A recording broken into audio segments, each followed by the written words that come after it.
Send you a link. I think these writers are have tremendous amount of truth drops in them. Like as we know,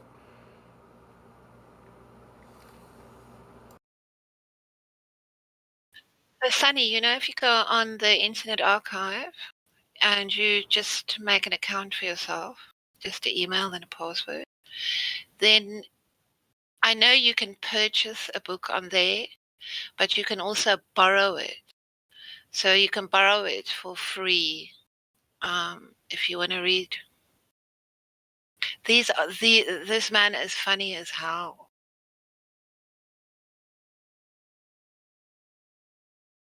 Um, yeah, and I just happened to look at it myself, and then I noticed what he said in his book.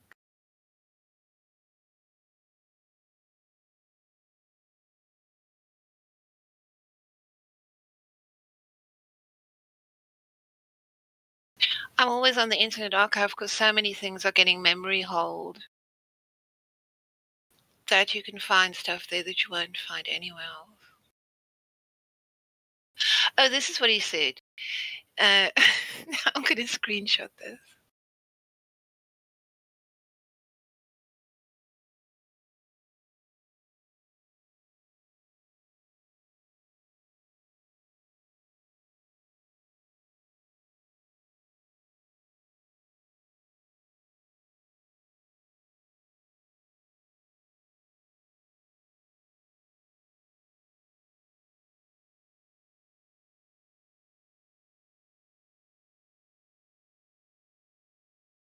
Are you there, Sonny?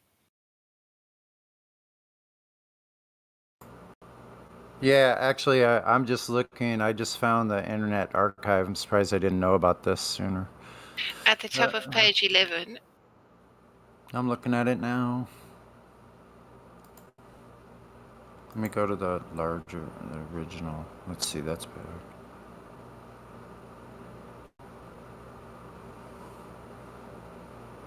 Sorry, I don't know if you can hear my AC is on. Yeah, it's really hot here as well.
Wow, these people must feel good after lying to the world.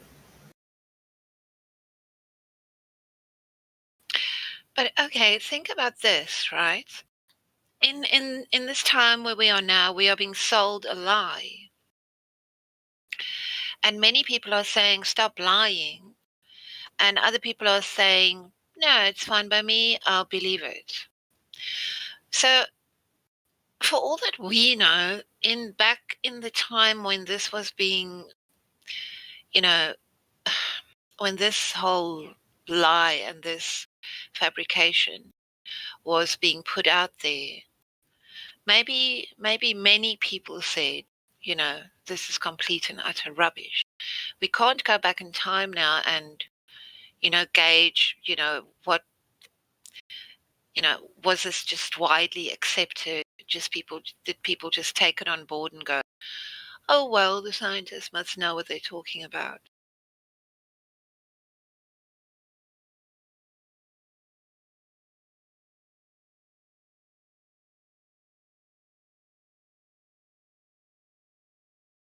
Maybe in that era there were many people who saw that this was something that they choked on it. They didn't accept it.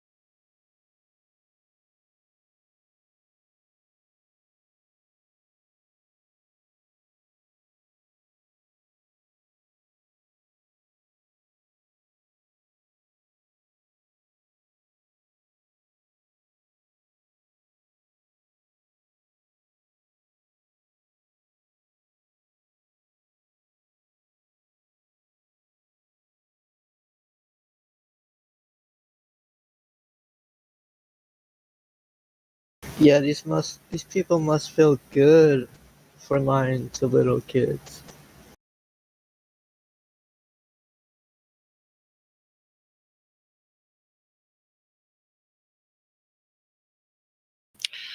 There's a video where two flat earthers are talking to a very old lady, and they say to her, yes, the world is flat. And she goes, she's in tears. And she said, yes, she always knew that it was. And that's what they were taught. That's what they were told. She never believed that the world wasn't flat. Yeah, They that was were, a David Weiss video. okay. And they were still teaching the flat earth in schools in the 1920s. Yeah, what the heck happened? Because I in my It's for entire real life, though. like I never knew the ancestry of like my grandparent, my grandparents or my great grandparents. Like that was completely lost, never brought up, didn't know anything about it, and I know a lot of people that it's that way. Hmm. What the heck happened? Something drastic happened because we're like it's not what they told us at all. Like even where we came from, who we are, like any kind of migrations that happened, all of it's none of it's been true. So like something I think drastically happened because there seems to be this cutoff between like the late or mid to late 1800s to the early 1900s. Something happened because it seems to have been like millions of freaking orphans everywhere, Huh? you know? So we're like orphans that were brought in to the newly discovered land that was Yeah. from a previous civilizations that were here, talking about Yeah. North America, you know, I for mean, from instance. where we are now, our perspective, it's crazy, but we know nothing about that time. So they can really they can just put anything Yeah, out there. The history yeah, writers, yeah. Now, we wouldn't know how much opposition there was to this at the time. yeah, like So they didn't have no schools back then? so because like here's what made me think of it when you guys were talking. I would sure like to speak to somebody like that grew up like let's say in the 20s or before even, you know, but most of those people are passing along now, you know. But to speak to somebody who was taught that way because like what in the heck the other day I thought of it what happened to all the textbooks, all of these old things, like good luck in finding any of that stuff that came from like Yeah. schools from that period of time. Go find anything. I would like I know a lot of you are really great researchers. Go try to find anything from that area that you can pinpoint and say, you know, like that it's obvious or whatever, or there's ways to tell that this is legitimate. But try to find any like old high school grade level kind of like material from like 1910. Well, if you're going to find it anywhere, you'll find it on the Internet Archive.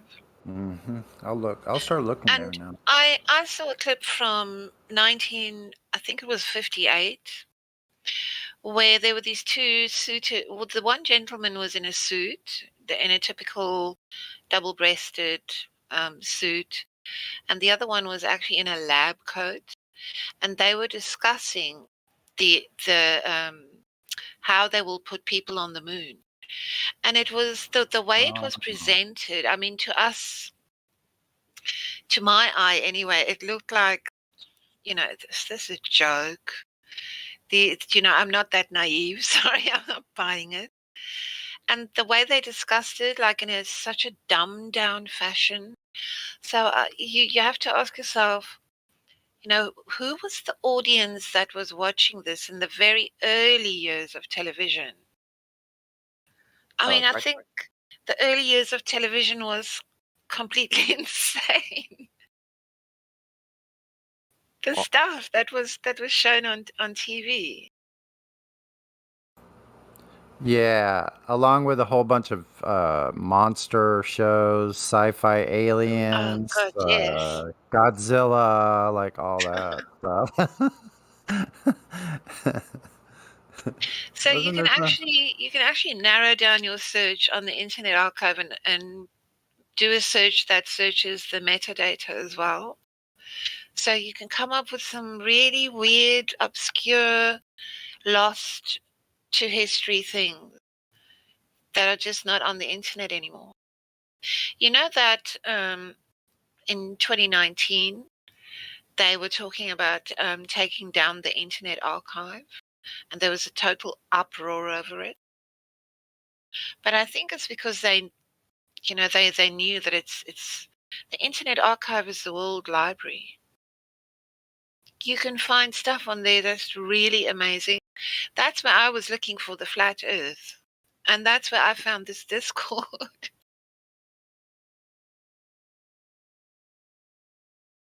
And when you're watching something that you think might disappear, just archive it, because if it's a place to save things. I archive a lot of stuff.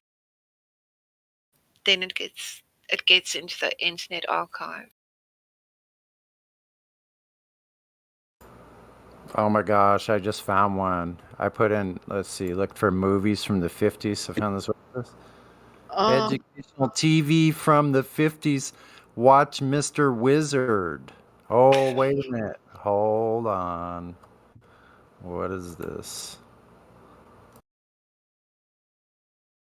uh, Yeah, so if there's a book, you don't have to buy the book, remember. You can borrow it for 1 hour, and when that hour's finished, you can borrow it again for an hour so you can read the whole thing.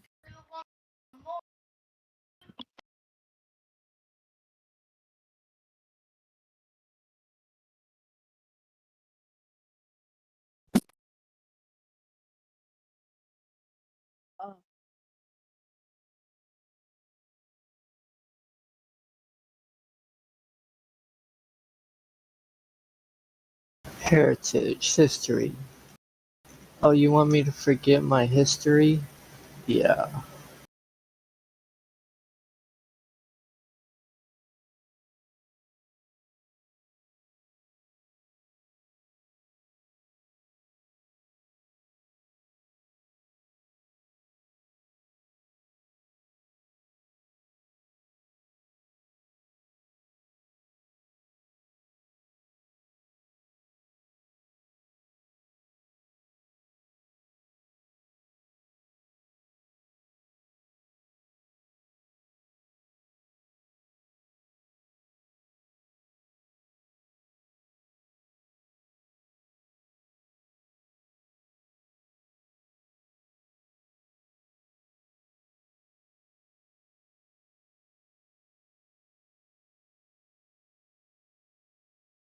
Oh, I've just found Werner von Braun's book, dated 1912, and it's called Conquest of the Moon.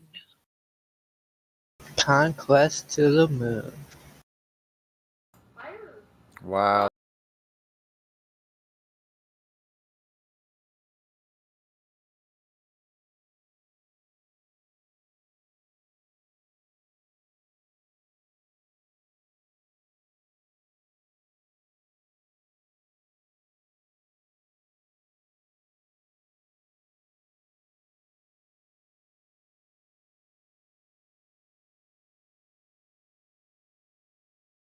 Hey, old Fred, I think you just gave me a boner.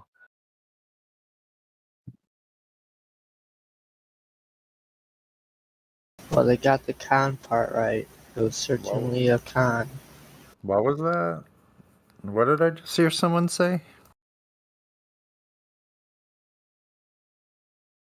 Yeah, there's a troll in here. I don't know who that was. There are a few new people in chat that I spoke to a little while ago. I forget who else was there. I think California Nightmare. But they are evolution believers, and that is why they need to defend this globe religion. So evolution would be part of their heart. And I've already asked them for evidence of adaptation. So if they want to continue to try to find some, it would probably at least give a good conversation for the chat and YouTube. I know, But we're just popping in. That's why he would need to say boner? I don't get it. Probably, yeah. That's certainly evolution. It's change, isn't it? Yeah. Oh my gosh. I put my underwear on in the morning, they're clean. My underwear at night is dirty. That proves evolution. Yeah. I feel like we're dealing with 5-year-olds. It says right there, evolution, 2009 Futuyama, second edition. Evolution just means change. There you go. Yeah, I mean, you be can live in Oxford. It must be a Glober thing to act like a 5-year-old. No. If I want to be serious, I'll act serious. Do you think that it would be wise, if you believe in evolution and adaptation, to maybe find a source that has evidence for evolution or adaptation? Oh yeah, I'll give you many sources. You've become making up with. You haven't given a single source. You haven't given a single source. That's the point. You have no sources. You have your presupposed beliefs. Like camels in the desert live there because they had to adapt. Well, no, camels live there because they already have the ability. That's the point. You don't even understand. Where's this live stream? Oh no, I can give you the definition of adaptation. No, you don't. That's the point. That you can give a definition. You can't give a claim for when it happens or an example of it happening. No. Me and Fred gave you plenty of claims. You've disproven. You have zero claims of adaptation. You don't even know what adaptation means. Oh, I do know what adaptation means. I've read it plenty of times in my book. Oh, what's it mean? What's it mean? Adaptation is the process of an organism changing its characteristics to better suit its environment. Perfect. Now give one example of that in nature. Camels in the desert. There you go. I told you this before. Nope, they already have the ability. That was easy. Yep. People and animals that live in the desert already have the ability. If they didn't, they would have had to move or they would have died. So no adaptation. Because God flicked his hand and made camels. Oh, so you're scared to death. Okay, scared to death of your own claim. So you can see there's no evidence for adaptation. Okay, that was easy. No evidence for God either. Yes, I have morality, jealousy, lust, pride, anger. All these emotions have nothing to do with God, right? They magically evolved. Yeah, they magically evolved, right? Because I needed to have empathy to survive, right? Survival of the fittest gave me empathy and love, right? There's more proof of God. There's more proof of God in your existence than you have than you have for your fairy tale evolutionary. God answers my prayers all the time. I don't hide from God, so He answers my prayers. Funny, exactly? People that hide from God, their prayers don't get answered. It's amazing, crazy. What prayers exactly? What have you got? What have you got? What have I got? Yeah, my channel is Blood Always Finds Its Level. So I have a 30-minute video showing 2,000 miles of flat earth. That's amazing. I prayed to God, and He showed me exactly what I prayed for, and I even recorded it and put it on my channel. That's what did He show you? It's unbelievable. Watch the video, 30-minute video. Take your time. No, just explain it to me. No, I'm not going to explain anything. It shows His creation. Yeah. No, are these blokes bringing us like some evidence of curved water? They don't even have a claim, Sonny. You guys bring that? Yeah, we did until which could say curved no. Water. So where's your proof of curved water then? Okay. There's no point in explaining it to you because you're just going to say no. See? No claim. There it is. They can't give you a claim. I can do it right now. That's highly illogical. No, I can do it right now. You're just going to say no. It's like I talking have about the Both sides of evidence. your mouth at the same No, time. Sonny, you just won't believe me if I give you the evidence, because that's how all you flat earthers Yeah. are. You just don't believe Yeah, evidence. how dare you? Yeah, you oh, just I won't can give believe you it it. right now. So You that can't believe doesn't. me. So I what can do we do it right I now. can't wait. listen? Does us believing something or not make anything more or less valid? Where's your proof? Where's your proof? No, you have the claim. I didn't make a claim. What, the claim that the water flat or whatever? That Earth is a curved surface, that it's sphere, that it's a sphere. So that's your claim, not mine. Oh, I can't send images to the chat, losers. Images are not proof. If you had maybe a video, maybe a claim first with, like, NASA using an iPhone, if they can afford it, from the, $55 million they get a day, if they can just afford to use an iPhone to record the takeoff and eventually show us where Earth curvature starts, that would be a great claim, just for the record. have. Thanks. No, they Perfect. haven't. Can't wait. They have. Sonny, ask him to show it. Can't wait to see it. Go ahead. Yeah, show it. If you look at any, Can't wait. if you look at the Nope. eyes, Provide That's the the wrong link. answer. Excuse me. If you look at Yeah. any, that doesn't Show us where the curve starts. Yep. Show us where the curve starts. Show us the video of going from the flat Earth we all perceive here on Earth to eventually turning into curved Earth. Show us the video now. Yeah. Best of luck. Take your time. Oh no, I will. Mine was ours. We've only been asking for 7 years, Sonny. I'm sure these guys are going to break through the pinnacle of the advanced, sciences of NASA. For some reason, Sonny, I must have overlooked that video where they recorded seeing the Earth curvature go from flat to curve. Yeah. We must have just missed it. But yeah, still love to see it. Yes, I got 10 years of built up anger for nothing. Built up anger from believing that you lived on a globe. I know that's a harsh reality. All of a sudden you realize it's not a globe. I couldn't give less of a shit if I thought that the Earth is a globe or not. Oh, Well, there's the projection. that's That means obvious. No, hold on, Sonny. That's that obvious. means you really, really care about the globe. That's what that means. Yeah, you really care about No, it. That's because how much you- I that's how much you know what care. I know. Yep. No, You that's how love much you those care balls about of your space. Yep. existence. You couldn't give a shit about your own existence. Yeah, we get it. Exactly. I don't care if I live or die. There you go. But no, he doesn't care about his existence. He just Oh. cares about the globe religion. Isn't it? I don't think it's a religion, You say mate. that, but I Atheist. bet if your life depended on it, it would be a different story. You say that just sitting there in your comfy chair.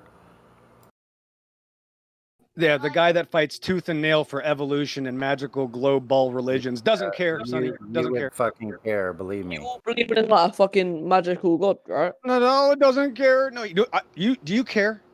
But what? Do you care? Your color Well, but- commentary of your color. Listen, your color commentary of what you believe somebody else believes or thinks isn't accomplishing anything. You know. Show us proof of the globe, any way, anyhow, like from any source in all of human history, any measurement of curvature, anything directly related to the surface of Earth being a curve at what they claim it is. We'd like to see that. So they're not gonna be able to give any answers, Sonny. So maybe we should change the credit application to first question. Do you care about morality? That should probably be the first question from now on.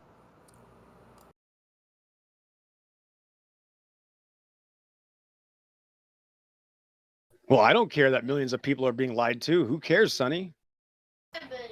Or There is no died, right or wrong. or had to slave away for entire generations of this kid's life. But going Who back cares? generations, 4 or 5 generations, they all had to slave away based on a lie. Who cares that millions of people died in all these fake wars? Who cares? Because we live on a ball and we went to the moon, so it's all good. Yeah. Yeah. The bringers of the Inquisitions, world slavery. Let's see. What else? I don't know. Yeah, my 10,000 dad- abortions a day. My dad's gonna be really happy. Are you suggesting that I care more about the curvature of the Earth than slavery? Well, No, we're you trying don't to care. tell That's you, the we're point. trying to explain to you what your reality actually is, and you're just going blah blah blah blah la la la. I thought you said you didn't care. Yeah, you're the one who said you don't care, right? Oh, I'm just trying to get a foothold. The gears are turning. I mean, that was your claim, bro. Did anybody tell you to say that you don't care? I said it on my own free will. Exactly. So you don't care, which is not unlike the millions of other atheists that don't care. That's why they're atheists. Thanks.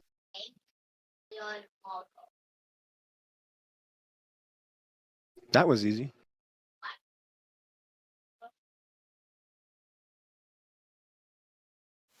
The don't care attitude is a defense mechanism. Who feel defeated.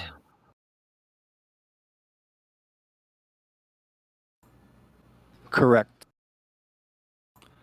I know what you mean now by like being able to predict every single step along the way. It always leads to the same thing, doesn't it? It's incredible. As soon as they can't prove their claim, then they go to, what's your claim, Sonny? Where's your God? Where's evidence for God? So they immediately concede to the fact that they don't understand their own belief system, let alone have evidence for it. Still no evidence of God, though. Yeah, I guess you don't have morality. Yeah, if you really don't care, then of course, right. Just right. you don't care. Doesn't mean if you believe, you don't even believe in reality. If you think you live in a cartoon and don't believe in reality, of course you don't think there's evidence for God. That's the point. You live in a cartoon. Why would you have evidence for God? Duh. Exactly. Out on some space fantasy between your ears. It's only between your ears, the space fantasy. No one's ever gone. No one ever has been. They never will go. Sorry about that. Star Wars is not true. It's not going to happen. You're not going to be flying around in a light freaking machine buzzing around on some freaking place, planet. Sonny, I see these monkeys. Listen, Sonny, I see these monkeys on TV with feet that came from magical fish, that came from magical germs, and they're on balls in space. I don't see God anywhere. Where's God? All I see is magical balls and fish people. I can't find God. There's no evidence for God in this cartoon. Why is it? Why is there no evidence for God when I believe in these cartoons off of the television? I can't get it, Sonny. What's wrong with me? Gravity is the God of the heliocentric paradigm. It's the one word thing. It's like chanting. It's like chanting. Oh, they're all here. Globe, gravity. Seriously. Well, if evolution isn't true, Sonny, how do you explain the fact that I'm different from my parents? Gravity. Exactly. Gravity makes evolution happen. Evolutionary gravity. Pillbox, I like the way you put this, Pillbox. Last time we had an atheist in here. You said that the atheists run away from God so they can justify their internet history. That was really funny. Correct. Absolutely true. Yes.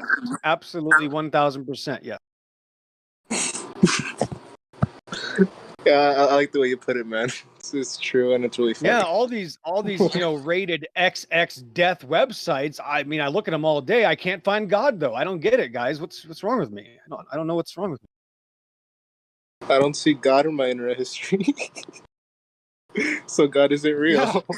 Yeah, there's no God in my internet history. We have all these terrible things that would probably put some people in jail, but there's no God. Yeah, I can't figure it out. Yeah, so he isn't real. Show me where God's real on the magical ball religion, please. Thanks. So after you heal from biting off every single one of your fingernails after hearing this information, we'll still be here.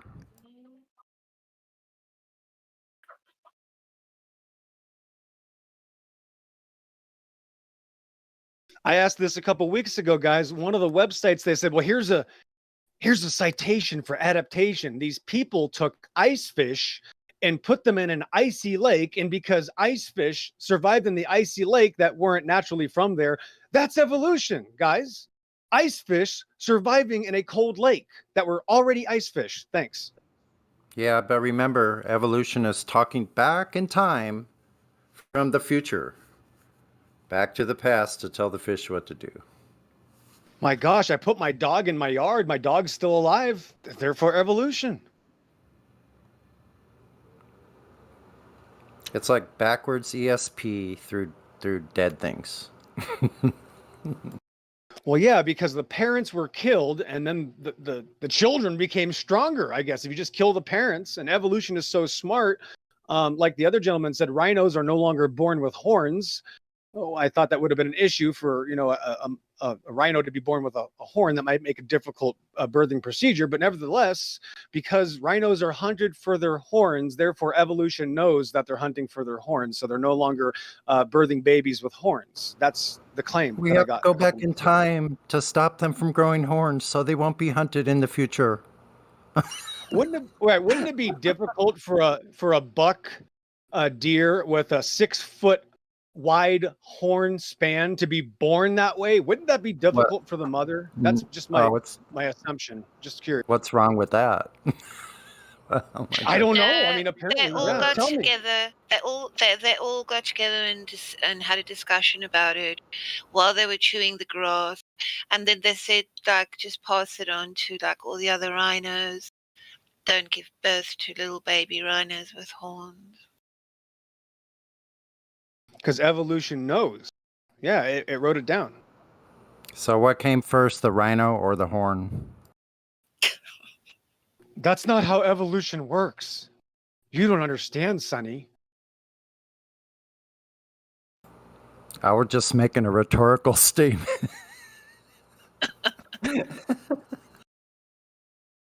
We don't expect rhinos to come from non-rhinos. We expect only rhinos to make rhinos, and that's evolution. And that's their claim now, Sonny.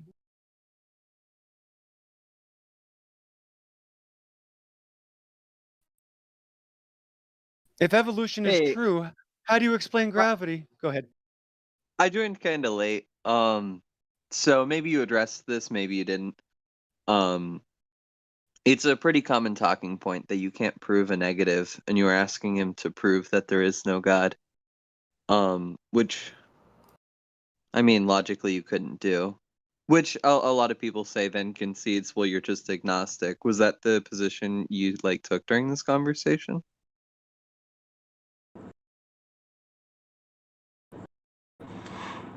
Well, like you said, proving a negative is impossible. The next best thing is inferring some other positive to replace the thing that you want to negate.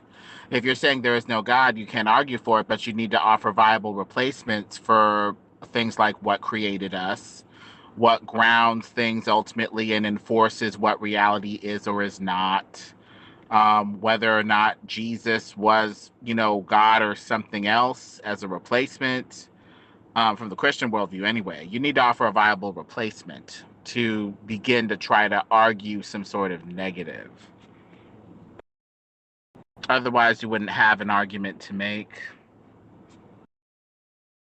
Well, I can prove this, that the writers of the Bible 3,000 years ago knew that some of the worker ants were female. And I guarantee that not a single evolutionist can point out which ants are female and male without already being into that field. Thanks. Well, evolution is just a end-all be-all term for change, saying that the population would normally look like this, but over time it looks like this instead. I might go with microevolution, maybe an aka adaptation within the species or kind, but changing one kind into another, I don't think that happens. Well, adaptation doesn't happen either. Well, you're still going to have a cat. You might have a population of cats that begin to look like slightly different cats, but they're not going to, be dogs or humans or anything like that. There appears to be some barrier within the kinds that keep the kinds as kinds, basically. Maybe a little bigger, a little smaller, little different color, but fundamentally the same kind. Is there ever a chance that the gene pool of two cats could bring forth anything other than kittens? No.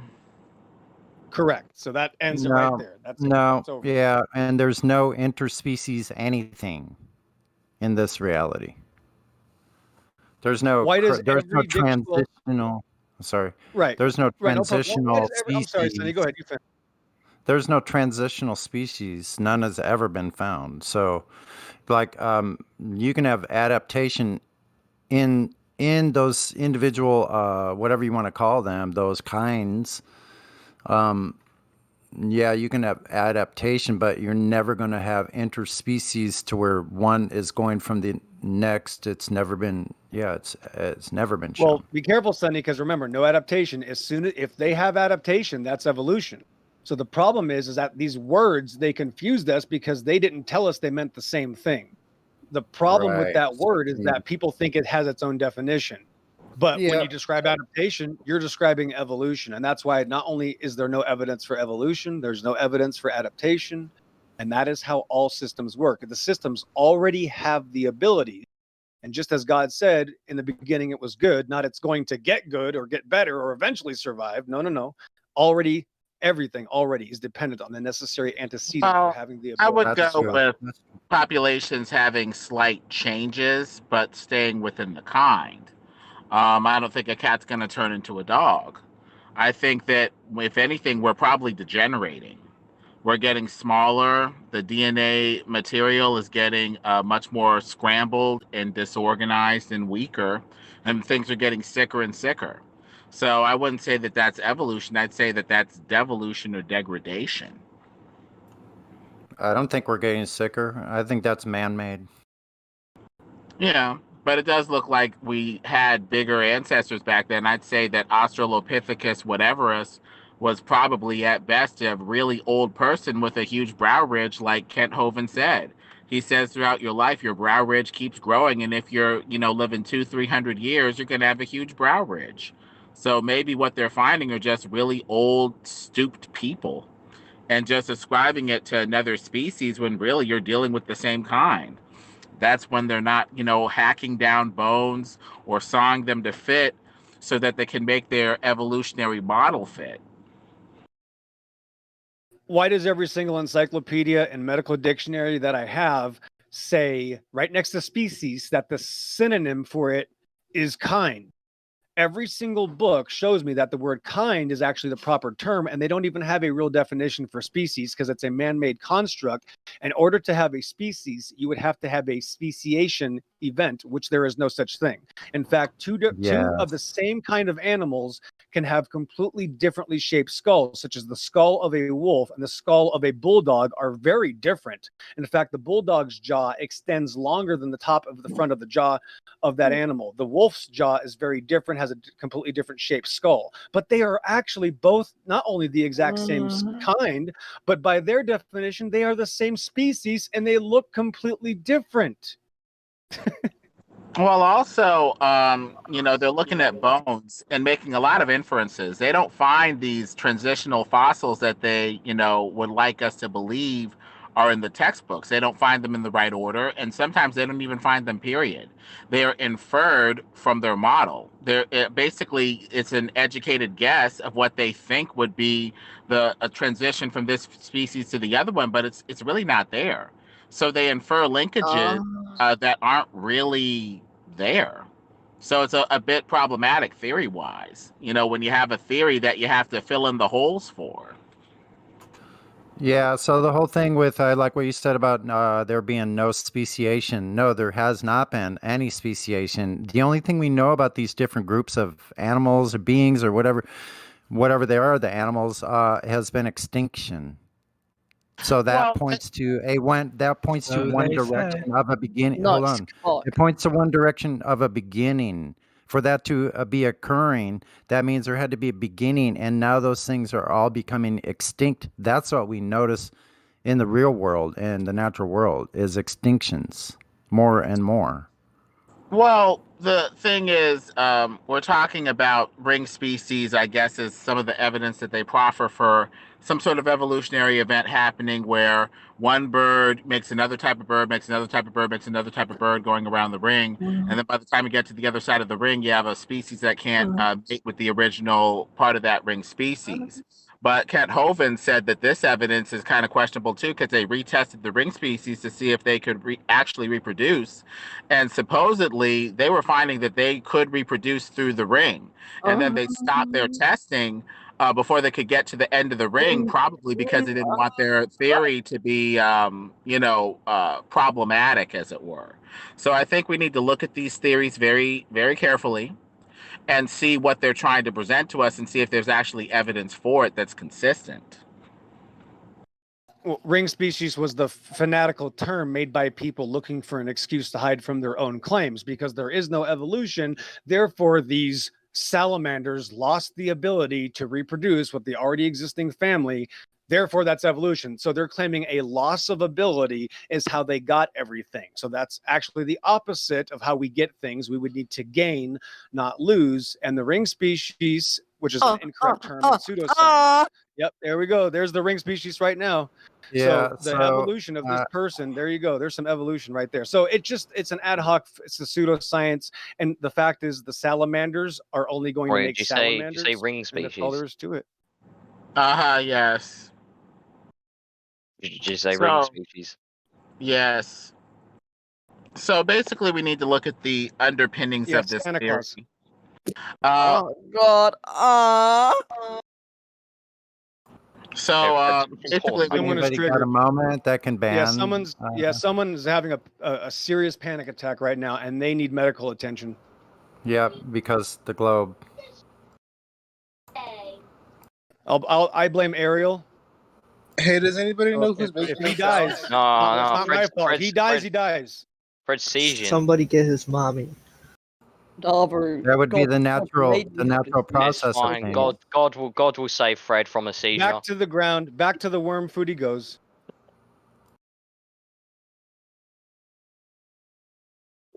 Wait, what do you mean worm food? On the flat Earth. Yeah, back into or the water. We can give you a flat burial at sea if you want. What, like Osama bin Laden? Yeah, we can pretend to do it and just tell everybody we did it. Yep. Well, he's dead. Oh, how would you know? How would you know? Because the TV told him, Sonny. Duh. The television tells these people these things. Don't you know that, Sonny? Duh. Yeah. Why didn't I get that? Wow. So COVID-19's fake.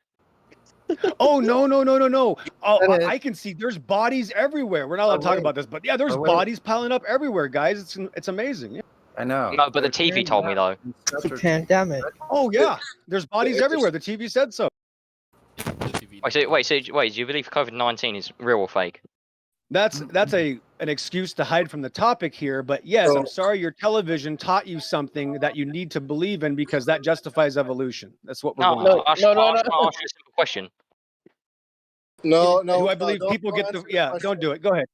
Don't answer the question. We're not supposed to talk about that here. Yeah, this is an illegal topic for the channel, so go into a different room if you'd like to talk about it, and that I can embarrass your television religion there as well. Okay, so pre-disclosure warning for channel or whatever. Do your COVID-19 tests and stay inside. Yeah, you gotta stop saying the word or you're gonna get banned. You're gonna get banned, bro. Curvature, Earth's curvature, anywhere in there? Is there anything that you can get curvature? So no evolution, no curvature. Hey, Daltonus, how does water seek its level? How does what? How does water seek its level when it's on a sphere? It's pulled towards the Earth's core by gravity. What does level mean? Practical demonstration, please. Well, if you go into a plane that demonstrates zero gravity for astronauts, and we need the curvature measurement. Wait a minute, before you go up into the air. Sorry, I had to stop you, but before you go up into the air, you need to provide the radius measurement because they had to have that as a standard in order to do everything else. So provide us with any historical event ever in history of where anyone has ever measured the curvature of Earth before the age of flight. So one bloke's asking me how water sinks to the Earth, and one bloke's asking me how the curvature on the Earth. You just whistle right by. I just asked you a question. No, I understand. Do you know of any time when somebody measured the curvature of Earth in all of human history? Can you provide us that information? Oh, many people have measured the Earth. You've measured. Okay, just provide one. Who measured it?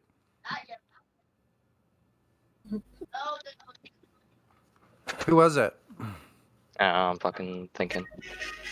You're thinking. Yeah. Okay, keep on thinking. Yeah, provide us with the information when you find it. Who measured it?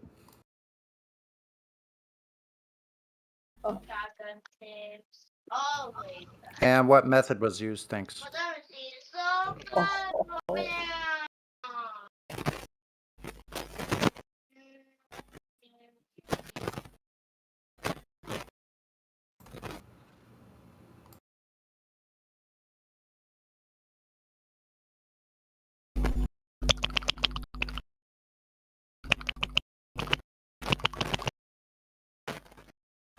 A toss for these. Who's making those noises? What the hell is that? Manfred's making the sound. And Well, how I did think he, it's got- without any presuppositions, how did he measure it? Without any presuppositions that there's a Earth is a sphere already, how did he measure it? Technically, what did he use to measure it? He used Do the you know arc the measurement details? technique. Do you know the details? He used the arc measurement technique. I need to know all the details. How did they measure from place to place?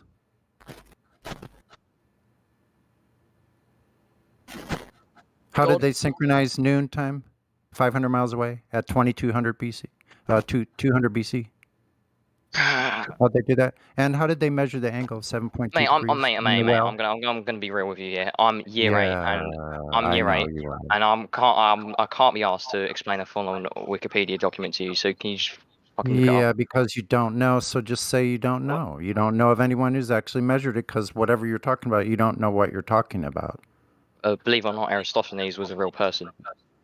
Really? Do you have proof that he's a real person, since you're making that claim? Where's your proof that he was an actual real person? Literally, type up documents. It's on Wikipedia, mate. Oh, is Wikipedia? Oh, so everything that's on Literally- Wikipedia is the truth, huh?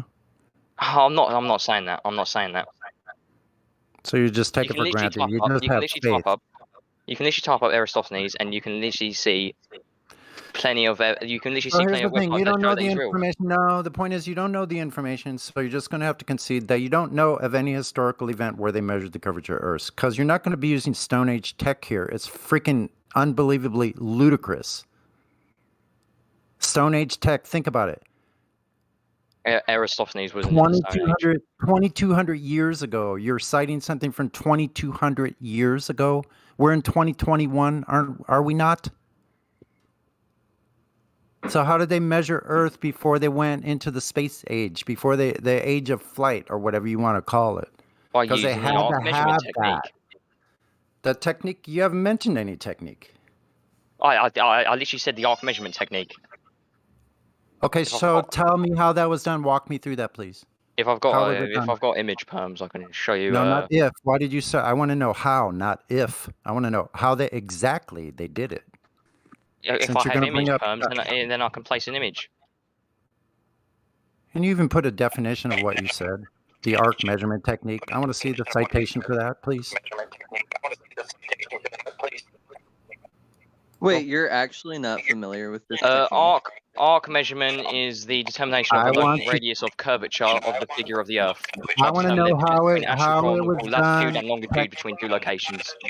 I want to know technically how it was done that measured the curvature of the Earth. Simple. If I have image perms, I can show you. Yeah, you won't find any images because Arabs was introduced to the education system, our education system, in the 1980s. Up until that point, he wasn't around. And when you look back, there's nothing. None of the ancients spoke about this man. He turned up 1980s. Okay? So, you know, the man that never lived. I just think it's pretty bad faith of Sonny to act like he doesn't know what it is. No, I just want you to show me the correlation between how what you're saying actually measured, that they used it to measure the Earth. In what instance did they use that, which you don't have a definition of or a citation of what it even is. But I want to show you to show me how it relates to them measuring the Earth. When did that That's a happen? diagram of how he did it. That's basically a simplified version of how he did it.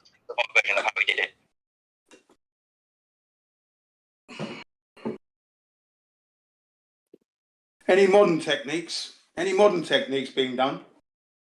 Simply done 2,000 years ago. And he wasn't accurate then anyway. Oh no, because they asked me for prehistoric techniques for measuring the measurement of the Earth or the curvature. Yeah, that's right. Modern times or ancient times, the question would have been, I think. Modern times or ancient times. You've got the ancient one, which is like hopelessly ridiculous. Yeah, I think someone's speaker is Jen. I think you're hot micing when you're not on. You're still repeating back everything that's being said. Sorry. An echo going on, that's all. Someone's echoing. I think it was from your speaker, though. Well, I've got to go in a bit. Oh, that's strange. Yeah, pretty strange. No, I'll just send it to Sonny real quick. Yeah, okay, so you've got to go in a minute, but you can understand so far that you haven't been able to present any method. I've sent it to Sonny. Measuring the curvature of the Earth. I've sent it to Sonny. What did you send? I showed you a simplified version of how we did it. Hold, I'm looking at it now. I'm not looking for a diagram, bro. I'm looking for this, but I want the actual measurements and everything that was used, the technique, the method that was used to show that it measured the curvature of Earth. Do you understand that part? Yeah, okay. This is just a drawing. I could draw this right now on my kitchen table. I could draw circles with lines. I need to know how it related. How did they actually make the measurement? I want the actual data, how they did it. Anybody could say this. Sonny, I'm just curious. Wait, Sonny, I'm just curious. Do you not understand this, or are you being incredulous because you want him to prove it to you? No. I'm just saying you don't have any source information on how it was done. That we're not talking about a drawing on a piece of paper. We're talking about actually it correlating to the measurement of the curvature of Earth. That is his method. Validate it. To validate the curvature. That's what this is about. So he's using this study. He's using this experiment that they did.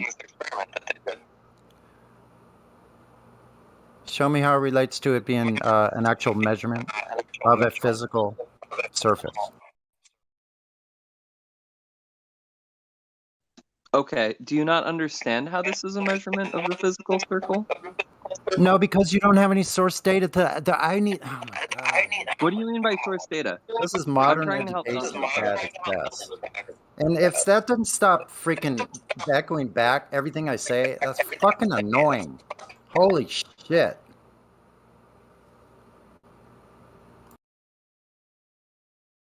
All right, it sounds like it's a little better now. Do you want to go for it, Sonny? I know exactly how it's supposed to work, bro. I understand that part. What I'm talking about is I need the actual instance, the data from when it was actually done that proved that the Earth was curved. Did you get that information? Did you understand that? Yeah. Yeah, I get that, and I get how this experiment gets that. I don't get how you don't get that this experiment does that. Wait, are you talking to me or are you talking to... It's just a drawing. It's like a technical drawing on a piece of paper. It doesn't have anything that correlates back to when somebody did this. They went and measured. This is the method they used to measure, the technique they used to measure these distances. How did they sink noon from those places 500 miles apart? You don't have any of the technical information. It's bogus. It's bullshit. Ruled out. Would never fit in a. It would never pass in a court of law as any kind of evidence. It's not that I don't fucking understand it, bro. Believe me. I understand it far better than you do. I believe that.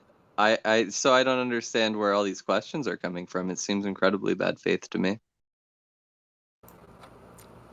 Yeah, just shut up about 200 BC, okay? That's all. You have no information. I need some kind of modern measurement of the curvature of Earth before they could go into space. Let's say from 1904, when the bicycle mechanics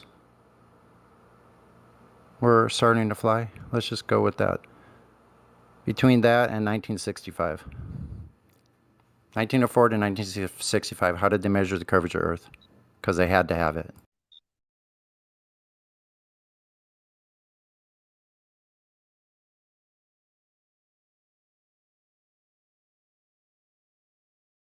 Maybe they knew it was flat back then. I They mean, surely did in the beginning aircraft that they were using mechanical gyroscopes that were showing this freaking perfectly flat horizon the entire time. we had 2 global superpowers go into space during that period of time.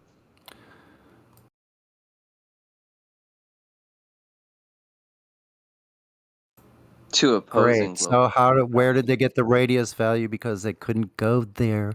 We know that they couldn't go there anyway because there's no such thing as gas pressure without a container. But we're still looking for the measurement of curvature because that everything relies on that. Everything. Day and night cycle, the time during the day, the seasons, everything relies on that. The radius. Wait, does the Earth? All the orbital mechanics. Look, listen. Every single thing your fairy tale entails requires that radius measurement, radius of Earth. Show us. All I'm doing is asking, when was that validated? I need the scientific measurement. Yeah, I guess I'm just Validated saying the to you that claim I need of a reason to not curvature. believe in You all don't. history. You don't have a ball. Dude, you don't have a flat Earth. Do you have a model to talk about? I don't need to. It's your burden of proof. I never claimed that the Earth was a ball spinning on its axis, flying in a place that violates physics. I never claimed that. You did. Okay, that's fine. I'm glad you don't have a model. Yeah, we don't need one either. Reality is the thing. We don't have to pretend. You apparently have a need to pretend.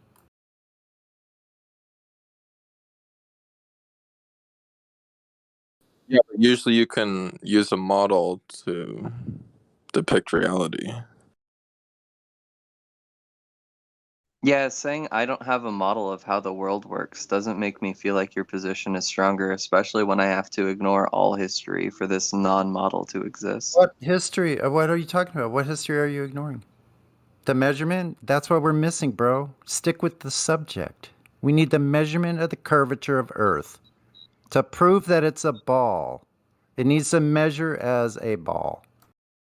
Okay, so do you guys believe the Earth rotates? Do you sense any rotation?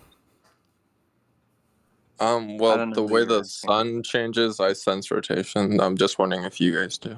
No, you would have to feel the motion. Do you feel the motion of rotation? Do you feel the motion of your car driving? Well, 80 no, miles I'm an hour? on Earth, so it's relative. No, it isn't relative. That's no. You have a terminal velocity of 1,039 miles an hour at the equator. Do you know that every circular motion is acceleration? Yeah, Continuous acceleration. 0.035 meters per second. But I kind of against do feel the gravity. Earth rotate sometimes. Yeah, then how could you feel any other fucking... Listen, then how could you sense any other motion, bro? How could you sense when you tilt your head just a slight little freaking degree? Like any increment of degree, you know where your head is located. That's how you're able to move around in the day without running into shit. If you were spinning and you just didn't know it, how could you sense any other motion then? I mean, I don't. Yeah, I know. The vestibular system senses angular motion, rotation, angularity, momentum in any direction.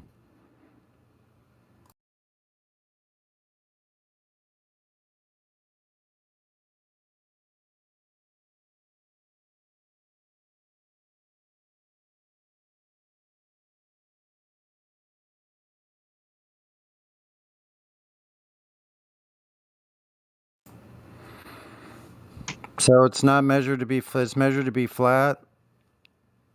If a surface doesn't measure any curvature in any direction, what is it? I don't know. Make a model for it, dude. So do you need a model for your kitchen table to know if it's flat or not? Maybe if I was an engineer designing a table. Yeah, but you can see the whole table. You can't see the whole Earth. It's not that complicated. That's such a bad analogy, my guy.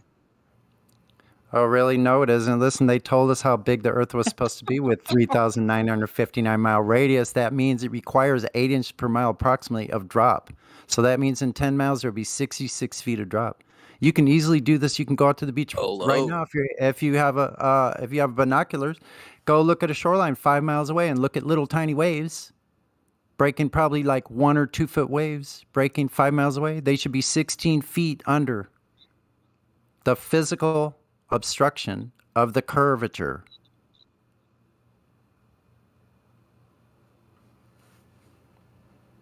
Yeah, water's not Yeah, curved. Grim, I just don't really like believe in trying to explain science to you guys, but I Hello. think talking to the Hello. You conspiracy don't even. theories is fun. Hello. Yeah, I got dibs on science acumen.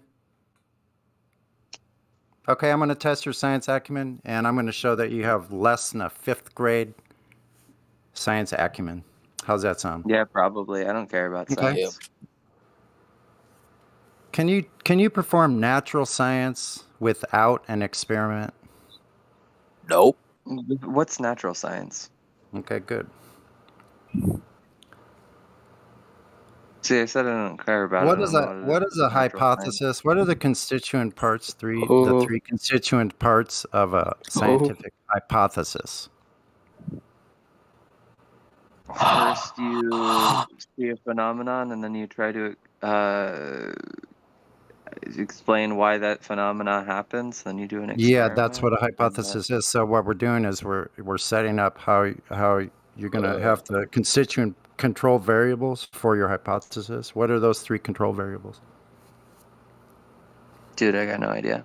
I said I don't care about science.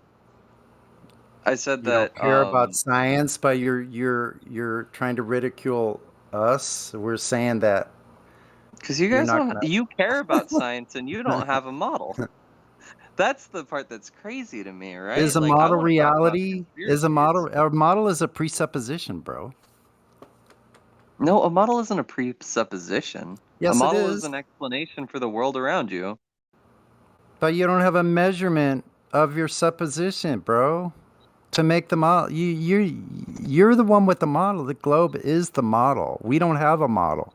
You're here to present your Right. Why argument don't for you the have globe. a model? I don't need a model. Do you realize replacement is independent Why do you mean you of don't have a model? So falsification? Falsification is independent of replacement. What a clown. Wow, okay, I guess. I don't need to replace your fairy tale, bro. You need to show us proof that your fairy tale is true. You're the one So that what claims it. sources You're can the I one that use? claims it. So where's your proof, bro? I don't understand. Like, you're here talking to us like, oh, you guys don't believe, but you have provided absolutely no proof at all for your claim of the globe Earth. None. What sources can I use to talk about my claims here? Is Shouldn't it NASA be a reliable everywhere source? shouldn't it be ubiquitous? It should be everywhere you look. If it's on a globe, it should be everywhere. There should be textbooks. It should be on the internet. There should be ways that you can go do it yourself. You could go look out, look at observations to be able to tell. It would be everywhere, bro. You'd be able to see left and right drop over long, wide distances like panorama views. You would see a left to right drop. If something's supposed to go over the ball in front of you, over the curvature, then left to right, that would be measurable. This information should be everywhere, bro. If you lived in a ball, this information would be everywhere. It would be everywhere you look. So I don't know. If you're shocked, then welcome to Flat Earth. Because there's people who have been doing this almost 10 years. Listen, there's people that have been doing this for almost 10 years here that have had no information provided as far as the positive claim of the globe Earth. None has been presented. Okay. So if you're shocked, welcome to Flat Earth. Water is always flat. Large bodies of water do not curve. There's nobody swimming upside down and surfing upside down in Australia, bro. Cruise ships upside down where the sky is down. Okay. If you believe this, Earlier this is you a guys were fairy making tale, fun bro. of It's like, gravity. listen, it's like you're an adult and you believe in Santa Claus. I'm here to tell you Santa Claus isn't true. The globe isn't any more true than Santa Claus. But you don't have a model. Falsification is independent of replace. I don't have to replace your fairy tale, bro. I didn't make any positive claim. You did. Aren't you claiming the world's flat? No. I'm saying that Oh, water sick. You're is not a flat. real Yeah, flat water is earther then, my flat. guy. That you said the world is flat. No, I'm not making a claim on the whole world, bro. That's you. You might want Can we to check remove this yourself. man's title? You think of Earth as an. Do you think of the Earth as an object? What do you mean? Yeah. What do you mean by Yeah. object? Why do you think of it as an object? Because it's a planet? Do you not Ta-da! think of the Earth as an I rest object? my case. Thank you. I'll be here all week. Wait, what is the Earth if it's not an object? Do you think the Earth is alive? Is The it a Earth is not turtle? an object, bro. It's never been measured. No one has ever been to the extents, the entire extremity to find out what it is, how large it is. So why can't it If be an there is a object? shape, nobody knows this information, bro. We know water is flat. We know Even if that. nobody knew that, how would you say it's not an object? It's not an object. Can you definitively know the size of the plane of existence you're standing on? So is it Even if possible I to have stood an on infinite something I didn't object? know, it would still be Okay. an object. It's not What do an you mean object. by Obviously, you object? don't know what the definition of an object is. It has limitations. You have to encompass the thing for it to be an object. You have to know how big it is. That's the point. You have no idea what the Earth is, let alone how big it is. It's not an object. And Right. water is not an But object. we have And photos neither is from sand on the beach. space. No, cartoons are not going to help you. I'm sorry. They're not real, bro. You've been lied to. If they were real, we would see it in reality. It doesn't match reality. Yes, the Earth is not an object. Period. End of story. An object is a material thing that can be seen and touched. Can you see the Earth? Yes. You Can can't. touch the Earth? Yeah, you yes. can't. Okay, show me what's at the bottom of the ocean. They Right would now. have to be object. measured. What's at the bottom of the ocean? Yes. Why? What's at the bottom of the ocean? Yes. How many grains of sand are at the bottom of the ocean? That It's a was ball easy. object. You can't touch it. That's the point. You can't touch it. You can touch the whole top Earth. of Earth. Touch the. No, Why do you you can't. need to touch? No, you can touch sand. You don't even know what the word object means, guys. I'm sorry. No, you would have to measure it to know what shape it is. Can you touch the Object implies a breaking shape. it? Listen, No. Oh, it's not an object. an then. object implies a shape. Period. When you Oh, have an doesn't- object in mind, then you have a shape in mind. Also, that it's an object. Maybe you're not deciding but what the we shape think is, it's a but you ball have a shape. shape in mind. We have not given you that because it's never been measured, unless you can provide us contrary to that, something contrary. Can you show us where it was measured? If I were to hypothetically concede that the Earth can't be measured, it's still a fucking object. What is it if it's not an object? Okay, what shape is it? Does that matter for it to be an object? No, that is not an object. Exactly, it doesn't matter. Here that you It's do an not object. understand. It You don't even know what exists, words mean. therefore It's it's not an an object. object. You can't even tell me what's in the ocean. How could you tell me what it is? You don't even know anything about it. You think Okay, you're if on a I'm wrong cartoon about ball. what an object is, tell me what an No, object yes, you is. don't know and what an how- object is, and I'm going to read tell it me for what you it is, right guy. now to help you know what an The object XO, is. tell Yes, me you what an don't- object is. Yes, Tell me what an you object don't is. know Tell what me an object is. Yes, Tell me so what it is. physical object. Yes, we're going to go to the correct definition right now. Watch this. We're going to go to physical for it, my guy. objects. Yes. Okay. Yeah, and by the way, Object is see, not a while constraint he's that consists of the same collection of matter. Go ahead, while Sonny. while Exo's bringing that up, did you know that we've only dug down 7.8 miles? I don't think that's relevant. Oh, really? Well, you're saying we should know the object side, the shape of an object. That they've only drilled down Oh, that's what you are 7.8 saying. miles. That's not what I'm saying. That's what the Cola Deep Super Bore Deep Hole has said. That's what they actually drilled to. No, I mean Yeah. about that we need to touch the underside to know it's an object. Yeah. There is So no can other you way. show us when they went to the other side of the ball and measured it? I want to No, know that. that's- I want the measurement. I say you curve. only need to be able to. You don't touch even the know top. what's there. Yeah. So you have to actually understand the object. If it's an object, then you know the size of it. You don't even know where you're at. You're living in a cartoon. So how could the Earth in reality be an object? Yeah. So This here's is a incredible coming from people who won't provide a model. okay. Does Abby. the That's the XO whole have point. a No, model? no. That's the whole point. Flat Earth is flat Earth. The conception of reality requires that you believe in reality, not a cartoon model. Yes, you believe in a cartoon model with no evidence in reality. We believe in reality with no need for a model. That's the God, that's crazy. Did you Reality is Reality hurts. I know. reality. No, reality is the foundation. The reality. We don't have to. Reality All right, makes the Sonny, it makes it arguing in argument circles. for us. We don't have to because we rely Sonny, on reality, you're bro. arguing in circles. Get this guy to provide evidence for what he believes in. This is silly. Provide evidence, guy. With your That's what condescending That's what laughter. we've been asking. We've been Your asking him that. condescending laughter doesn't Fraud. help you. Just provide something for us, please. I would just point at like photos or like videos Okay, of hold on. people Stop right leaving there. the planet. Stop right there. Like Stop there right we there. go. What does photos mean Sure. for you? Can photos be faked, photoshopped, anything? Are photos proof positive that something exists? Are your photos proof of something positive? I'm asking you. But you all use the same. Yep, still hiding. This German guy don't speak. The other guy I'm talking to. Right. So it depends on the intent of the photo, right? So if some astronaut you can flies provide up, the intent for somebody. Is that what you're saying? yeah, if someone says, "Hey, I'm gonna fly up," and then they fly up, and then they have this video, like, okay, sure, What if? that exists now. So intent you don't means see the reality. flaw in So what if I change the intent about the photo? Then I can change my mind. Then it changes it to something else. That would be like the concept of post-truth, which I'm trying to ignore. But yeah, that kind of seems to be the way reality is shaping up due to the internet. If anyone's familiar with post-truth. What kind of answers? The reality shaping up according to the internet? What the fuck? What do you guys sound intelligent? You guys have none. Zero. It's just mind-boggling that you can just gloss over simple evidence proving something to be true, right? So if a photo in your reality makes everything true, by definition, all people who are in jail should be out, right? If you can prove, if I give somebody a photo of me, this is the most bad faith thing I've ever heard in my life, my guy. listen, if I can provide fraud's right. You're so incredulous a right photo now. of It's me somewhere wild. else on the day somebody claimed I was here killing somebody, but here's the photo. I was here. That's all you need. I was somewhere else on this date.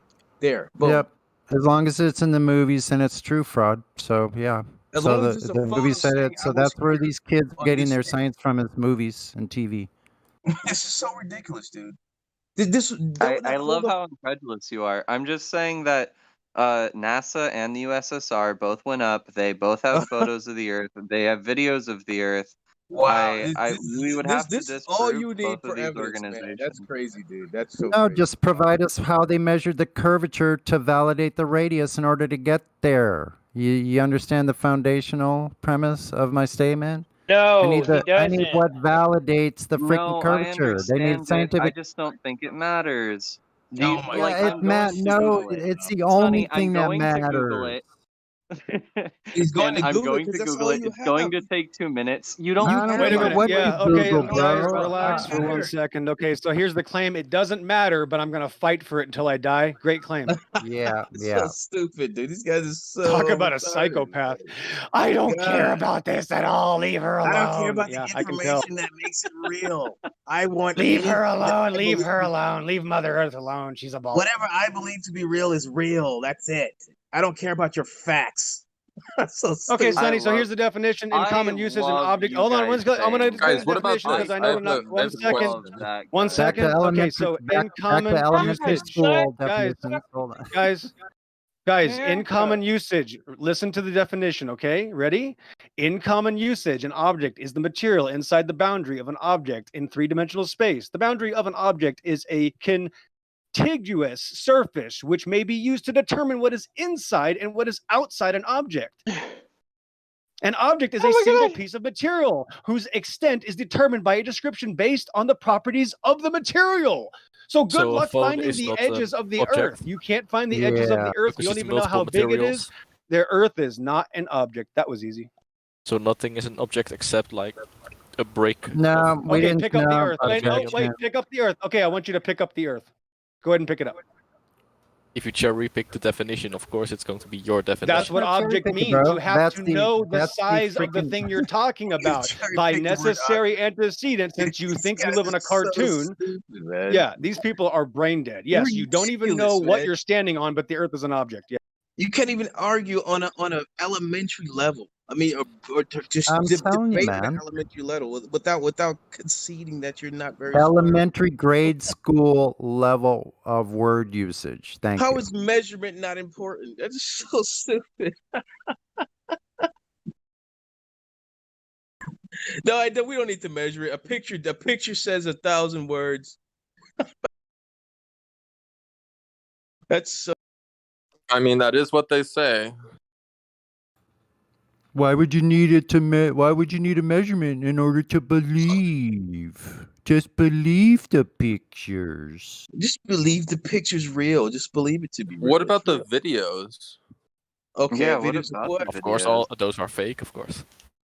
Videos of what? What about the Yeah, Red Bull video What where they about the conspiracy 10-year-old that's down the like street hard that to can Red do Bull get Photoshop video. just as good as See, NASA? they Actually, don't 10 they years, don't even know the material. somebody What about 10 the years Red old, Bull video? there's 10-year-olders that 10-year-old people that can do as good of photoshopping as NASA. What about that? What about the They Red couldn't Bull have video? done that good of a Explain to us why job the Red Bull video is real. Please, 6 No, why years the a Red ago. better Red job, man. representation? Stanley Kubrick did a better job in 1968. Are you kidding me? Planet New Mexico with the Red Bull footage. So funny, right? And on top of that, it was a fisheye lens. You know what a fisheye lens is, young man? Yeah, what about a live stream? Do you guys think live streams are photoshopped? Can you prove that it's live stream? So funny. See, the You guy guys just are laughs great, because man. he How doesn't would you want to answer. certify? How would you certify that it was live? Well, I mean, I think you could look at the Earth and see what's happening on Earth. Oh, And just that's looking at kind of so you guess that it's certify things live. just by looking and making up your mind. Oh, okay, yeah, that's what I figured. Okay, good job. Why would I believe that it's not live? Oh my gosh. This is just so Fraud, funny. Yeah, don't the just ask, brain oh my dead god, for zealot that. would That's a say really that. crucial question. That's what a religious zealot would say. A brain dead Because you've religious never zealot. thought to question Good job anything describing these guys yourself. do. You've never thought to question anything these guys do, right? That's where your line is. You just believe things willy-nilly. Doesn't matter. You don't question anything. We have been questioning the entire time we've been alive, our reality. This is the difference between us and you. You guys don't question anything. Now that you find some reason to question it, you come here with no material, with no evidence, and just sit here trying to laugh at us without looking at anything we offer you. You understand? You just come here condescendingly thinking you know it all, and you don't. No, I come here wanting to talk about conspiracies, and no one wants to engage with conspiracies. I like the marketplace of ideas, so everyone can present their opinion, and then the truth will emerge. Opinion, truth doesn't come out of opinion. You have to have evidence and facts. The What's wrong with you, man? the truth is there regardless of your opinion of it. Right, but you guys know what the marketplace of ideas is, right? Who cares, dude? We're not here for Who names. We're here cares? for Yeah, who truth. cares? We're here for truth. Why? and What you knowledge. selling? Who What you cares? selling, Your art man? doesn't matter. Marketplace Only of theirs. ideas and opinions. That just sounds, dude. That sounds like something on Xbox. Let's go to the You're market. like your trial. You like your trial is like freaking social media. Like, no thanks. We're trying to tell you the Earth. Is the Earth an idea or is it reality? Reality. Okay, so it's not dude, subject to the marketplace of ideas. Ideas are concepts like capitalism, socialism, capitalism, you name it, right? Those are ideas. 500 years ago, What it was the physical quantities of the world and whether they exist or not and what they are is not subjective opinion or subjective ideas. It is objective reality. Measurable, Yes, testable, sir. verifiable. So you're comparing apples to oranges. Flat Earth isn't an idea. It's observable reality. You observe it. You've observed it your entire life. Now, you have an idea in your head, this concept that you live on a cartoon. But that's just an idea in your head, something you've never experienced, something no one you know has ever experienced. But you believe it anyway. To you, the shape of the Earth I is an don't know if you idea. want to talk about philosophy, but out of curiosity, if there was no one alive, no creatures alive, would anyone know that the Earth was We're flat? not in a what if Would world. it be an idea? We're not in a what if world, dude. We don't operate in what if in here. Okay. All right. Yeah, I know it's really hard for Listen, people to then no engage one with be around to what if ask you scenarios stupid question, sometimes. I'm okay? sorry. And no one be around to hear the answer either. So, let's. Okay, that's fine. Dodge the question. That's okay.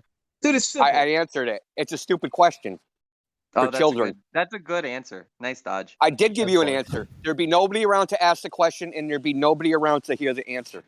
It's a stupid question. True. What does if that there mean? was a that no one's void, around could to the answer void the question? It doesn't mean anything. It's meaningless gibberish. No, it means something. Maybe to you, whose wires are connected, you got the positive connected to the positive. Okay, whatever, man. I'm sad that you can't engage with philosophy. Oh my God! There is no philosophy there. There is no philosophy. That is actually devoid of philosophy.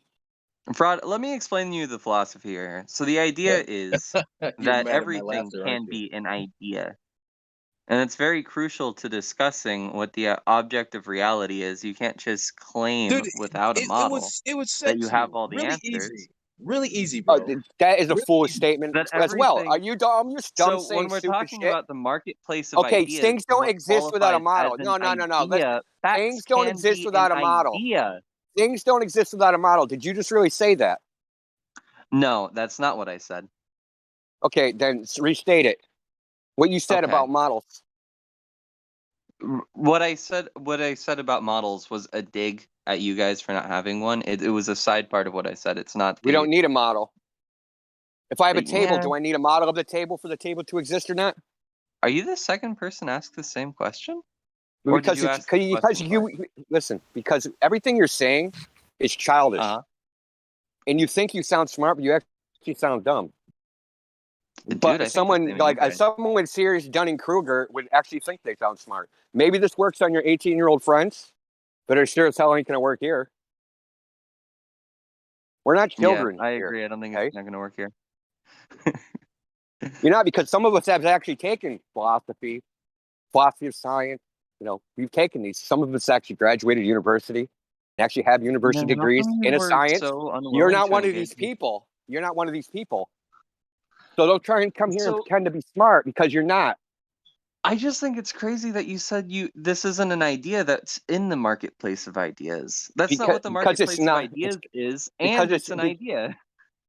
Because we're not talking about. Do you want to get into Neoplatonist philosophy about the world of ideas? About concepts, about whether the concepts exist out there in the world versus whether they exist in our mind. You want to play mental masturbation? That was exactly the premise of my question. It's silly nonsense, because I am a direct realist.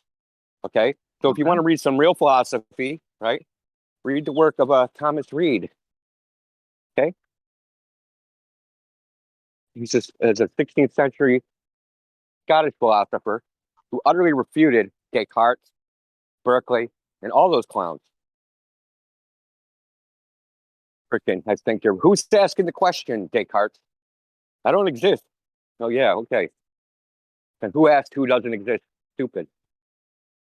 It's silly. I mean, we're here to talk about the Descartes physical believed in quantities God. of the world that we all objectively experience, not freaking mentally masturbate about, concepts and ideas.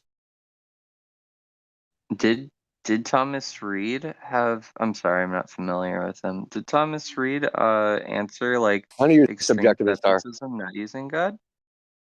Pardon me? Thomas Reid was a Presbyterian minister / philosopher / university professor / what do they call him? Can't remember the name. Hey, can you teach me how to mentally masturbate? Yeah. I can. It's on my OnlyFans. Think about your mom. Low blow. I'm kicking the shins. Dude, we're aviate, your weird name. Listen, dude, it's real simple. Hey, you guys, listen, I want to point something out before anybody else starts. This is what you guys try to do. You try to throw smoke in the air, smoke and mirrors, muddy the water, and try to turn something that's objectively real into a subjective opinion where nobody can know anything. It's a little trick you guys play, and you think we're not hip to it. We are hip to it. I'm particularly hip to it. We can't know anything. We're just brains in a fucking jar. What if it's all a simulation? Because you can't accept the fact that you're never going to space. You've never experienced the Earth as a globe except for when you stare at a television set, right? Now, when you go out in the physical world and you actually look for this globe you think you live on, it doesn't exist out there. It only exists as a concept in your head. And you guys can't cope with that. So you try to turn everything into a concept in your head. You try to turn the outside reality that you experience. The rain is a concept in your head. Trees are concepts in your head. Life and death, those are concepts in your head. No. No, okay? We all experience the same reality. We live, we die, experience rain, wind, heat, sun, the flat earth. We don't experience the globe, these concepts that we live on a sphere. Those are just concepts, trying to turn our objective reality into a concept because you live in a fantasy world. I just think it's a fun. I'm gonna answer this, and then I want Fraud to ask what he wanted to ask. But I just wanted to say, I just think it's a fun idea that the United States government and the USSR government would both lie to us about something so crucial, and the implications that Governments has on don't lie. history. I think it would be Governments are fun. another abstraction. The idea of government itself is an abstraction. Wait. Can we have Fraud answer? People lie. You just anthropomorphize government. Why would the U.S. lie? Why would Walmart lie? Look, these are ideas, right? These are concepts. They're legal entities that we formed, right? And there's a whole bunch of people within them. And the people within them, they tell lies, right? Fraud, The what was U.S. it that you doesn't lie. wanted to ask? And there's something, here's a little factoid you don't know about the USSR, right? Because I actually lived when the Soviet Union was still around. They say there never was a space race and that the space race was a concoction of Western media. They say that now. They said it then. They haven't changed their story. I mean, that makes sense because the USSR won the space race, so I don't know what this is about. Fraud, what's your question? They Fraud, weren't do you in the care space anymore? race. Like, I forgot now, dude. You Ah, can't have shit, a I was race trying where to there's get you only before you one forgot. participant. The USSR made it to space before we did. You believe that? And they also, the U.S. claims as a response to that, they put a balloon into orbit, okay? A balloon. Yeah, a balloon, like a hot air balloon. They claim they orbited a balloon. He just told you there's no space race, so prove him wrong. The Russians themselves I'm claim there gonna is no search space race. Wikipedia, and I'm going to say that there You're was a citing space race Wikipedia? during the Cold War. Who can edit Yeah, I think Wikipedia? Wikipedia is a pretty reliable source. Can I? Why do you can say that? Because Wikipedia has a really strong monitoring team, and I think Wikipedia is a The great fuck place it to get does. baseline information. Yeah, they What do. do you base that on? What do you base on Wikipedia's strong moderation team? You know that there was a guy that they were editing. So he was the subject of the Wikipedia article, and Wikipedia's moderators wouldn't let him edit his own birthday. And he was the guy whose the article was about. So I don't even want to hear that shit. Anybody can edit Wikipedia. Anybody. I could go down to the methadone mile and get one of the heroin addicts to edit Wikipedia. Yeah, and then Wikipedia is gonna fix it. You think so? I'm glad you have faith. Edit the space race right now, and we'll see how long it takes for the Wikipedia team to edit it. Well, they have a vested interest in that. Oh, okay. So are we talking about the who's heliocentric scriptures? No, we're getting to the part that I like. Doctrine, the Wikipedia they? doctrine of the Who's globe. they? Look, okay. I'll tell you who they is, okay? There's certain people who have an interest in articles, right? So if you're a nerd, so I'll give you an example, specifically to Wikipedia. So there's a guy out there, a German, that thinks he speaks the Klingon language fluently. Now, the Klingon language is a fluent language. It's an imaginary language, right? Unless you think Star Trek is real, which would be odd enough, right? So there's a Wikipedia page dedicated to this. So he applied to Wikipedia. He has complete control of this page. And he picks the people that get to edit the page. And he gets to do whatever. So whoever agrees with him, he'll moderate the page and edit it and do whatever they want. And then if people don't share their viewpoint and edit the page, they will take out their content. This is a well-known problem in Wikipedia. Has nothing to do with flat Earth or anything else. This has been known for 20 years, as long as Wikipedia has been around. So calling Wikipedia a reliable source is just like sticking your thumb in reality. Go to a university and quote Wikipedia and put that as your reference. You know Wikipedia's criteria? What's Wikipedia's criteria for a citation? Do you even know? I don't know. They have like web link. They usually have links on a lot of the main claims they make. They I didn't guess even, I'm not before they exactly allowed web familiar. links, it was more stringent. And want to hear how stringent it was? I'll tell you. Sure, go for it. It only had to be published in print. Whatever you put on Wikipedia, the source, the citation, only had to be published in print somewhere. Now, what's the barrier for publishing in print? There ain't one. Money. I got some money. I can get a book published. Boom. Now I can put it on Wikipedia, whatever words it says in that book, and I can just get claim it on Wikipedia, but it's a fact, and people like you just believe it because it's on Wikipedia. See, Wikipedia has citations, and then you have to go to the citations that you're supposed to do. See, that's their mea culpa. Not our fault. You didn't read the citation. And 99% of the time, at least in my experience, when I go look in the citation, what it says on Wikipedia isn't actually in the citation of the source that they cite. Oh, it's their God. interpretation of the citation. I mean, 99% of the time I've looked at citations on Wikipedia, they've been completely accurate. Verbatim. Nearly. Verbatim. Nearly. You're full of shit. I think you're full of shit, my guy. I Can we don't not think you've insult ever each other? actually Can we checked talk the about the citation. ideas here? I don't think you've actually ever checked the citation. This I anyway. absolutely This isn't have. a It doesn't pissing matter if you contest. think I do or not. This is a flat Earth server. It's not the clown Earth server. So, so we're gonna go into like actual philosophy of figuring out whether something is true or not. So let's go. What is the globe Earth? What is the globe Earth logical axiom from which it's based on? Oh, I thought we were going to talk about epistemology. What is the globe Earth logical axiom? The science and reasoning. That's not a logical axiom. I don't know what you mean by your question here. Logical axiom, it's if you touch something, see something immediately, Something is self-evident, remember? Oh, okay, sure. Then yeah, that's my answer. Okay, yeah. What's self-evident about the globe? What's self-evident about when you go out in reality and you're on a globe? What self-evidently tells you to do that? I mean, a good one is, I don't know how you're going to explain flight times without a globe. I don't know how you're going to explain. So before certain airplanes areas of the existed, day that was getting. self-evident. What are you I talking? mean, You don't know it would anything be about it would flight be time, nautical travel times. dude. You don't know anything about this. You're just saying random words, bro. Did you hear his question? That's true. I am saying random words. Sure, whatever. Can you answer his question? Not aeroplane. What is self-evident about a flight What time? is self-evident? What's self-evident about a flight time, right, is if we have flight times traveling from this city to this city, every which way, and going however nonstop all the time, and then we have a model that associates with this, then I just don't know how you would say, like, oh, well, this is not true. Okay.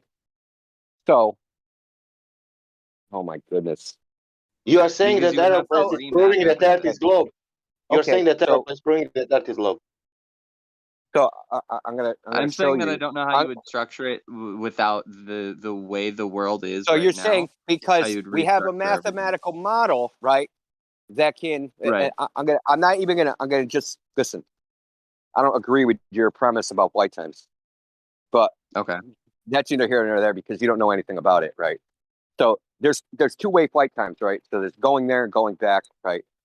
There is no thing, right? So I'll give you for instance, Santiago to Sydney, that trip. Going one way versus going the other way is a 6-hour difference. And in each direction between if you go to Flight Aware 24, right? If you look at their min and max flight times, those are 6 hours difference. There's a variation of 12 hours between the fastest you can go in one direction and the slowest you can go in the other direction.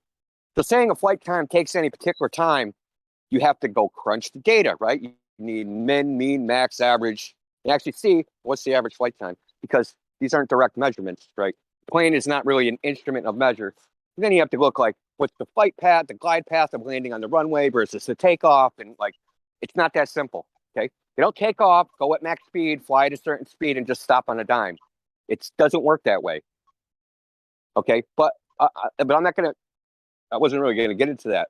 The point is, you think that because there's a model that quote unquote work, that must be what it is in physical reality.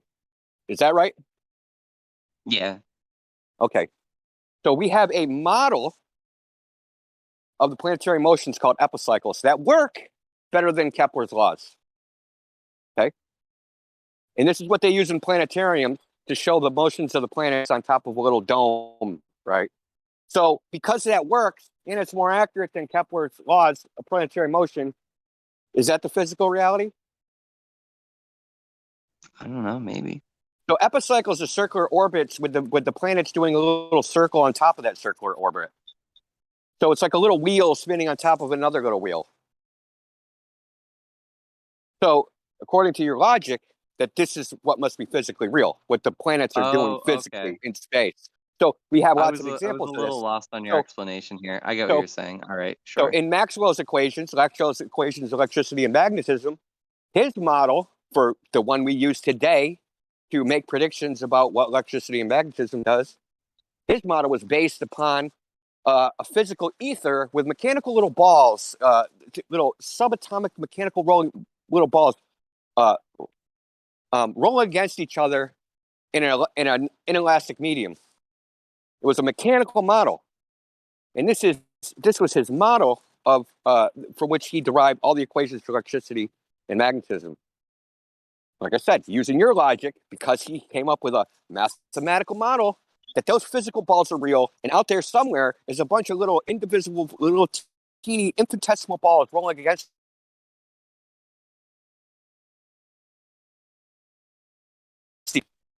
Right? So we know that isn't the case. Okay, this is called the appeal to utility or appeal to pragmatism fallacy. Right? Because something works doesn't make it true. Because some.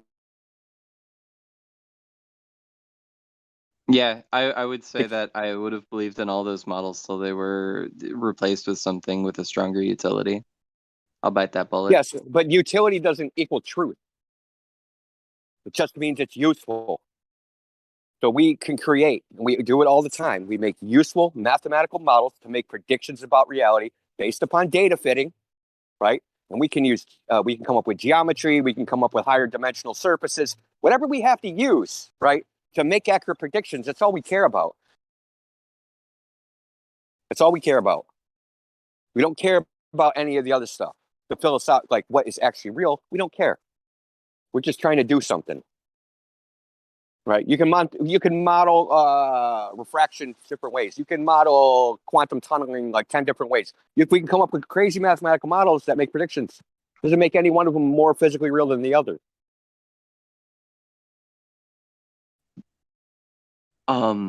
Yeah, it does. Whichever one has the stronger explanatory power. Okay, that just makes you feel better, but it doesn't say anything about truth. Okay, so does physical reality change when someone comes up with a different idea with more explanatory power, with its more accurate? Physical reality itself changes for the ideas of men? I mean, that's silly. Yeah, that does sound silly. Does it sound like a good idea to throw away a super useful model that does a lot of stuff for us and then not provide anything in return? Listen, we don't listen. You can do all the stuff, right? You can do, actually, I don't think you know enough about the globe model. And this isn't slight because this is a common thing. It's not really a rare thing. It's more common than not.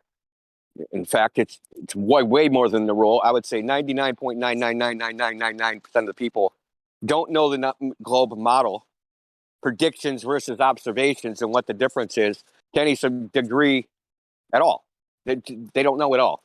So most globers that come in here, they think that the model is some perfect thing, right?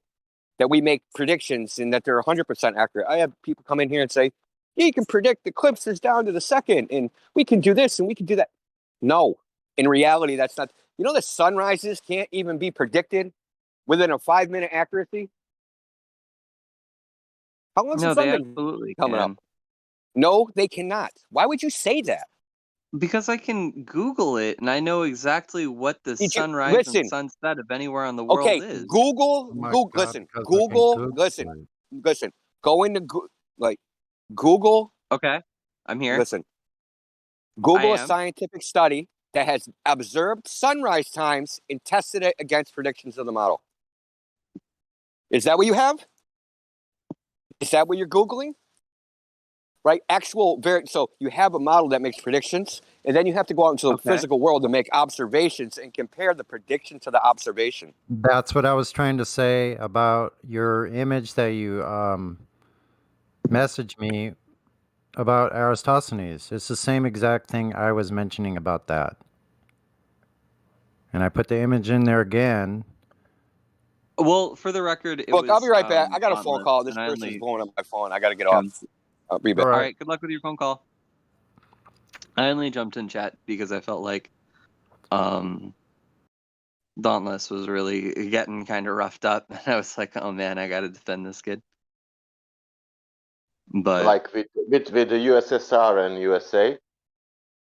yeah, that's what I like to talk about. No one wants to talk Yeah, about it with me. It makes how me that sad. conflict can back in the future curvature.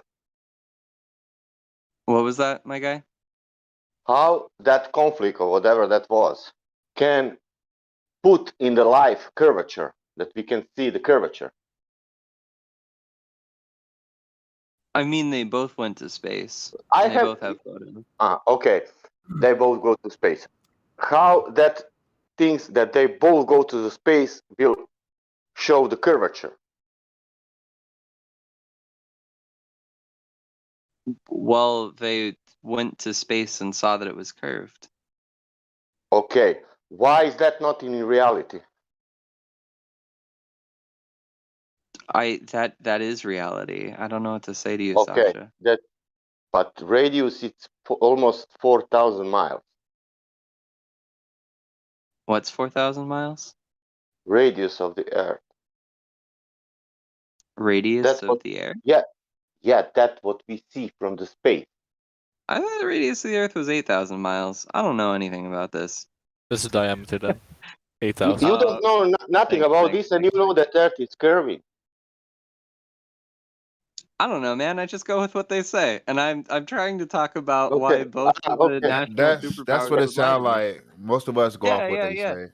Yeah, and do you know what we realized? Because I realized in life, I also watched TV and NASA and everything. I also believed in that.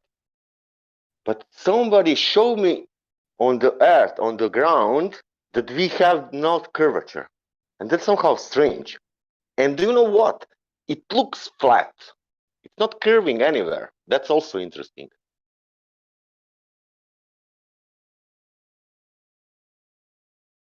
I Yeah, mean, I think it's it's And just look what really from big, and that's how you perceive it, my guy. yeah, but I told you how big it is. Did I? Wait, what was it? It was almost 4,000 miles radius. I told you how big it is. Did I or did I not? You said that it's so big. He can't take your word, bro. You're not the authority. I mean, if he's quoting the authorities, I'll take it. Is that what they say? And Yeah. by they, I mean NASA and everybody. All right, then sure, it's true. It's Yeah, true. Whatever. you didn't learn in school how much it's Earth?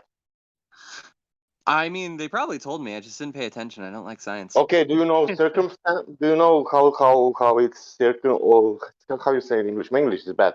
Circumstances, all around.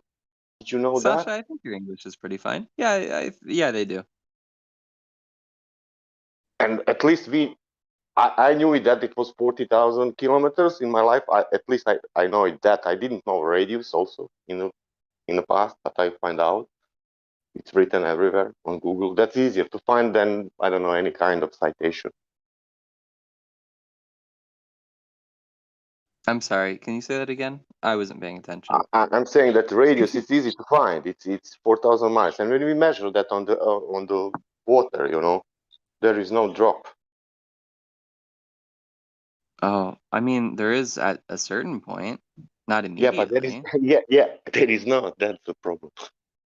I mean, there has to be a drop at It at has some to be. point. Yeah, it has to be, Yeah, but there it is has to not. be at Yeah, but some it has to point. be, I but don't it I is know was not. what I, the I was I My, was talking to my, my nephew. my problem is because it is not. Right. because Same if it here. And was completely flat, why wouldn't I be able to see like? You're not Superman. I will tell you if you want to be, I mean, if you you could want to get a listen. wait, I wait, wait. can You're tell You're you. not not. You're Superman. You could not get a big Superman.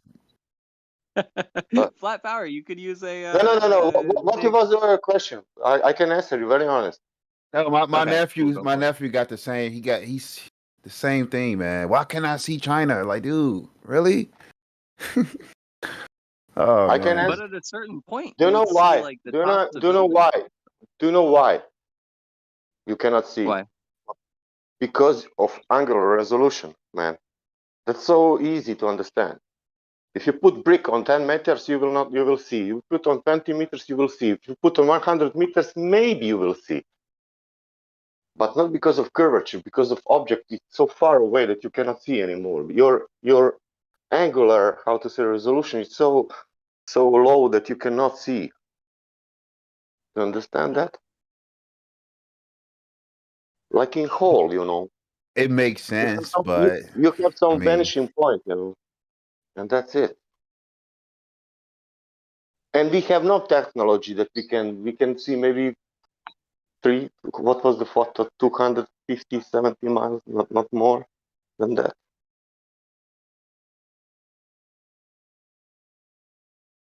I was talking to my nephew the other day about this, and oh man, he hurt in my heart so bad. He was like, we are so insignificant. I was like, nephew, please shut up, don't say that. I'm like, why do people like we all are programmed to think that? He was like, we are so insignificant. Like, there's so many other planets. I'm like, God damn, nephew, Jesus Christ. I almost Yeah, couldn't that's that. respond to it. I almost couldn't because that's exactly why we do what we do, and it's like Jesus, he's saying the words right here, like Jesus Christ. Oh, Well, Yeah, this is the one I've only. never. It's not only one point. We have more points, but this is one point what people observed outside and trying to measure and to understand where is that drop. And look at this. In at least me, I don't know. In last 5 years, I didn't find one person who find the drop with real measurements. but everybody believe in it though, and Yeah, that's the problem. Like you can't give them too much to bite on. You got to give them just enough because they just at the end of the day, no matter what you say, bro, it's like it has to be a ball. Like okay, They it shut has to be a down. ball.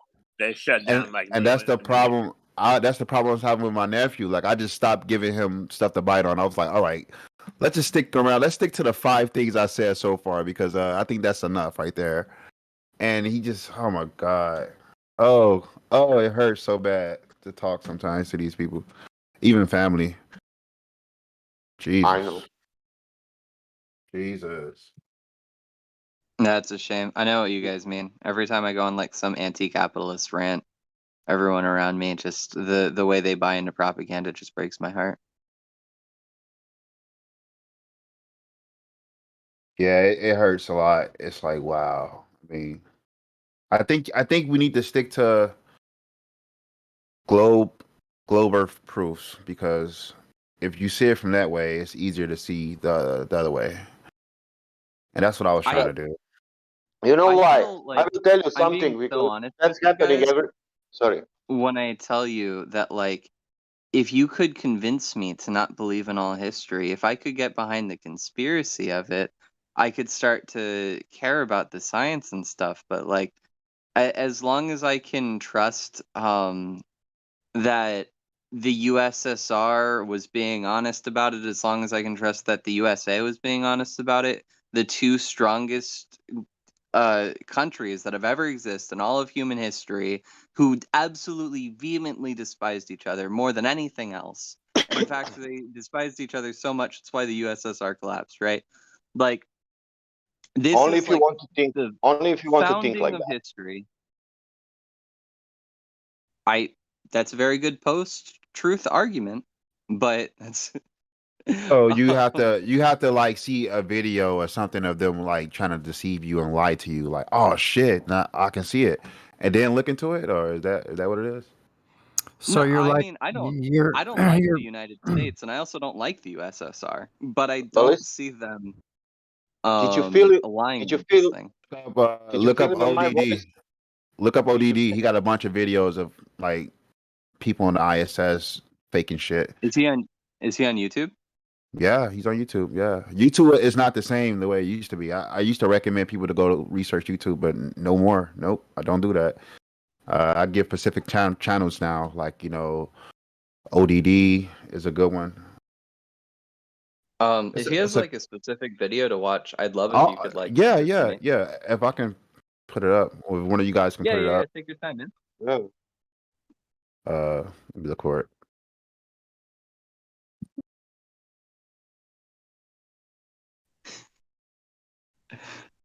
Can I ask you a question? Yeah, go for it. Did you feel that I wanted to convince you? Yeah, I feel like you guys really want to convince people because you really No, believe in no, this. no. You're really wrong here. Nobody wants Oh, here. okay. At least I feel nobody wants to convince you. People want to give you informations about many things, and that they want that you look into that. You have so many people they don't want to look into that. That's there, and you are stupid, and that's it. It's not That's true. anyone's I just want job to convince you other than you. It's your job to convince yourself with the information that you have.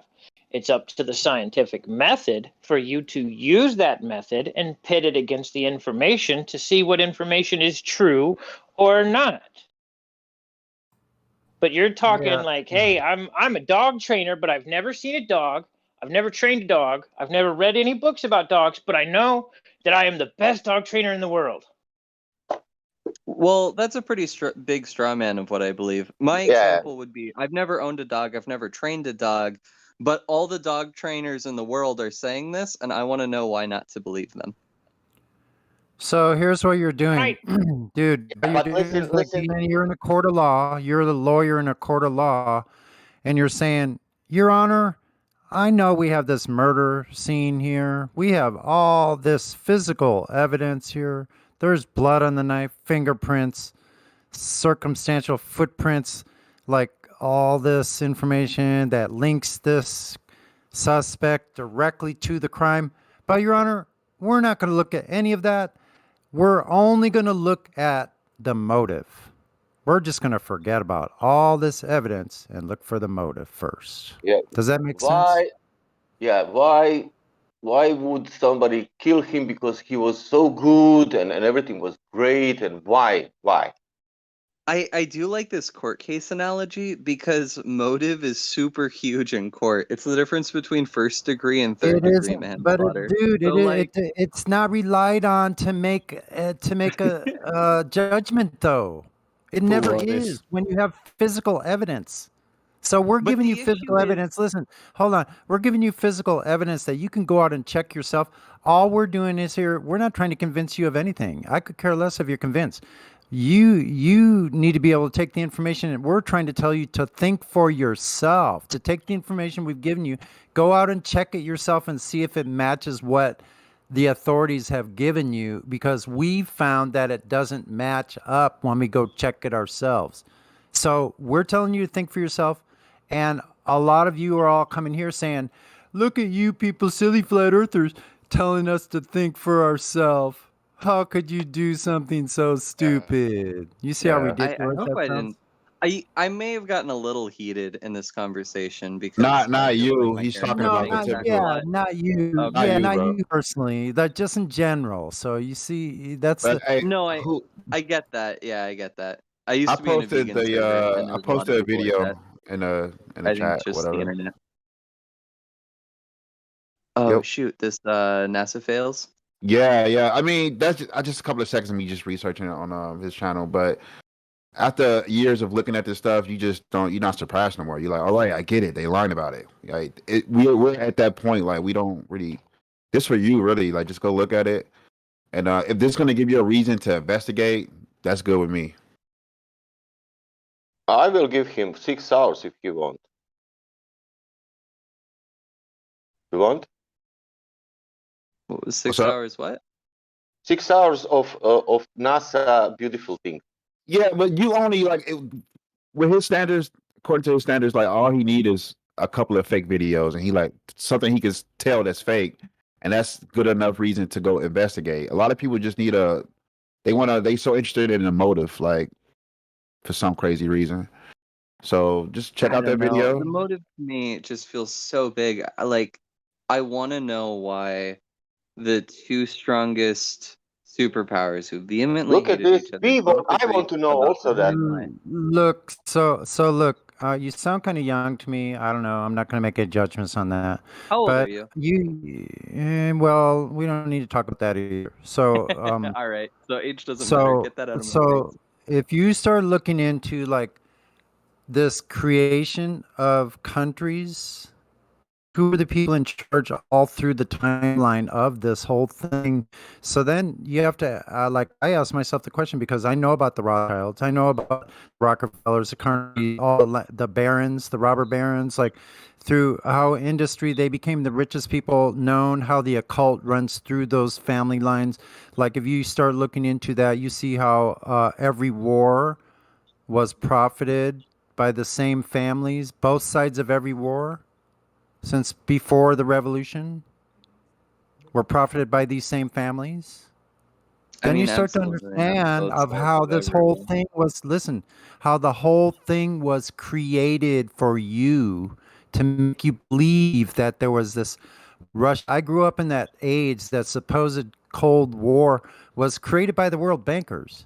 Just like every major event happening on Earth now is created by the world bankers. The laws that are created, the people who are put in power, all the kings, all the people in power are put there by the puppeteers. There, if you see it, listen, if you see a face in public anywhere in any kind of media, it was put there for you to see. You're not going to see the person behind the curtain who's pushing the buttons, pulling the levers. You're never going to see them, but they're there nonetheless. They've been there.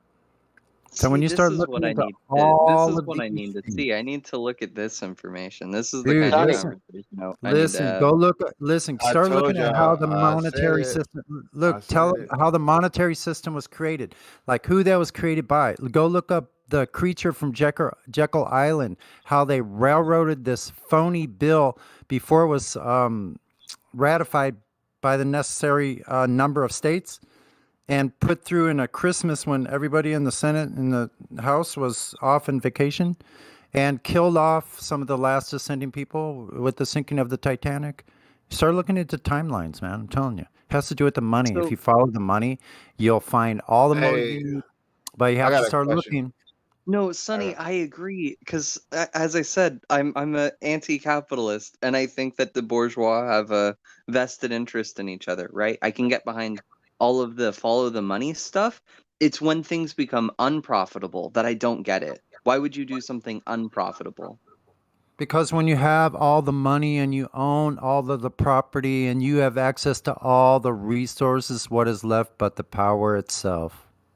They don't care about money. They care about making you become a servant of them because they think they're better than you. They think you're stupid. They've planted these ideas of what is humane in your mind, what is socially acceptable has been planted, given to you. You're in a matrix, man. Neo, you've been a slave your whole entire life. You've known something's been wrong your entire life. Sunny, So it's time to listen, take the red pill now. Sunny, listen yesterday's story. I'm watching Roland Garros tennis final. Novak Djokovic and some guy, Chris. And they finished, and guy did the interview. And in one moment, they are selling the picture. Do you know where? On ISS. It's a live ITV UK program, Roland Garros live final of Grand Slam tournament. And it's a live from ISS guy. It's a French guy, French astronaut. And look what? Do you know what he's doing? He has a tennis ball and he's playing with tennis ball and speaking something about tennis on ISS. That was yesterday. You just gotta watch it, bro, and just go off what you want to go off, man. That was yesterday. I think that turned people away more than anything when people feel like you trying to convince them. Why Like, would somebody took the tennis ball on ISS? Because it Yeah, will be tennis. Because yeah, it will be final. well, it's just stupid because they want people to be stupid. So they're trying to tell them this is science that they're doing. They haven't provided one thing that has made anything better for life here. With all the millions of dollars, they provided nothing. Show me one thing. I got a unless question you're to talking y'all. Velcro. Have y'all seen the E-War channel? Have y'all looked into that? E-War on YouTube. He was talking about the old ancient structures that was built and how they was used for like energy and all that. Have y'all seen that? I can post something in here. Hold on. Talking about the lost history of planet Earth, where we're a big quarry, silicone mining quarry. The lost history of planet that's an excellent one. Yeah. Oh my God, Listen, I've been looking at it for like 5 or 6 years now. Flat Earth, not E-War, but nothing really surprised me no more until I saw a couple of his videos. I was like, holy shit, I didn't even think about that. And I work construction. We build houses, we build communities. That's what I've been doing for the last 2 years. Yeah, I suggest Ave. If you look at have you looked at any of the main flat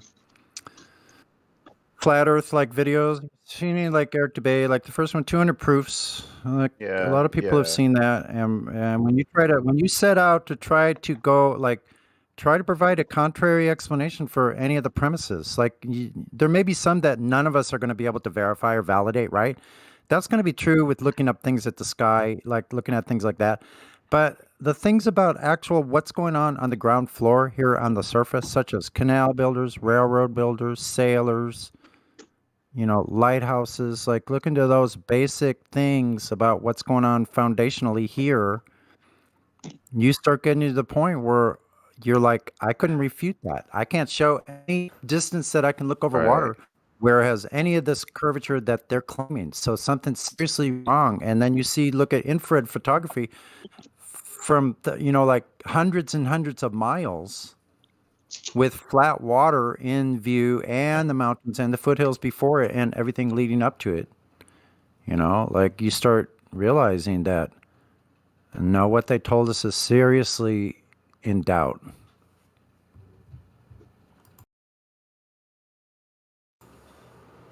So if the curvature claim is not true, then their whole entire thing sinks. There's nothing left of it.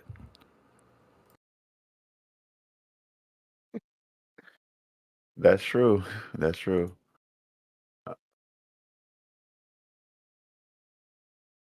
That is true. I had a debate with my friend, and I had to tell him, like, bro, that NASA can come out and say we lied about everything, and you'll be like, that's bullshit. It has to be real. Some people are so invested, bro. Oh my God. It don't matter what you say. It don't matter if NASA came out and admit, like, oh yeah, we was lying to all y'all. It don't matter. They they built their life off this shit. Most people, so it has to be real. And like how have they built? You know what I'm saying? You think about it, nigga. It's like y'all ain't got shit to show for it.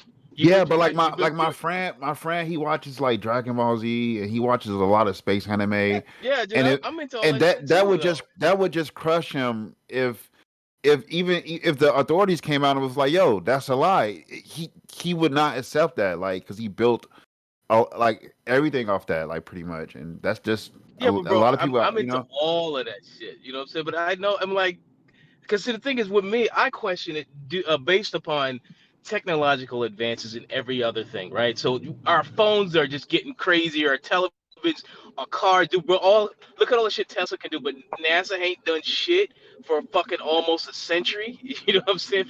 Y'all ain't done shit, but yet my phone can if you put a rocket to my phone, it can fly to outer space and do all kinds of other shit, but the rocket can't go. Yeah, you could probably do it. You could do it remotely, probably with your cell phone. You could fly a rocket and shit. but these fucking idiots can't go back to the moon. Oh, we can't go back to the moon because so and so and so. I'm Yeah. like, you're so full of shit, You dude. could It's you like, could put another cell phone on the rocket and point it down and see the whole entire flight. Why haven't they done it yet? For the That's record, true. I hope they stop sending things to space. It's super bad for the environment.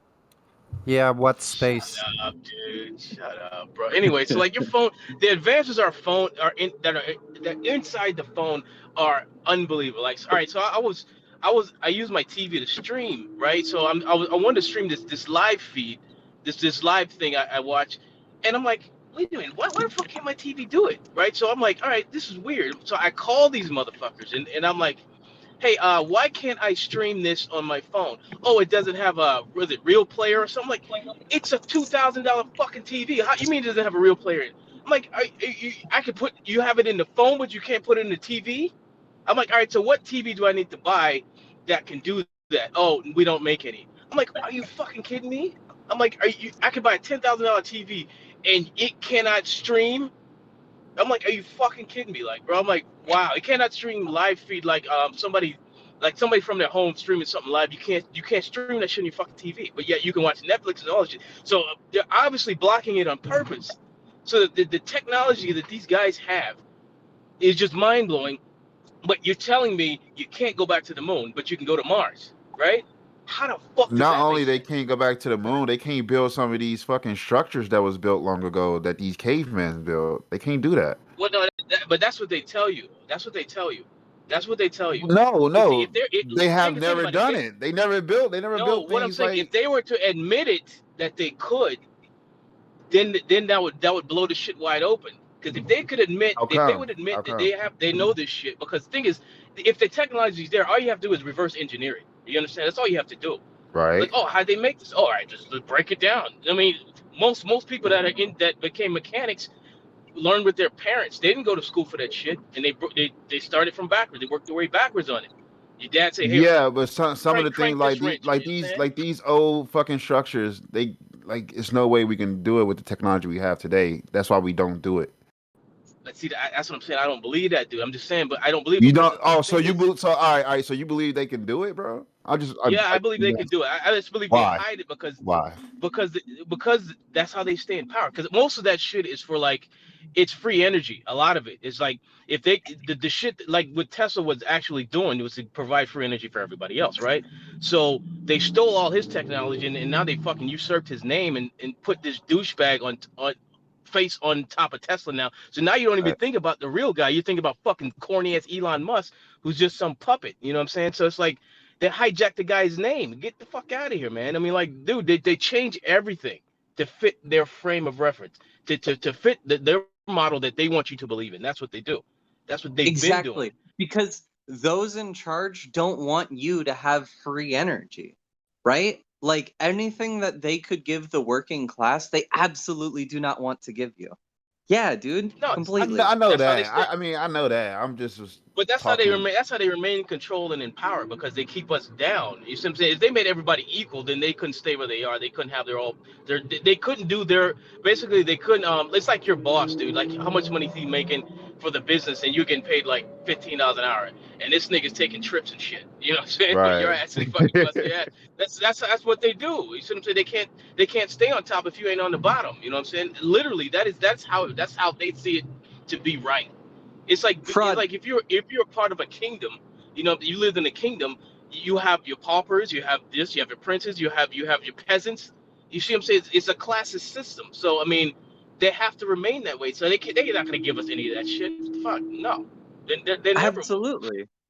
Yeah, Dude. that's true. And That's the true. FBI That's killed true. Martin Luther I King. wasn't Like really. everything you're saying absolutely is true. That is true. I agree with that. I was just saying to show off the show that they can do because they always put stuff in front of our face and throw it in our face anyway, just to show that they can do it. And I just don't think it's possible. I still don't think it's possible. Whether they want to hide it or not, you know. Out of curiosity, have you looked into any readings on socialism? Have you done any research on it? Like No, the not actual really. theory of it, not like the fucking authoritarian regimes that misuse and abuse the I name. lived 20 years of socialism, the best one, what you cannot even imagine, but that's it. I didn't hear what you said, but I really want to know what Fraud was going to say to that. I lived 19 years of the best socialism that you cannot even imagine, but that's only my story. And it's better than any system what I saw in my life. But okay, that's my opinion. Well, I haven't done much research. I'm still learning, man. I'm a student, bro. I'm a student. No, this dude, it's not that. It's just like you have to when you look at when you're doing your research, you have to take it with a grain of salt because take the whole UFO conspiracy thing, right? Do Right. you really think that that's fucking aliens? Honestly, or do you think that's some shit that they're making that they're not fucking telling you about? I mean, I what don't makes know, more bro. sense? I seen UFOs like for real, for real. I've Right. seen All right. So UFOs. now it's front page news now, right? Now it's mainstream media that these things are flying around, right? So now they're gonna bring the narrative that it's aliens, but I'm like, nah, motherfucker, there ain't no damn aliens. You think Y'all so? are All doing right, that shit. you all right. I don't believe in space. Like I know they not come from space, but Right. you Exactly. So believe it that ain't they coming are from space. military. You believe they like Yeah, it's of all course, military. bro. I mean, listen, you got people in your family that are military, and there's certain things that some of them can't tell you. Might not even involve something that deep, but there's just codes of silence within the You don't military think that it's a they can't. possibility that it's not military? Hell no. It has to Okay. be because, like, dude, that where else is it? Where all like what 70% of the budget almost goes to just the MIC. Those dudes are doing all kinds of dastardly deeds, bro. I'm just saying, like, I would if I were them. That's how I know. If I didn't have a conscience, I didn't believe in a God, and I had all the money in the world to just create and make whatever the fuck I wanted, I would do it. So, like you're talking about with your friend with Dragon Ball Z and shit, like, dude, I played Resident Evil, all those fucking games. I'm like, bro, that shit is scary as fuck, but like, probably niggas is doing that. You know what I'm saying? Like building Yeah. underground bases, Yeah. doing experiments on crazy. Dude, the Nazis were trying to do it. See what I'm saying? If they were trying to do that in the 40s, right? Yeah. That was the 40s. But We but took even their scientists, bro. That's what I'm saying. We took their right, scientists right. to continue these programs. I mean, Werner Braun, father of space, of the rocket, all of that stuff. You know what I'm saying? You had the SS was doing all kinds of crazy stuff, man. So I'm just like, these guys, why would they stop doing that? I I don't mean, know because like I it's the don't know. same. UFOs is just a different tier to me. Like I don't know. I used to It think it was the is. military. It's the next level. It's next level technology. It is. That's all it is. All right. Ah. If they think about it, dude, they fly without fossil fuels. Why would you divulge that information to people? You know what I'm saying? That's It's true. like, I'm not saying they don't know anything about it or it's not like I know they're into that, but I don't know. I've been watching E-War, man, and it's like kind of changing my shit up, bro. I'm telling you. Because of these same fucking people that built these fucking the infrastructures in these buildings back in the day all around the world and they not around no more. Well, what if they are the fucking UFOs that's the aliens and shit, and what if they on Earth with us? We already know it's more land out there. You're like, what if, I don't know, 500, 800 miles away, a whole nother civilization? I don't know. Who knows, man? It's a possibility. Like, I used to always think it was the military, but it is a possibility that it's not. That's just me. it's not the mainstream. Let's say mainstream military. The shit we see, the shit you work for. Just like with the Masons, right? Right. I have friends that joined a Friars Club thinking they're a Mason. Like, nah, dude, you ain't no fucking Mason, bro. You'll never be as deep as those other dudes are because you ain't got enough money. Right. I got you. It's just like Scientology. You buy into that. If the more money you have, the higher you rate on that Phaeton meter or whatever the fuck they do, dude. All right. I don't know, man. Crazy, dude. It gets crazy when you start thinking for yourself because now you got to think about all this shit. You can't rely on anybody to be the authority in this matter. Like, all right, fuck, I got to think about all this shit on my own. And I think that's the reason why it's people not waking up at a rapid rate, because they have to think on their own. It's like a lot of people ain't ready for that. They rather go on Google or go to Wikipedia and, just get an answer real quick. Like they know it spins because Google Earth says it spins. You know, come on now.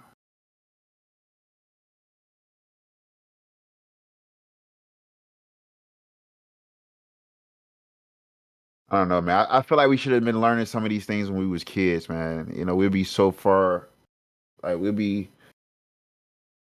I think the shit that we learn about is so basic. You know, I don't know. Crazy.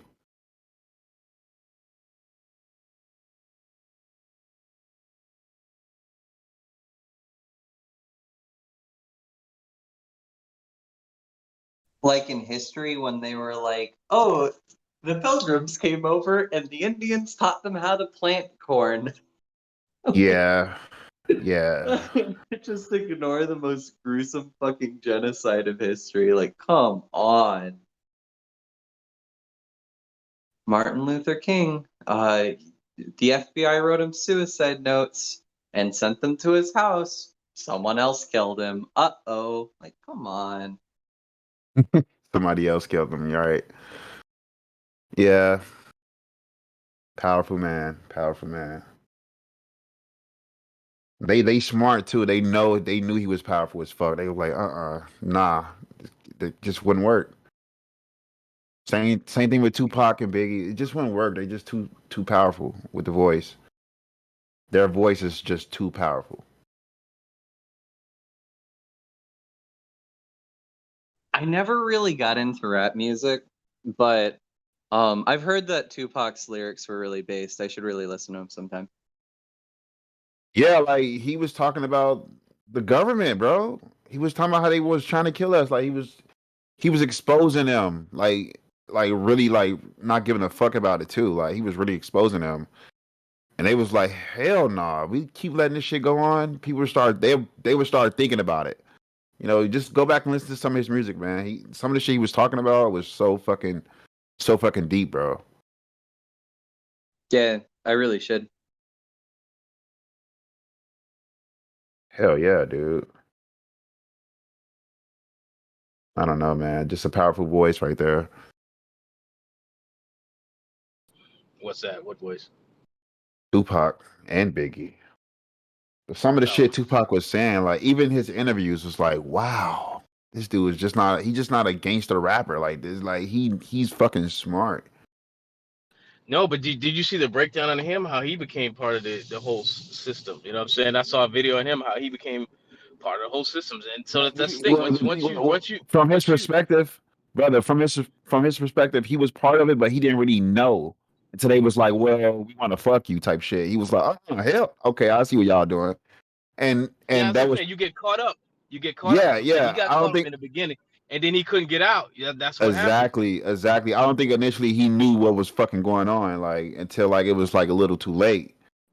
And that might have happened to Biggie too. He might have got caught up and didn't realize it either. Like, oh shit, what the fuck I get myself into? You know what I'm saying? So, Yeah. They don't give a fuck about us. That's right, man. That's fucking right. They don't. But see, the thing is, all the shit that's going on now, right, is behind the covers. So if you want to go back into the biblical times, they did that shit out in the open. You know what I'm saying? There was no hiding. They didn't have to hide then. But see, now it's different because they were being attacked on a spiritual level as opposed to being in a physical thing, right? So it was out in the open, and people were sacrificing their children to strange, all kinds of craziness that you read in the Bible. You can't do that now out in the open, but you can do it behind the covers and behind the scenes. So a lot of it's been uncovered, but then they sweep it under the rug because they control the media. They control what you hear and what you read. Just keep an eye on the Republican Party. It's all going to be in our face in a minute. These fucking people don't give a shit about you, and they're so brazen about it. The thing is, they're on the same side, though, dude. That's what I'm saying. They're the same people. They just have different demons running their mind. Like, all right, so like the Democratic Party is very like perverted, homosexual, all kind of weird. They're weird. They're freaks, the Republicans are going to say we want to kill people because global warming's getting out of control. And the Democratic Party is going to say, well, we just don't want to stop them. But which side is doing it? All right, so it just depends on what you believe this whole virus thing to be, right? So they're just more cunning with their killing You know what I'm saying, or what they're culling of the people. You know what I'm saying? They want to do it a different way. The Republicans want to Yeah, do it fuck yeah, this kill the way. boomers. They're two evils. They're two evils, but just different. You know what I'm saying? They operate different. The Republican Party is warmongers, right? They prefer to fight, you know, and just take it if they can. But the Democrats are kind of, they're just perverted and weird, right? So they're more like Sodom and Gomorrah is a Democrat Party, right? They're that kind of people. Like Hey, the Republican Party is more warlike. You know what I'm saying? They just don't care. It's there where the highway type. You know what I'm saying? The Democrats want you to join them. The Republicans don't really care if you join them or not. They just want to push forward their agenda. They don't care if you want to join or not. You know. can I ask this guy a question? Oh yeah, man. Socialist guy. Anybody can speak. Yeah, go for it, please. Do you know who Margaret Sanger is? She's some sort of celebrity, right? No. She's the person who founded Planned Parenthood. Oh, okay. Oh, that Oh crazy yeah, chick. she's that racist girl, right? She wanted to exterminate the black race. Yeah, that shit's fucked And up. so when you get caught up in this whole like Republicans versus Democrats nonsense, you're really setting yourself up for failure when you're trying to understand what's happening in the world, what's happening to you. I mean, I criticize the Democrats too. Don't get me wrong. I hope that But my they're just the saying same though. they just won't They're just- stop. Well, if we look at the politicians running and what they're advocating for, then I mean, the difference is that the Democrats don't care to stop the Republicans. They're like a faux opposition party, but that's not the same thing, right? Okay, so of the two parties, which one is more in favor of funding the mission of Planned Parenthood? Yes. The Democrats. Right. So that means that the Democrats take the money that people donate to them based on the type of understanding you have of politics, and they use that to set up abortion clinics in neighborhoods. Oh man, Crazy Commando, you're cutting out real bad. All this.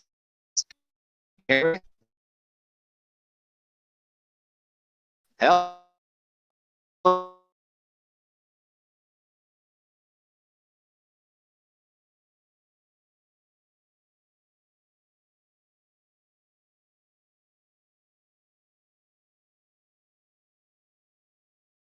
Hello?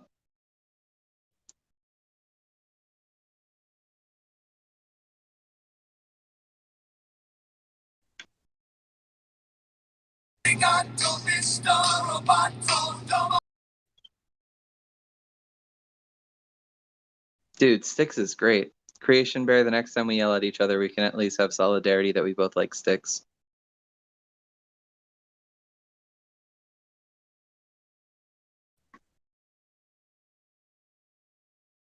Did anyone hear Crazed Commando? Am I still in chat? Hello?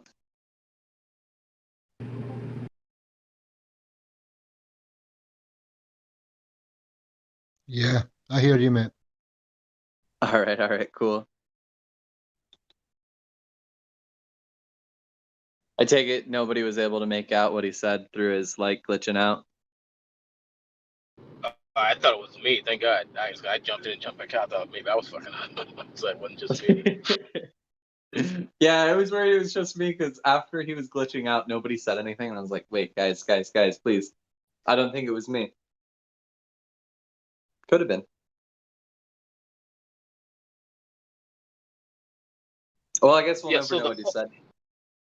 So what we're getting at is the whole system is rigged. The whole entire system. It's like sports is rigged.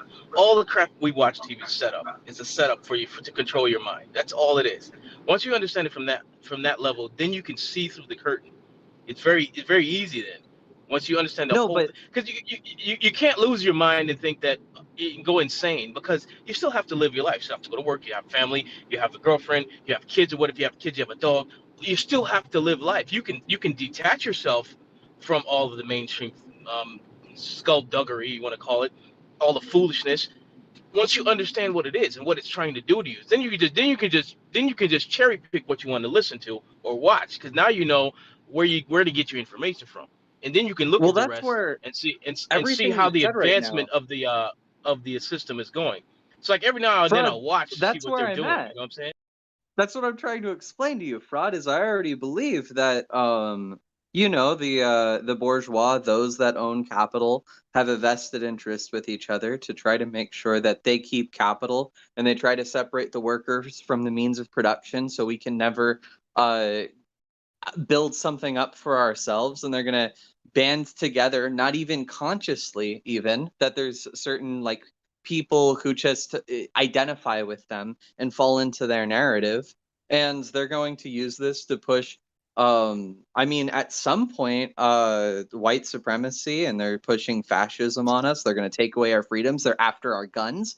Fucking Trump's after the guns, and like the Republican Party doesn't even give a shit that he banned bump stocks. Like, I don't know how to deal with this cognitive dissonance from these people. Well, they're trying to ban opposition to the power structure. So anything opposing what they believe, they're going to come against. That's why with this whole virus thing, like even Neil deGrasse Tyson said, that's the most profound thing he ever said, and the most truth that's ever come out of his mouth. He said it's an exercise. That's what he said it was. It's an exercise to see who's going to, this is what the guy said. And I'm like, wow, this guy actually said some truth.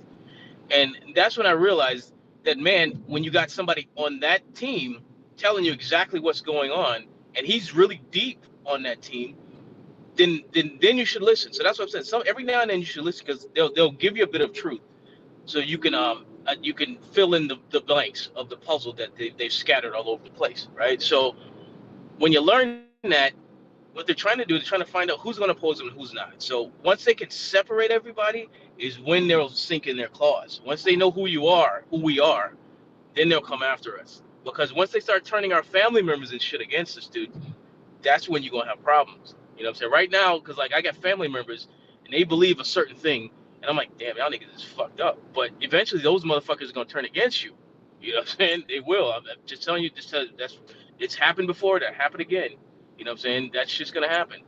But it's just this will be the last place it'll happen. It'll probably be the U.S. Start like in Canada. That's why Canada is so far out when it comes to socialism. I mean, you can't even go outside, bro. You can't. They're arresting people for having gatherings and shit like that. So I mean, who knows what's next after all of this crap, man? But it's not gonna get any better. Yeah. Yeah. So, oh, go ahead, man. No, you're back. Please. I missed everything you said. Go for it. Say everything you said again. Yeah, sorry, I hit a rough patch of mountainous air, which proves that satellites aren't beaming cell phone signals, by the way. Anyway, friggin' yeah. So anyway, the whole point of the Margaret Sanger spiel, and the end of it was Planned Parenthood in New York, my home state, causes the deaths of 60%.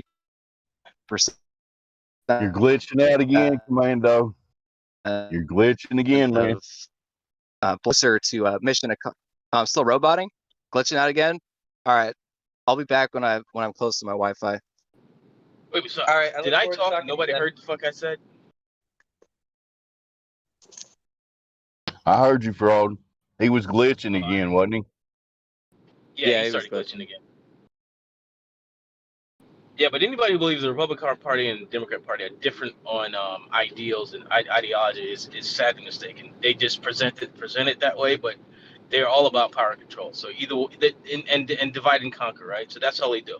Divide us every single day. You notice they've never agreed. You've never seen one talk show host invite another talk show host from the opposite side and agree on anything ever.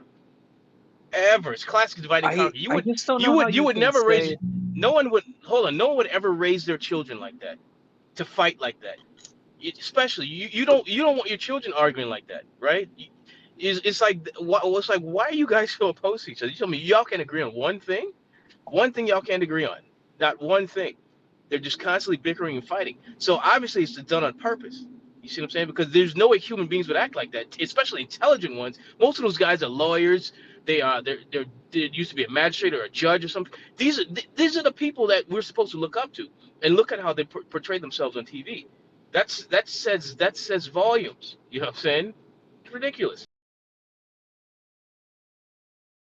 I just think if we can make it a little bit more realistic, if we can pull back a tiny bit, I mean, don't you listen to the things the Republican Party says and does, where they come after your freedoms, talking about attacking the right to protest, talking about attacking the press? Like, how can we say that that's the same as the Democratic Party just being silent about them taking away our freedoms? Bro, it's just two wings of the same bird. It's left, right, left, But right. they're You're not, marching in step though. together. The Republican Party is practically fascist. I mean, there's fascists They're in there, both absolutely. fascists. Like, Both fascists, dude. no, they're The whole thing not. is What do you fascist. mean by The whole thing is fascist? I fascist. mean Bro, it's something. all Bro, all right, WWE. listen. They're all behind Maybe the we scenes can define working fascist. together. It's a script, bro. Listen, Yeah, basically, I AVX was called us watching. All right, all. check this out. Check He basically this out. said So we I all was. sounded a bit fascist yesterday, so I'm wondering if he could define fascist.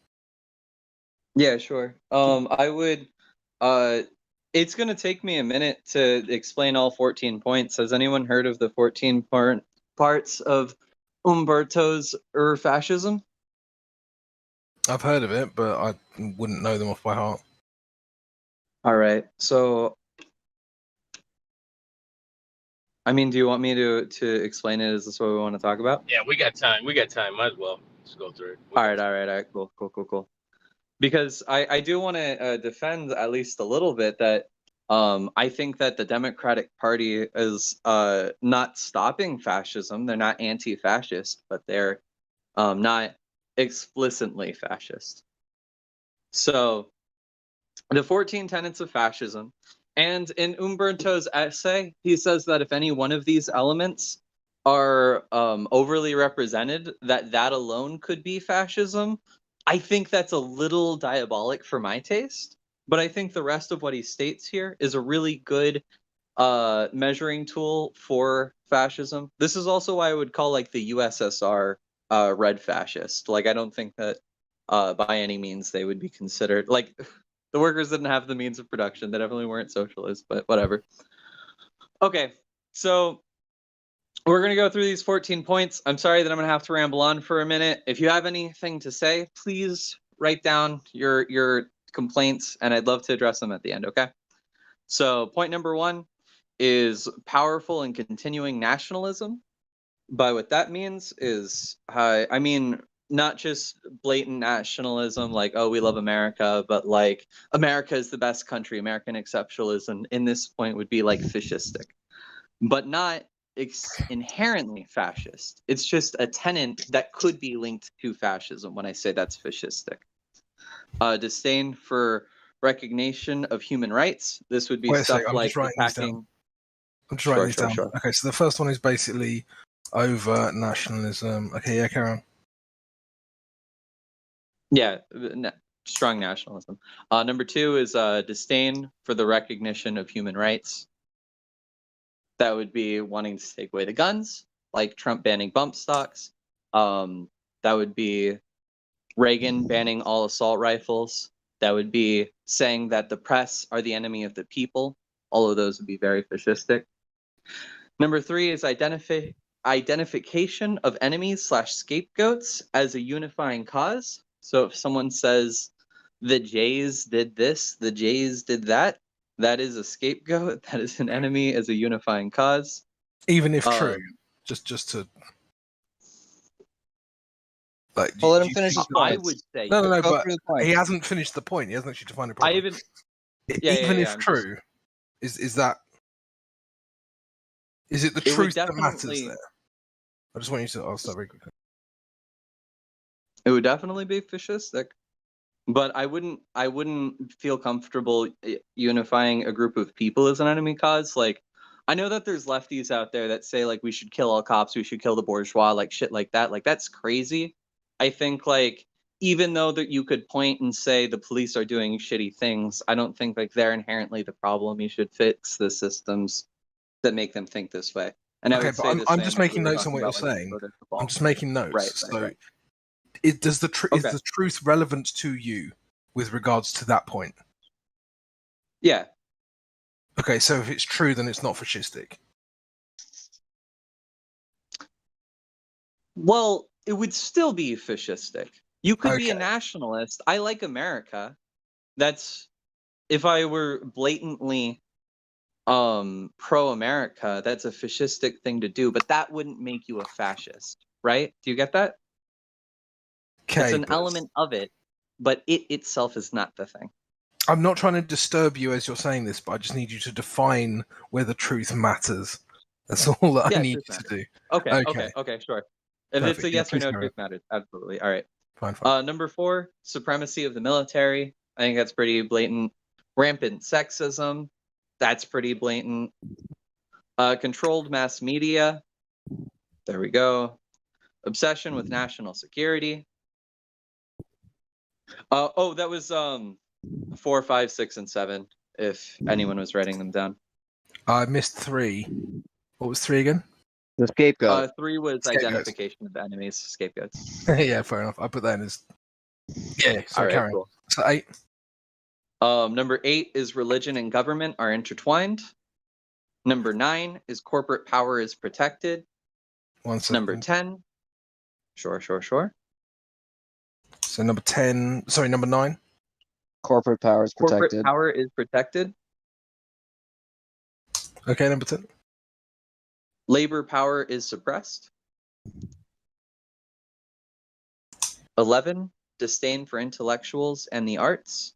Although I kind of disagree. I think fascists love art that support nationalism, so I wonder what that would be like if there was a Nazi who was like, look at this amazing photo of Hitler, whatever. 12, obsession with crime and punishment. 13, rampant cronyism and corruption. 14, fraudulent elections. So 13 was cronyism, and 14 was fraudulent election. All right, so I'm going to just jump in here because one of them screamed my name, which is number 2, disdain for human rights. Now, when you say that, are you saying that fascists have disdain for the formal list of human rights as set out in the UN Declaration of Human Rights, or are you saying that they're referring to a more primordial metaphysical conception of right? Wait, can you repeat your question? I'm sorry. Yeah, so when you say that fascists have disdain for human rights, are you saying they have disdain for the formal list of human rights as set out in the Human Rights Declaration of the UN? Or are you saying that they have disdain for natural rights? Probably the list of the UN, but I'm not exactly sure if I really understand what your question's getting at. Okay, so the UN Human Rights Declaration has a lot of boilerplate that they copied from the US Constitution, but it has one very special provision in it. It's called Article 29. And Article 29 of the UN Human Rights Declaration states that it is not possible to construe any of these rights that they've listed in such a way that the overall aims of the UN are to be thereby thwarted or obstructed. Okay. So the whole concept of quote unquote human rights is a fraud to begin with. Wait, because what it's saying is that the UN is the ultimate arbiter of authority, legally speaking. It is from the UN that these rights are sourced, and none of them can be used basically at the UN's discretion. So they're not even really rights. So I like that as a human right to say that like the human rights, it's the same as your human rights are inalienable and can't be infringed upon. It's no, just those are natural rights. Those are natural rights. Human rights as a concept did not even exist until the UN Declaration of Human Rights. It's the coinage of the term. That's what the term refers to. Well, we had the Bill of Human Rights. No, it's just called the Bill of Rights. Wait, is it really? This is the Yes. Mandela effect in play, man. No, this is communist propaganda, like wrecking your ability to perceive reality. You're fucking right. Bill of Rights. Do they really not talk about human rights anywhere in here? Probably not, because they were racist, right? They would want to avoid the word human. No, Okay. the whole idea of like secular humanism had not occurred to anyone yet, because they had way more crude means of, tyrannizing people. They didn't need to like come up with these ridiculous, convoluted, self-refuting metaphysics. I gotta be honest with you. As far as this tenant goes here of talking about the UN, I have a really tough time wanting to defend the UN while they have Saudi Arabia on the board of human rights. Like, you know what I mean? So, yeah. Fuck, like if we take that premise in a vacuum, that there should be an authority figure protecting our rights. I like this idea and concept.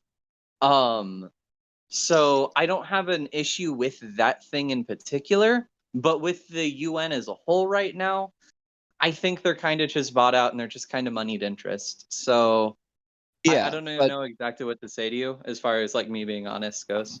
Yeah, for However you sure. want to take that. But there's a really important distinction to be made when you're talking about justice. And the distinction is the legal body to which I'm referring, in this case, the UN, or you want to say the US court system or whatever, are they protecting my rights or are they the source of my rights? In the UN case, it's the latter,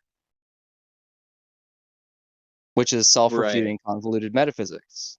Because if someone has the ability to, by mere fiat or writing down on a piece of paper, abrogate your right, then it's not a right. It's a privilege, literally a private law. So the whole term human rights is like self-debunking. It's literal nonsense. I would like to go down the list and just find out how many of these you actually agree with, because I wouldn't want to straw man you, but on the other hand, I would like to discuss some of the points. So, point number 1, overt nationalism. You agree that that's fascistic? Yeah. Okay. Disdain for recognition of human rights. You agree that this is fascistic? Yeah. Okay. Scapegoats. You think this is fascistic? Yep. Okay. Supremacy of the military. You think this is fascistic? Yep. It's kind of the same as 1, although it's kind of an extension of 1. Blatant sexism. This is fascistic? Yep. Okay. I'm just making notes. I'm not making any points here. Can I interrupt one time? Sure. I think it's also kind of important to ask if you agree if these things are characteristics of fascism, but are they the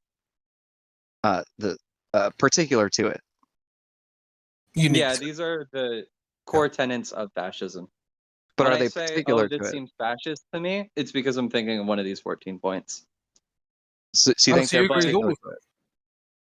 Yeah, I don't think there's like a specific part that seems like I couldn't imagine, like, if we imagine 1984, to those who have read it, I couldn't imagine taking out any one of these elements of that and like in that book, you know what I mean? So well, that was socialism in 1984, and there was no overt sexism. So I mean, there's already kind of it was absolutely fascist, my guy. no, like what does INGSOC stand for, dude? What did the Nazis? No, like, listen to me. Listen to me, bro. Listen to me. What if you know anything about George Orwell? You'll know that he wrote that book based on his experience. That was he wrote Orwell's that number book. one thing. He wrote that book based on his experience fighting with anarchists in Spain during the Spanish Civil War, and based on his having been a member of the English Socialist Party during the early and mid 40s. The name of the ruling legal fiction in 1984 is INGSOC. Do you know what that stands for? Yes, I do. I read 1984. What does it stand for? I remember the stock is socialist. English what was the name of the socialism. country? English socialism. Okay. I was like, was it? Okay, thank you. So, you know, less, and I agree with you that he was opposed to tyranny in general. And I'm not actually trying to lay any like special claims at the feet of socialism at this juncture. But I think it's really important, and I think maybe this is kind of what crypto was driving at too, and maybe I scooped him, but like unless you can demonstrate that these facets are particular to fascism, then what you're actually just doing is listing 14 things that are particular to tyranny, and fascism is a red herring. Yeah, so spot I on. would That's say, exactly where I was going. wait, any High sort five, of buddy. Yeah. socialism where corporate power is protected isn't socialism. Any sort of situation where labor power is suppressed is not socialism. Well, I was going to go down the list. So the first thing that you mentioned was overt nationalism, right? So would you say that Mao was a fascist? Yeah, probably. Right, okay. Was Stalin a fascist? Well, Mao had a really interesting story. Okay, but he was very nationalist. He was very nationalist. Yeah. I think that after Mao got betrayed by the liberal Chinese, then he could have been considered a fascist. But he identified as a communist, so doesn't that matter? Can you define liberal for me? Yeah, liberal is generally following the ideas of the Enlightenment. That's you value free markets, you value democracy, you value freedom. And no, not democracy. No, you got it wrong with the democracy part. Those two things are mutually exclusive. But continue, you didn't get it all wrong.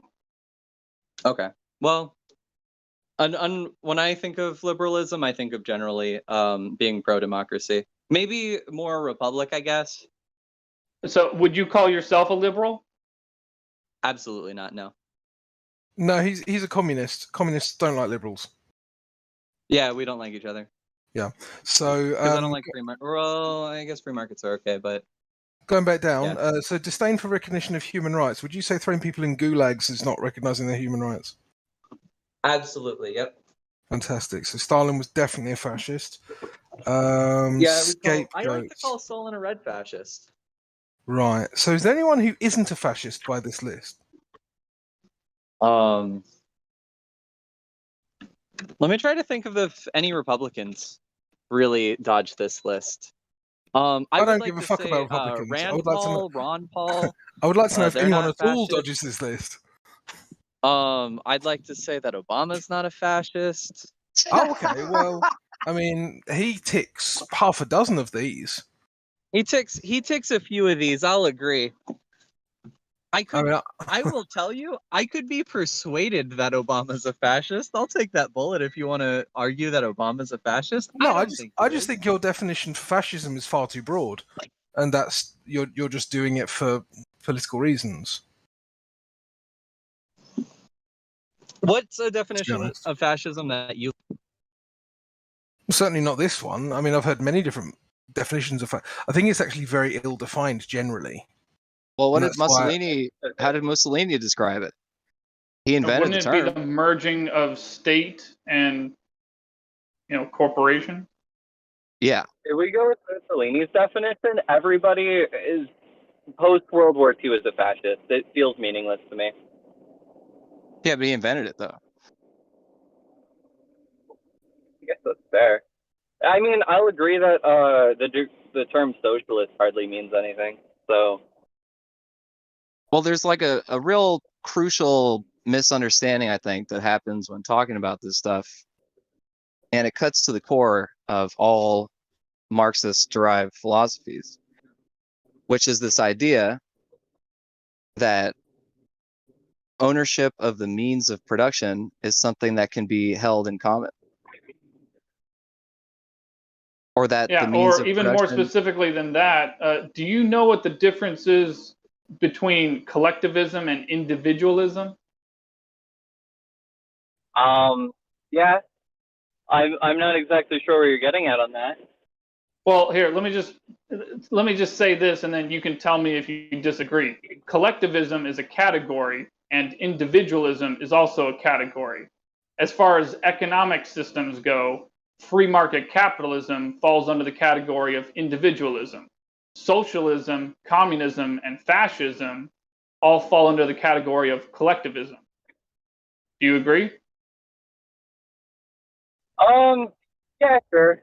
I think you could say that it would be pretty hard to not imagine capitalism being at least some point Check 1 2. collectivist under certain circumstances, right? Because you have like trade unions and all this kind of stuff. I think having open and free trade feels kind of collectivist to me. But I'm not exactly sure 100% on what we mean by these terms.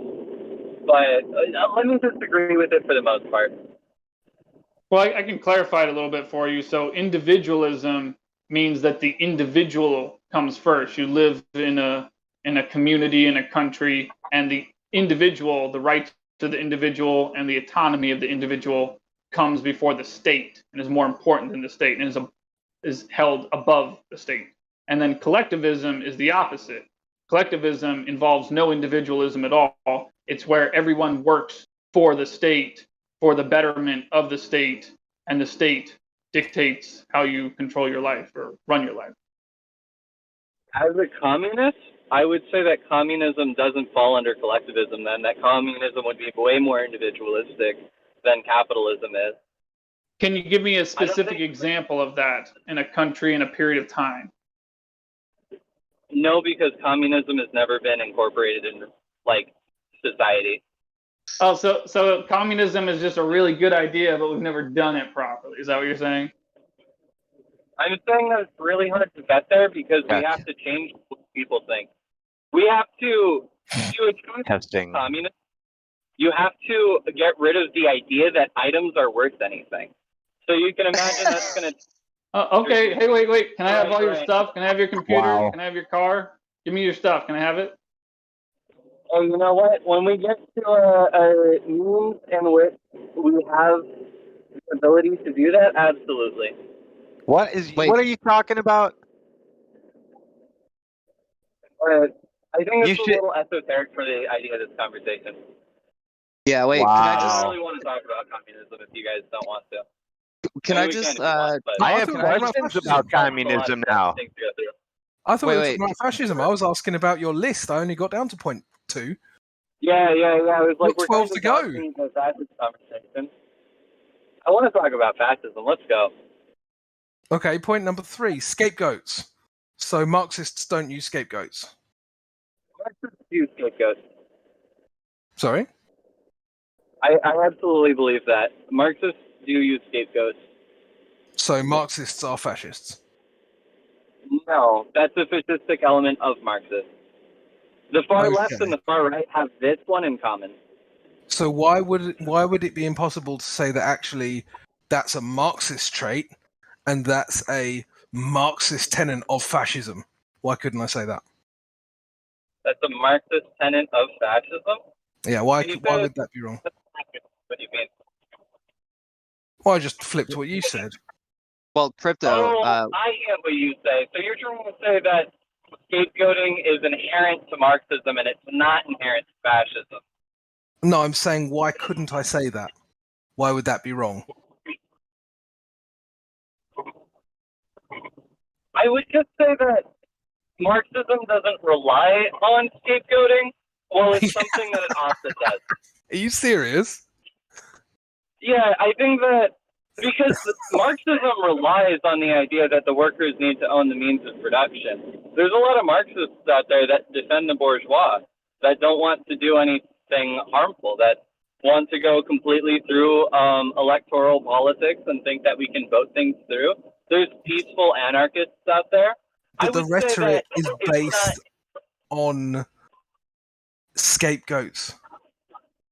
Yeah, I just need to point out, you just used the word workers as a marketing term. You meant to say state. State would own the means of production, but you said workers, which makes it sound more attractive, don't you think? It's almost like you're a commercial. No, Wait, as a communist, I don't like the state. Okay, hold on a second. There's a lot of equivocation and confusion occurring here. two things. Sure, One, go for it. it's an equivocation fallacy to state that a Marxist does not have scapegoats in any form because Marx is the guy after whom Marxism is named. And in his writing, he was not only very clear, but very vehement and insistent that there was, in fact, a single small group that was to blame for the plight of everybody. And if only you could just do away with them, everything would be fine. So to be a Marxist is to follow the thought of Marx, which means to have scapegoats. So let's not have any of that equivocation. The second thing is, and I wanted to touch on this before with collective ownership of the means of production, if two people own a spinning wheel and one person wants to spin yarn to make tea cozies and one person wants to spin linen to make rope, and they are both at loggerheads about which thing should get spun, who decides what happens with the spinning wheel? They're going to have to decide that democratically. No, well, that means that you're putting the ball in the state's court. So collective ownership logically necessitates state intervention. Oh, how could you say that? There have been times that have existed before the states, and there's going to be times that exist after we have states. I don't think they're going to be a permanent construct, but the way in which we divide and separate our economic goods, that's going to exist always. So I don't know how you can process that. I'm really confused. No, what he's saying is that your worldview necessitates a state. Well, thanks for telling me what I think. I appreciate it. Okay, so I'm not saying anything about your worldview. What I'm saying is that as soon as you invoke the abstract concept of collective ownership, it then becomes logically necessary to have a third party settle disputes over usage. And it is precisely because of that inescapable logical fact that any collective ownership necessarily is a statist perspective.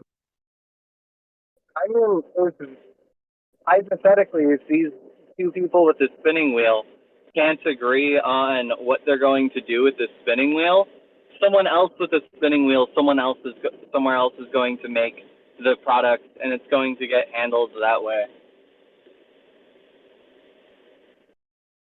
That's not a very rigorous answer. I mean, that's just basically saying problems in collective ownership will be solved by people in the private sector who are more malleable in what they are persuaded to do with spinning wheels. That doesn't make any sense, bro. I'm not necessarily saying that there wouldn't be a free market under the idea of a socialist transition state.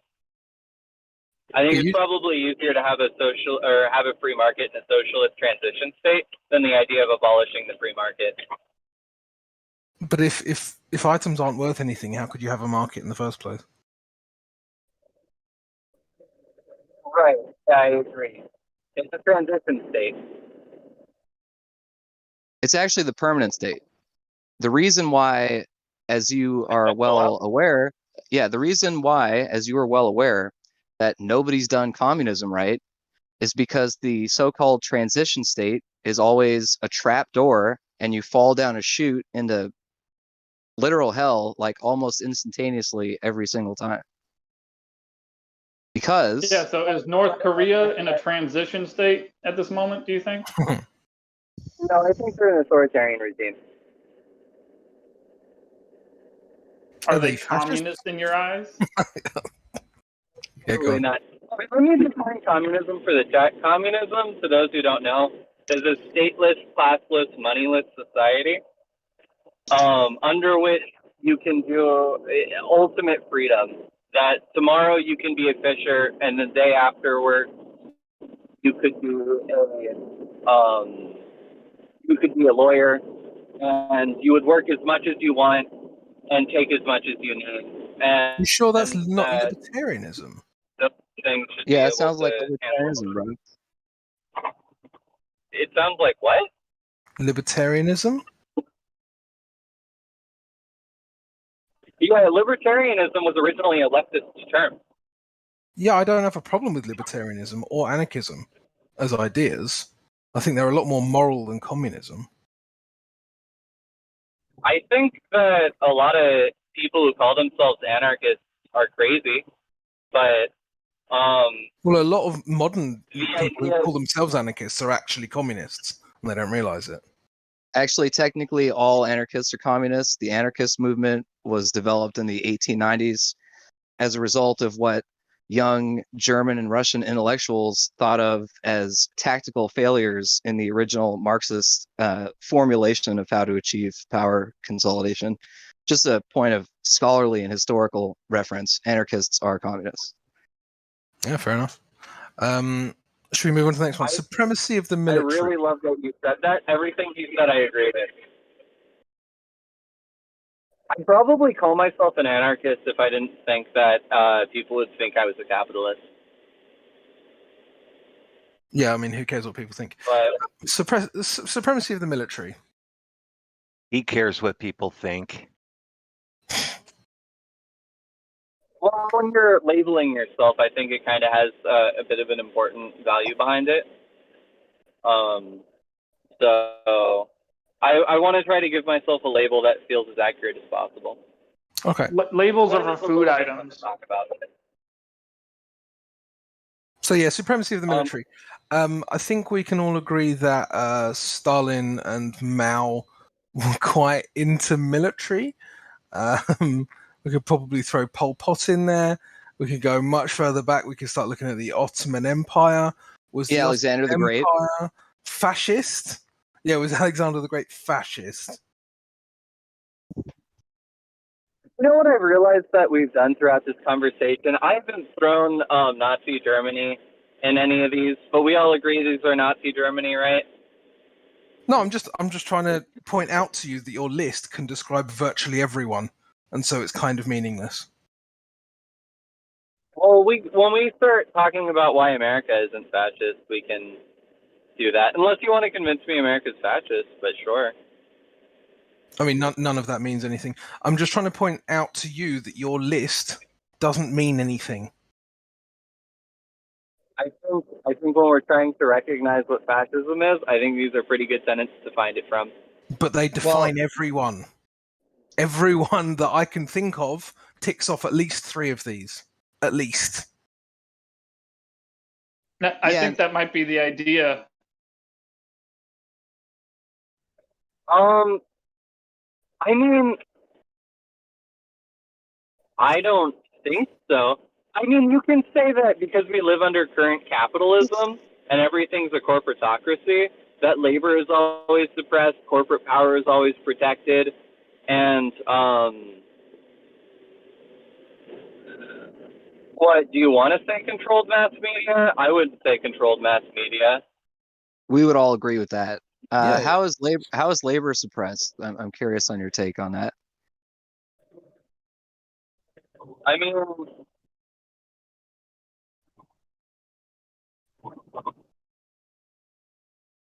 you know what? I guess in some countries it's not as suppressed. I kind of have a U.S. world lens on that one, and I just think labor is really suppressed in the U.S. But we do have the unionization. So yeah, sure, fuck it. If you want to argue that like Europe and stuff, they don't have as much labor suppression, that their labor isn't suppressed, I don't know if I could argue against that. Wait.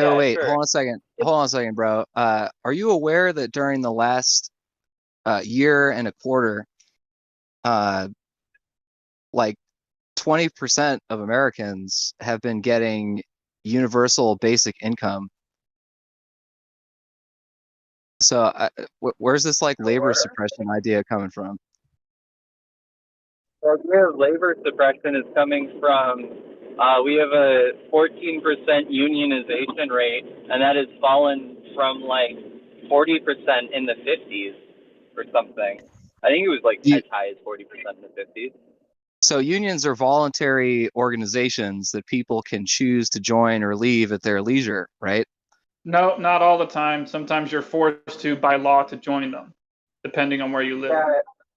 Ideally, you don't want people leaving your union. Well, Yeah, my you point also is, don't want laws forcing people to join them either. Did you my know that point. back in the 2016? Did you know that back in the 2016 election, basically the jobs that were like unionized, they were actually coerced into voting for Hillary Clinton, like as a unit, as a whole. Do you mean they would have been kicked out of the union if they didn't vote for her? Or if they supported other candidates, yeah. Well, I don't know. I mean, that's Is kind that of. even legal? I really Well, hate Hillary Clinton. I'm curious about that, but citation needed, my guy. It's kind I'm of open neither to the here nor idea. there, though, because what we're talking about here is your theory or assertion that some aspect of the machinery of government or economy in the United States is suppressing labor, and your evidence for this is a decline in labor union attendance rates. And so Well, what I I'm think asking you is, with the lockdown, they're suppressing business. Is that what you guys mean by suppressing labor? Suppressing business? Well, it's what he defines as that. By me, okay, when I define suppressing labor, I mean because the organizational power of labor is the only real power that labor has. And by labor, I mean the working class. So, yeah, if you're trying to union bust, if you're putting ads about union busting, if you're making it laws to make it harder to union bust, right to work laws, these are all things that are against the labor power. That would be labor power. But this misses like, something entirely, and that being, you can have the most minimal of a paycheck, so long as you're not spending above your means, which, like, if you decide to have children, or you decide to take on a rent that you can't really own, that you can't really, pay for, that's like different. Like, so, with a minimum of a paycheck, if you were disciplined enough to save 10% of that, like, you would be well on your way out of poverty. All of these people in labor with issues, they're waiting for this pension that's going to be underserved. They're going to be waiting for all of these things that their employers supposed to be giving them. This union thing, another thing. It's not really going to help anyone do anything but stay connected to the system until they age out and realize, oh shit, no one ever gave a fuck about me.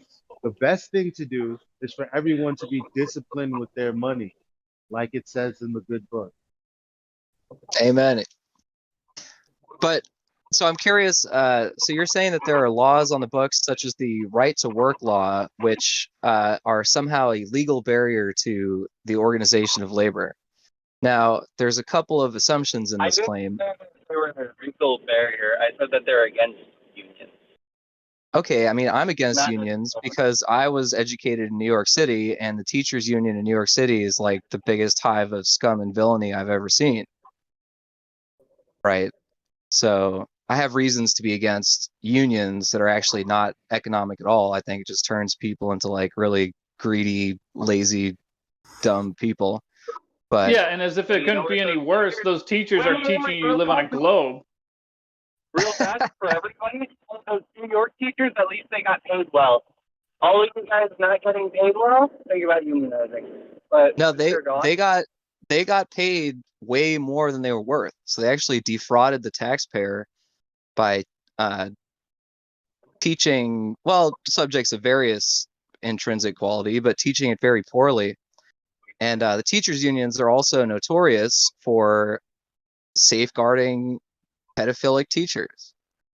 So anytime some like horrible old man diddles some kid in the New York City public school system, the teachers union protects him and sticks him in another school, kind of like the Catholic Church. So I don't give a fuck how much they're getting. I don't care how much they're getting paid. Like, oh, what? Sure. So like the board of directors at Lockheed Martin are getting paid well, so whatever they're doing is it's the good stuff. Like that's totally flawed reasoning, bro. I mean, I just want more people to make more money. That's what I'm here for. You sound like a You capitalist. do that. It sounds like a libertarian, doesn't it? Yeah. I mean, libertarians agree on a lot of stuff until you start talking about, like, for some reason, all libertarians get social issues wrong. I don't get it. But, yeah. Get social issues wrong? Yeah. What could that even mean? It means I disagree with them on social issues. Okay. Like Yeah, what specifically? Yeah, well, the difference between libertarians and communists is that libertarians don't believe in state force to force people to agree with you. I mean, I don't believe in state force to agree with you either. I would, if the state tried to force people to believe in things, I'd be up there with the libertarians and my rifle, and I'd die for the freedom to say whatever dumb shit you want. That's admirable. Would you say they force you to believe in a globe? You live in a globe?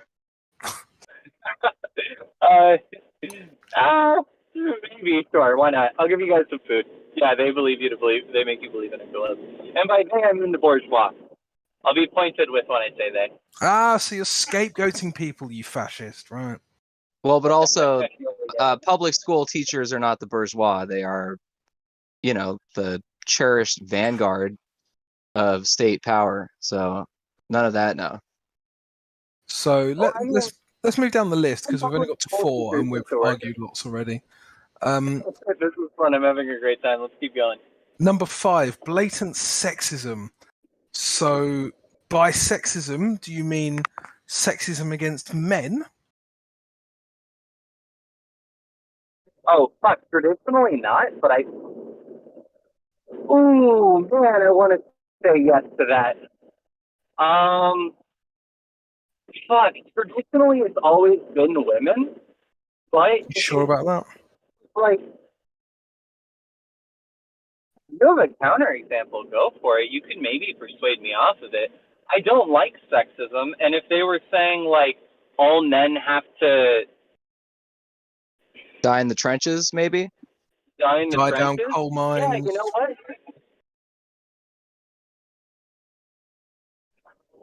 Have to go out to war in order to have the right to vote. Just a few examples. By rampant sexism, generally we mean that it's like a male-controlled government, which, I mean, because there's just generic patriarchy in our society, I guess we can just try to swipe over and say that the patriarchy in society just makes everybody more, or makes all the men decide that they want to lead and make all the women decide that they'd rather do different types of jobs. I don't know. That's actually really general. That last claim you just made about centralized power convincing men and women of wanting to take different paths is actually complete. Centralized power. Okay, but that whole notion is completely refuted by basically all clinical psychological data. In other words, it's all opinions, guys. Let's just make this point. Maybe you should just do everything you can to discourage anyone from being sexist or racist or anything like that, but don't try to force them to not say anything sexist or thinks. Don't try to control their words or thoughts so much, but just try to discourage them from being sexist and try not to be sexist yourself. I mean, wouldn't that be a good way to go about this? I think that'd be a good way to go about it. Well, I can't disagree with that. The thing is, as well, you might find that sometimes what you think is actually wrong, and actually they're going to make a point that you hadn't thought about, and that you had just dismissed as sexist before.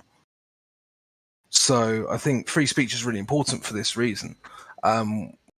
The dogmas of certain days have been turned around hundreds of times before. Why would today's dogmas be correct? Like what's the word?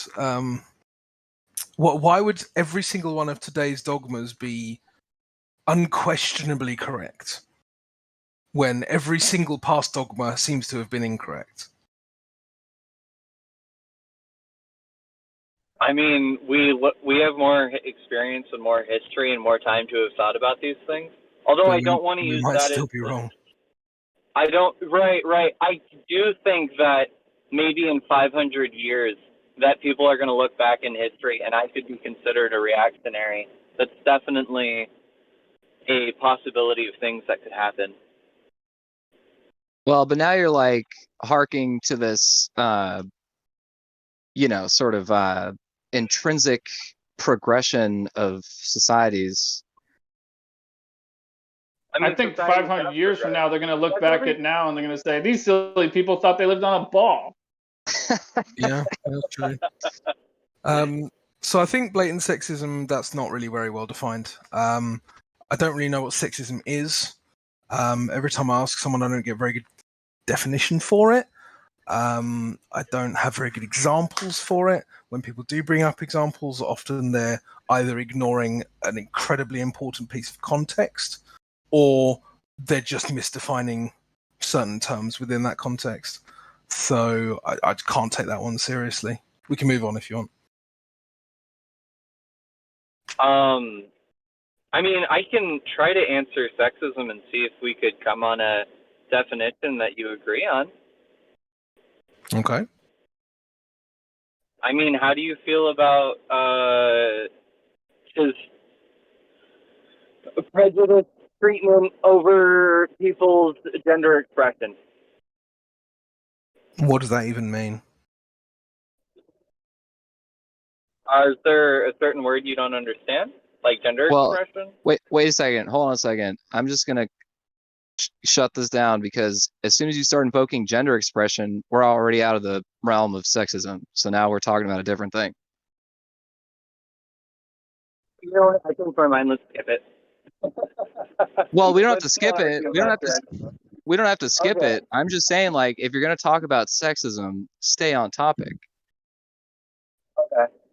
Well, gender and sex are not the same thing, right? So don't talk about a different thing. Okay. Well, I would say that under the definition of sexism, that people are treating you differently based off of your gender identity, not your sex, or your So gender that's expression. Not your sex. genderism would be the more proper term. So if I as a gender. heterosexual male tried to date a heterosexual female and tried not to date a heterosexual male, that would be sexist. I mean, I don't think so. I guess someone could try to say that. But that would fit your definition. You just said someone treating someone else differently based on their sex, and that would be me doing that and not being sexist.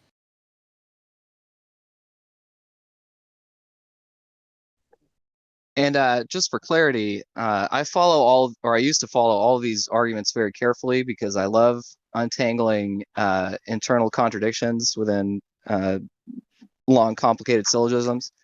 And so, unfortunately, the current paradigm under which you're operating as far as what sexism is and what it means has some serious internal mechanic problems, actually fatal ones, because the initial axiom of both the first and second waves of feminist thought was that because of the physical properties of the female creature, they were identified and selected by the power structure to live in a subservient position. Now, by saying that someone's gender identity expression or whatever is the actual locus of this sort of oppressive attention, is to basically attempt to debunk the previous claims of feminists who, in my view, actually have a way stronger argument, because whereas you can physically measure someone's sex, there is absolutely no way to measure someone's gender identity expression. And so it's not even the type of thing that could be the focus of this discrete set of people who are being oppressed. Sorry if that was like hyper metaphysical, but do you get what I'm saying? If you can choose your damn pronoun, why can't you choose your adjective? Well, I mean, that's just kind of silly talk, but like seriously to the heart of the matter here, is it or is it not the case that especially because of the reproductive differences of men and women, that allegedly women have been put in this subservient role for however many thousands of years it is claimed that has happened? That's a really fun conversation. I'd love to have this conversation with you. I'm really not trying to like run away here, but I do have to go. Can we pick this up later the next time I'm in chat? That'd be great. You're right, a very sporting interlocutor, a rarity, I must say. Yeah, I think that's fair. I want to be known as a good faith The sporting interlocutor. I might actually rename you that. I just want to take this time to introduce Curly. We had a nice check-in. Curly, if you're still there, if you want to pop open your mic and introduce yourself. Yeah, hi, I'm Curly. Why yada? Why yada? Do you have Yada, straight yada. hair? I have barely any hair. I used to have a lot of curly hair. Used to have a lot of curly hair. How big is your nose? Pretty big. Damn. Yeah, I got quite a distinctive profile. So are we talking like actual Curly? What's that? Are we talking to the real deal, like Curly Joe? No, not really. Not that Yeah, all right. curly. Not the Three That's all right. Stooges curly. Sorry, man. I was nicknamed Curly by a surfer friend of mine. Well, that's cool. So you spent a lot of time at the beach? I did. I grew up at the beach and surfed all my life until Fukushima blew and I quit. Oh man. Well, that's kind of an interesting set of life experiences for the topic of the server.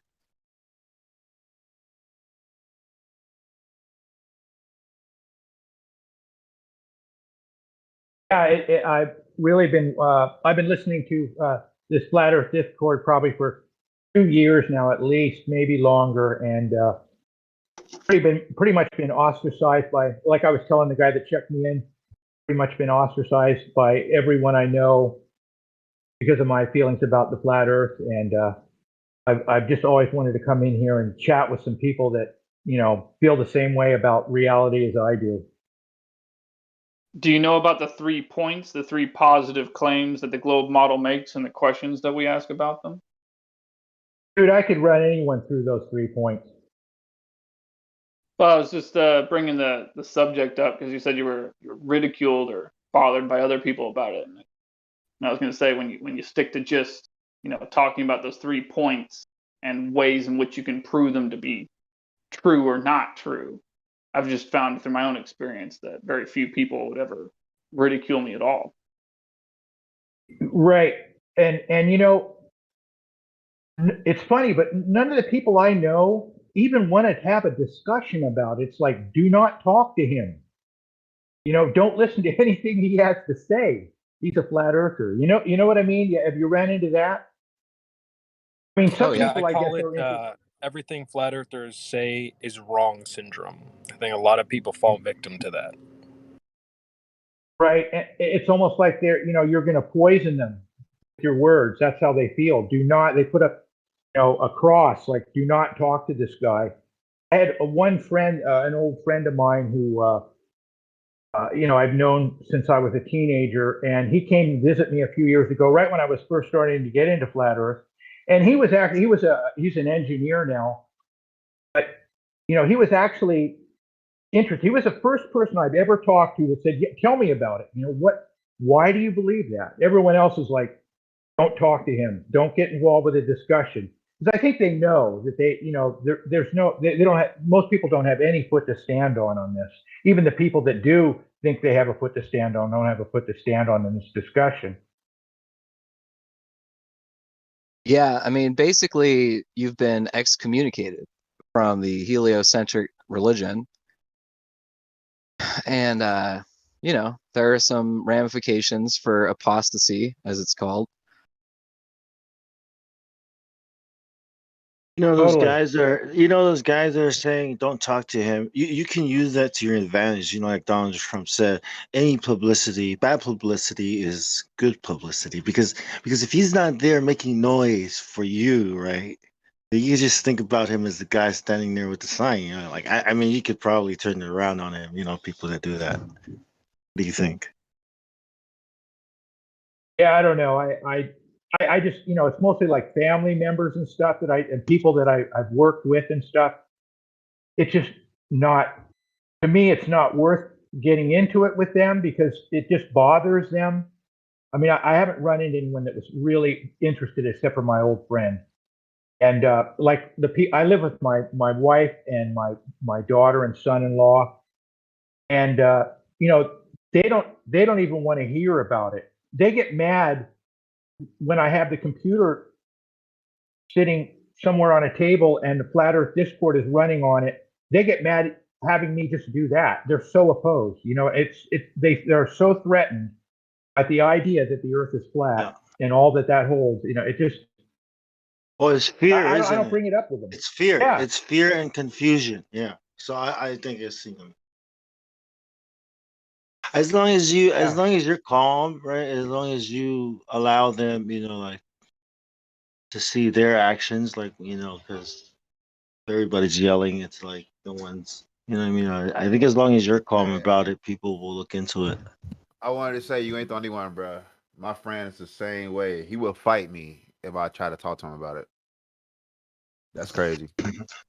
Tell your friend you might want to try asking them how they would construct a straight line themselves to see where the Earth is deviating from the straight line. The fact that it's flat Earth related, bro, is the thing. Like the other night we debated for 2 hours about whether Batman can beat Darkseid.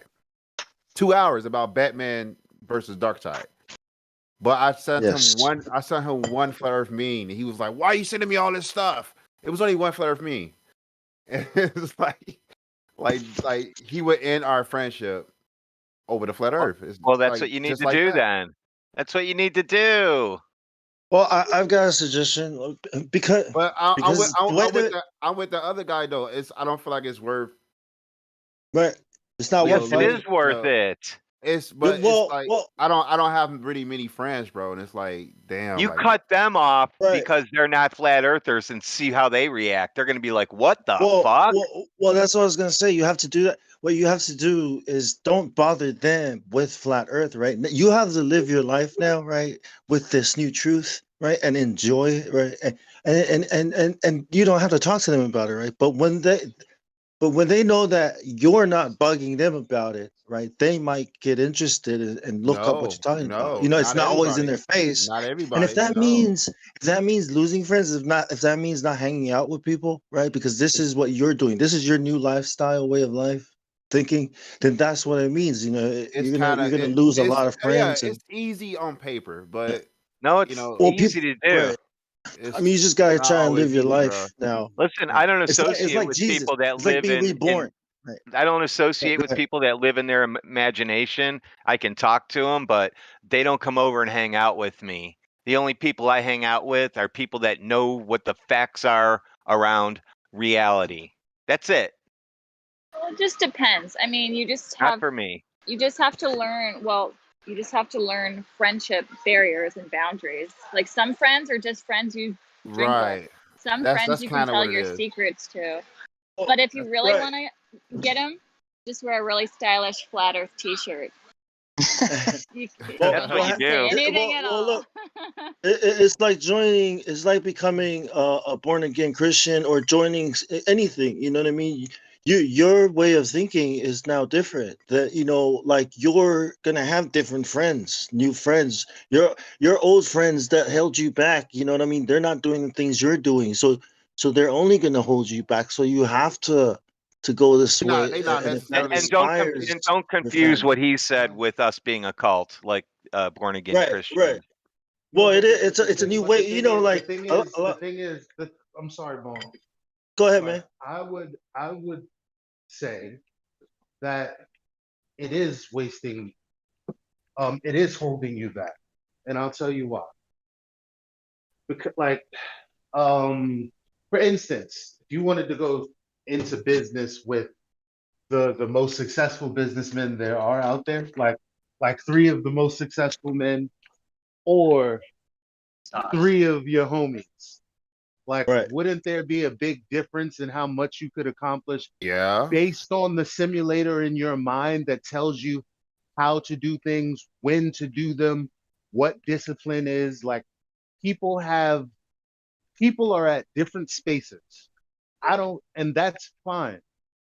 Yes, I have friends who, if I wore a flat earth shirt, it might be the end of the friendship. But I'm not going to be a closet version. I'm not going to leave a version of myself in the closet. If it's that deep, don't hang out with me, bro. We've been talking about 9/11, all of these other that's what crazy get ass that conspiracies bruh, forever. that's what really get me. Like, growing up with them, we was into all conspiracies, and it's like the moment I brought this one up, they all kind of It's like, jumped not me. I this was one. like, bro, well, hold on, Even I'm the those same friends, guy. man. I'm the Yeah, same man. guy. Hello. Yeah. Yeah. You Even know what those though, guys. Elijah, if that shirt is Liza really is right. cool Yeah. looking, if it's a really cool looking shirt, I don't know if they can hate, man. For real. That's true. I mean, That might be like-minded people, man, you can't help it, right? That's what you want to do, and these are the people you have to hang out with, like-minded people, and those people, well, they can do what they want, right? But we don't have to bug them about it, like, hey, yo, Jesus loves you. We don't have to do that all the time. Yeah, I gave it a good try, and it's like it didn't work out. So I just just to try my best not to bring it up. Like, but it's hard to even be in a conversation when they talking about space and shit like that. Like, I started giggling. That's what What I'm you giggling for? What you saying. giggling for? Like, dude, I'm just That's what I'm saying. saying. Like, Like, yes, you already know that you're it's different. It's hard, too bro. late at this point. You're just, Right. But the thing is, we wish The we could go outsiders. out there and meet flat earthers so we could I just wish chill I out wish there. that was we need to Except, set up something. I wish that was the thing because I hate to say it, but We out here. you kind of feel alone. Like, god damn, you feel alone. Like, that's the truth behind it. Like, you just want to Well, wake for here up. we sure, are. bro. For sure. Like, in my house, I feel kind of the same way because it's like, oh, you're on Discord again, or this, that, and the third. And it's like split down the You middle, keep it down. like who We're fucks trying to with it sleep. and who doesn't. But at the like, you mean Stop, my man. headphones? Yeah, I can hear the voices. Word is that Closes deep. the What about when door. the TV's on? But so like the whole thing is, I like it's it's like being a murderer and going back into society, and you have a wife and kids, and they don't know that you're a murderer. Like, that's what I suspect murderers feel. Look. Damn. A murderer? Killer. Yeah, globe killer, bro. Yeah. But you know what, though? Sometimes I think about this. If everybody thought the Earth was flat, I would probably be like a concave earther. Like, I think by design, I always want to be on the edge. Like, I like to be on the beginning of fashion trends, like right before it's cool. I like to be, like, you know what I'm saying? Like, I feel like a lot of us here kind of You like actually to live on the being edge. yeah, we like Yeah, being the lone wolf, even though we complain about it. Because that's it would totally be me. trash if it would be trash if everyone was a flat earther. I thought about that a few times. No, it wouldn't. What? It kind of would I'm though. not It kind of complaining. because No. it'd be Dude, normal. if everybody was It'd be a flat normal. earther, we could move on and not have to explain none of this shit ever again. Like, we could just Yeah, move on yeah. to the next big thing. Right. That's Which what is I'm waiting what, right? for. Which is Like, what? and then That's it'd why just I'm be a saying regular what? day. Which is I don't know. Shit, let's talk The about creator. You know what they yes, say? yes. Let's They talk. say it's off topic. That's what they say about it. It's like, what? I say this. We're looking at a Picasso painting and talking about Picasso is off topic. Like, yeah, bro, it's not religion, it's science. No, I'm just saying. Well, That's what a lot of were this say. when you come to the flat side, the creator comes with it. Like it's just no way around that. It's no way around it, bro. I used to think I used to think nothing I do really matter because I'm gonna die anyway. But now I'm scared. Like shit, I done so much bad, bro. I done so All right, listen. that's why That's they're okay. saying That's okay, but you get off topic when you just go down that road, and we're trying to talk only flat Earth physics, which is how we prove it. That all comes. That all comes with common sense after you know it's flat. Creator, you don't even have to talk about it. But the fact, see, the Globers, listen, the the fact Globers that come in and say stuff like religion, like flat Earth is religious. You know, that's the kind of things they're saying, right? And then they say religion and science, you know, they oppose each other. It's like that's not what it is, though. You know what I mean? Like you're talking about the Vatican's science and religion. yeah, man. I want to be honest. When I first heard about flat Earth, like 5 years ago, I thought at this point the whole world would just know it's flat. It still surprises me. Like, what the fuck? Like, we still explaining this shit? Yeah. Wow, wow, Like son. after it was one. Well, actually, no. It's amazing. It was actually it was unforgivable. All of the information that was out there.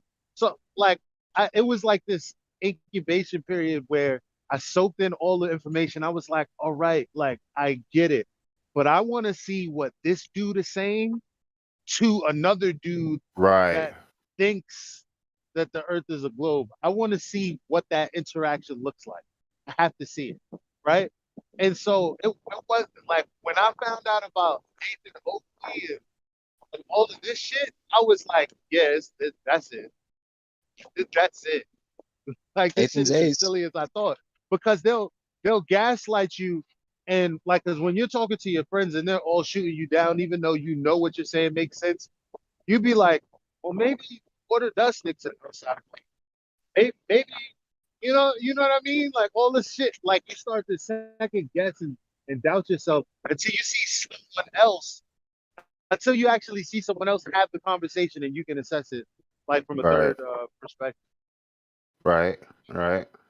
Well, with my friends, I was really like coming at them from the globe side. Like one night, it was like about 2 a.m. I hit him up, and it's the first time I ever talked to him about it. And I was like, "Hey," and I called one of my buddies, but he was with all 3 of my buddies, and they was playing the game. And I was like, "Shit!"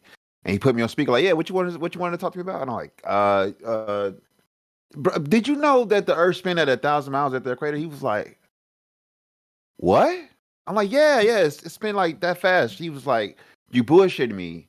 And they all thought I was like fucking with them. I was like, dude, go Google it right now. And they was like, okay. They was like, okay, so what you trying to say? I was like, we don't feel that speed. They was like, oh, what you trying to say? And it came from like being cool and just calm and just joking to like silent. Like they was getting like real silent on me. Like, what are you trying to say? I'm like, I'm just saying, like, I've been looking at this it hurt me to say it. I was like looking at the flat Earth theory, bro, and like they got a lot of good arguments. You know, like we don't feel the Earth spinning. Is he like a geek? Like, does he read? Like, is he an intellect kind of person? Like, no, they all are. Like all of them. Yeah. And I was just surprised, like, wow, like y'all finna really give me this much shit. Upset. Yeah, they got hostile. Like, I can't believe you called me while we was just hanging out with this bullshit. And I was like, well, it means something to me. I thought we was boys. They was like, this the real situation. I used to live in Chicago. I moved from Chicago to Florida. I didn't have no friends, and I still really don't have friends. And I came across the flat Earth in that period. So they felt like, damn, you moved away, and now you believe the Earth is flat, and they just took it the wrong way. And it's been like that. Well, and yeah, it's like, of course, man. Like they're not trying to talk about that, are they? I mean, they were expecting something else, but then you hit them with that. Dude changed, man. But bro, I was right, and that's what they said. And it was every time they said it, I was trying to tell them, like, bro, who's talking to me. I was trying to tell them, like, yeah, I'm the same person, bro. I've been researching. We always research stuff. I've been like continuing to research and learn, and you know what I'm saying. And I just looked into it, and it made sense. Like, if I'm wrong, let's talk about it. And they didn't want to touch it. They didn't want to touch it at all. They thought something happened. Yeah, they thought something. They thought I watched the video and somebody got into my head.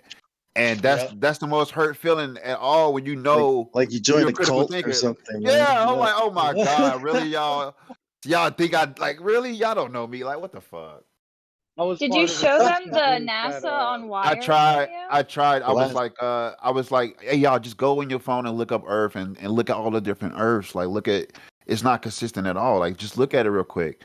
And I was bringing up the star pattern, and I was told them I was looking up at the moon. For a month straight. I had a Nikon camera. I looked at the moon. It's like I was just fixed on everything in the sky and just everything about Earth in general.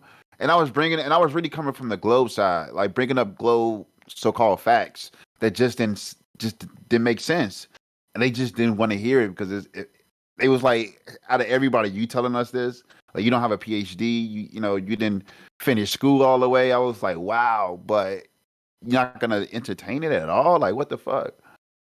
And I laid it down on them real easy. It wasn't like straight out the gate like Earth is flat. I was just like, it's interesting, and that's all I was doing. And I think the flat Earth, the words flat Earth is what really, when they heard flat Earth, the words, it just ticked them off. I couldn't even talk to them after that. Because we're under a spell. Like and it's scary. The emotions that those two words trigger, it's almost infantile. Like it takes you back to the very beginning where you first asked your teacher, yes, "Oh, we stuck on this." Like, it takes you so far back. It's it so does. uncomfortable. It does. When I first looked, don't want to, Well, yeah, man. With all the shit going on in the world, like, what the hell, man? Why are you talking about this? Like, what's wrong with you? It does take you back, because when I first looked at the flat Earth, I was like, damn, I remember when I was in class, and I really did. I raised my hand. I was like, hey, teach, how does the water stay spinning and she was like, gravity. And I wanted to ask another question, but it was kids laughing like, I can't believe he just asked that question. I'm like, I thought it was a good one. I honestly, like, when I was being taught, I was thinking in my head, like, trying to picture this thing, right? And I was like, that don't really make sense. Everybody knows. Like, when you get something stuck in your fucking drink, it's almost impossible to get that shit out. Right? Like, yeah. Like, you try to like take your finger and shit, like, and it's not gonna come out. You try to twist the cup, but the water just stays like it moves in away. The same space. It doesn't spin with the cup. So it's not that you can really do until you get the right, like, the point is, water doesn't move with the surface of any solid thing. Like, it does its own thing. Viscosity. Yeah, so I usually just turn it and try to get it stuck to the side of the cup, and then you just tilt the water away, and it'll get stuck to the side of the cup, and you just reach in and pull it out. Wind moves water. Wind moves water. Yeah, you just tilt it, and get it. Wait, did you say it was when you moved that you found out the Earth was flat? Yeah, I moved to Florida. That's and funny. I saw a Math Powerland video, and I was like, this dude look cool as hell. Like, and I was laughing at first, and then as I was thinking, I was like, wait a second, what you trying to say? And I was like, That's oh my funny. God, I can't believe. I remember turning it off, and I was like, that's just, I can't fucking. All right, I was researching the hollow Earth theory before that, actually. Mm-hmm. And I was like, Me too. I was like, there's no way I can go from that. Like, what am I doing? And then, like, a few nights went by, and I was like, but still though, like, what else they talking about? And I went back to it, and I got stuck. I mean, my girl was coming home, she was seeing flat Earth on the TV. She was like, what the fuck are you doing in here? Like, we almost broke up. And the only thing that saved it that I kept getting caught watching. Oh my God, it sounds like porn. I kept getting caught watching flat Earth. And then eventually she was like, she walked. look, eventually she'll walk in on a good part, and she like, and even she would start to watch it, and then we'll start to have more conversation about it, and then that's how she became a flat earther. Like I didn't force her; I was just trying to do my own thing. Kept getting caught. It's like porn. I'm telling you. But anyway, you're not alone. Like living a double life. You at least have one other person that you know who's a flat yeah, earther. I appreciate her. Like, welcome to the family. Yeah. Right. Welcome to the resistance. To the rebellion. Yeah. Well, I was gonna say it's really interesting because it's almost like you can only find flat Earth if you are going through a phase of kind of doing your own thing. Because I only found out about it because of quarantine, and I was locked in my house and I had nothing to do. Because usually I'd be out on the weekends partying, and then I was like, okay, what am I gonna do? So it's kind of funny how like it works out that way. Thank God. Yeah, thank God you know what? That is is true. That is true. Because if I was living in Chicago with all my friends and family and shit, I don't think they would allow me to do that. To really, yeah. I don't think that you wouldn't even allow yourself probably because you would probably just be so focused on your social life, Right. That's true. That's true. That's all. That's that mob mentality. That's the control they programmed into us. When they say words like conspiracy theorists, these are words coined by the CIA, so that it's what we call people who try to bring up these ideas that doesn't fit the narrative. So you don't ask questions. Just those are the crazy people. You know what I mean? It's like that's the yeah. Yeah, man. Like yeah. I used to listen to Dr. Stephen Greer. Y'all ever heard of him? Yeah, he has bad teeth though. I never trusted him. Oh yeah, Teeth are he was a doctor and his teeth look like that. Yeah, that's pretty bad. Pretty bad. I was into him though, and like at that time when I was researching Flat Earth, I was like, why he not making no Flat Earth videos? What the fuck? Like I know he heard about it. Alien agenda, right? Alien agenda. Right. He wanted to stick to that. He wanted to stick, and that was before. It has to. Yeah. This is where I separated from politics. Politics brought me to Flat Earth basically because I used to pay attention so much. Like I was subscribed to all of the independent media channels, Jimmy Dore, Secular Talk, Eco House, Convo Couch, pretty much anything I could get my hands on that people are paying attention to help me pay attention. I paid attention long enough to realize all bullshit. Like even the people in the media that you think are breaking away and waking up, like they fall victim at some point to whichever given narrative that's pushing back artists. Like there'll be people that that'll withstand it, but then the next wave of something, whatever it is, will happen 4 years from then, and then the people that you really thought wouldn't change, they change. Like this COVID thing. For me, like I was at the like everybody that I used to watch is talking about it from the perspective of the mainstream. No, and I know it makes sense to ask questions to certain people. Like Kim Iverson was talking about how they just modeled these numbers and it's not really real. And I was like, oh shit, she might be a flat earth. But the point is, they know that it's okay to question the narrative because there was a ton of information before shit got shut down. And their job is to actually find out information as it comes in, not 5 months later, not 10, because it doesn't work like that. Shit be gone. Like on YouTube.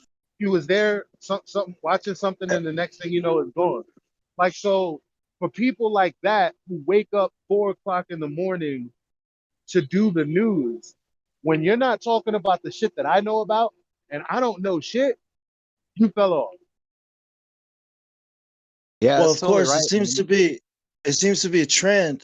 I mean, think about it. When I saw Donald Trump calling out fake news, I was like, "What's going on here?" And now, artists like Tom McDonald are out waking people up. You know what I mean, quote unquote, like waking people up. The awakening everybody's talking about. I was like, man, this is some trendy ass shit.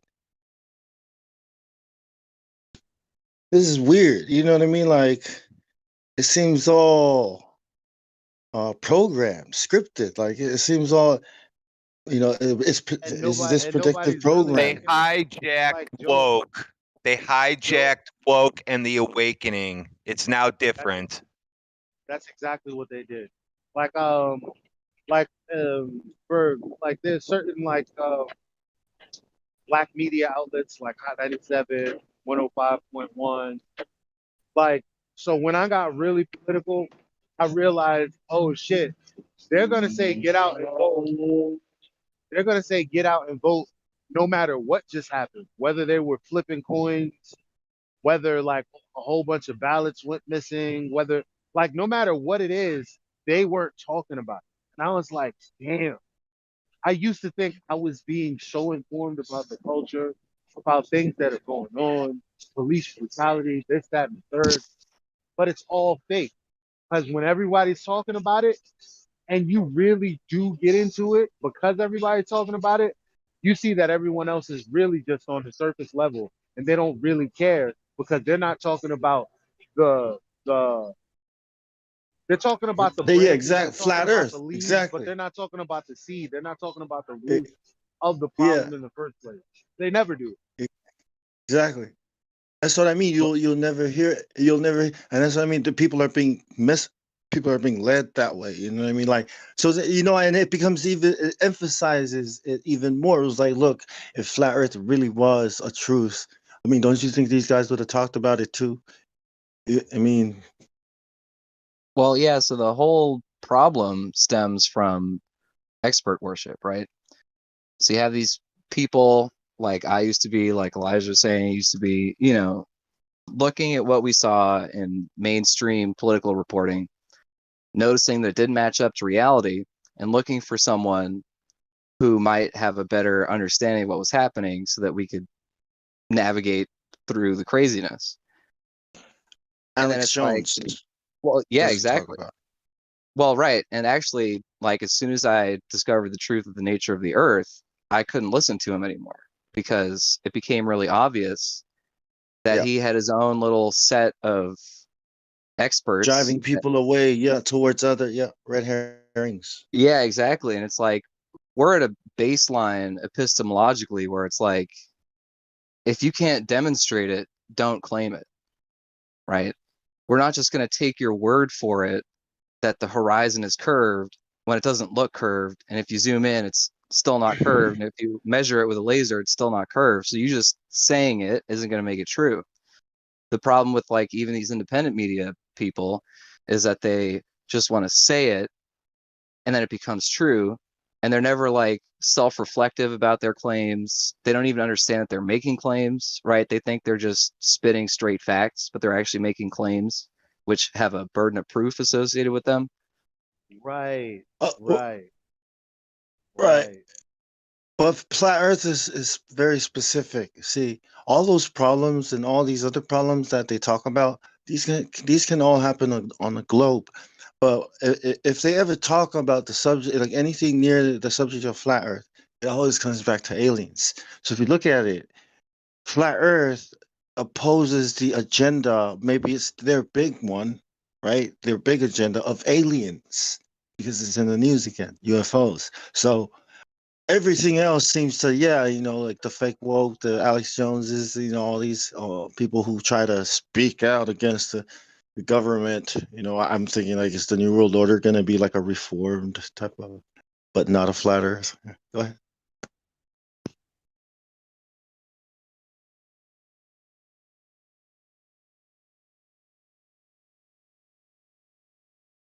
Yeah, I mean, I still hold out for people to change, though. I actually watched Alex Jones last night for the first time in like 2 years. And I don't know, there's still a lot that he has to say that's pretty accurate. And like, he kind of has his eye on a specific prize. But yeah, I mean, basically all over it. Yeah, I mean, the problem is that's what happened with Joe Rogan. I mean, and I feel real not woke saying that. It's like everybody was with Alex Jones. I was like just making it to middle of the road Rogan. And when I heard him talking about the moon land and stuff, I was like, yo, yeah, word. you know, and then all of a sudden it just went away, and he just acted Just flat like Earth it entered. never That's why. happened. Like the fuck, Yeah. and it's very obvious when the people that you go to for information, they kind of in a sense like they don't teach you to be hungry, but it's just that you never knew you were hungry, and they fed you something that you needed at the time, and you eventually figured out how to go hunt, and then you realize, why aren't they hunting the way that I'm hunting? Because I know for damn sure I'm not better than the person that brought me into the movement for change. Right. And that's how you know it's controlled opposition. Chemicals in the water that turn the friggin' frogs gay. Right. But see, like, yeah, that's how you know it's controlled opposition. Another thing, you know, Alan Jones, you know, every time he talks about these things, it's always back to the because of the aliens sacrificing the babies to the alien. You know, it's always the alien agenda. You know, if it's demons, it's aliens from another world. You know, the Christians, I think the earth is a ball and God created the Big Bang and many use the verses and didn't mention anything about it in the Bible yet. You know what I mean? Yeah. Although for a point of clarity, Alex Jones, Alex Jones does frequently describe his conception of what aliens are, and he does think of them as spiritual beings, not actually coming from outer space. So actually, like his consistent harping on that subject kind of put one of the puzzle pieces in place for me, you know, as far as like the spiritual side of understanding is concerned. And he never talks about Jesus or the solution. Because I was like, you know, my cousin put me onto him. My cousin was going off at me. Dude, this guy, Alex Jones, man, you gotta watch him. It's like 2000 when YouTube first started. And the first time I watched him, I was like, something's wrong with this guy. You know, like he's like one of those liars on TV, right? Like, and then I was waiting for him to offer the solution, which is, you know, blood, right? Jesus. Never, ever, ever. So I was like, look, man, this guy's obviously a fear mongering guy. He's just getting you all, you know, my cousin, you know, try to get him away from it. But, you know, and now today, I think he's fighting guns, you know, against the government in Hawaii or doing some crazy. Try to tell me that this guy is like, look, Bong, like what you guys said, look, man, I'm busy. It's like, yeah, whatever. Alex Jones. I'm gonna be honest with you. Because they don't realize. I'm kind of retarded. You know what people don't realize? They don't realize that they're fighting ideas. Like, so when they say I'm busy, I don't have time for that. You're you're basically saying I don't have time for the reason that nothing can get done. Because I can't see something that's true, acknowledge it as true, and understand the ramifications therein. Well, yeah, because then if I understand, that means I'm held accountable for my part or my absence from doing something. Because that's like, right on. Let's keep it a buck. Like, what does this mean? This means I shouldn't be letting my children go through the system.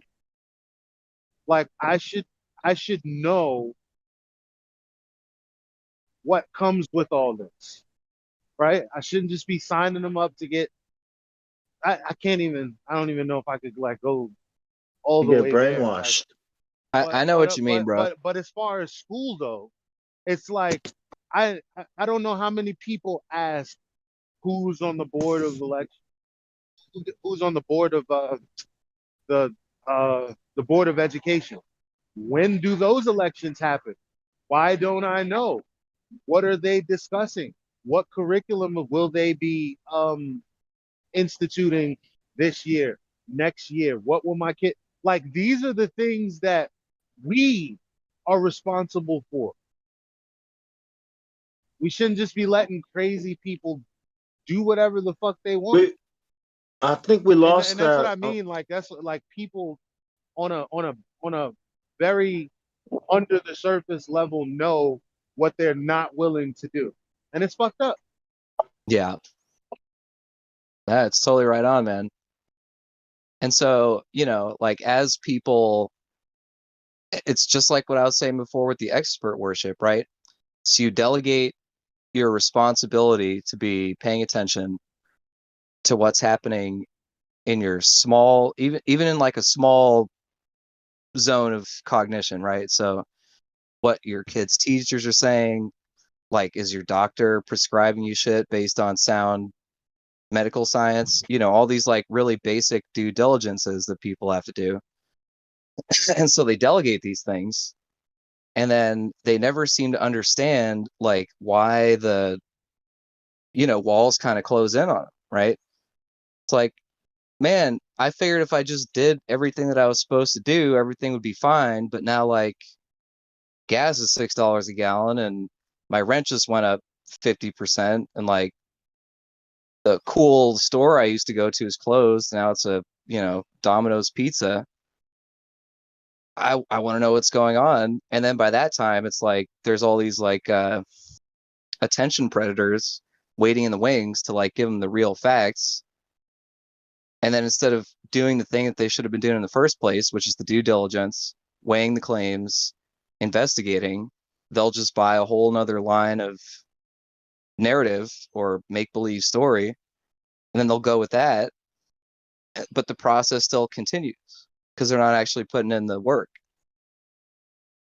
Well, that's why COVID's so amazing, is because now everybody is paying attention to, like, people have had to go to the school board and fight the teachers and fight the people trying to oppress everyone. Like, nobody used to go to city council meetings, and now everybody's going to their city council meeting.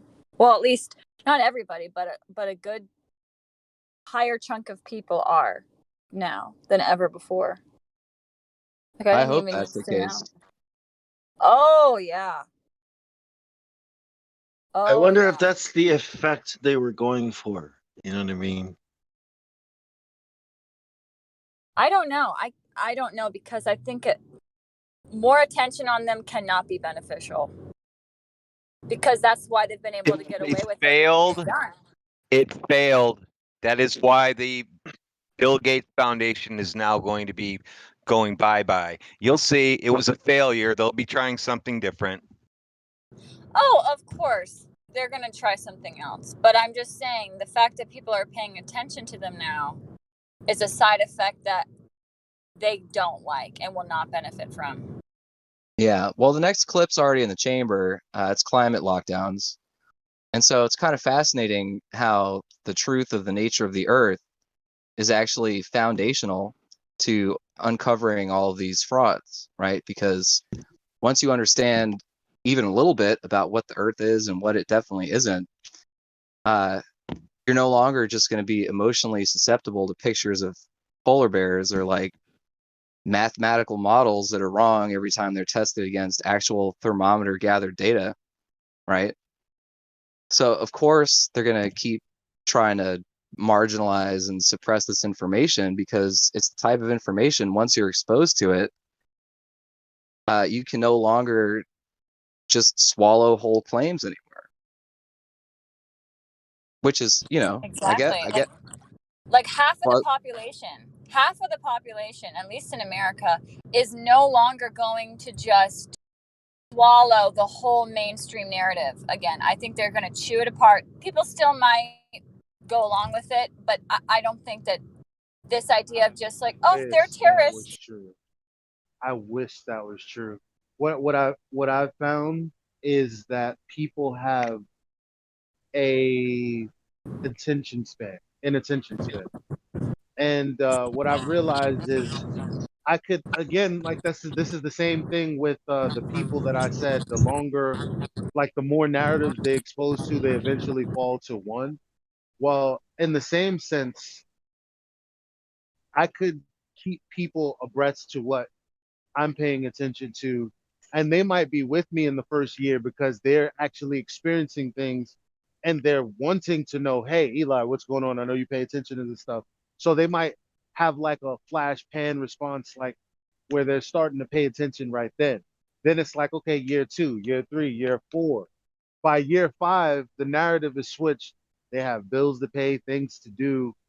They don't care not that they don't care, but you can't feed them all of the information that you have in your mind. Eventually they fall away. And that's kind of how I see people. Like, they might say they're going to wake up, but they won't be ready for the next wave, which is going to be something different. They're going to just fall in line like they did with COVID. Yeah, I don't know. it's really. COVID Oh, go ahead. really affected people this time, though. This time, it wasn't just like, oh, like something that doesn't affect them. Like this directly affected you and your life. So they cared.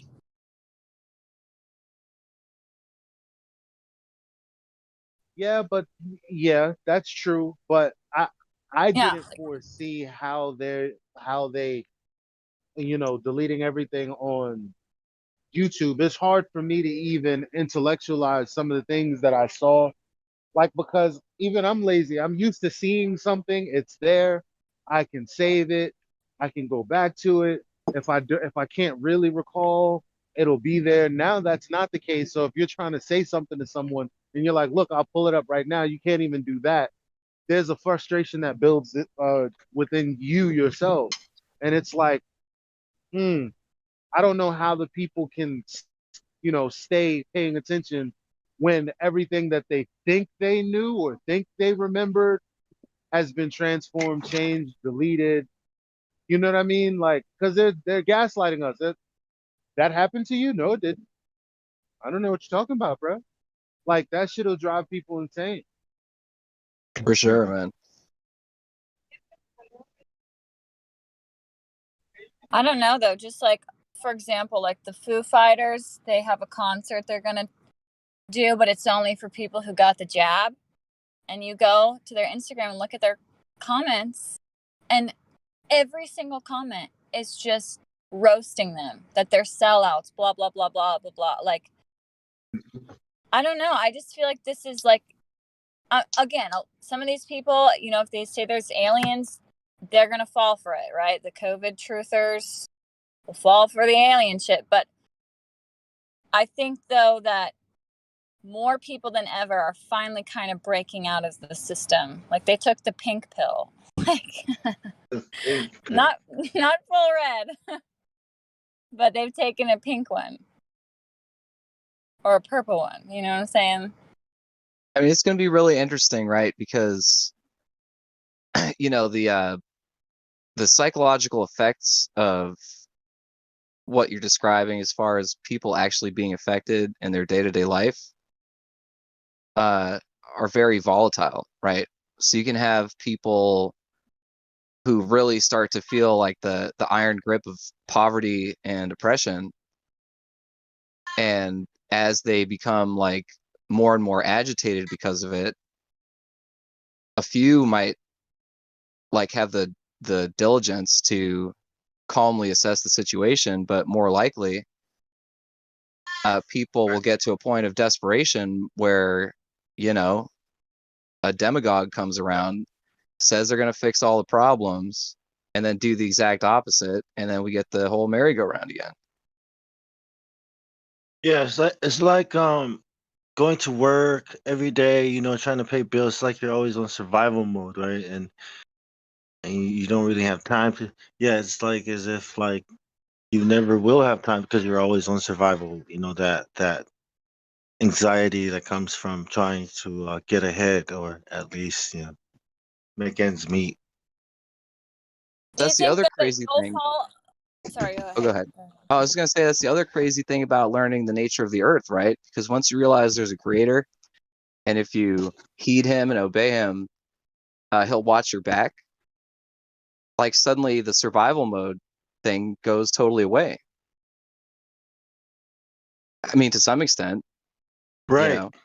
Yeah, it's like you're free. It frees you. It releases you from the lie, right? Because that's why you feel that way, because you believe this lie and you don't know how to. I'm not saying that money is, but that seems to be what keeps people on the hamster wheel. But once you learn the truth like this, it's like, yeah, you can enjoy going to work. At first, I panicked. I thought, is everybody going to stop working now? Can I stop working now? And but what am I gonna do? You know what I mean? But now, like after like say a couple of months, you start appreciating the people you work. You know what I mean? You start coming back around like, hey, this is a lot easier than before. Like I feel like I'm not dragging around like tons of stress. Totally, man. Because you're What were not you gonna living a short-term life anymore. You have the eternal mindset now. But what I was gonna say is like now that we know the Earth is flat, like do you think though that we're gonna fall for the next trap? I feel like to some extent, once you become awake enough, even if you don't know the Earth is flat yet, you can only ride the train so long. Like once you realize that the government did a whole fake scamdemic just to give people a sterilization shot, you can't really cuddle up with them again.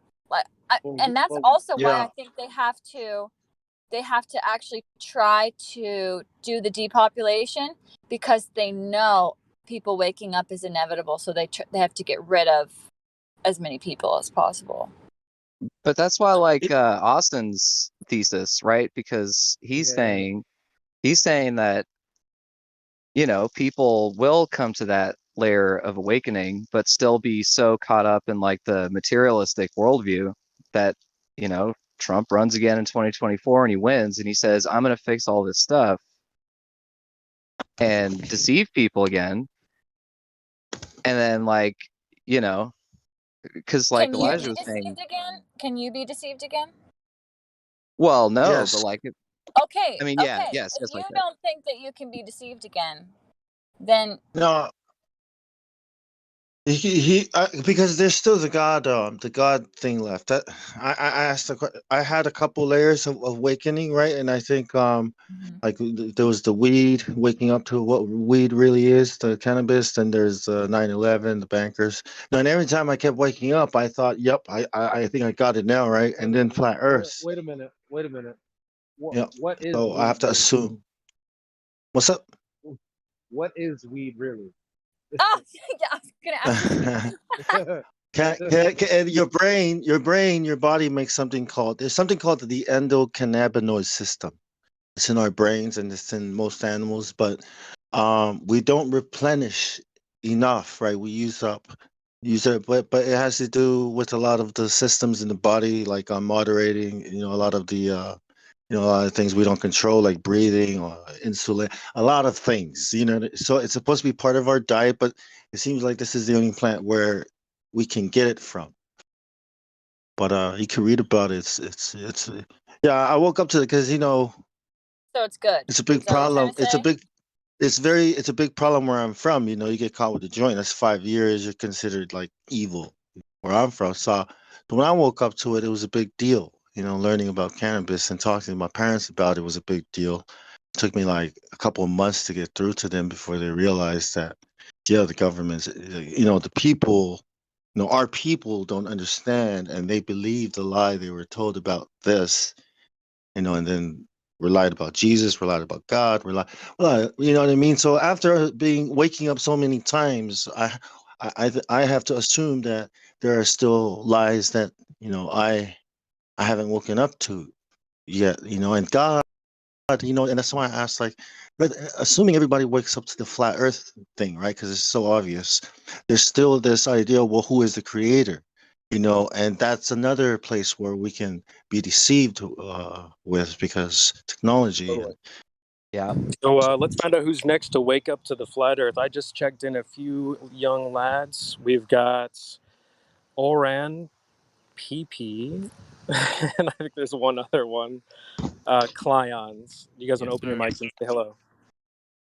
This will be fun. Yo, what's good? Got him. You are super low. I also want to Oh, take the shit, time my to bad, my introduce Zelix666. We had a nice chat as well. If you want to open your mic and introduce yourself as well. Hello, Zelix. What's up? He's the good one. So, yeah, let's. I asked you guys if you had any measurements of Earth curvature. Does anyone want to put up some measurements for us? I got very technical ones here, but like that's when you go on Wiki and you get them. Why don't you talk us through it? Oh, I'm not really sure, to be honest. I'm kind of new to this kind of stuff. No measurements. No curvature. No kind of nothing. No, sir. Not that I can. Well, no photos. That's not a requirement, is it?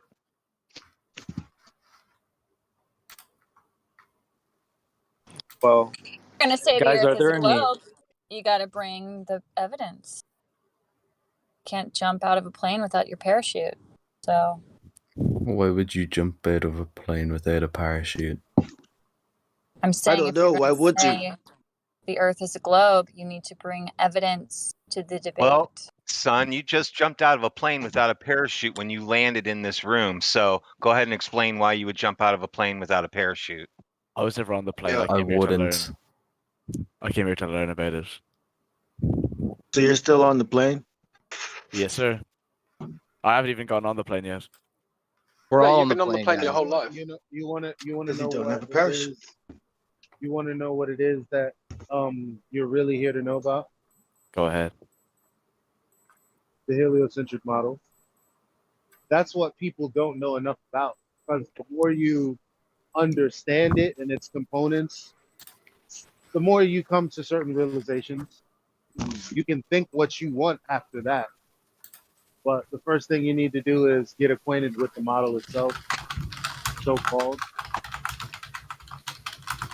Yeah, it's like a boxer, you know. Like you gotta learn how to box first, right? Before you go box, you know, fight that first fight, right? Like you have to know, you know, how to punch, right? Like this is my left arm, and this is a jab. You see? Yeah. So what's the radius of the globe Earth? Oh, I don't know. I'm here totally neutral. I'm trying to learn. Oh, about you're this. neutral. You don't believe it's a globe or you don't believe it's flat. Well, I'm trying to learn. That's the thing.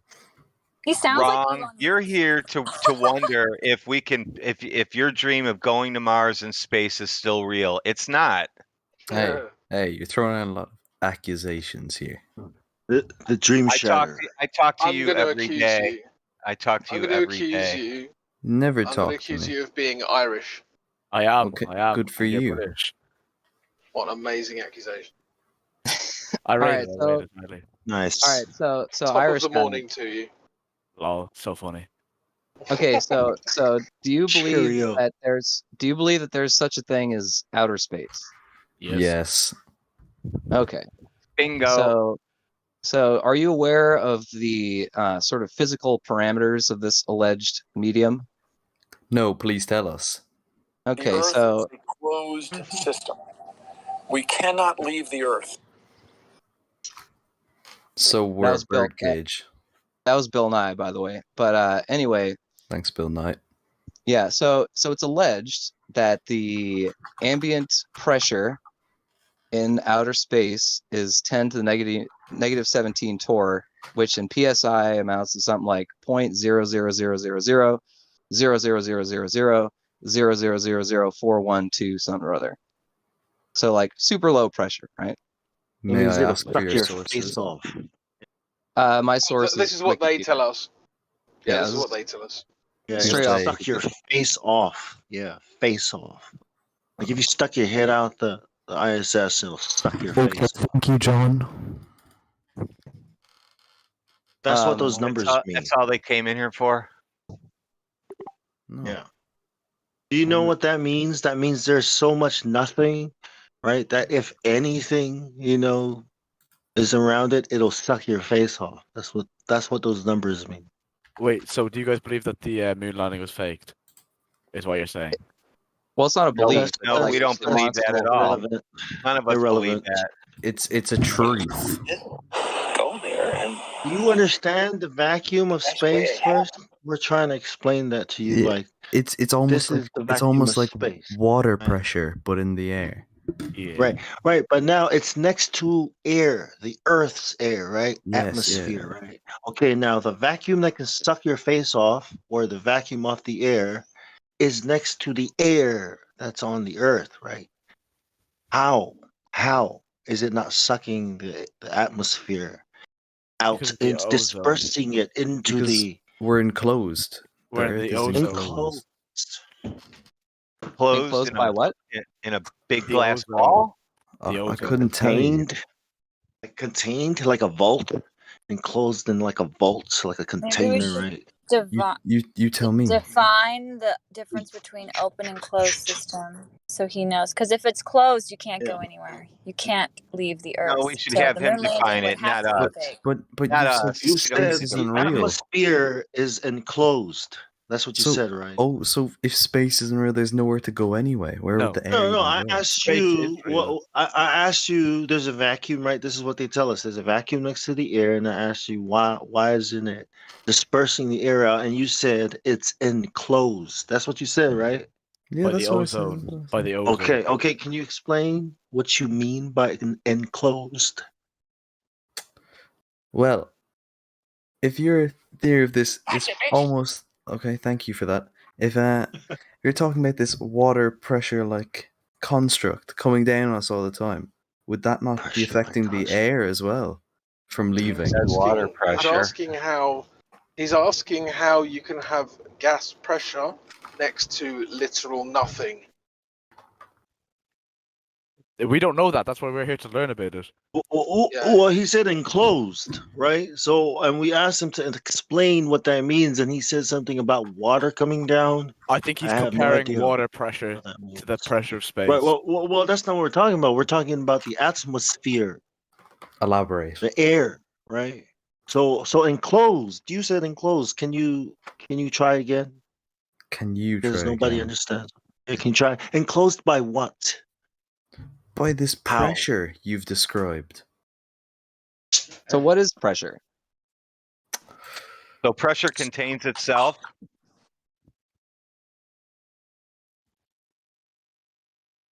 Enclosed. You said it, okay? Like your brain didn't just say that, right? It knew what to say, right? Because it doesn't make sense for a vacuum to be next to air and nothing happens, right? Like you can't pour water out of a bucket and it doesn't flow down. Your brain is like, it's gonna flow down. You said enclosed. Explain it. You can do this. You know what you're talking about. Go ahead. No one's gonna make fun of you. No. Okay. So yeah, you can't have gas pressure next to a vacuum without a container.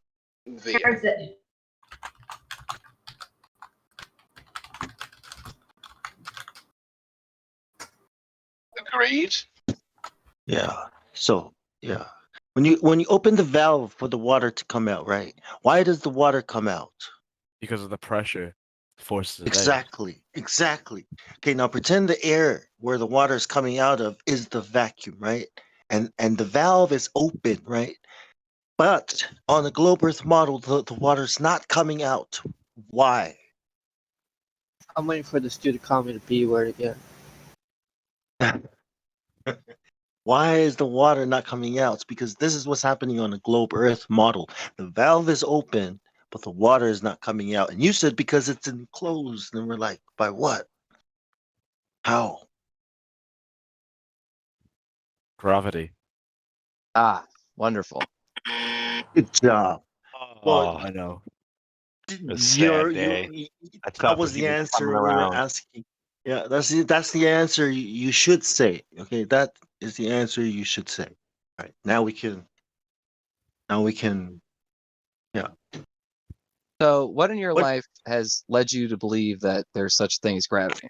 An apple fell on my head. Okay, so let's say you were in a swimming pool and an apple fell off a tree and you were sitting in the bottom of the swimming pool. Would the apple hit your head? Well, it would float down to my head, yes. The Apples apple would don't float. sink. It would Let's say a not brick float. fell on my head, so because the brick is denser than water. No, we're Okay. using an apple. Oh, thanks for that.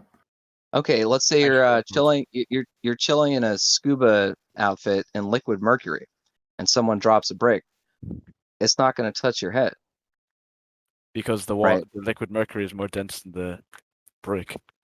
Right. So now we have an alternate possible agent for the spontaneous x-axis movement of objects. Now, in the heliocentric model, it's asserted that as an intrinsic property of itself, mass just attracts mass toward itself. And I'd like to ask you, have you ever witnessed that in demonstration or in your day-to-day life? No, sir. Right. So to assert that something that you always see, which is gas filling lower volume zones, is stopped by a force that you imagine exists but have never seen in action ever or demonstrated, seems to be a bit of a tenuous position, does it not? Yes. Okay, cool. Well, just ponder that, chew on it. That's So wait, all actually. He thinks gas is held down by gravity? You think that? Yeah. Okay, why are smoke detectors on your ceiling? Because the gas goes up. Oh, but I thought it was affected by gravity because that's why it Ozone. doesn't fill the but that's why it doesn't fill the available vacuum. That's why right? the ozone is there. You know what else, Kai? If we were What? both at the bottom of a pool and I attempted to have a conversation with you, guess what? The air bubbles from my mouth is going to go directly up. Right. Oh my The air gosh. bubbles are less dense than the water. So So all you're Exactly. describing Right. is point. density. No The gravity. Okay, problem so is wait, hold on a second. Is ozone more or less dense than the vacuum of space? I have no clue. I need to look it up. Well, what do you think? Like you said, can I try this real quick? Like you said, you answered immediately, right? Because that's common sense. It's going up because it's less dense than the medium. Okay, the same reason why the bubbles go up and the smoke and the helium balloon is the same reason why the apple falls down. Okay, you know what I mean? The apple is denser than the medium of the air. It was resting on the tree. Okay, that's where it was resting. When the tree let it go, the higher pressure. See how now high pressure to low pressure is there, right? It falls through the medium and then it rests on the ground. Same with the bubbles or the ball that was released in the water. It rests wherever the medium lets it. No gravity. Yeah. I mean, you don't really need to look it up though, right? Because ozone, being a collection of molecules, is by definition going to be more You're dense. You're assuming something. You're assuming something that exists on a ball that exists because of gravity, right? That doesn't exist. So you're taking something that we already understand and can test and manipulate, right? And you're saying this is gravity. No, it's not. You can't do that. Wait, so And you have you saying heard that of you can go? Einstein? Yeah, Go I've ahead. heard of Einstein. Right. Then there's that guy. He married his cousin on both sides. Well, What yeah, a fucking beast, man. if you're talking about gravity, then you have to talk about Einstein, right? Dead ass. Anyways, yeah, no gravity required. You Well, actually, can shouldn't do you all have to these discuss things. Isaac Newton? Because he was the one who discovered gravity, or per se. Well, he conjured it. He didn't discover it. Yeah, I know that. Oh, so why are you still undecided on the topic then? No, because you But said then you have there's to discuss Einstein, but if you have to, well, we don't have to discuss any of them because there's still the curvature. Like without curvature, because of radius, right? If we can't measure or observe it, then is it there? Is it there? Yes or no? I don't know. If you cannot measure curvature, right? Especially if you know the radius, because they tell you it's so big you can't see it. But if you can't measure it or observe it in respect to radius, like does it exist? Is it there? Is the Earth a ball? Can it be a ball? Does water do that? Well, the question is, do you know what he's asking you? If you can't weigh air, is it there? But no, but to Bong's But point, yes. whatever he just said, do you understand what he said to you? And you could be, please be honest. I'm begging, actually. Do you know how anything that Bong said is relevant to the topic. How is it relevant? Give me a small example. All right. Well, the reason that I'm asking is because this is a good time to point out that at the beginning of the conversation, I said what you need to actually be looking into is the thing that you already believe to be true, which is the heliocentric model. That's the first thing you should be looking into, because now we're having to tell you all of these things that we've discovered, which is fine, but I'm just trying to make sure you didn't come to get our understanding of a flat earth, because honestly what it really is for most of us, I would dare say all of us, but I'll just say most of us, that we come to find out that the questions that we had about the globe are unanswerable, and so then we were stuck, left in a position of, Hey, Oren, can you do put we yourself just on mute when you're not talking so you don't rumpus Elijah with your clickety-clacketing, please? I will not bother you with my clickety clacketing again. Thank you. If you can't, I will mute you. Please no. all I'm saying is that we just figured out that the geometry doesn't pan out for the globe. We just figured out that it turns out that we could just take our experiences for what they are. Whoa, oh, well, funny that I don't feel movement. That's interesting. Okay. Funny that looks like the things in the sky are moving. Okay, that's interesting. What else? I forget. Water looks pretty flat. Water looks pretty level. Liquid matter in the liquid state, it pretty much you would have to have a container to have a fixed volume, and it would take the shape of its container, and the shape of and outside of a sphere is not by any means considered a container. And then you think about air and pressure, and you think about those definitions, and the outside of a sphere is also not considered containment in that scenario also. So you begin to question whether or not you can actually think that the things that you experience should be taken at face value until something comes along that proves otherwise. Something that says, hey, my experience isn't actually my truth or the truth of the world, but they better be coming with some hardcore evidence to tell you that what you experience isn't your experience. Because you know what they put people who they claim don't experience things that they experience So you're in asking the nut for house. hardcore evidence that the Earth is round. I'm not Yes. asking. Okay, you're asking that, but until that comes out, you're saying that it's flat. I'm not asking anything. But everything that I said was for you, because every time I turn around, someone is telling you another small slice about what the heliocentric model is about, and you don't know about any of it. Everything that Bong just said to you, it must have went over your head, or prove me wrong and tell me what he said to you and how it was effectual towards the conversation and the subject. And it's okay if you can't, which is why I said what I said. It's not about me. I'm already where I am. It's about the ignorance on the people's part. So what's Look your into belief? what they believe. Why, like, you know, Just went right past your question and asked another question that has nothing to do with anything. that's fine. That's fine. Do you know what religion is, by any chance? Yeah. What is it?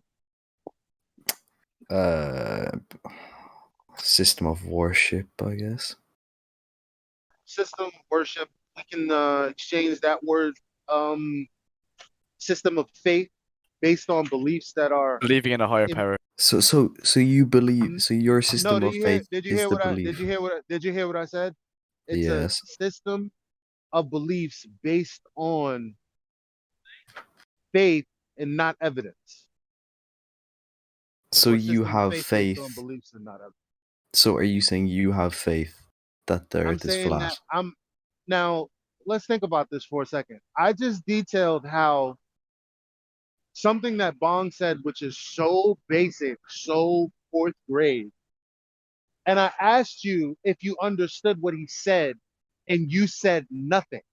So it's obvious and apparent to everyone else who's listening that you're just ignorant in the subject. However, you still maintain a belief.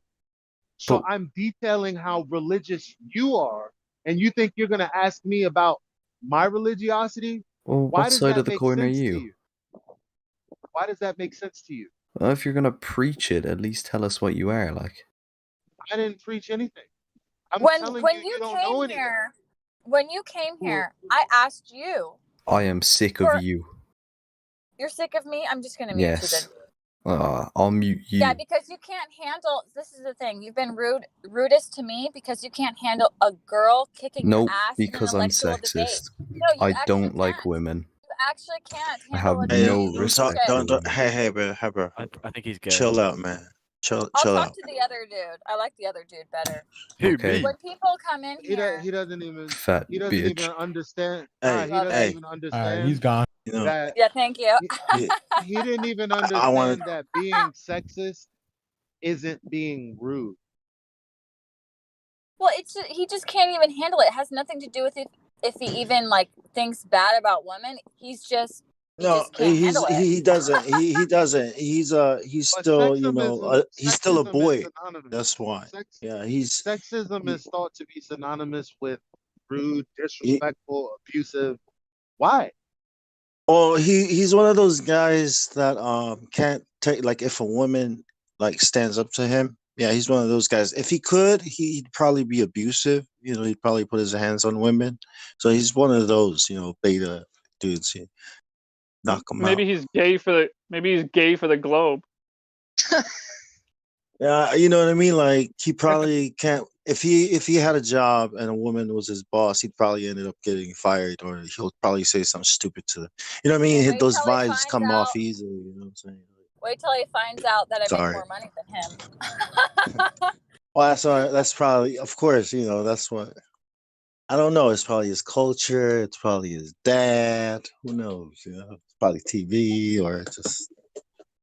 Well, to the other guy that was in here, I think there were two of them. I couldn't tell. But if there's another Glober in here, the reason we ask for the Globers to provide evidence is exactly this. We don't have to have a belief discussion. The flat Earth, we have our evidence ready to go, but we want to hear what you guys have to say because you came here. So if you don't have anything, then put yourself on mute or get the fuck out. Wait, I'm not trying to start a debate or anything, but if you look at like the sea, and you see that you can't see forever onwards, even with the telescope, like the strongest telescope in the world, at a certain point you will stop being able to see. Yeah, the strongest telescope. Okay, this is a great point. I'm not even trying to start don't even start asking me questions. Just want to know what you think about that. Well, no, I want to know what you think causes that. What do you think I'm just asking you, like. Okay. Well, I'll ask you another question. Do you think you can see forever? No, but it can certainly help if you have the strongest telescope in the world, can't it? So the answer is no, you can't see forever. Why can't you see forever? Because your eyes aren't capable of doing that. Well, it's not even just your eyes. It's whatever optic you have as a limitation. Yeah, but if I have a telescope now, I could see Mars from a certain point. Okay, but you can't see forever. Welcome to Flat Earth, bro. Well, no, you can't I can see forever. Mars with my naked eye, though. No, but none of this matters. You can't see forever, right? So optics have limitations. So when you say, why can't I see forever? Because you're using optics. Optics have limitations. Wait, are you saying that the Earth is bigger than the distance from Earth to Mars? Like the Earth on flat is bigger? That's a really weird straw man that has nothing to do with what I said. Can I add something real quick? If you look at Mars and then you look at some star that's supposed to be really far away, I bet you they're gonna look similar. You're not going to see what you see on TV, and you're not going to be able to tell which one is a planet and which one is a star that's supposed to be billions of light years away. If you had a telescope. Yeah, and you can't use either of them to know for sure the shape of the ground. Right. Well, go ahead, Crypto, before I jump in. I know. I just wanted to finish off that. I mean, this guy asked, like, why can't you see forever, basically? Like, why is the horizon there? Okay, well, repeat your question. I was saying, if you look out of the sea, Yep. you can't see until the end of the Earth, even with the strongest telescope that was ever made. I'm not saying that you can't see forever, but I'm saying if you can see stuff like planets like Mars, you should be able to see the end. Okay, so this is let me reword your question. If my cosmology is true, why doesn't your cosmology fit into my cosmology? Well, the answer is because you don't know what Mars is, you don't know what the Earth is, you don't know how far either of them are. Yeah, and you're also making a mistake. You're forgetting that there's a plane. Okay, there's a plane beneath your feet. When you're looking up, right? Like, say there's an airplane above you. Okay, you can see the whole airplane. But when you bring that airplane down to the next to the horizon, depending on how far, on how high the observer height is, right? The plane is going to start disappearing bottom first if it's close enough to the plane. Let's just say plane. Yeah, you know what I mean. So the plane, and it matters if it's at the horizon. That's why you can't see far enough. But if you went up high enough, who knows how far you can see? You can't see that far anyways. There's a limit to all optics. There's stuff between you and you're not in a computer program. That what you say to me is exact explanation. Because, like, all right, you can see the plane above you, although it's 30,000 feet up, right? So, what would cause you not to see the plane, although it's directly up? What kind of conditions would cause you not to see the plane if it's directly overhead? Yeah, fog. Clouds, yeah, fog. Well, I know, but let him answer because he doesn't seem to understand that that's the reason you can't see to the end of the fucking Earth. I mean, obviously, one reason. The reason you can, but the reason you can see the plane is because generally there's nothing obstructing your view, But as soon as you put something there, you can't see it anymore, right? So I mean, he's saying like, well, my telescopes can't see to the end of the Earth. Yeah, of course not, because most of the time, looking horizontally, you're on a lower level, right? So generally, there's stuff in your way. All the stuff that wouldn't be at 30,000 feet are at 10,000 feet or 5,000 feet. Dust, fog, smog, whatever. So you got all kinds of conditions obstructing your view as to why you cannot see that far looking horizontally as opposed to looking vertically. Yeah, I can offer an interesting. I don't think we addressed the crux of the issue, and I'll please go. Crypto actually touched on it with his last statement before everything else. And the thing is, about the distance.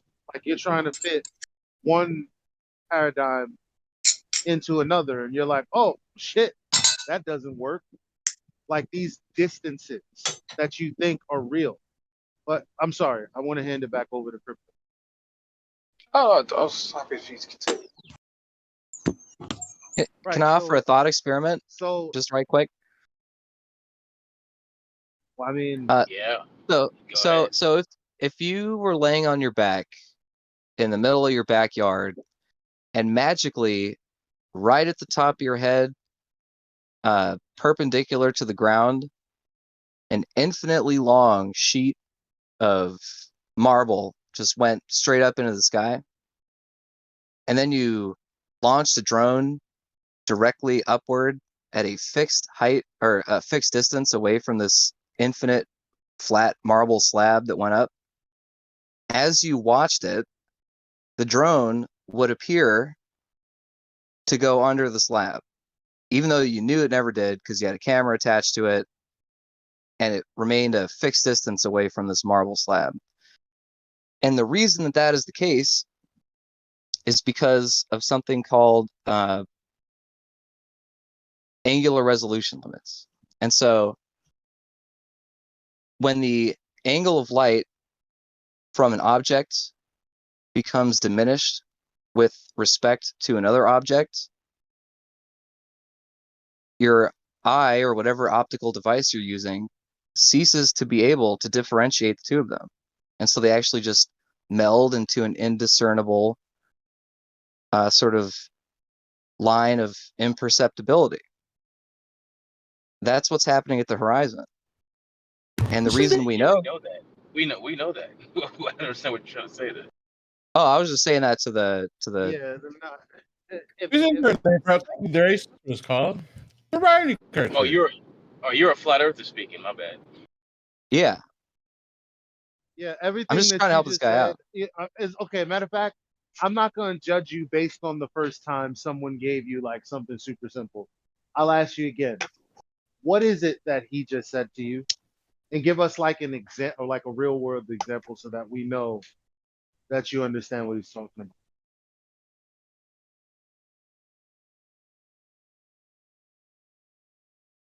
Or just call it what you call the angular resolution limit. Like what is that based on?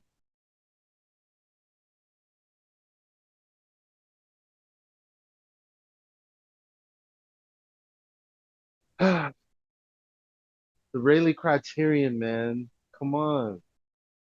Wait, were you asking me?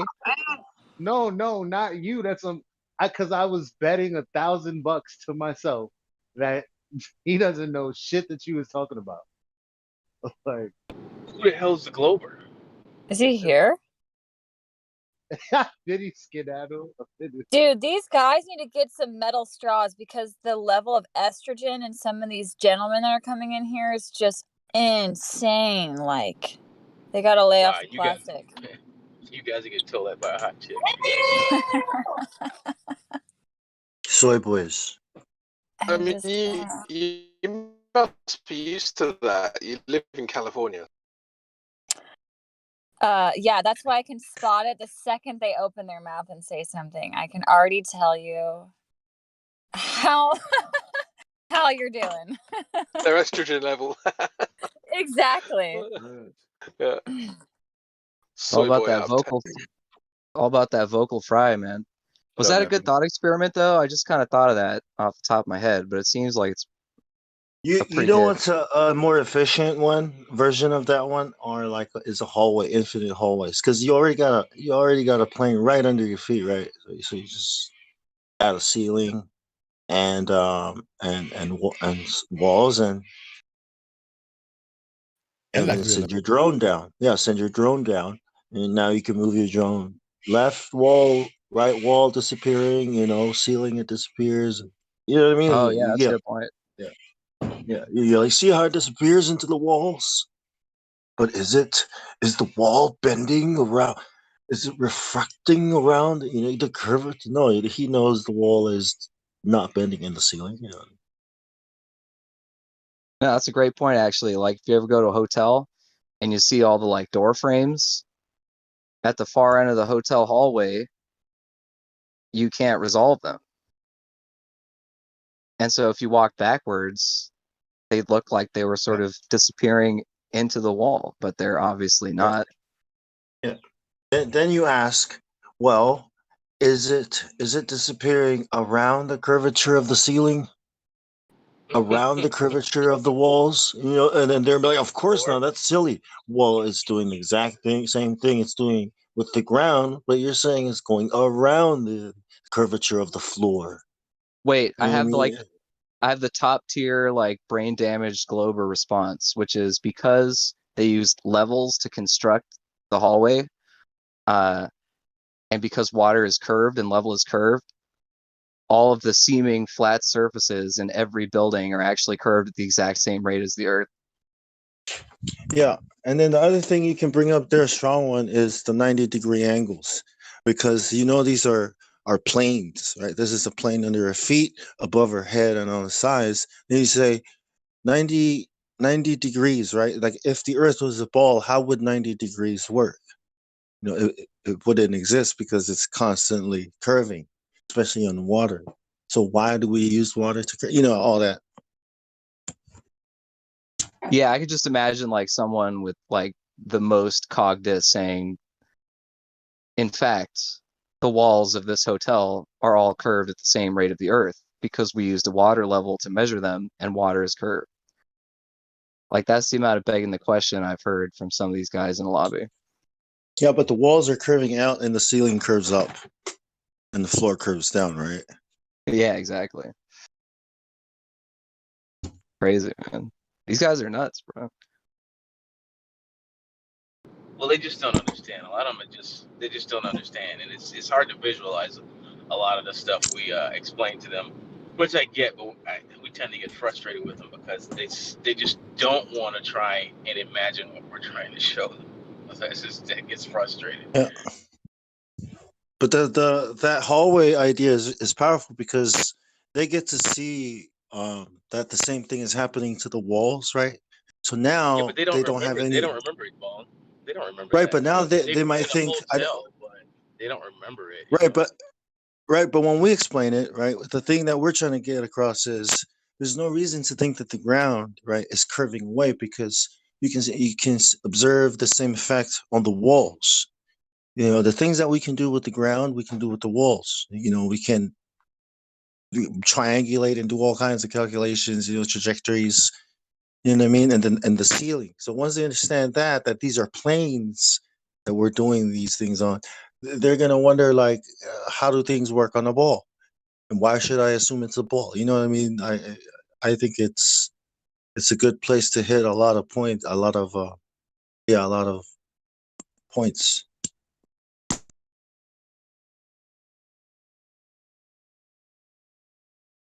Yeah, it is too bad that they I mean, geez, man. They were at like what I would consider a toxic level of apathy and disconnection from curiosity.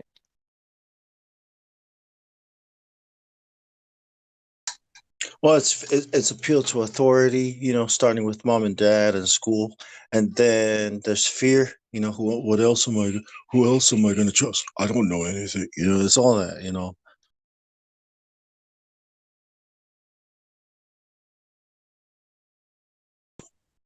because I think people, once they know the truth, you know, how many people are going to actually choose to, you know, fight and cipher the matrix. You know, like.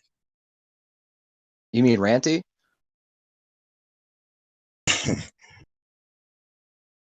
People that choose, you know, like, well, it's easier this way and it's more convenient, you know, like. No, I got you, bro. I'm just making a little dig at Ranty. Yes, him.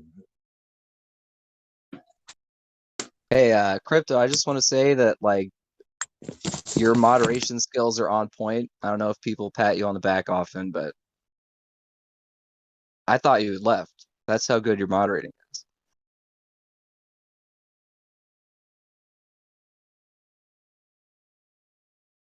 Oh shit, did he leave?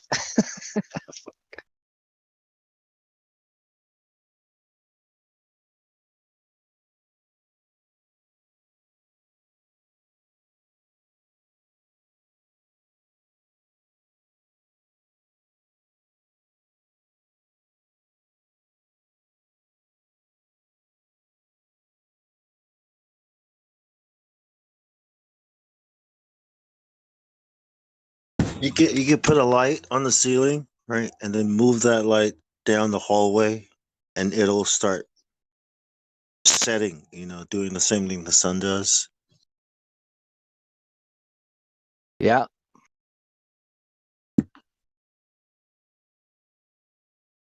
And then if you raise the ceiling up and do the same thing with a bigger object, you start. Like maybe that's what the sun and the moon and the stars do. You know, and then they do the same thing. They move. They look like they're setting. Yeah. And you know, as far as like celestial phenomenon go, I don't personally have a strong handle on, you know, star rotation, all that stuff. But then again, on the other hand, like the types of claims that are made by the heliocentric model as far as what space itself does and what black holes do and all this stuff are so outlandish.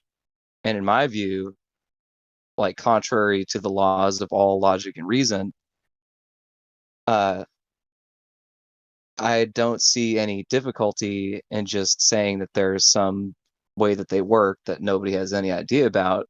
Whereas these other guys are like, no, it's totally reasonable to assert that at the very beginning of time, there was an object with 0 width, 0 depth, and 0 length, and infinite mass. And when I was younger, I was like, well, it's so cool, philosophy. But then I just thought about it and I was like, is that even an object? No. An object with 0 magnitude in any dimension is not matter. And so it can't possess any mass, let alone infinite mass. And so when you're going to start believing nonsense like that, it's no wonder they believe a whole bunch of other types of nonsense. That's why they don't use the heliocentric model to do anything. Wait, they so use what's what they use. Go ahead. Well, wait, what do they say has infinite mass? Are you talking about a black hole or something else?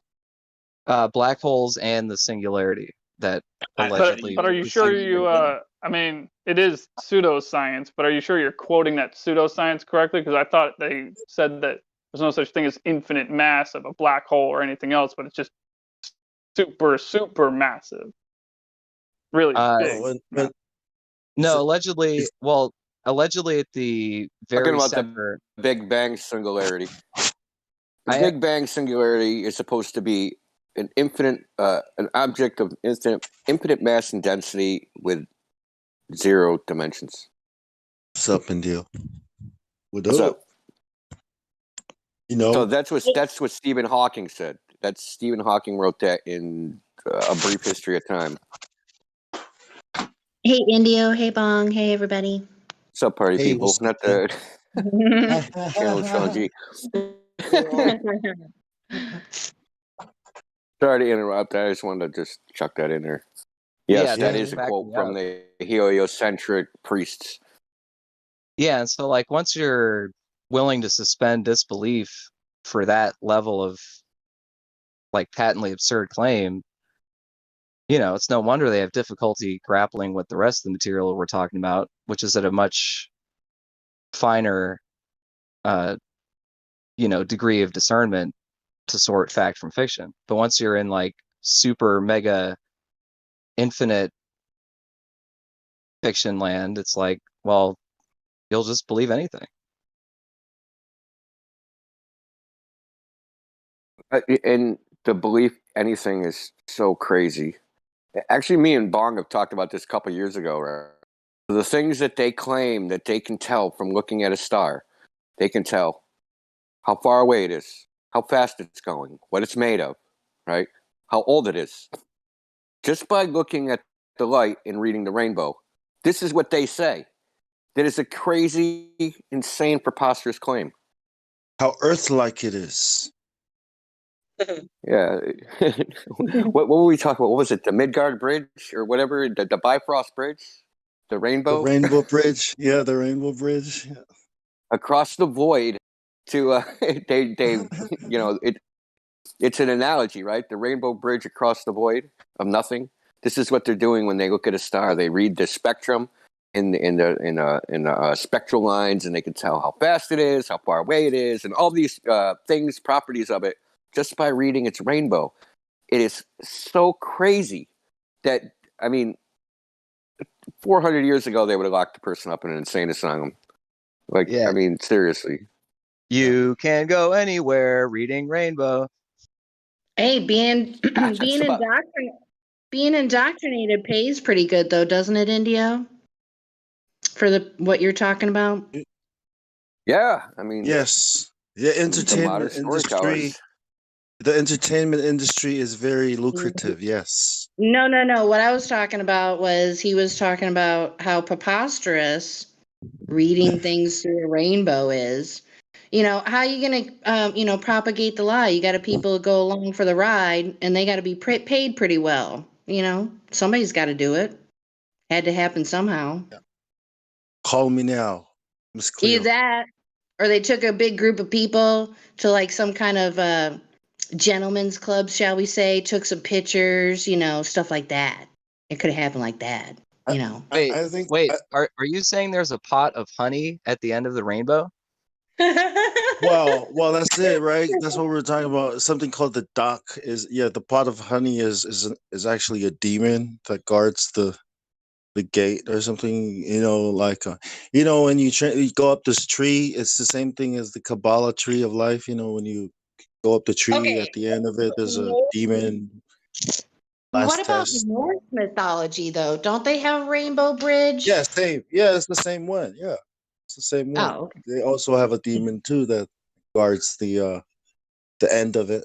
It's the same Rainbow Yeah, Bridge you but you saw in can't forget Thor. but you can't forget the plumber lore. I know you guys haven't forgot about the plumber lore. Mario and that Rainbow Bridge. Come on, man. Dude. Mario Kart was the best Dude. Rainbow Bridge. Mario Kart. Oh hell yeah, man! How could I? Elijah, are you saying Nice that day. when you take that one turn off the bridge and like skip 3/4 of the race, that's like a Stephen Hawking wormhole? And in Norse mythology, it's not a monster at the end of the bridge. It's a Heimdall or one of the gods. Yeah. Yeah.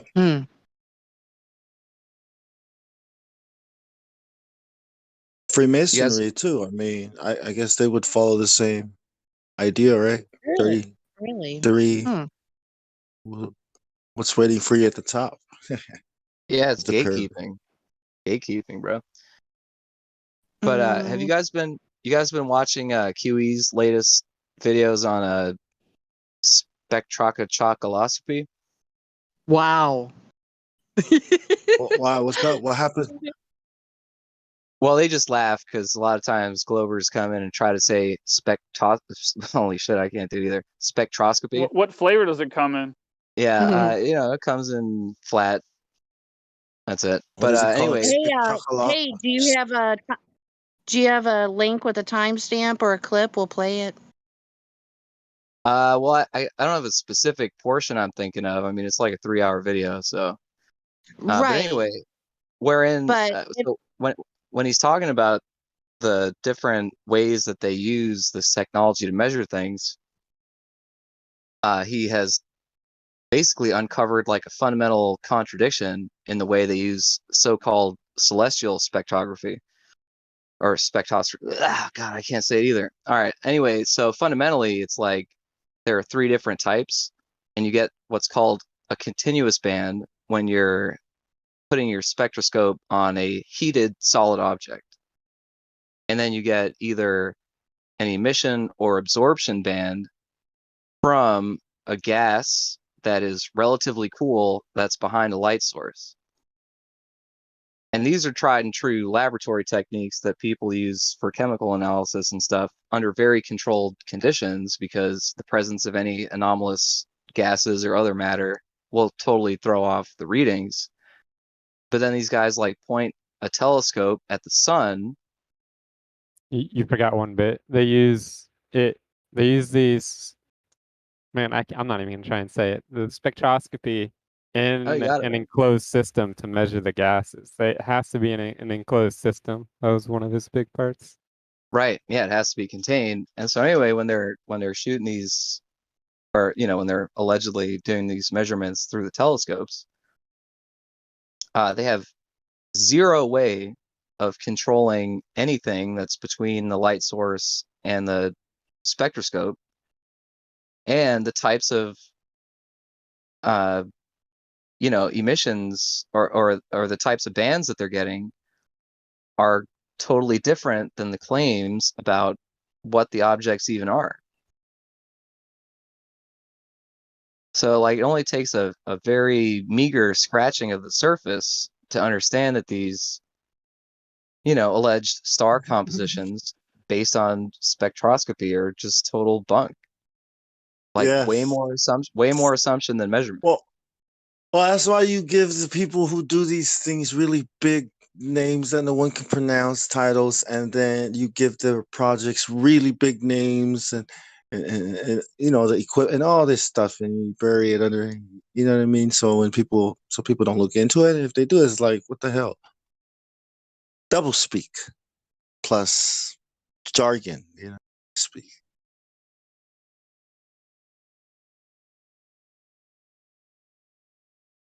She give him lots of money.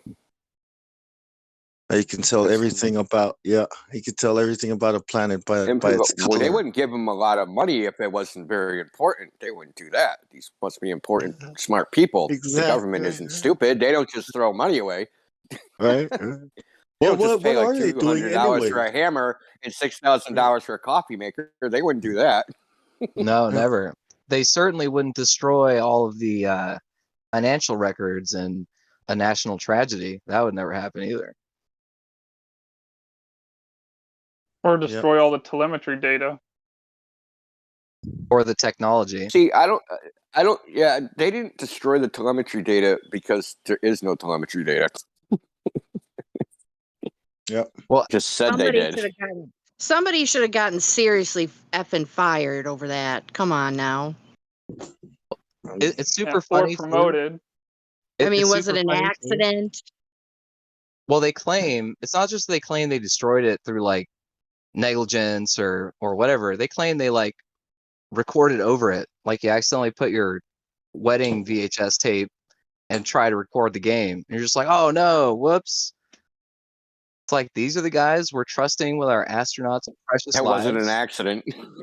Well, no, I know it was an accident, but just like for the common person, Because that was an important game, man. Yeah, I guess so. Yeah, the wedding, fuck that. Man, that shit should have been locked up tighter than the Smithsonian in the basement or whatever. Come on. Well, you're supposed to think we didn't go to the moon, right? But because of the Cold War, you know what I mean? Like it's not because the Earth is not a ball, but because politics and it's hard to do. You know what I mean? That's what we're supposed to think. We're not supposed to think flat Earth. We had an You know what I interesting mean? chap in here earlier who was saying that there was no way the space race could be fake because of the animosity between the USSR and the USA. Nice story. That's what I would have said.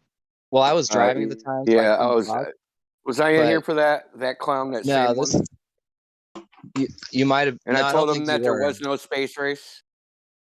Oh yeah, you were here for that guy. Yeah, there was no space race. It's just we have to ask the Russians. They said there was no space race. That is a creation of Well, what Western did he media. just have? Did he just learn about that in school out of the textbooks or what? I mean, Well, he's a self-admitted communist, so his brain is wrecked as far as I'm concerned. Wait, what about JFK, man? Like we choose to do these things because they are hard. Man, I was inspired, man. Like so that's not because they are not easy, but real? because they are hard. Yeah, I climbed my Mount Everest because it is hot. Type of feeling, like so that was all fake. It's just kind of a little surprised though, because nobody mentioned the Antarctic Treaty when he was bringing that bullshit up.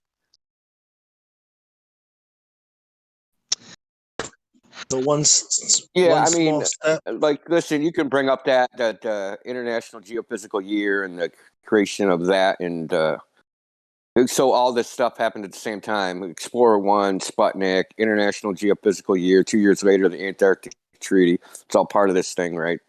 And What a coincidence! and they were all in on it, right? All the major countries, were part of this. You can just Google it. International Geophysical Year. They were all part of this. It was a worldwide effort to do so-called science. Yeah. Well, then they sent out that stupid craft, right? With the frickin' recording and everything. Hey, we're over here. Here's a map. You know what I mean? Like, and then the aliens are coming. We have to defend against the aliens. Gee, I wonder why the aliens are coming.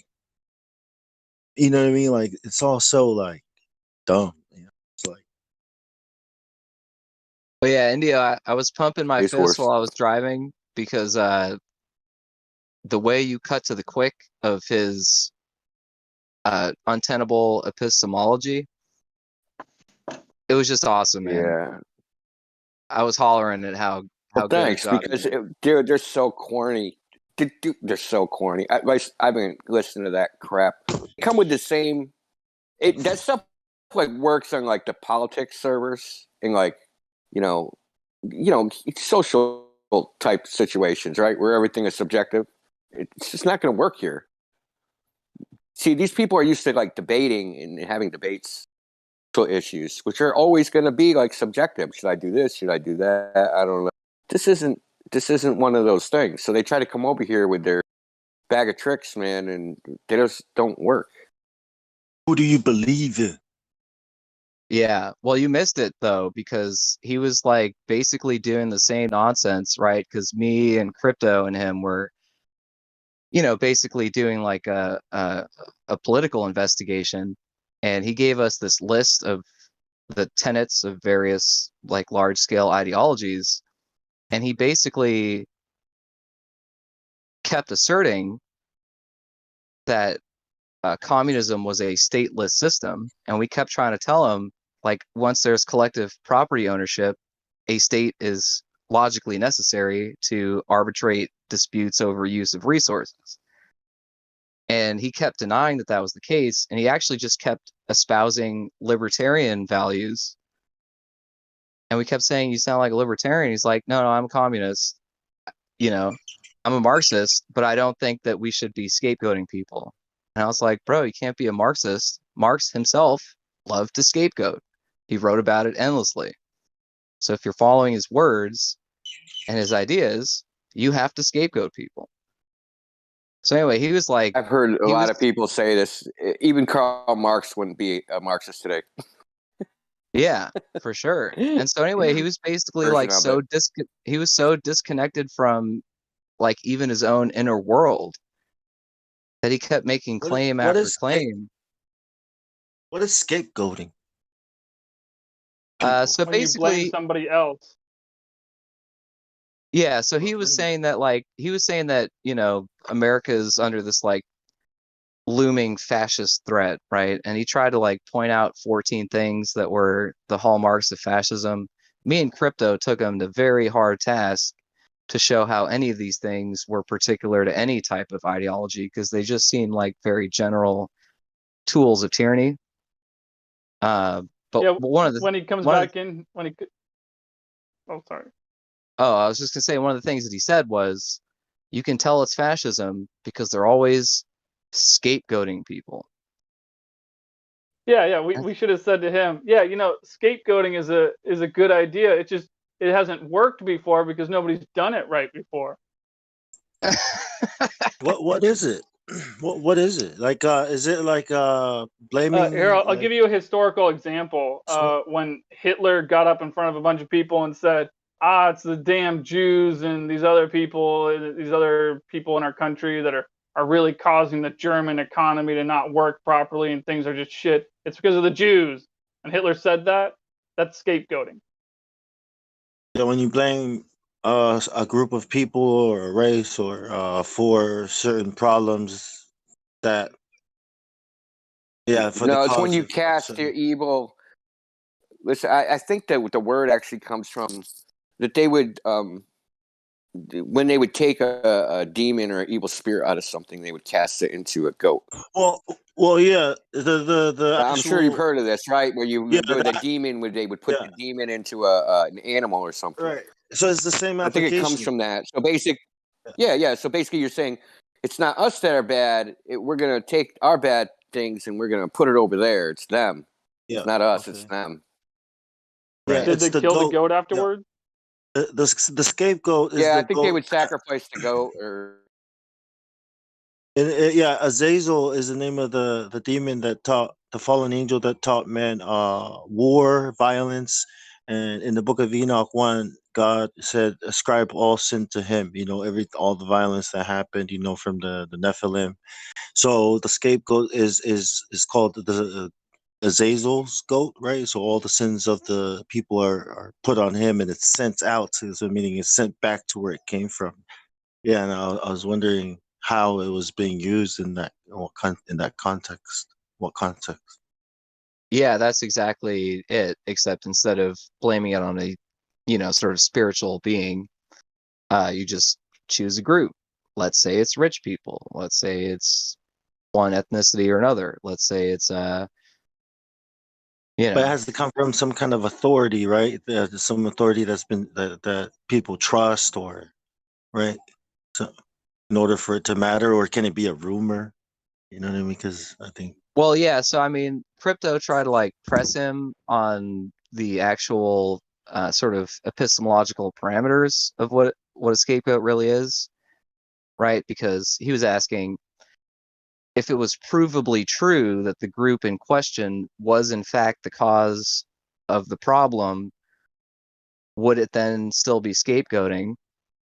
And this guy said yes, it was, which in my mind, like totally scuppers the whole argument. Yeah, it's just insane, because if you can demonstrate that a person is causing a problem, to call it scapegoating is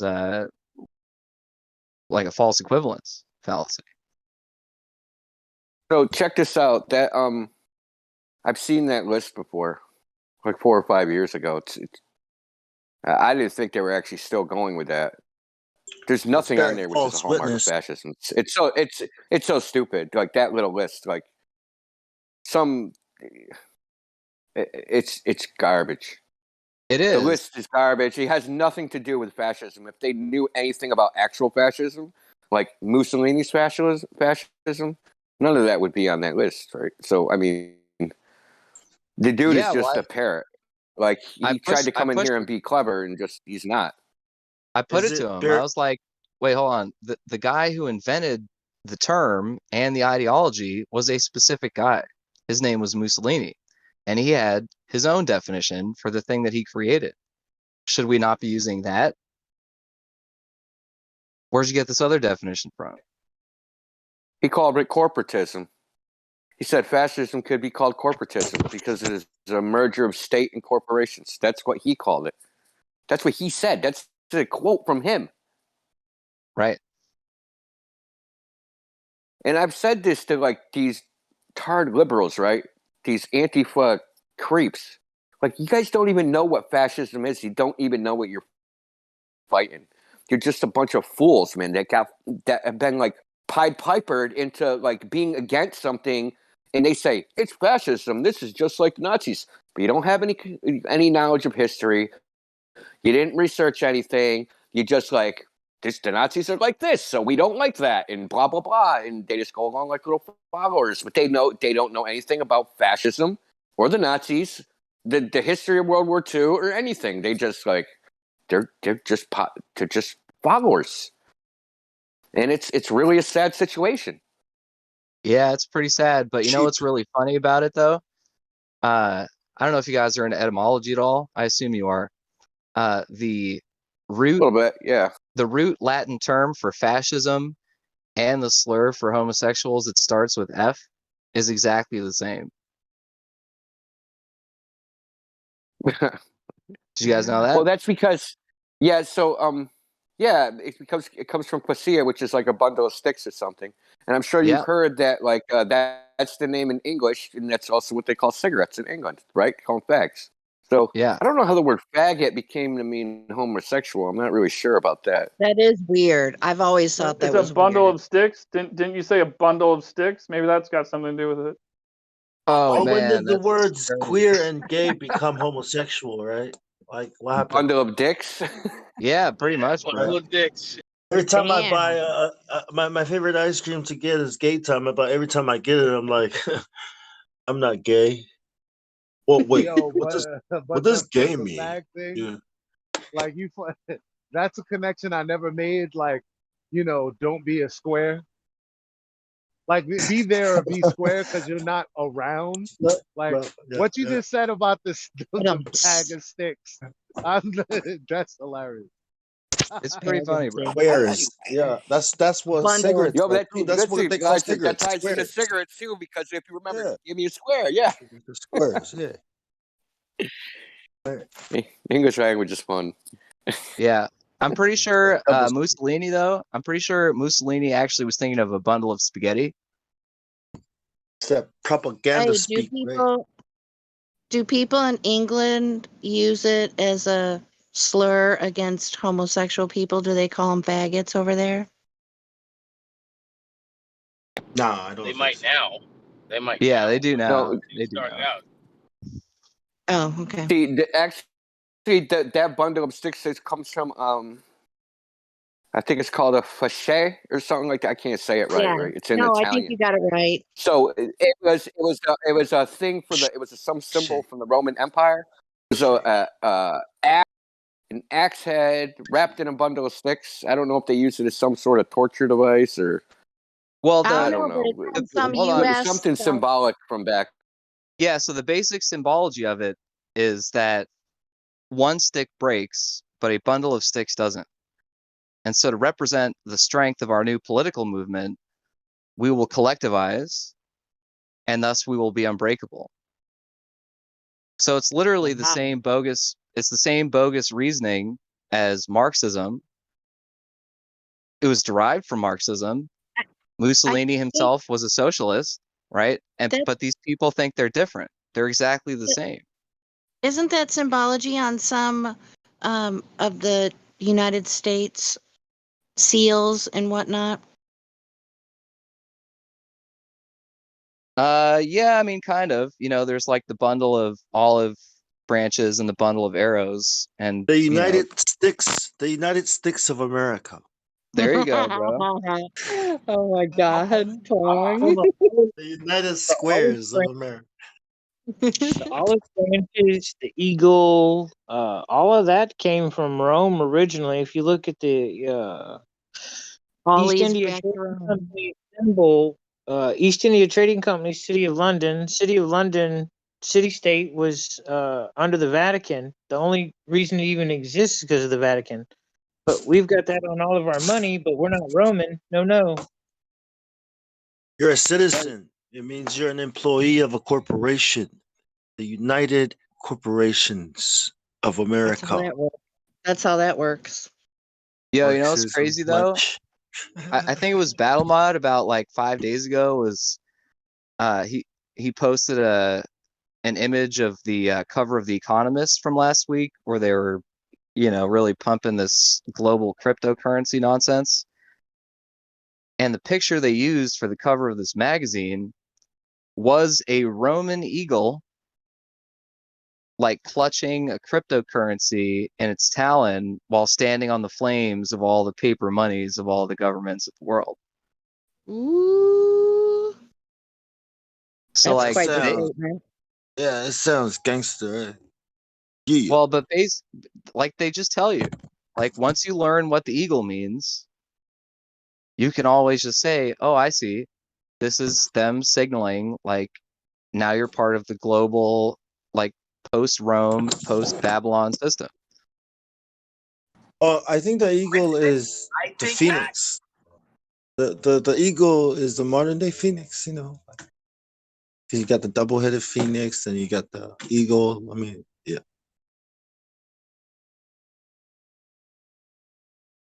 Yeah, I've always been kind of curious, like, how did the Aztecs conceive of the eagle, right?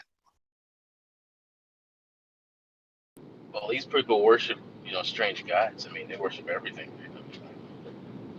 Well, but I just find it really interesting that they had like, you know, there's a million animals, right? And you would think that if you lived in the Yucatan, the animals of power that you were worried about would be like bugs and poison frogs and jaguars and stuff. But Well, the eagle's to eagle's like the most powerful bird, and the talons and the flight thing, it's pretty amazing, you know, air mammal creature thing, it can do some pretty fantastic things. Are there eagles in Mexico? I mean, I think it would be a little hot. It's not an eagle. In North There's a lot of America, eagles in Mexico. yeah, but it's not the eagle. It's called the feathered serpent, the plumed serpent, right? That's the god. That's the god of that's what the feathers represent. Is that's the creator, their origin. There's always a serpent. yeah, but like what if like the Aztecs were onto some like deep occult knowledge that you could merge the serpent of the spirit world with the eagle of the world of empire and matter and turn that into your god, and thus be able to justify like mass human sacrifices and slavery on an insane scale.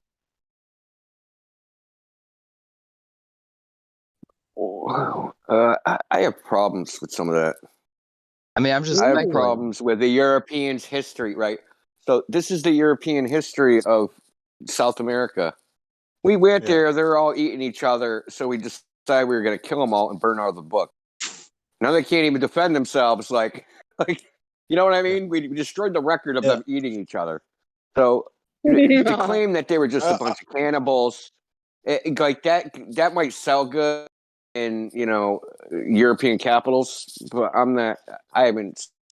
Like they've claimed it, right? That they would, I've read a book about it written by anthropologists, which actually, their argument is they ate people because it was a main protein source, right? Wow. Because of the environment, right? They don't have large game. They have no sources of protein. So they decided that they were going to eat each other.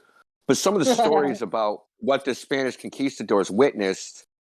So one story was, as they were riding into Mexico City, that there was they'd killed all the surrounding. They were constantly at war with surrounding tribes or whatever, right?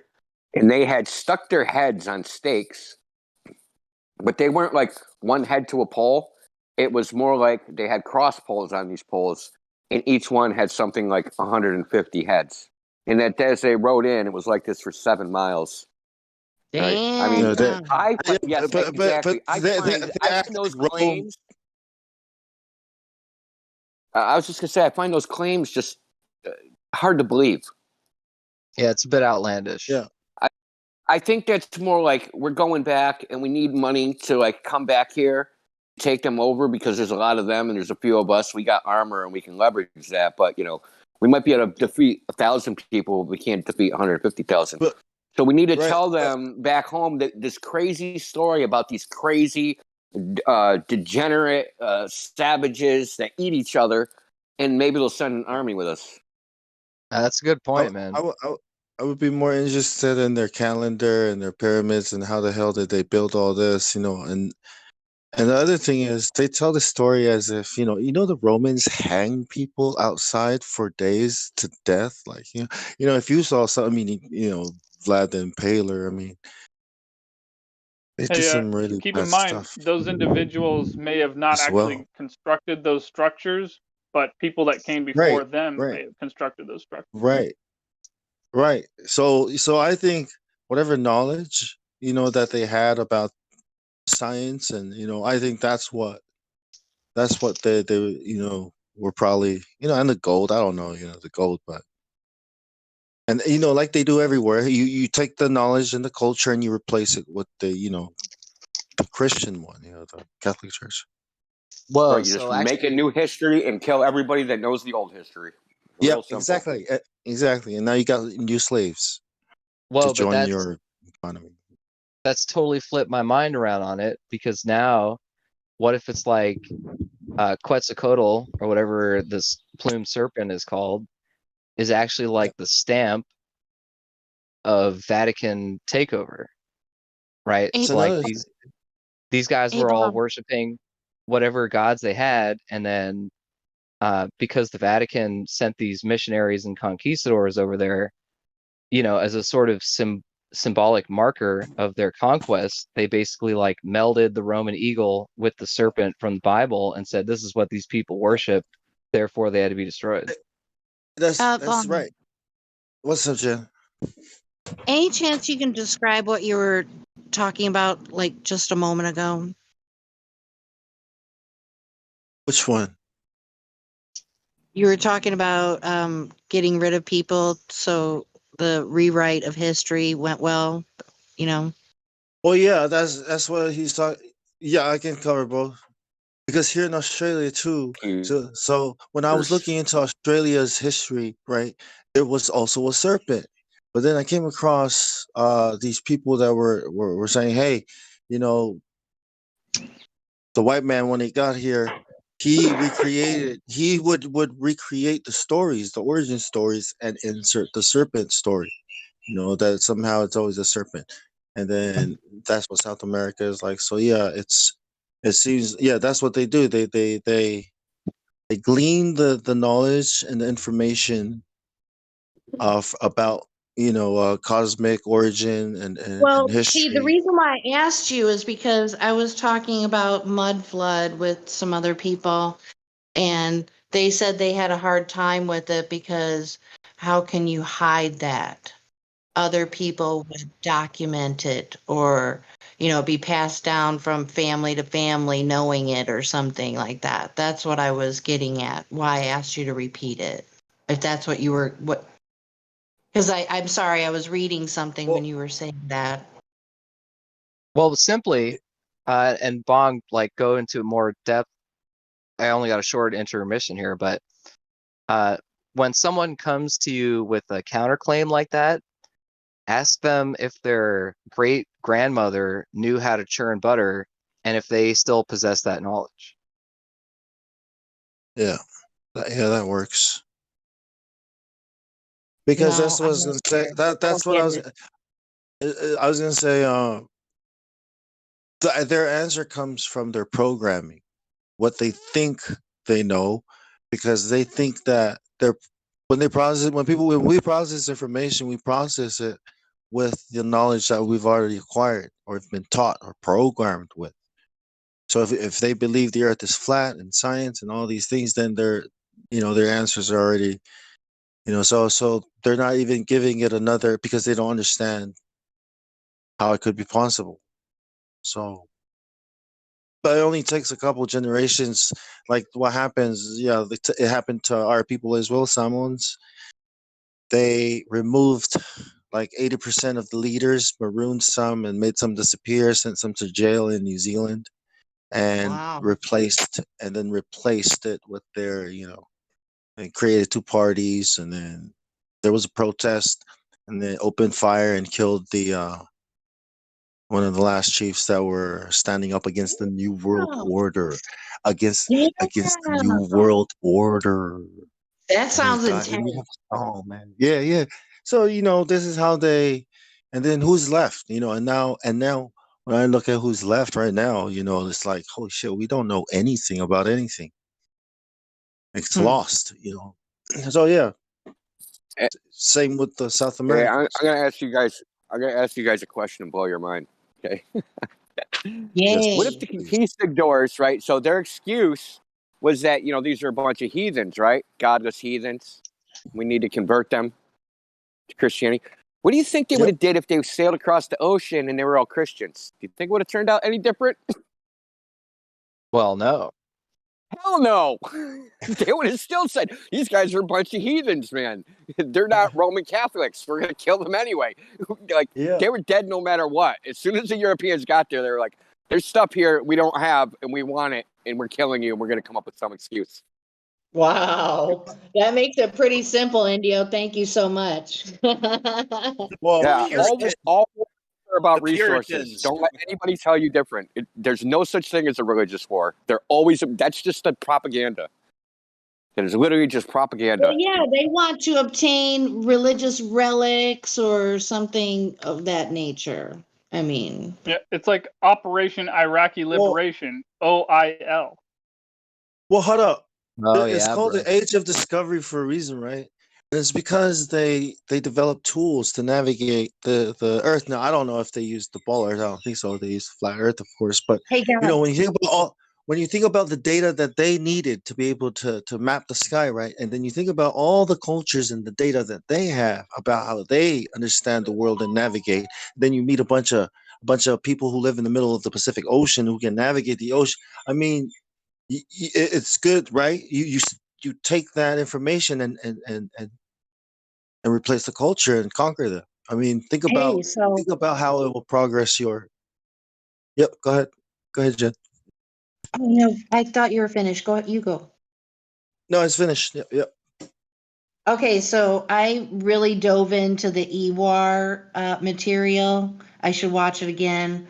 But I recently somehow stumbled upon the idea of, I know religion's been really kind of talked about too much, but I just want to briefly touch on it. I don't want to open us up to that topic, but about preterism, that the timeline is so skewed, and preterism would be the belief that the millennial reign of Christ already occurred. And so that kind of falls in line with what people have found, like a missing 1,000 years, where they add that, the letter in front of the 3-digit year, and it corresponds with a lot of different things as well. And I just find that that really blew my mind. I don't know if you guys covered those documentaries. Isn't the devil supposed to be locked up during that time? For a season is what the verbiage was. So we are potentially in that season, however long that's supposed to be. No, that's after. No, all that's after God. After we're taken. Okay, wait. I'm not trying to defend it. I was just trying to briefly touch upon it, and I wasn't meaning for us to spiral down that. So, what you are thinking, could very well be valid. But I was trying to bring it back around why I brought that up. Mud flood. Yes, thank you. And so I think that's like a really huge component in the big picture, because that's something that can be observed. You know what I'm saying? And it's not just them saying, oh, we radiocarbon dated it. I know you can't do that with stone, right? But yeah. So I just found you guys got to watch the EWAR material. It's so stellar presentation, I think. I don't know. Did you get to it yet, Indio? I watched some of it. I watched, I don't know, like 45 minutes of it. I think, and I fell asleep. It's long. Yeah, it's a lot. It's a lot of material, but it's so good. Yeah, it's good. There's a lot of speculation. I mean, well, that's all I can say are about you it. talking about coincidence theory? Yeah, Or- coincidences, right? Coincidence Yeah. theory. Yes. I wouldn't subscribe to that though, Jen. Yeah, I think it might be dangerous. Yeah, it's one of those things where, like, if you think, like, I see the number 67 everywhere. Yeah, you're going to see the number 67 everywhere because you're going to be looking for it. So, like when you buy like a fucking Dodge Challenger, fucking everybody has one. Same shit. I mean, yeah, we can debunk it, but up to you. Well, so you guys read 1984?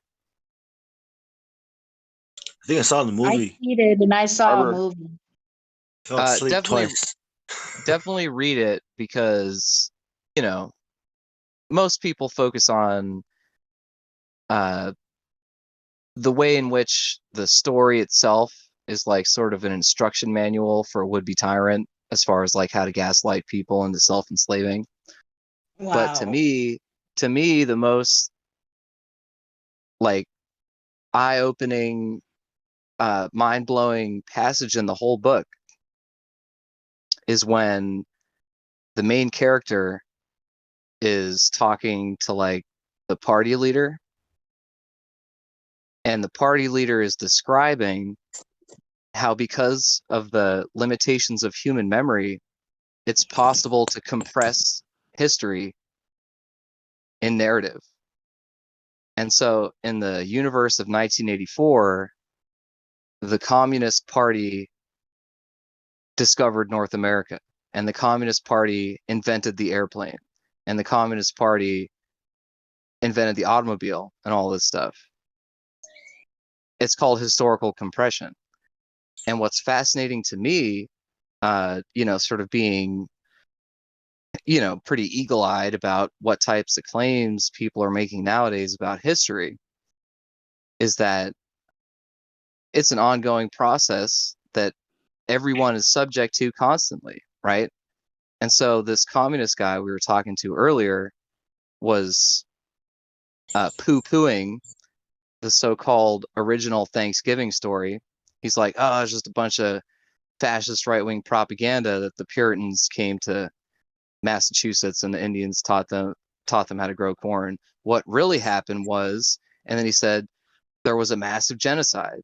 And it's like, wait a minute. That's historical compression in action. A massive genocide cannot occur in 1 year.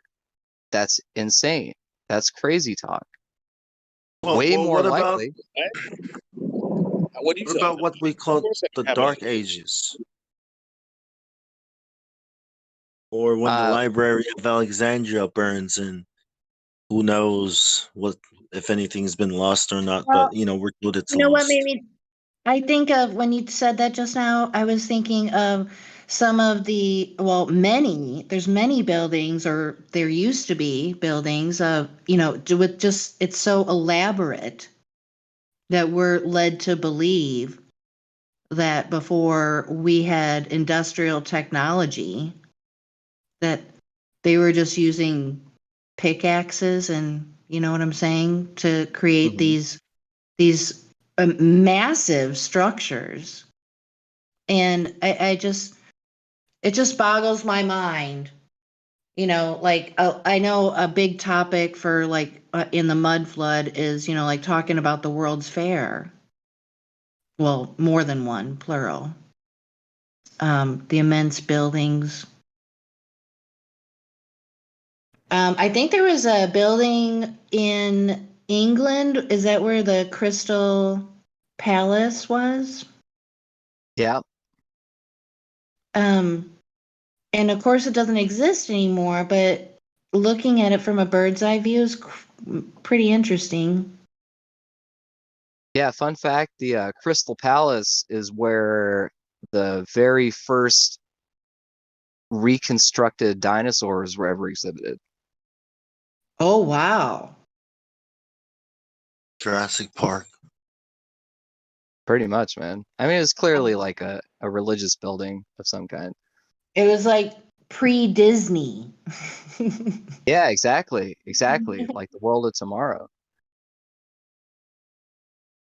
But wait, someone had a contention with my claim that you couldn't enact a genocide in 1 year. Why couldn't you? Oh yeah, Well, that was me. Dude, come on, bro. What's wrong with you, dude? Why would you believe you could do that in a year? Wait, so you're telling me that a couple of disgruntled, like hardcore Christian religious people sailing on rickety boats to Massachusetts could cause 90%? There again, that's the story you're told. That's the story you're fed, right? So now you have to accept that as fact for you to believe that this couldn't happen. So you only know of 2 ships, right, or whatever, however you're saying it. But then you hear a story saying, well, hey, no, maybe it was more, and then this is what happened. So how do you fact check any of that, dude? that's Okay, well, then my counter question is, how do you fact check the claim that there was a genocide in the first place? You fucking talk to the damn Indians, bro. I'm in North Dakota. I talk to a lot of them. You know That's not.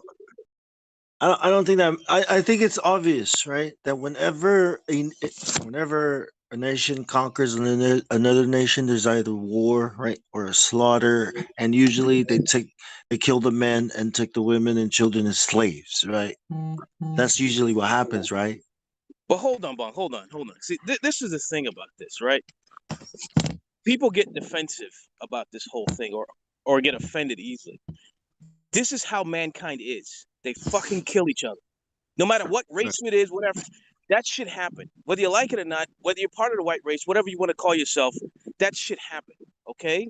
For you to just like say, well, maybe this didn't happen. That's how these motherfuckers were. They were conquerors.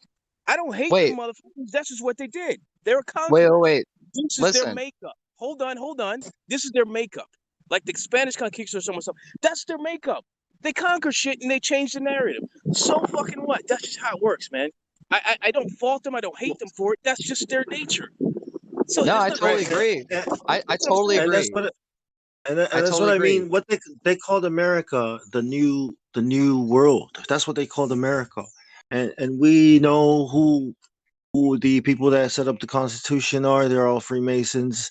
We know that on the dollar bill, New World Order, right, is on there. So, if we think about it, this is a very old conspiracy. It's not and this has all been planned. You know what I mean? If we look at it that way, then maybe things might make sense. They've been trying to conquer the world. They're trying to conquer the whole world. You know, so they've sent people out. Yeah, listen, Armies, I think it missionaries. says something slightly different on the dollar bill. It says something that sounds like that, but it doesn't say New World Order. I don't. It says New Order of the World. I mean, is it that much of a difference? Maybe you're right. Maybe I'm wrong. Hold on, I'm gonna pull this shit out. I'm gonna pull this out of my wallet right now. It says it means New Order of the World. Novus Ordo Secularum, which actually New Order is of the World. Well, it's New Secular Order. New Secular Order. Yeah, of materialism. But anyway, secular. Yeah. But see, what I'm saying is George Bush and a lot of other presidents say New World Order. Okay? A new world. I mean, they're very specific about it. They're not. They don't mean They mean they're a not new mincing world words. They're not order. mincing words. They're not mincing words. Right. Wait, hold on a second though. I just want to clarify my position here. I'm not saying that the people who occupied the land of what is now called North America were not mostly killed. I'm not saying that at all. Dude, they're saying discovering. Hold on, they're discovering. What they find in Canada the other day? A whole school of kids, a mass grave of kids. You know, they're still finding shit, and these are Indians. These Native Americans, they're still finding shit, bro. So what I'm saying is, you gotta understand, that's just how it's been since the beginning. You know what I'm saying? That's there's nothing new. So I'm saying that for you to try and say like, well, maybe this, you don't know that, bro. Because when a conquering society comes to a new nation, bro, they're gonna tear it up, and they're gonna change everything. That's just the nature of the beast. That's just how it fucking works. If you look at the Bible, that's how it's always been. They always. I totally agree. I totally agree. What I'm saying is that with the specific, let's call it an anecdote of when English Puritans sailed to Massachusetts, the logistical parameters of them enacting the genocide right then are not manifestly clear to me. I know all about the Spanish. Probably never will be, dude. That's the thing. It probably never will be. Well, no. Listen. I know all Can I about throw my Thanksgiving 2 cents in?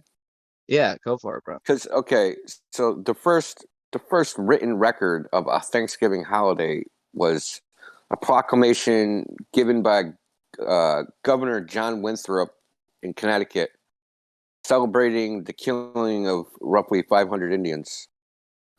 And this happened way before the Pilgrims ever landed at Plymouth Rocks. So it predates the existence of the Pilgrims. The story of a Thanksgiving is just a bullshit story. Well, listen, I'm not even like maybe it happened. Maybe they got the Indians to celebrate a holiday. It's almost like getting a chicken to eat chicken, you know. So it's propaganda. I mean, let me just explain my position. Let me explain my position. Can I just please explain my position, please? Go ahead. What I'm saying is, based on everything that I've read, and believe you me, I've read the diaries of the Spanish Catholic priests who were trailing the conquistadors. I've read the letters of the governors of Massachusetts and Connecticut and Rhode Island when they were organizing war parties against the fucking Abenaki, the Narragansett, all these guys. Trust me, I'm not just totally ignorant on this subject.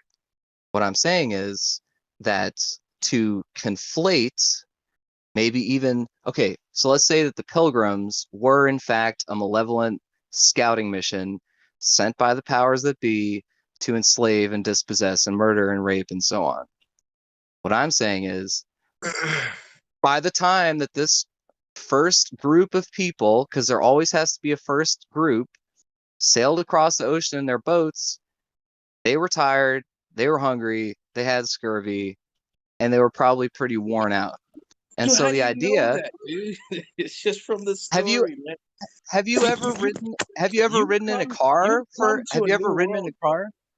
You've come to a Yeah, new okay, world. so Well, you're in the so how does flat that earth work? science They community, didn't right? take an Well, airplane. They didn't we take an don't airplane. we just don't take stuff because somebody wrote it or said it anymore, bro. We've learned that you can't trust people. You can't trust people Yeah, who write history or write anything. So I to know. to to to to just attach yourself to the story so umbilically, umbilically. I mean, I'm you know not what I'm saying? bro, It's come please on, man. please understand, I'm not attaching myself to the story. I'm trying to puzzle it out, right? So, Well, you don't puzzle it out. You go to where the information actually is, and that's the natives of the lands. Yes, Okay, that's the only place you so can go. right, and this here- information is information you can trust because it's probably it has the most integrity, right? It's something that hasn't really been manipulated for, depending on who you ask. Because I know that because that's how it is in my culture, right? I know what I know because what we and then what's written about us is like totally like Margaret Mead, man. I swear, man, it's freaking. I'm already Margaret Mead triggered was thinking about horrible. it. Yeah, listen, I agree. Margaret Mead was horrible. So She, who am I she, supposed to I mean, who am I supposed to so see ask what's about? happening. What was happening during this time is people were writing stories. Like when you look at all the books that were written about all these discoveries and adventures and exotic creatures and all the stories and all the writers and the wannabes that came out of there looking for a name, looking to make a name like her, that they would manipulate, the information, right? Just to make a name for herself in their community, in their industry. I mean, is this the Trying kind to of make money. information you Come on. want to? Yeah, yeah, right. No, listen, Exactly. I'm trying to Right. describe The an diaries interaction. that you're reading are may as well be Margaret Mead's writing. I mean, come on, man. I mean, maybe they may as well be, but here, listen, I'm trying to use my There like are basic algorithms human. today that are writing biographies for profiles that don't exist, that come from deep fakes, I faces and get it, people that are created out of thin air. How long have they've been doing this? bro. Believe me, I get it. What I'm saying is, if there How would you were, know the difference if they were lying or not? How would you know the difference? okay, so what I'm asking is two things. What are you One, asking? what I'm asking is two things. One, is it possible that the vanguard of some raping, pillaging European conquistador army sailed to Massachusetts, and as a result of the duress of crossing an ocean in a wind-powered boat, which is great, and that cannot be denied, landed on the shore in a state of Margaret hunger? Mead came to my island. That's why I'm pissed off. My island. Well, no, believe me, My you're island. right to be pissed off. Specifically my village. Right. No, I'm just You're saying. I was just like, what pisses me off is like, man, and to think that I read all these other books written by all these other men, right? And I thought it was all good information, and it seems like bullshit. Dinosaurs, man. I don't think I want to. You know what I mean? so it's two questions. One question is, do you think that it's impossible that the natives of what is now called Massachusetts saw these like strung out travelers and didn't try to feed them? Are you saying that's out of the picture? So yes, because in Hawaii, that's where James Cook died, Captain James Cook. You know why? Because when they saw James Cook, they wanted to eat him, and they ate him, and that's So where you're it saying ended. This story, so Hawaii. you're saying they would have eaten the pilgrims? Well, I don't know what those Indians are like. It depends on their culture and what their warriors believe. Because these warriors, Polynesians, believe that by eating somebody, you're taking their mana, their spirit. You know, and it doesn't Right. exist on the earth anymore. And you're saying that the Hawaiians could have No, I'm not saying anything gave them about the food and Hawaiians, bro. shelter. Like it's not Greece. If they would have came to Samoa, maybe they would have been fed and Yeah, all I'm that. saying maybe they were fed in Massachusetts. But what I'm also saying is that regardless of what you believe about the timeline of events of any period of time, there are certain necessary material constraints for the You know what else they affection. brought? Disease. Well, right. It almost Yeah, killed, disease. killed 80% of the population in Samoa. Yeah. The flu.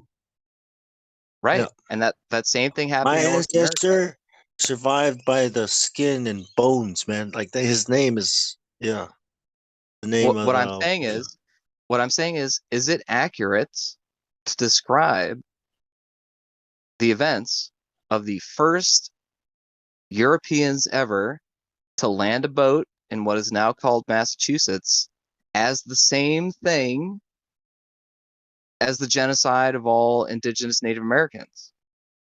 Can you call those two things the same thing? Do you know? Here's the thing, bro. You don't know if that event even fucking happened, man. That's what we're trying to get you to understand. You don't know that event even fucking happened, but you do know that the Indians were wiped out. That's what you do know, right? That's Yeah, what maybe they all about killed Native themselves. Americans. I don't know. I'm talking about the Native Americans, like the actual people Yeah, that are native to the land. I'm talking about the Narragansett, Penobscot, the Abenaki of what is now called the Northeast United States. I'm specifically talking about those people. Are you like Indians? They wouldn't call themselves that. I'm using Are their they tribal Native names, Americans? Okay, so Yeah. well, yeah, ask them. Yeah, but you still have to decipher. You still have to decide: are these guys passing on the story that someone told them, or is this an actual story? I mean, you got to go through the whole verifying. Is this story? What I'm asking? Dude, What how I'm you not asking? getting what we're trying to? How are you not getting what we're trying to say to you, man? It's very simple. Why are you making this difficult, bro? Always saying to you, ask the victim. Don't ask the fucking attacker or the assaultee. Ask the fucking victim what happened. You asking somebody. You're reading the book of like the killer, right? It's like you're gonna read it from their perspective. Why they killed this person. Yeah, I mean, come on, dude, you have to go to the source. Bro, at a very primordial level, at like the basic basement of reality level. Hold on a second. Hold on a second. You cannot ask the victim of genocide who did it, because by definition, they're dead and they're not going to tell you. So who the fuck are you asking about history then? The history you're talking about. about. Yeah, so I guess you better start building a time machine. Right. I'm just asking, I'm asking if you guys think it's within the realm of plausibility. I'm asking you guys if you think it's within the realm of plausibility. Bro, we're telling you that the damn Earth is fucking flat. I already know the Earth's flat, man. I already know the Earth's flat. Right. So listen, who's been lying? Everybody's lying about that shit. Every single governmental power. All right. Do you understand the implications here, man? So if they would lie about that, you think that's a problem to lie about? I mean, come on, dude. Seriously, bro. What's wrong with you, man?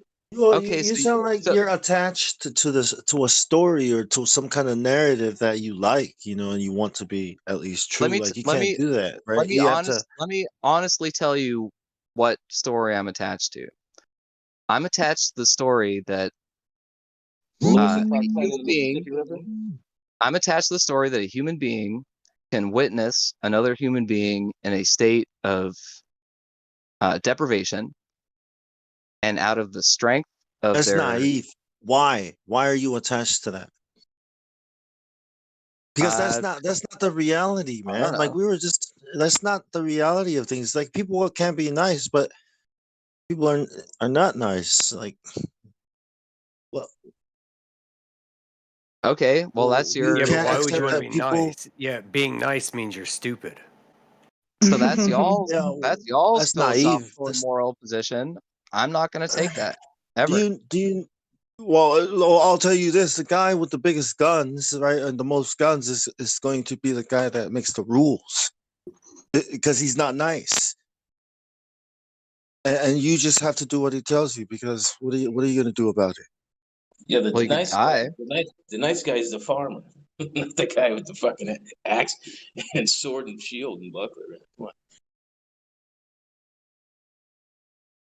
So wait, you guys are seriously telling me that the only... Well, you guys think? So you think they came over with Bibles and a lot of love and No, I'm not. To I'm not, save, to teach the bro. good You're news not of Jesus listening to to me.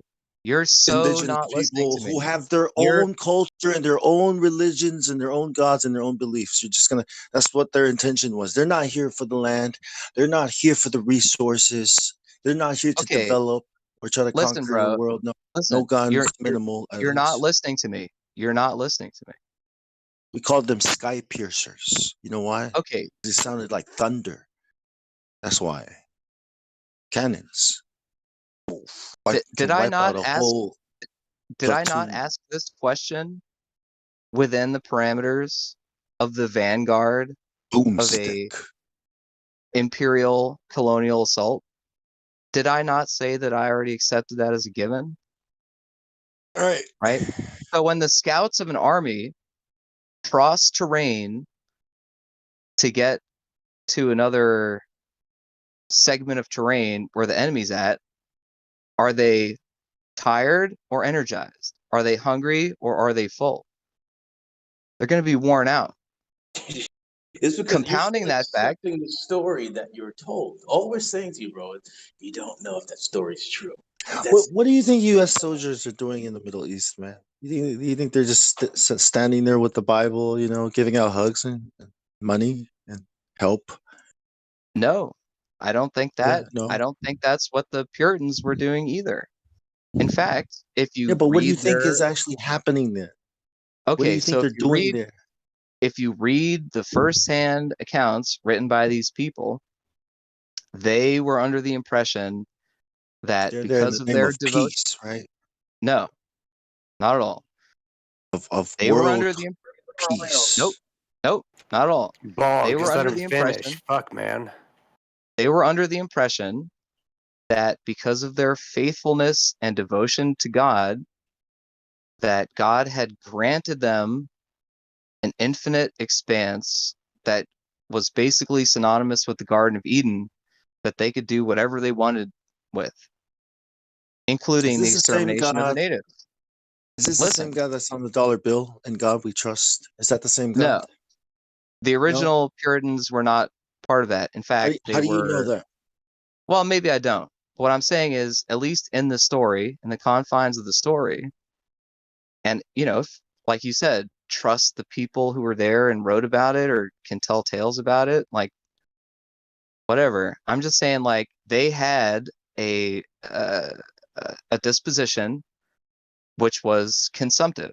In other words, when they went to the place, they figured they could subdue it, extract resources from it, and they were sanctioned by God to do so and would brook no opposition.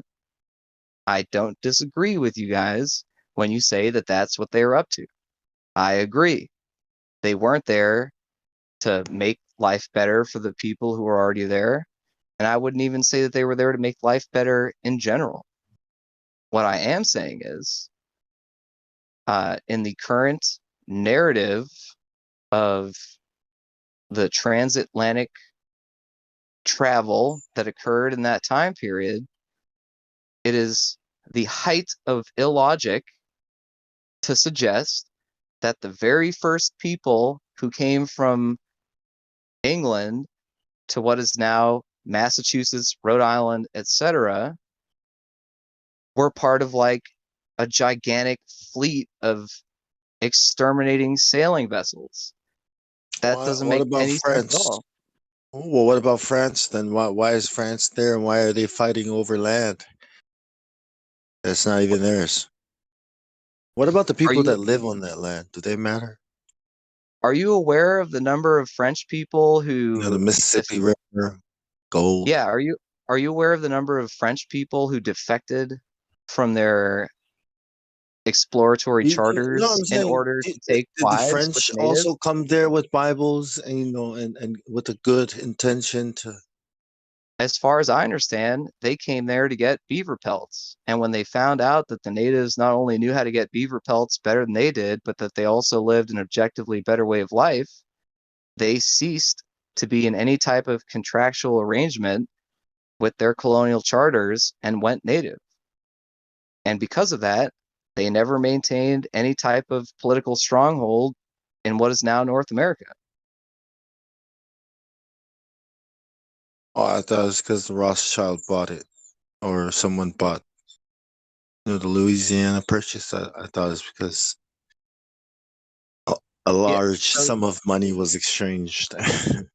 Right, but there were still French people there. And anyway, if you're talking about the Louisiana Purchase with Thomas Jefferson and whatnot, you know, I mean, I guess we're calling all history alleged now, but allegedly, because Napoleon was such a egomaniacal, militaristic piece of shit, he ran out of tax money. Okay. And what about when? And what about when the U.S., Germany later, right, and Britain came to New Zealand? What happened there? Did they also come with good intentions? And what about when they went to Hawaii and then the I'm South never saying, Pacific, Australia? listen, I'm never saying that they came with good intentions in the first place. I have never claimed that. What I'm saying is that it is within the realm of plausibility that people, like, let's say some burglars have to climb up a mountain to rob your house, and by the time they get to the top of the mountain, they're so tired, somebody's got frostbite, they don't know what to do, and to you, you just see like a bunch of weary travelers, and you're like, oh, come on in, man, I got some soup, and maybe they murder you in your sleep. That's totally plausible, right? But that, A, demonstrates that the original Thanksgiving story is possible and plausible, and it's not the same thing as the totality of the act of genocide. Do you It's not understand what I'm something trying an to say? honorable man would do, right? I agree. It's intrinsically immoral. That's why most people who call themselves most warriors are honorable, right? It's kind of like their thing, right? They have pride and honor, especially in an honorable death in battle. They pray for that day, right? So I don't think it's something anybody would worry about, unless, of course, you get eaten by the Hawaiians. We could take your mana. Unless you're so awesome, they want to take your mana. You know what I mean? And yeah, okay, yeah, sure. Yeah, I wish I lived in such an honor-based culture, to be quite honest, you know. Well, But I think a lot of cultures, like even the U.S. is like that. You know, Marines, huh? The Navy, honor, courage, commitment. That's their core values. well, except in the Gulf of Tonkin, I guess. But my point is, we were talking about historical compression, viz. The mud flood, and we were talking about could there be missing time?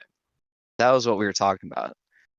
And what I was saying was we were talking to a guy earlier today who used this facet of human consciousness, which I'm calling historical compression, to say that the original Thanksgiving story was bullshit because the only other possibility was that at the exact moment that the Pilgrims landed, the genocide of the Native Americans occurred. And to me, that level of analysis of reality is so abstract and so disconnected from lived experience, you might as well say you're on a spinning ball because it doesn't reflect what happens. You don't just like go to a place, poof a magic wand, and suddenly there's genocide.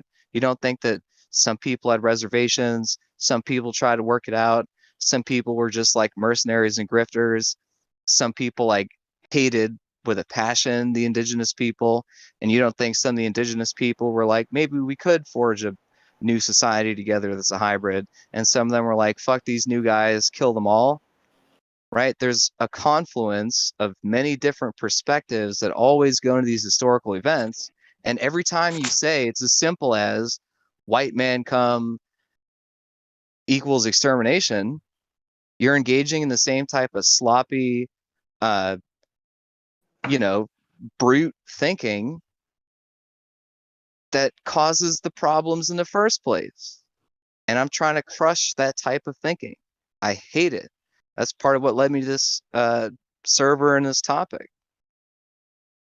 What do you mean genocide? They didn't even know genes existed. So it definitely ain't that, you know? That's scapegoating, right? Yeah, exactly. That's exactly Yeah, what it is, man. yeah, I understand. I feel your pain, man.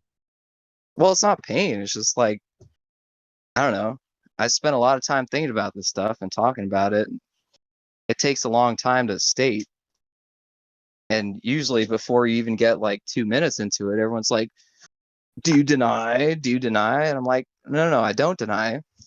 I'm just trying to like get to the finer point, you know? Like immorality is bad. That's the point. When you're a guest, you act like a guest. You don't fucking murder people, you don't swindle them, so on and so forth. So in every instance where that's occurred in history, I'm against it. What that also means is people who didn't do that stuff, or people who did it to different degrees, are to be understood differently than like Cecil Rhodes, you know? Or you ever read about the German colonization of Africa? That's a fucking brutal story. It's continuing. The story of the Boers in South Africa and Africa, that's horrific. You know, most of the atrocities that were like actively perpetuated against North American natives occurred after the founding of the United States. It's a dark and horrendous shame that I don't think anyone's ready to face in this country. It's just like a thing that exists. But the problem is, it's like, you did it. Like, well, no, I didn't do it. Right? And that's when the equivocation fallacy occurs. It's like, because I'm the, great grandchild of a piece of shit, that means I'm a piece of shit also. That reasoning doesn't hold up. And it doesn't hold up in any context. And if you study history, you'll see that. It doesn't mean you're a piece of shit because that's more than 3 generations. So you're good. Is there a generation? And I am too. That means it's out of the system, out of the tree. Yeah. But I'm just joking, dude. That was a joke. I get what you're saying. I'm just saying, like, for a guy to come in here and say that the only 2 options are the fairy tale Thanksgiving story and the fairy tale Pilgrim's Land instant genocide story, to me is the same type of like unfocused and uninformed thinking that leads people to all kinds of troublesome nonsense. In fact, it leads the same type of troublesome nonsense that caused the genocide in the first place. Exactly. Just like you know how flat Earth, right? We said we don't have a model, right? We're not going to assume a model because we don't know, but we're going to investigate and try to figure things out. So I think what you're doing is you're trying to replace that model, right? Because once you find out like these guys are liars and kinds of liars or people that they are, the worst kinds of people and do the worst, then can you believe anything they tell you? Right? Why do you have to keep ignoring the natives and all these crazy, outrageous stories when you know that science and a lot of the crap that they tell you about it is not even true? They lied to you intentionally, therefore they must be covering something up, and that's why you have to take another look. Even if it sounds ridiculous, you still have to follow the evidence. You know what I mean? Yeah. I thought it was follow the money. Yeah, it's usually where the evidence is. Yep. If you want to follow the money right now in the United States is behind, the sort of like victim consciousness of oppressed groups in America. That's where the money's at right now.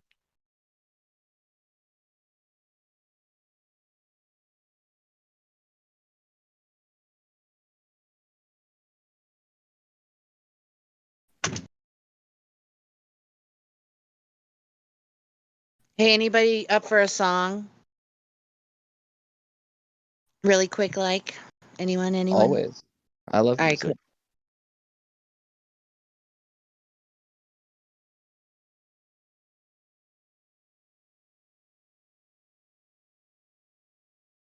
They fucked it up a little bit.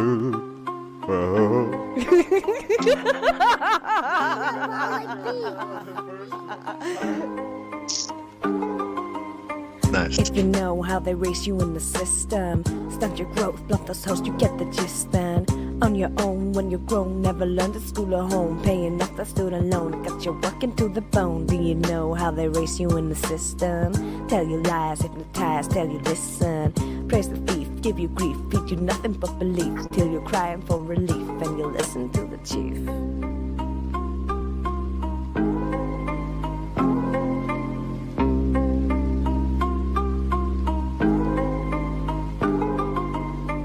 If you know how they raise you in the system, broken men, yo girls, you need to listen. Save your children, turn your boys into good men, and the future will be good then. If you know how they raise you in the system, must conform to the norm, you don't resist them. Be a slave till you cave, cause they dangle what you crave. Make you think that you're unsafe, make you think that you're not brave. If you know how they raise you in the system, got you stressed, never rest, you get the short end. Working hard, pay with card, backs I've gotten through our God. Young children being scarred, fat cats packing lard. Do you know how to even tell the difference? Live a lie till you die with indifference. Bound by chains, cannot see, still you miss them. Take the reins, it's your life or be their bitch, man. If you know how they keep you in the system, flashing pictures, glow past scriptures. Take your money, oh you're funny, it's a reset. Pay their debt, that's a threat, don't forget you're a pet.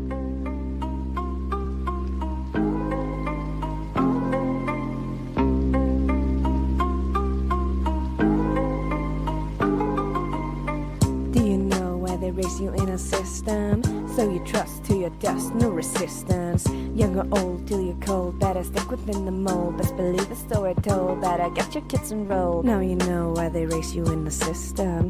Full control of your soul if you let them.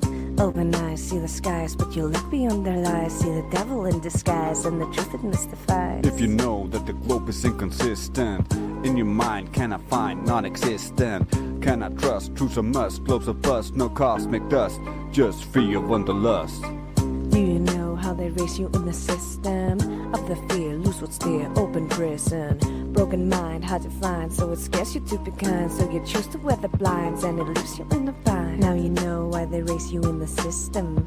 Kill your god, raise the rod, you don't need shit then. Stars align, it's a sign, there's no bendy space and time. There's a cat and all the dime, but their content is a crime.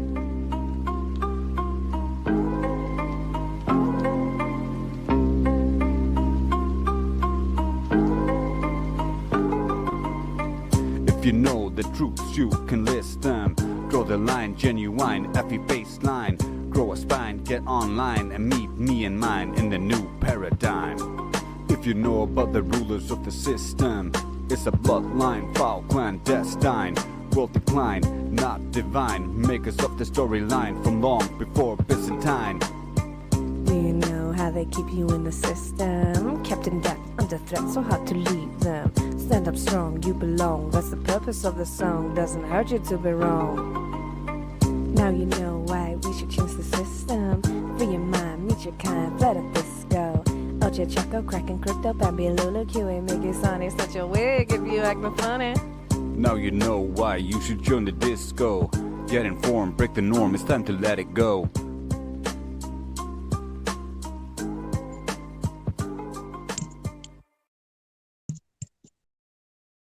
Love that song.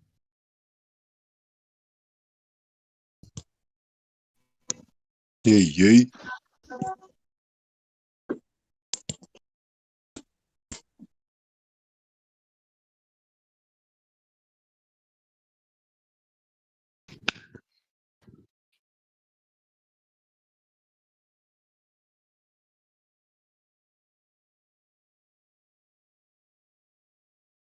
Yeah, so just to sum up, like, I do not at all want to suggest that horrific atrocities of exploitation, pillaging, conquest, and the like occurred.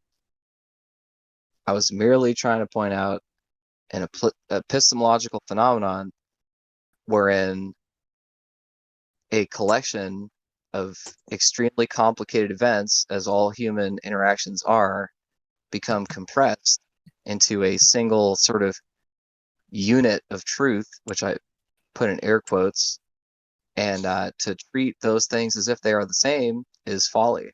And that's just my main point. And maybe I chose a bad example, but that was my point.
Do you have comments on Elon Musk? Well, you have to give him credit. I spoke to him very recently, and he's also doing the rockets. He likes rockets, and he does good at rockets, too, by the way. I never saw where the engines come down with no wings, no anything, and they're landing. I said, I've never seen that before.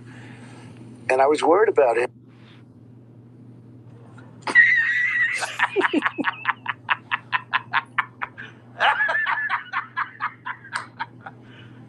You serious?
The Earth is a big blue spinning testicle.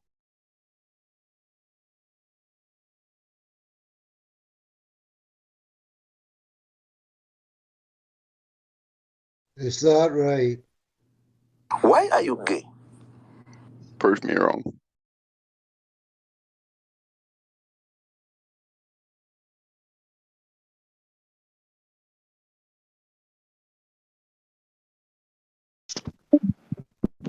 What's the alleged radius of this blue testicle?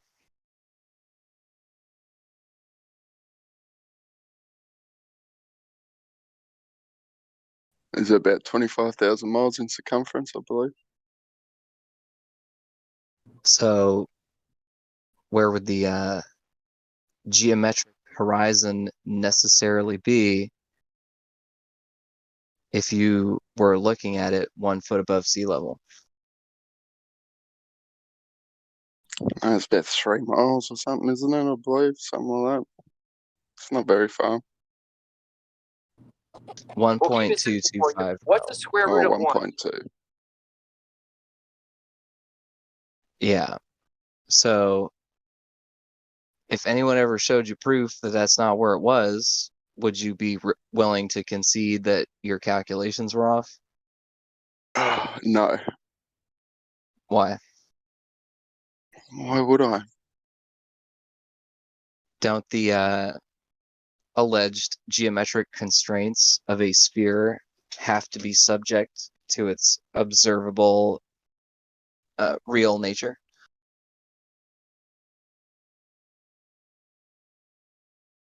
Yes.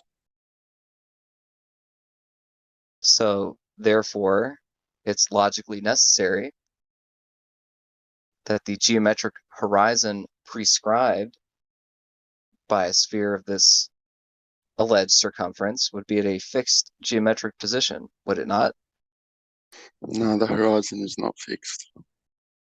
That's where you're wrong. Shows the globe like inflating and deflating. Yeah, I told you it's a testicle. So, like, you get blue balls and it inflates a bit, and then, you know, you get one off, it goes down a touch, you know.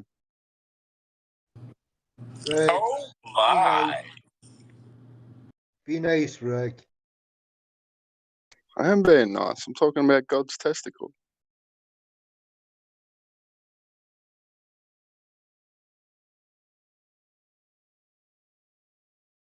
So, are you like espousing a true belief of yours, or are you just taking the piss right now? I'm sort of taking the piss because I come in here, it was quiet, so. Yeah, we just had a very heavy conversation about geopolitics, which we won't get into, but back to the main topic. Do you believe that you are standing on a sphere or oblate spheroid or pear-shaped thing right now? Yes, I do. Of course I do. Okay. Well, you say of course you do. Of course I do. Now, one interesting way to tackle this problem would be to survey the historical opinion of peoples across times and spaces. Now, if it is the case, as is asserted by Wikipedia and others, that throughout the vast majority of recorded human time, the Earth was conceived of as being flat, what Yeah, they also didn't have inspires... mobile phones back then either, dude. They didn't have what? They also didn't have mobile phones back then either, dude. We evolve, you know, And things get better. phones, We therefore, make second renditions of things. We figure the other things that we didn't know out. What Hey, do you know? evolution. Yeah. Did you say evolve? Yeah. I knew that was going to trigger some ears. Yeah, evolve. Do you know what evolution is? Do you believe in that fairy tale? Oh, yeah, I do believe in that You fairy do tale. believe in it, so you're religious, right? Oh, is this QE? What's going on, buddy? Yeah, I don't know about buddies. Oh, you want to bail on that? That's all right. Fine. I want to bail on it. There's nothing to bail from. Do you believe in that fairy tale evolution?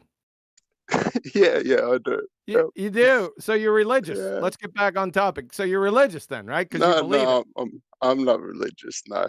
How Yeah, dare you are. make that You believe assumption? it. No, don't straw man You me. believe No, it he just without doesn't like evidence. to. He just doesn't like to No, think I'm of not. himself as religious. I'm not religious. I'm Yeah, agnostic. yes, you You want to are. know my Yeah, stance? yes, you are. Yes, you are. You just said you are. No, I'm not, QA. Yeah, you are. No, I'm not. Are you Yeah, just gonna come at me and belligerent me and just go, no, So you're not. deny, right? Shut the fuck up, clown. Clown fuck. Another dumbass ball-tard. Right? He's a ball-tard, isn't he? Yeah. Yeah. Figured. Got diarrhea. He of the called mouth, her. too. He called Earth God's testicle.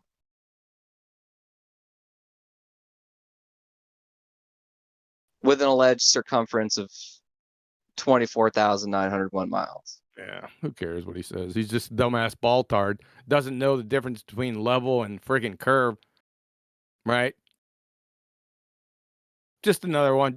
Now it's time for ridicule. Let's give him a test. Let's test him. Yeah, let's test him. I don't know if I can take him off mute, though. It's like I need to take a shower.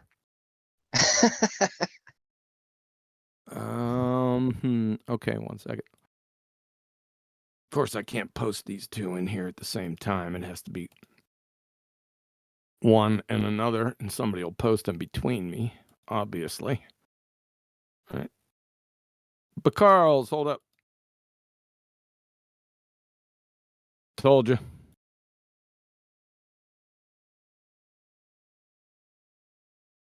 So let's see how good he is with this. So, Knuckle Dragger. You see at 9 or 4 minutes after the hour and 4 minutes after the hour, there's two diagrams in here. It's got lines in it. Which one's level and which one's curved, and why?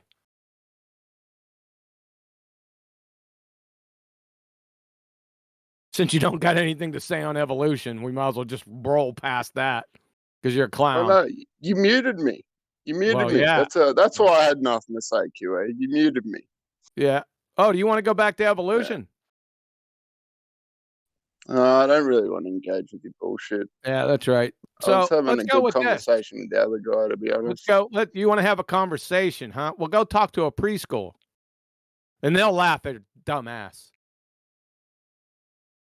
Right? We got a simple question here. Which line is level and which line is curved? Why? That's it. Simple question. Can you handle that?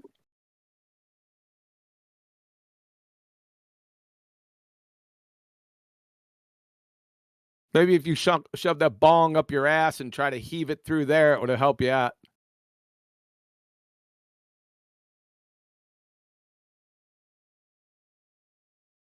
So, ball-tards. Any ball-tard in here? Somebody want to tell me which line is level and which one's curve and why? What would... Go ahead. But QE, they're the same because level is curved. Yeah, that's what I'm getting to. That's what I'm getting. If somebody wants to impress me a whole lot, can somebody define curvature for me? Please. One ball-tard. I want to see somebody define curvature. I want to see the citation right here in Livestream. I want to see it. What is curvature? Watch. Stay tuned, folks. Watch this. I'm tuned in, brother. Yeah. Stay tuned. Get your popcorn. Yeah, I will, sir. Yeah. Get your popcorn out because this is going to be good. None of their dumbasses will do it because they know they're toast, right? My reputation precedes me, I guess. No, not I guess. It does. Not a guess. Wait, can I give it a shot? Are you a flat earther or you're a ball-tard? Flat earther. No. No. No, I don't want to play games. This is serious stuff right here. No, I want to see him define curvature because that's basically what we're talking about, right? Let's see if the ball-tards even know what it is. Bet you they don't. How much you want to bet? I can't bet with you on that because they can't ever seem to find it. How would they know what it is? I know what their high priests say. Yeah, me I want to too. see if they. I want to see if they go against the grain. Have you ever seen anyone, for as long as anyone been out here, flat earthers, have you ever seen anyone actually define it? I haven't. I've seen just about everything. I have never seen it. Why is that? Well, that's kind of why I wanted to give it a shot, because it occurs to me that when you ask that, I haven't ever spoken my own understanding of what actually constitutes a curve. My own understandings. I want a citation with curvature here. Definition of curvature, specifically.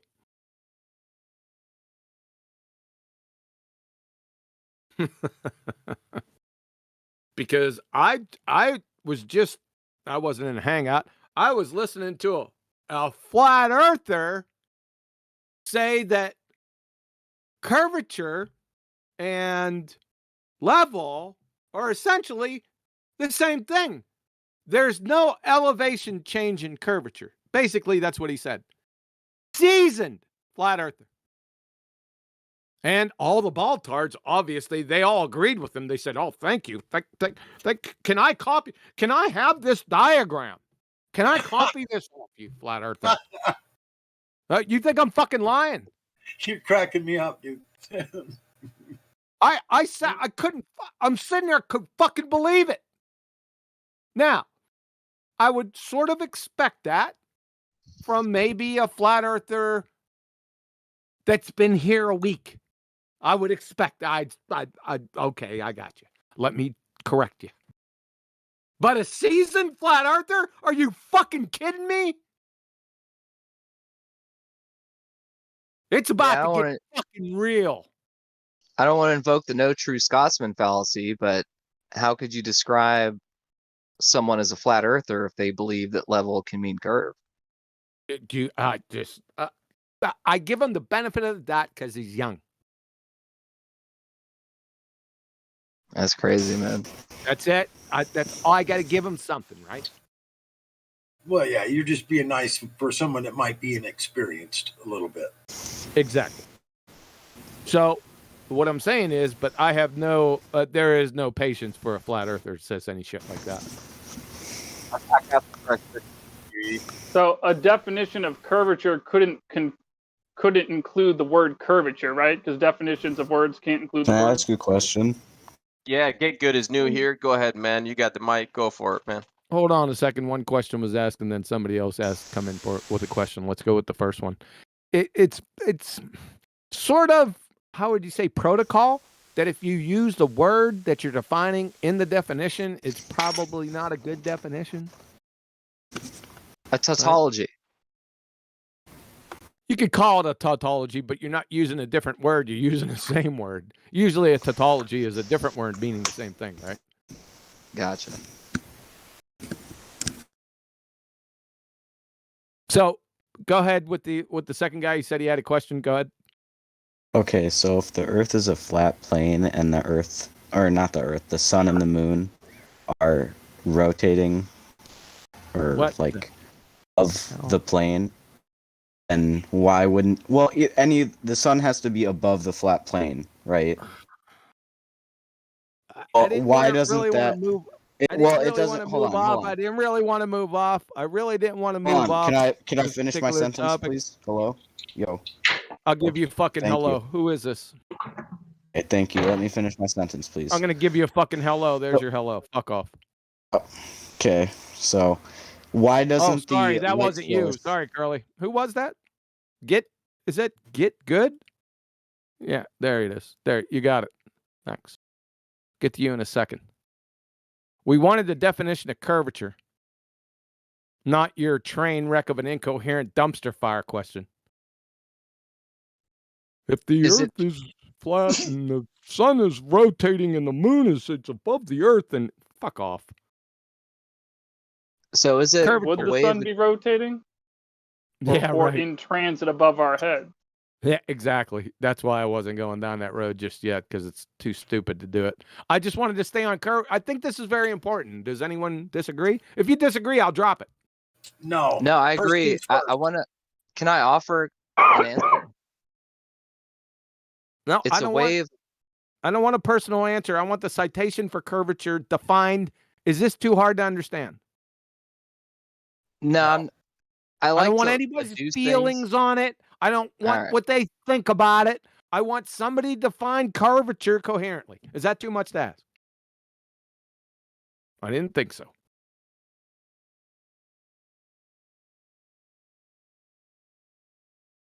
Because I was just told by a flat earther, and all the baltards agreed, that there is no elevation change with curvature. Really? That's interesting. Well, fucking define it then. Let's see. Let's see, right? I If you're looked a up the flat earther- definition, but you want it from a glober, right? It doesn't have to be. This is a good teaching opportunity. Yeah, I looked it up because when you asked that question, QE, it actually made me realize when I tried to define it in my head that I had trouble defining it in my head without using the word curvature. So I was like, oh, damn, I got to pull up the dictionary. Here, I'll post the second part of it that doesn't involve the word curvature in the definition. All right.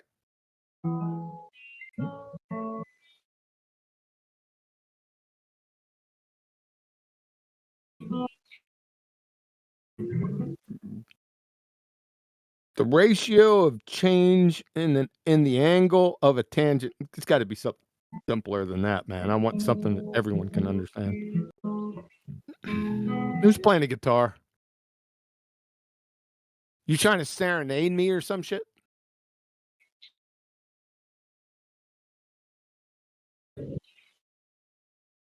Sorry about that. That was me, Curly. I thought I was way far away from the microphone. I didn't think you'd hear it. Sorry about that.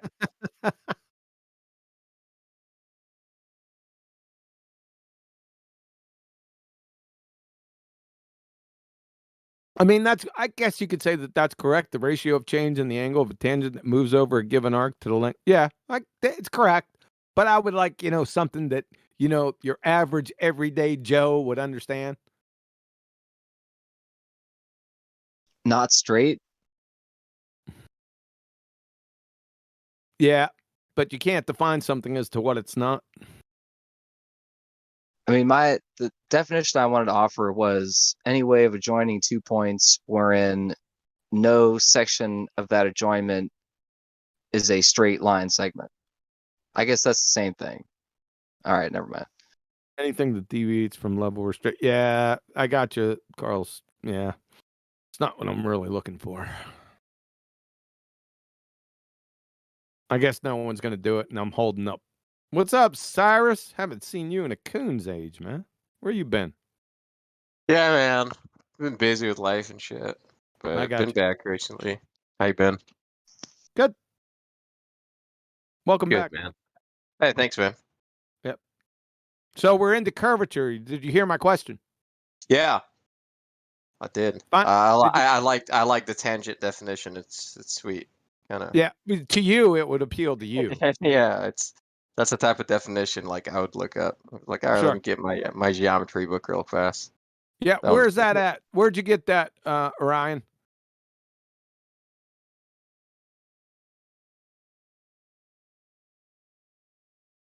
Where'd you get the ratio of change in the angle of tangent? Where'd you get that? I typed it into duckduckgo.com curvature definition. But wait a minute. I hate to be pedantic here, but doesn't that beg the question that you already know what a curve is before you start drawing tangent lines? Yeah, you'd have to know what a tangent is. Right, which means you'd already have to know what a curve was. You can't define a curve in terms of what a tangent does. Because I see what you're saying. Yeah, I see your point. Sorry, you've trained me very well. I'm like a begging the question fallacy bloodhound at this point. Yeah, you have a point. I can't take that away from you. Yeah.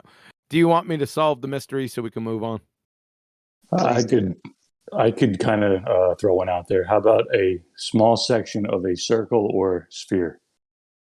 How about that? That's an arc. That would Small section that of a would be an circle. arc, and that would be Yeah. a curve. The surface would be curving it. Do you want me to solve? You want me to do it? I'll Yeah, just go do ahead. it because I'm taking a lot of time up, and we want to move on to different things. Let's see. I didn't format correctly as usual. Thanks a lot, Discord. So, 1 second.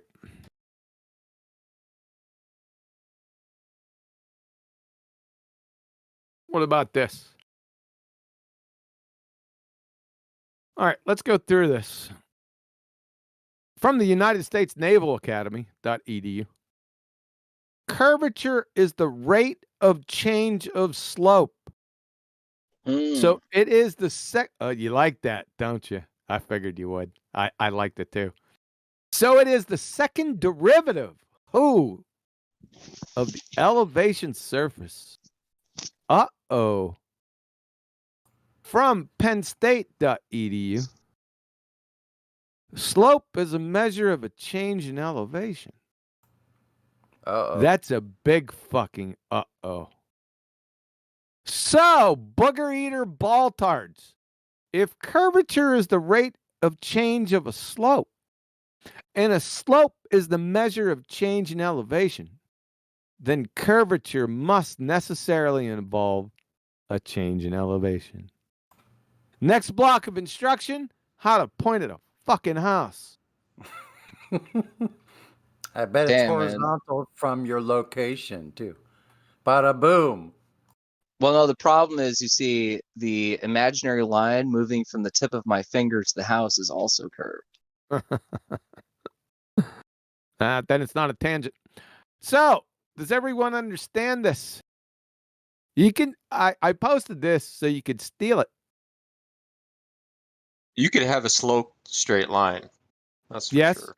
Yep. Yes, you so can. It's the The rate slope- that the slope what I'm has to change. You see, so Slope has to change in elevation, doesn't it, to be a slope? Yes. Yeah. But for a slope to become a curve, the rate of sloping has to change at every point. Yes. Correct. Yes. That's why, like, the ratio of the what was it? The angle of the tangent line. That's sweet. That's like, yep. You could imagine like a tangent, just draw it, as you're following the curve. I could imagine it. I don't know. I like Kind of goes along the lines of level. I'm just so saying. basically you need as a logical concept, as an axiom, if you will, a straight line by which you measure the fact that a slope has occurred, and then further by which a rate of slope has occurred. Yep. And that's a drop in elevation, which we would ordinarily base on sea level. My point was that they claim that curvature and elevation are separate. I'm telling you what crazy. I'm telling you what they said. It's wild. I'm just saying. I don't That's a know. level. Did they forget 8 inches per mile squared? Drop.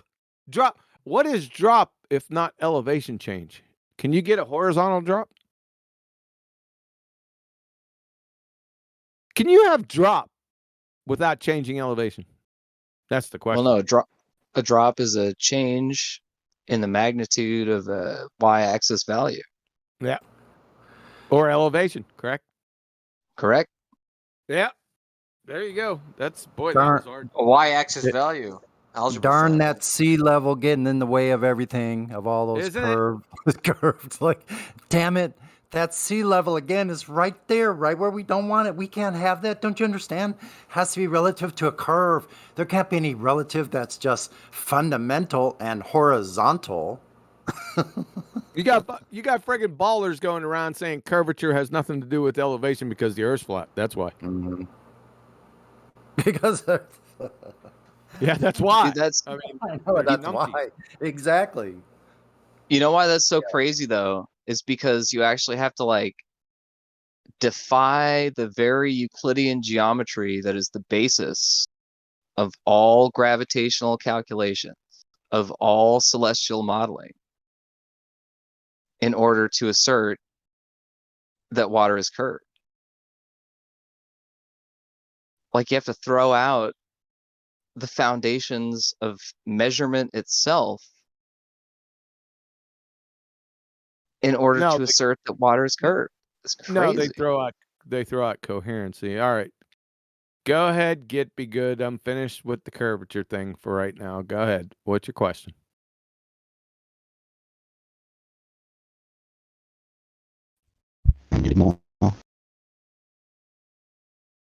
Go ahead. Oh, okay, so if you take a picture at sea level, why can you see the top? Your mic is the buildings, but not the bottom. Your mic's a train wreck. Drop out and come back in again.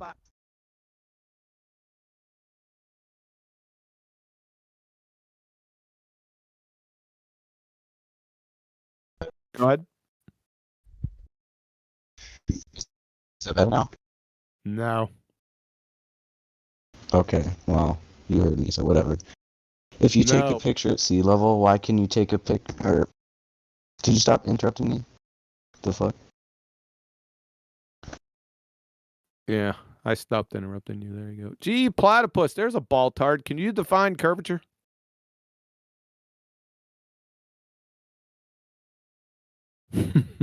Wonder how they define a straight line, man.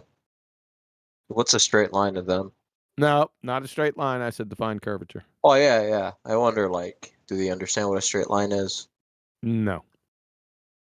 No, and you better be careful because most flat earthers don't. Oh, hey, it's geometrically, right? What's a flat line? I mean, a straight I'm line. telling It's you, the shortest distance between 2 points, bro. I'm telling you, flat earthers don't understand. They conflate it with level. Yeah, it's just the definition I know. It's just, yep, it's the shortest distance between 2 points.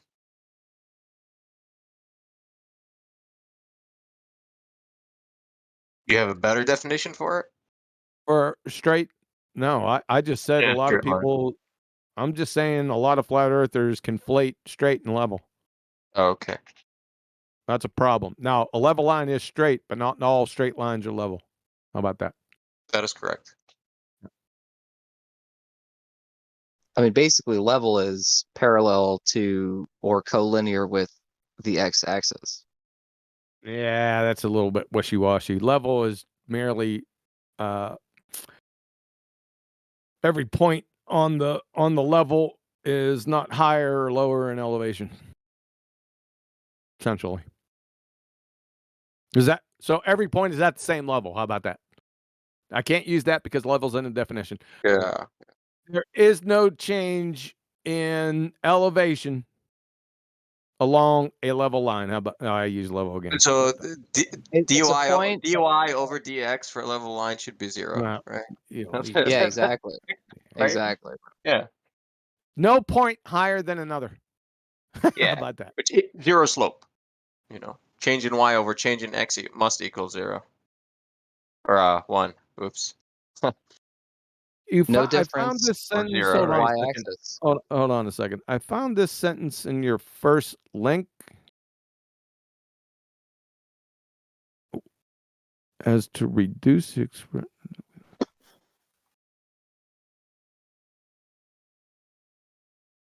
Huh. Interesting. Doesn't that mean that they are talking about elevation and slope with regards to a flat plane? Yes.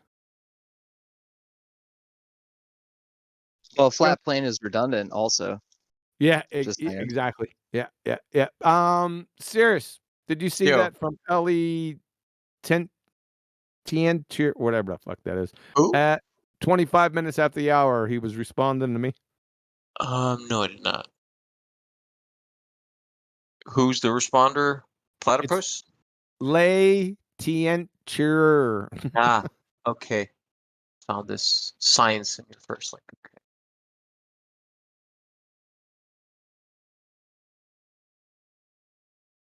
Also, note Bene, GE Platypus is a decent sporting interlocutor and should join the VC. So if you're listening, GE Platypus, there's nothing to be afraid of. No matter how loud anyone speaks into your ear, you will not be actually harmed, and you might as well give it a shot. So what did you think about that, Sirius? It's pretty good. Yep, I would say doesn't I'm that trying to wrap my head around it. Read it again. Don't really get it. well, you already have plane. Basically what he's saying, in order to define curvature, there must be a level plane first. They're relative, right? Okay. To the plane. Yes. Yeah, there must be a plane. Yeah, for sure. Yeah. There has to be, So right? Yeah. So Lay, you're correct. Yes, I would agree with your statement. Yes. Yep.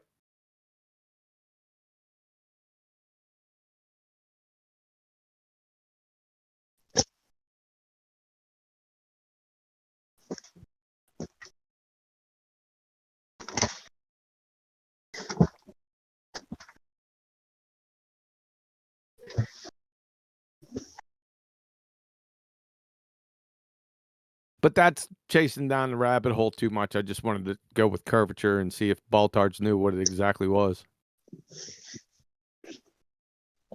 That's pretty gnarly, though, right? Because we're talking about a claim about the nature of what we stand on that's based on a fundamental ignorance of what the descriptor of said topography even is. And that's pretty No, intense. it's scary. No, it's going back to like kindergarten basic shapes. Yes, that's what we have to go down to. I'm sorry that you have to do that. I apologize for them that they're numpty dipshits, right? But yeah, you do. Get used to it. Right. Do you know what a circle is? Is there a difference between a circle and a sphere? Serious, you checking out my numpty clips? Oh, where are you posting them at? I'm posting them on my channel in a playlist. Numpty. YouTube? Yes. I am subscribed to, if I'm not mistaken. Ooh, I had to step I'll away. check it out. Hold on, I got. Wait, hold on a second. I heard. I heard that a question. doesn't sound. Legit answer. Oh, go ahead. That somebody said something about what's the difference between a circle and a sphere. No. There is a difference. Yes. Big no, difference. If that no, was question, I'll duck back out. only if you have a necessity. Only if you have a need personally to go back to basic shapes. Hey, we learned in kindergarten. No. Other than that, no. Well, QE, the problem is that none of Hold this on a second, sounds. Craze. Hold on a second, Craze. Sirius was going to talk. Hey, listen. Make sure you What up? get those numpty clips, man. They're in a playlist. Just go to my playlist and hit the numpty clip. You need to be listening to those. All right, man. I'll check it out. I like your work, man, for sure. Thanks. All right, go ahead, Craze Commando. Yeah, I was just gonna say, none of this sounds very mechanical.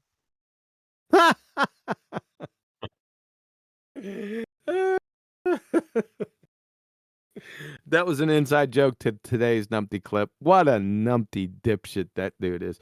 Stay tuned because you ain't gonna believe what you're gonna hear next. Well, maybe you will if you've been out here for more than 2 weeks. You'll believe the numpty dipshits. I mean, this is. I'm going. Hey, serious. I'm going at this point. Yeah. That the numpty clips they're slowly becoming my #1 flat Earth proof. All right. You're gonna see. Just take that statement. All right. I'm just gonna leave it. All right. I'm not gonna try to impact your outlook on the numpty clips. I just gonna throw that out there without any background, and you tell me yay or nay. I got the playlist right here, man. It's open, and I will definitely go through it. It's pretty hard to believe that at this point they still never cease to amaze. Yep. Yeah, So strictly speaking, though. So take your time. You don't have to listen to them all at once and shit, but it's good. If you're working, just throw them on. It'll play right through. Exactly, man. That's what I was thinking. Later on, I got some body work to do on my fucking truck, so Yeah, make off sure that it's a playlist. place that's safe. Make sure it's a place that's safe physically for you, because when you roll out and fall down, make sure it's you get a soft landing, or prepare yourself. You got any Kosho clips in there? I like Oh Kosho. yeah.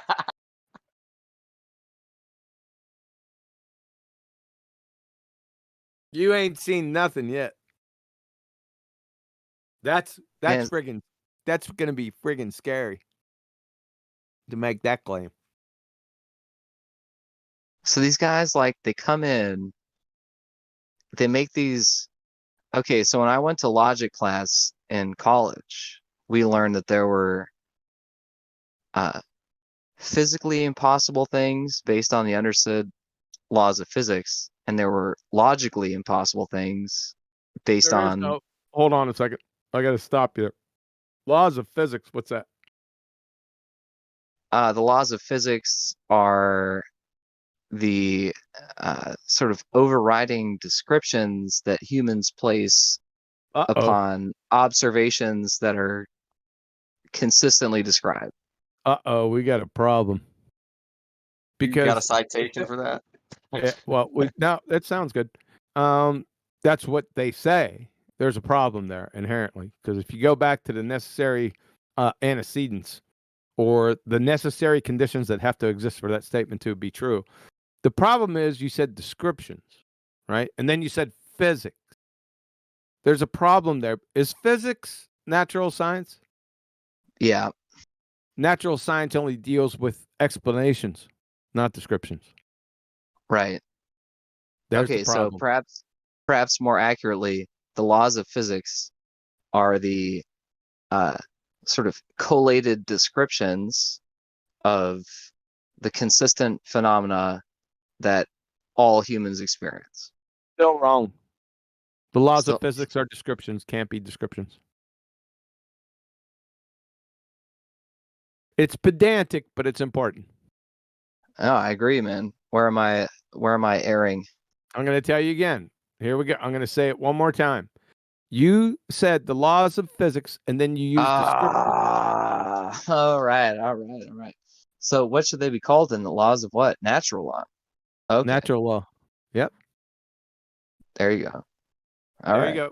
Reword it. Natural law. There you go. Leave physics out of it. That was very edifying. Thank you very Yep, much. sounds pedantic, but it's not.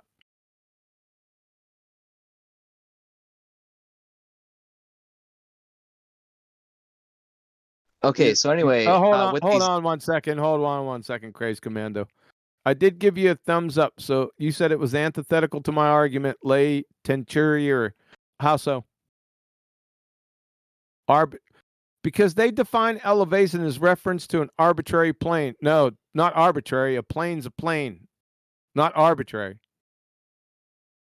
That they choose. A plane's a plane whether they choose it or not. Then they are not talking about elevation, really. Then why are the definitions based on elevation? You just fucking train wrecked yourself. Do you see what I mean? You have 24 hours. My God, sir. Start reading. Start comprehending the words that you type. You know what? I'm not reading your chat, Skank, anymore. If you don't speak, I'm not following the chat. I don't chat Skank all that much. So you're in VC. Go ahead and speak. Mike, you're unmuted. So start speaking. I'm not looking at the chat, Skank, anymore. I got other things to do. Yeah, man, it's way easier on the mic. It's like I don't get your point, Lieutenant. Whatever your name is. What's up? Yeah, what's up? Hey, I wanted to ask a question, Quantum Eraser. I was trying to recognize your accent. Where are you from? Originally? The accent, basically. I don't think I have an accent, but I'm from I was born in Pittsburgh, Pennsylvania, home of the world champion Pittsburgh Steelers. The world champion. Okay, would you say you have a representative accent from that region? It's hard to say because I've been all over the world. So okay. I've probably taken things from the places that I've been. So maybe I'm a in mutt. general, yeah, in general, a person gleans their accent from the way their parents talk to them, from the way their peers talk to them, and from the way they engage with media of any type. So it is only in places where the parents and the peers and the media all have the same accent that you could ever glean any type of locality from a person's way of speech. And they would have to stay there and not move. Yeah. And have no interactions with people from different places, I would suppose. But that's not me. So it would have to be an amalgamation of every place that I've been. And that's a lot of fucking places. You're not in Pittsburgh From all anymore? over, bro. I am not in Pittsburgh. Right now, I'm sitting here in central Missouri, home of the Missouri boat ride. Isn't that the one that flipped over? Before that, I was in California. Before that, I was back in PA. Before that, I was in Hawaii. Before that, I was in Germany. Before that, I was in Georgia. You travel for business? Go ahead. Say again? You travel for business? I'm retired military. Ah, so you were based and positioned. Yes. Ah. So you were positioned abroad in Germany, but any other places? Yeah, I just gave them to you. No, you said Hawaii. It's not abroad. Hawaii is abroad, the continental United States. Okay. Yep. And Germany's definitely abroad. Yeah, that's correct. Did you learn some language from there? I did, but it was a long time ago. But I only learned as much as I could do to get by. As we all do. Language isn't, my strong point. I went to Germany in my mid-20s. Somewhere around there. Well, it's kind of good, right? Because languages. I'm sorry. Who's talking? Is that you, Crazy Commando, again? It was. I'm silent now. My goodness, man. You trying to get your 10,000 words out? I'm known as a talker. What can I say? I want to see what Lei Tien. How do you say that? Tien Chirier?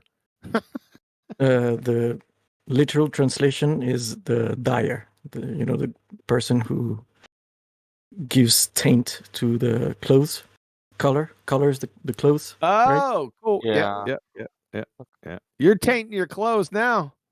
So you think you got a gotcha on me, huh?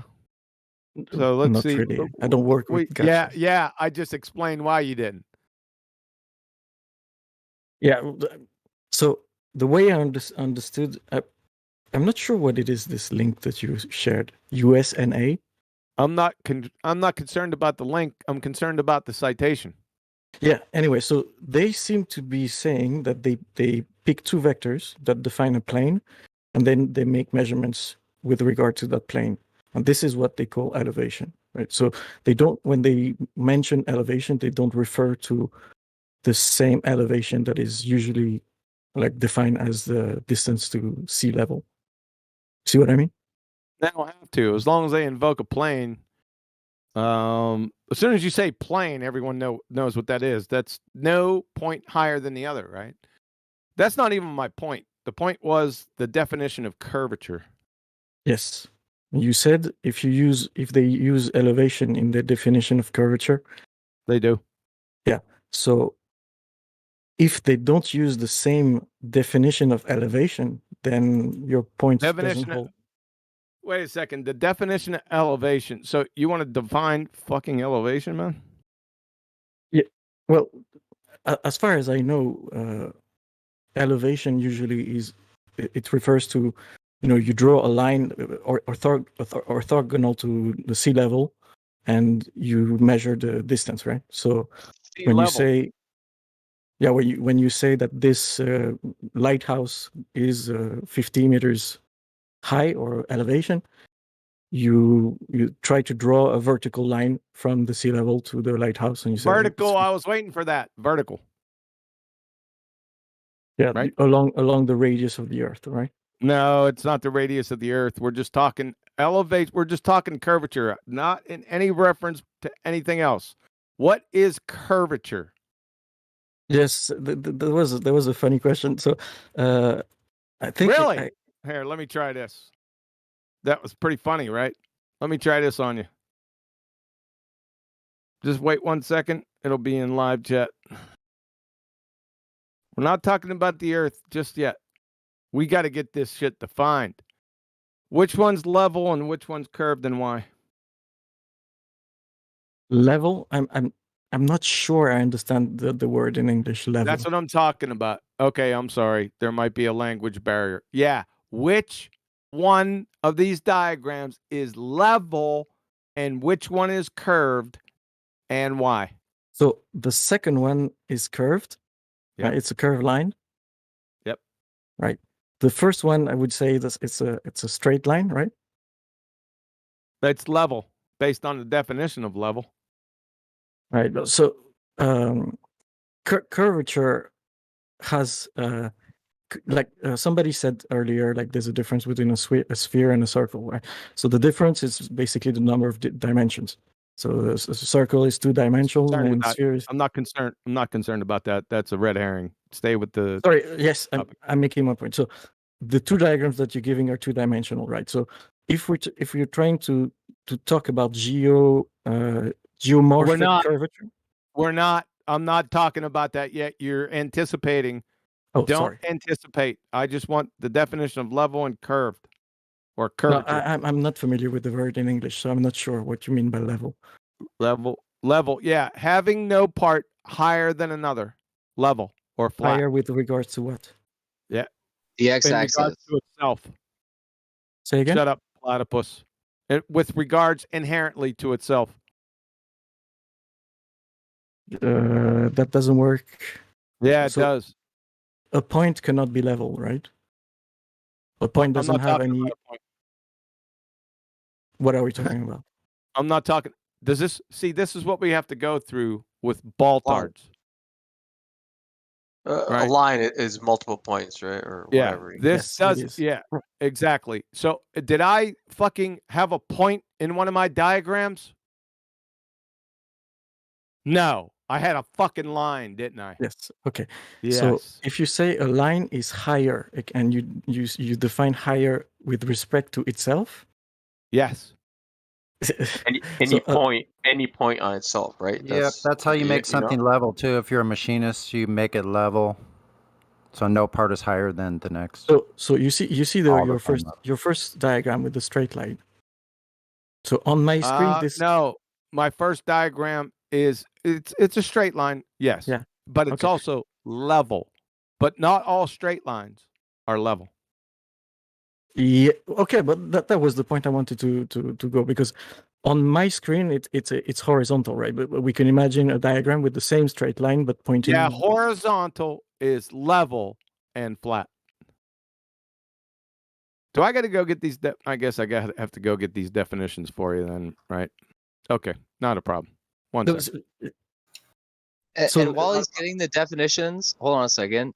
Consider for a second what the portion of the word horizontal is as it applies to the experienced physical world. Just think about that. The etymology.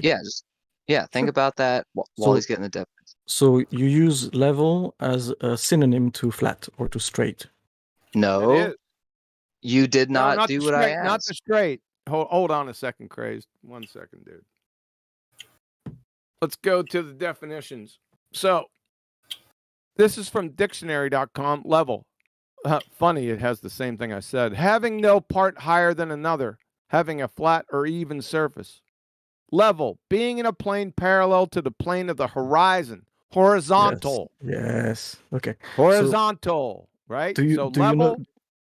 Hold on. It's not fucking done yet. Relax. Sorry. Level, flat, and horizontal, they're synonymous. So, Cambridge, level, not rising or falling or higher on one side. See, it's talking about inherently with itself, not in relation to anything else. but even in all directions, horizontal or flat. See the synonymous nature of the term? Yeah, I see. Yeah.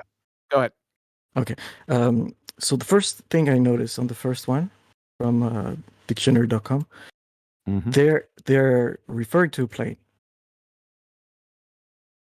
a surface, right? They're not talking about a line like you have in your graphics. They're Oh, not. for fuck's sake! You're not going to Elmer Fudd so. No, it's just it's like you said earlier. It's pedantic, but that was it's the important distinction to understand my point about your earlier thing with the curvature definition, right?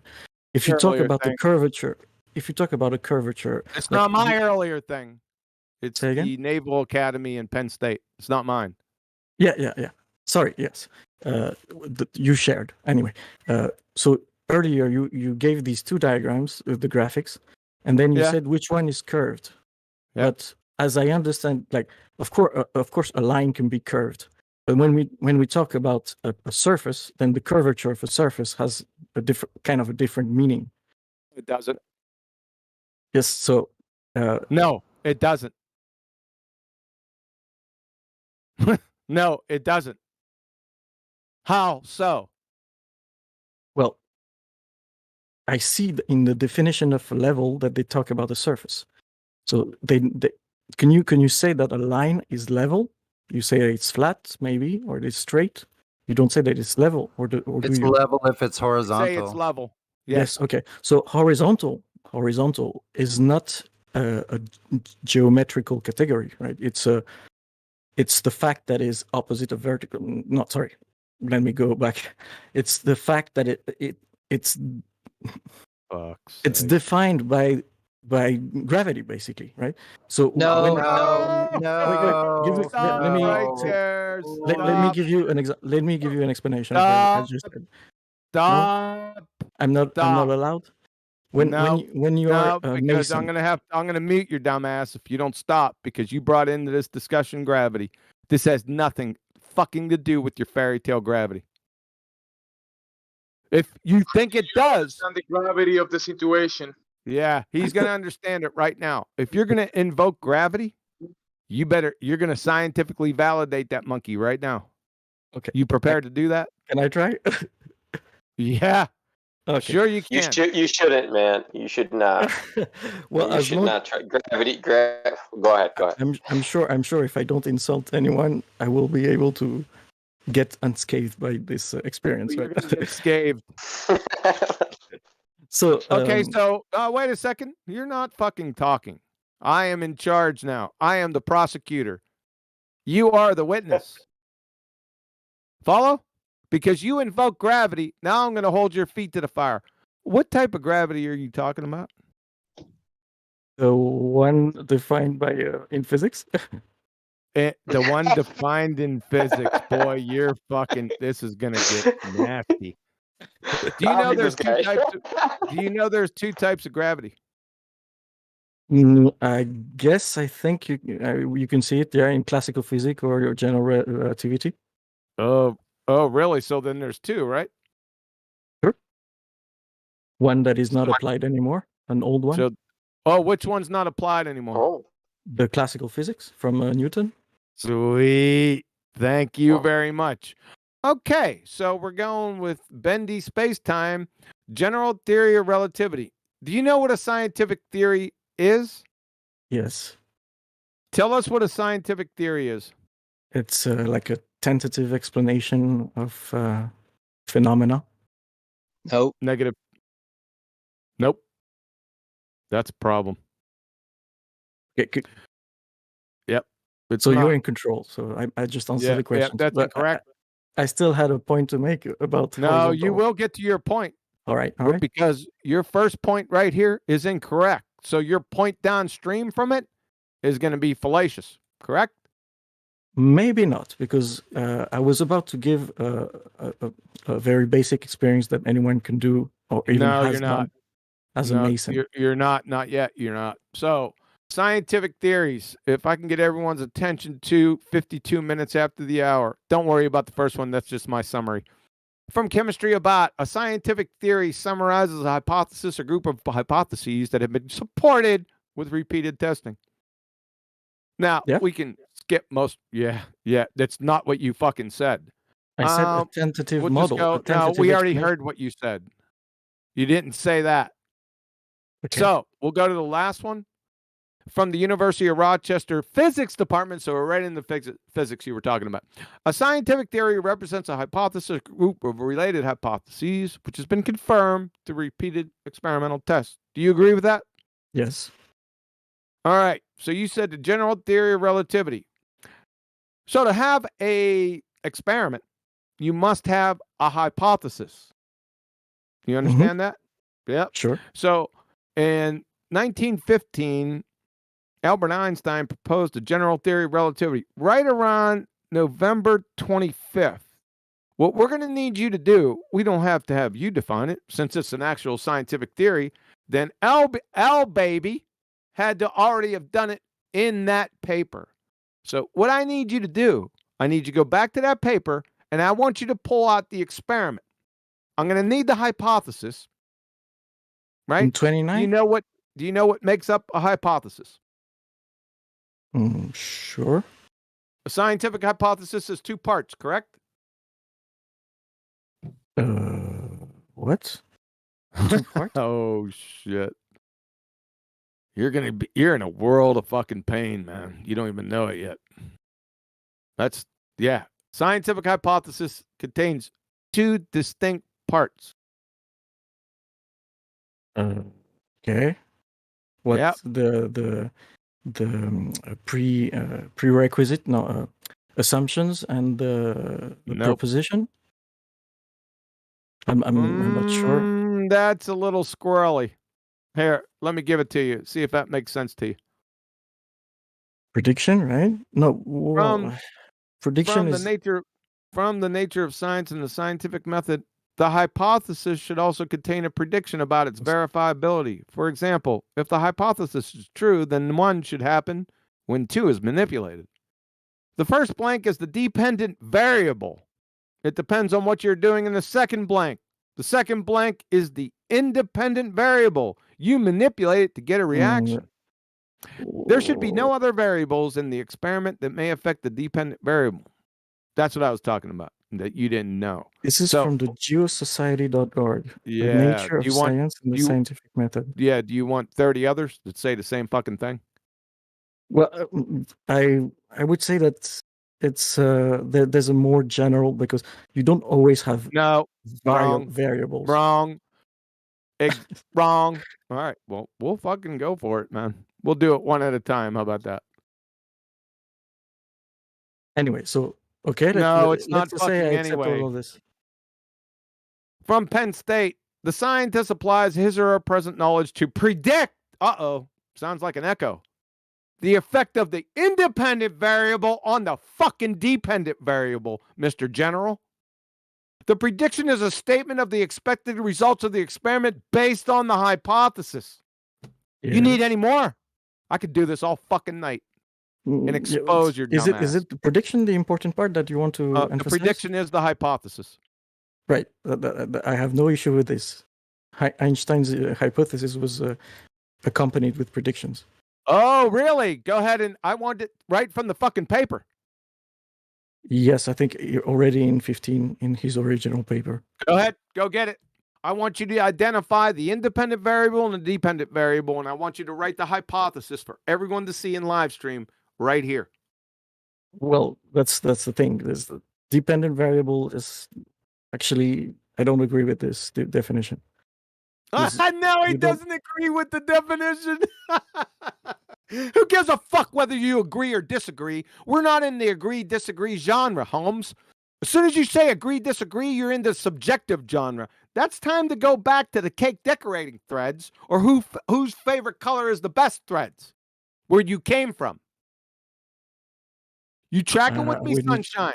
I would need to give you an example of a you ain't giving me a fucking example. Like, you ain't giving me an example of hypothesis. You don't even know what one is. How the fuck can you give me an example of something when you don't even know what it is? Let's go to California State University. Let's see if it's different. I didn't mean Formalized to. hypothesis. Shut the fuck up. Formalized hypotheses contain two fucking variables again. Shocking. One is the independent, the other is the dependent. Do you fucking disagree with that, clown?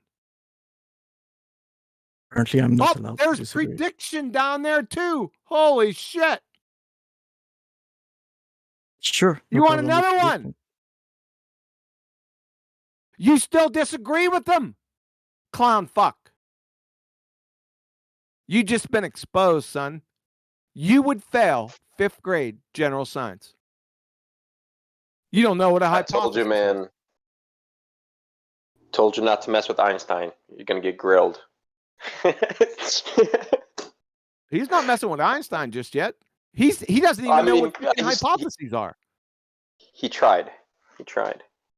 He doesn't agree with it. Oh, well, forgive us that you don't agree with it, you fucking idiot. You would fail 5th grade general science. Let's try Colorado State, see if it's different. A scientific hypothesis, a special kind of prediction, holy shit, that forecasts how what? The independent variable will affect the dependent variable. Holy shit.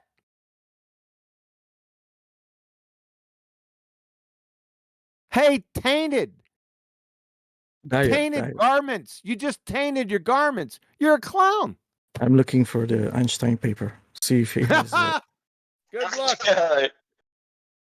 To see if he has variables, because actually maybe he has, but oh well, I thought you disagreed with what a hypothesis was. And I still do.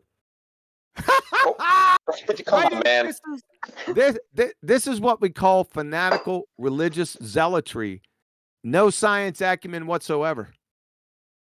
So any University citations, any man. subjectivity Like, okay. is fanatic. You're religious. Yeah, you have no science acumen. Yeah. You'd fail 5th grade general science, sir. It's over for you. What does acumen mean? 100%. Acumen means expertise in the subject area. Okay. You have none. You don't even know what a scientific hypothesis is. How many more you think I could post? I kind of lost track of what we were talking about. What a scientific hypothesis is? We'll get to Einstein in a second. But if you're going into the paper looking for the hypothesis and you don't know what a fucking hypothesis is. Oh yeah, we were talking about horizontal and vertical. Looking inside the paper, right? So you don't want to talk about horizontal and vertical? You don't. Oh, here we go. You don't care about it? Back. You're going to go on mute here in 1 fucking second. If you don't pull out. What? He's obfuscating. I know he is. I caught him. You don't know what a hypothesis. I don't know where in the discussion you want us to go from here. Well, if you want to have a conversation with me, maybe we can agree on certain definitions of Agree and disagree, I already told you, is subjective. We're dealing here with objective, the completely opposite of subjective. You're agree and disagree. Here, let me say it again. If you want to agree and disagree, go back to your cake decorating forum or whose favorite color is the best forum. We're dealing with objective, empirical here. Right, but can I speak? What are you going to speak about? You already don't know what a hypothesis is. Where are we going to go from You here? want to talk about objective, but you give me definitions. What is Yeah, they're objective? definitions. What about that they're objective. What Yes. about definitions is objective? What about objective definitions? What about definition is objective? Yeah, definitions. What the experimenters define as hypotheses, they're objective. And you know what? They're all saying the same fucking thing. Shocking, that is. Apparently, I'm not. Oh, because you're a pretender clown. So you outweigh the Geo Society of America, Penn State University, Colorado State University, and fucking California State Sorry, University. maybe I think you didn't get my point. Yeah, I definitely- got Can you. Can I jump in? You So somebody this better guy's save his ass.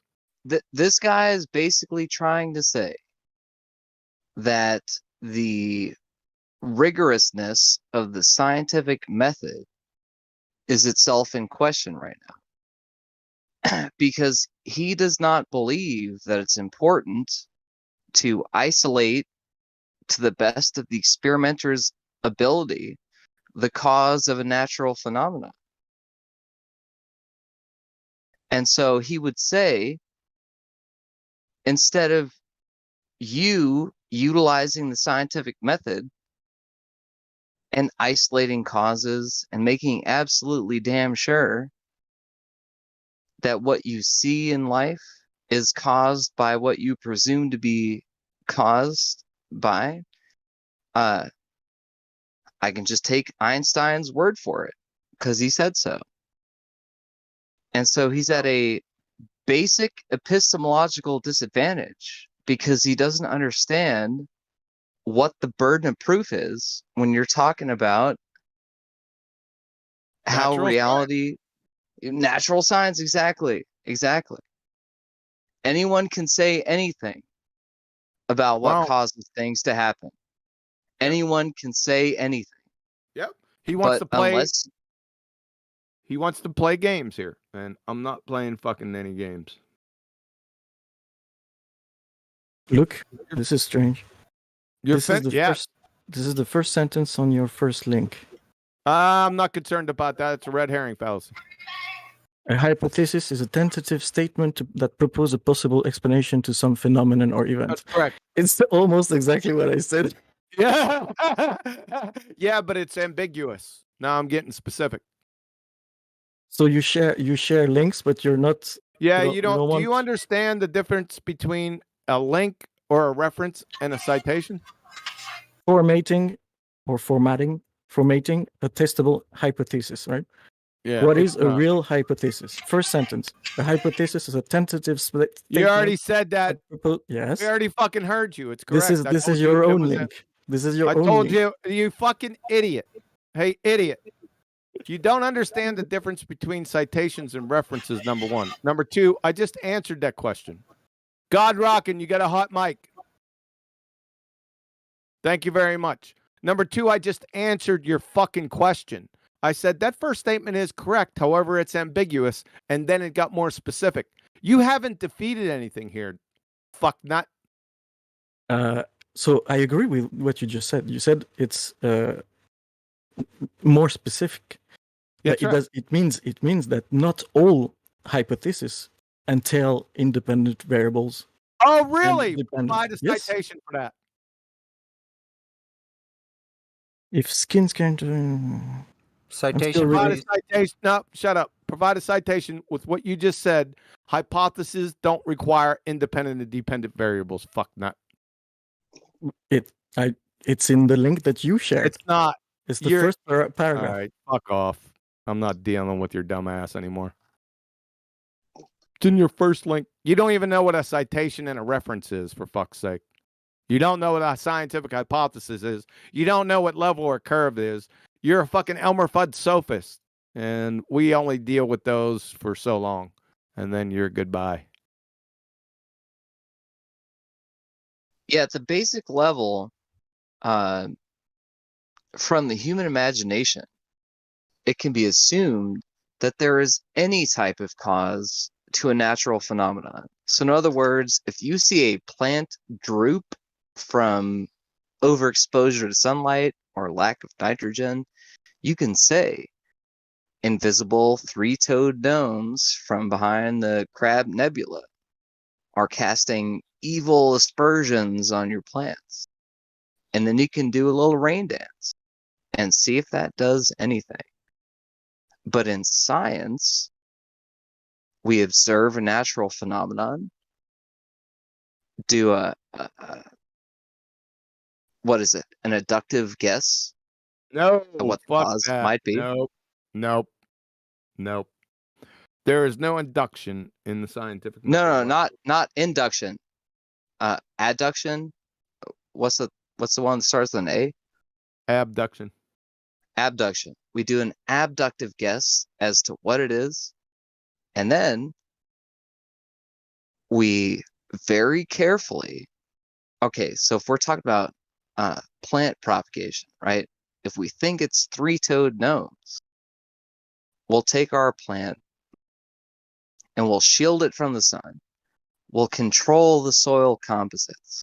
We'll control the amount of water. And we'll see what the effect that all of these independent variables have on the dependent variable of plant growth. And what this guy doesn't understand is when we're talking about objects seeming to fall up or down, no one has ever done the work to isolate the variables to prove that this alleged cause of gravity makes the things fall up or down. Because when you're dealing with plants, you can put more nitrogen in the soil, or you can shade it more, or you can use quartz crystals to, you can do all kinds of things. But with gravity, you can't manipulate it. This guy's lost, man. He doesn't understand what knowledge is, he doesn't understand what wisdom is, and he certainly doesn't understand what science is.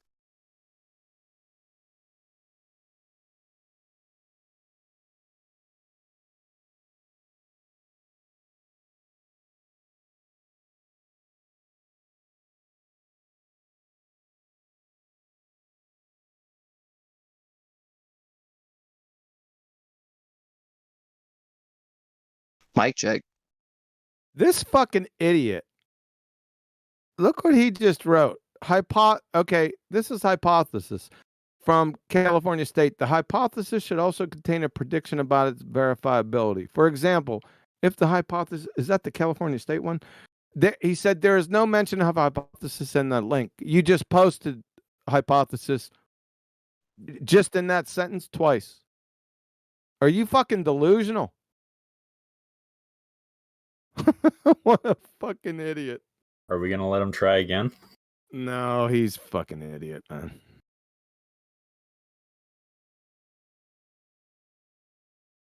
So with the metaphor or analogy with the plant growth and experimenting on that, would it make sense to say in a greenhouse you can turn the lights on and off and you can turn the sprinklers on and off, but in a greenhouse you can't turn the gravity on and off?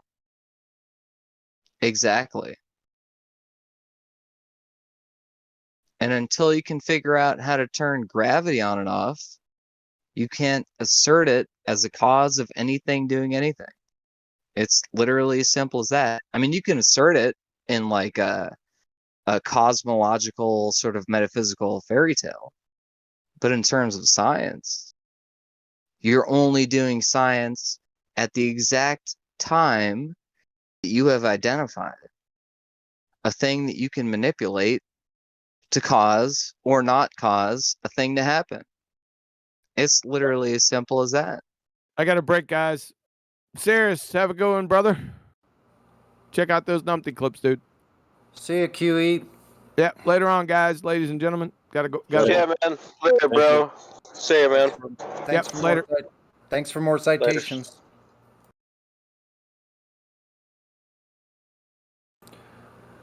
No one knows what is my stance. Yes, we do know what your stance is. Your stance is you're standing on a horizontal plane of existence, no curvature in any direction, not in motion. Let him back on, man. Let him back on. And no vacuum of space.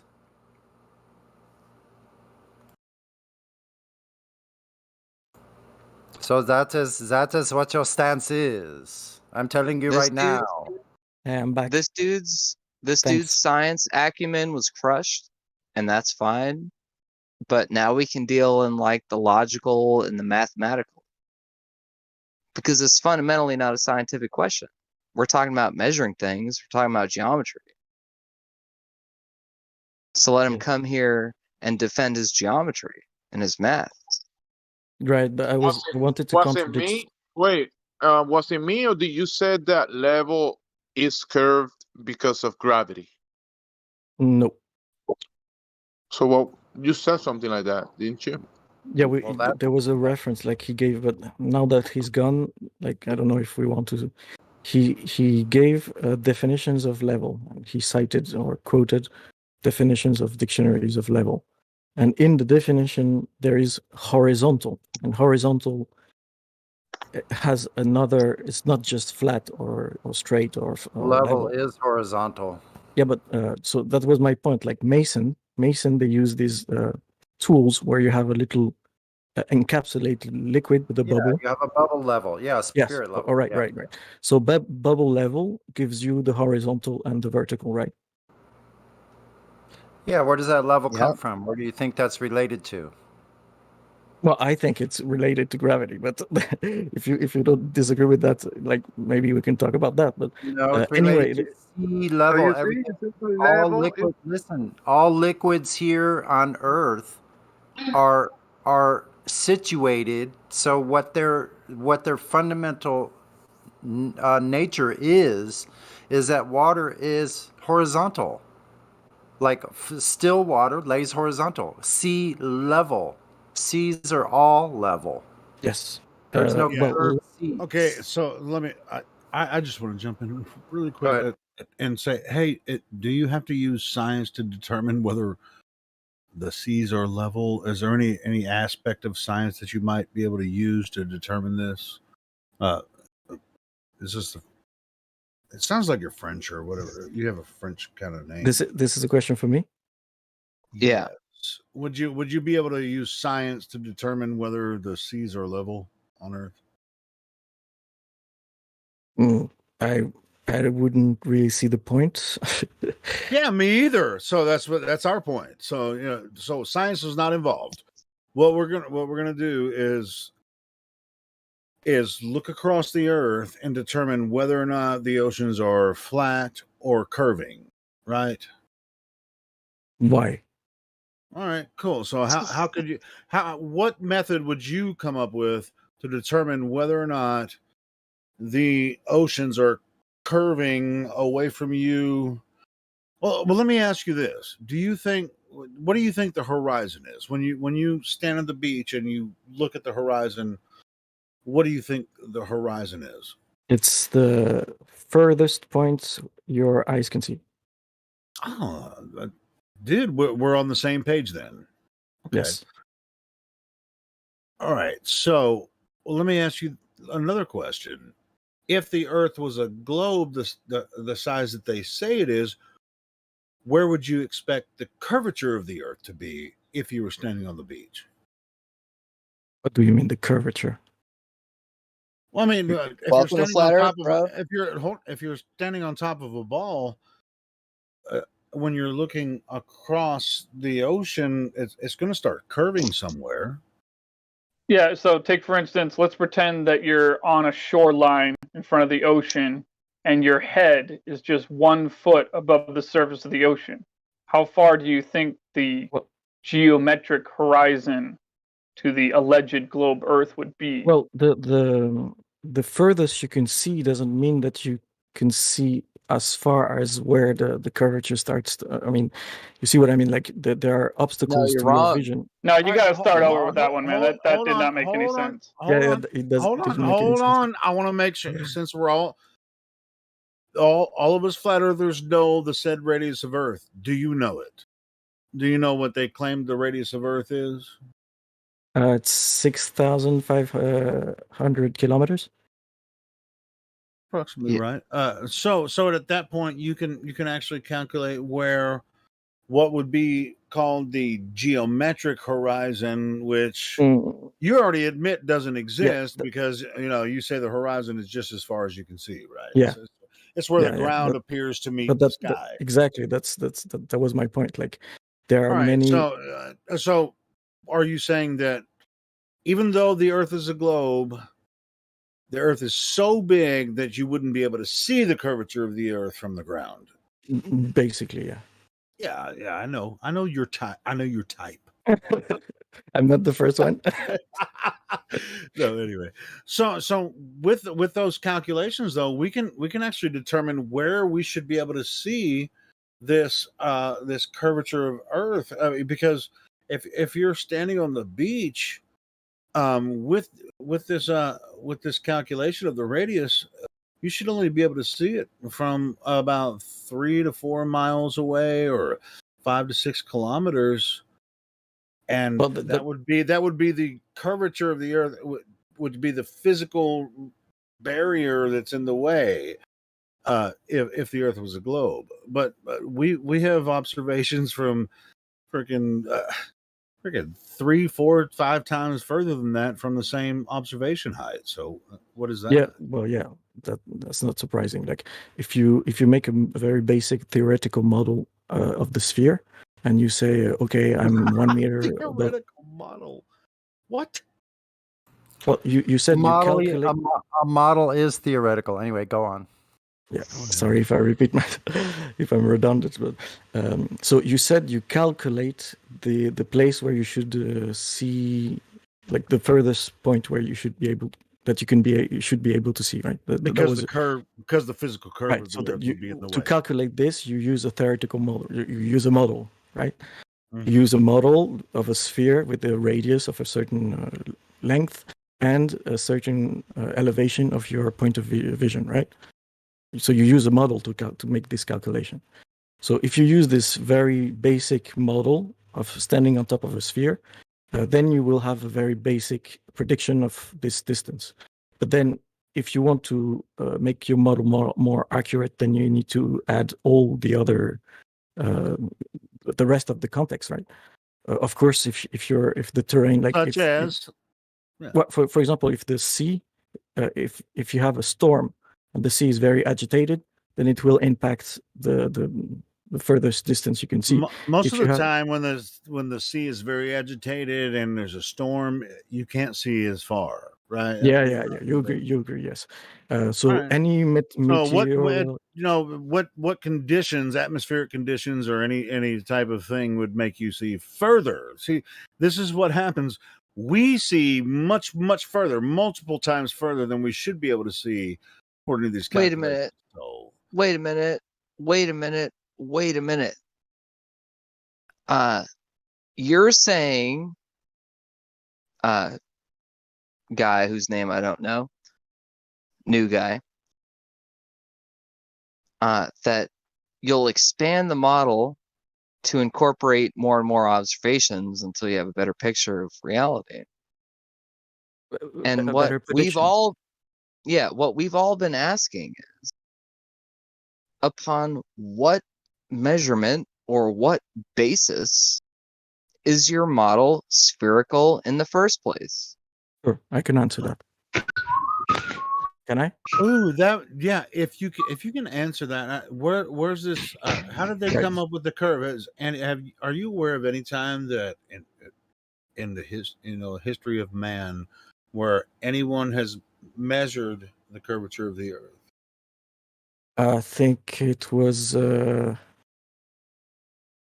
Greek during when they. Don't start. It starts with an E, doesn't it? The what? Yeah. So Aristophanes. So we're basically going to say that our surety of the shape of the Earth is based on one observation made 2,260 years ago. What you said short?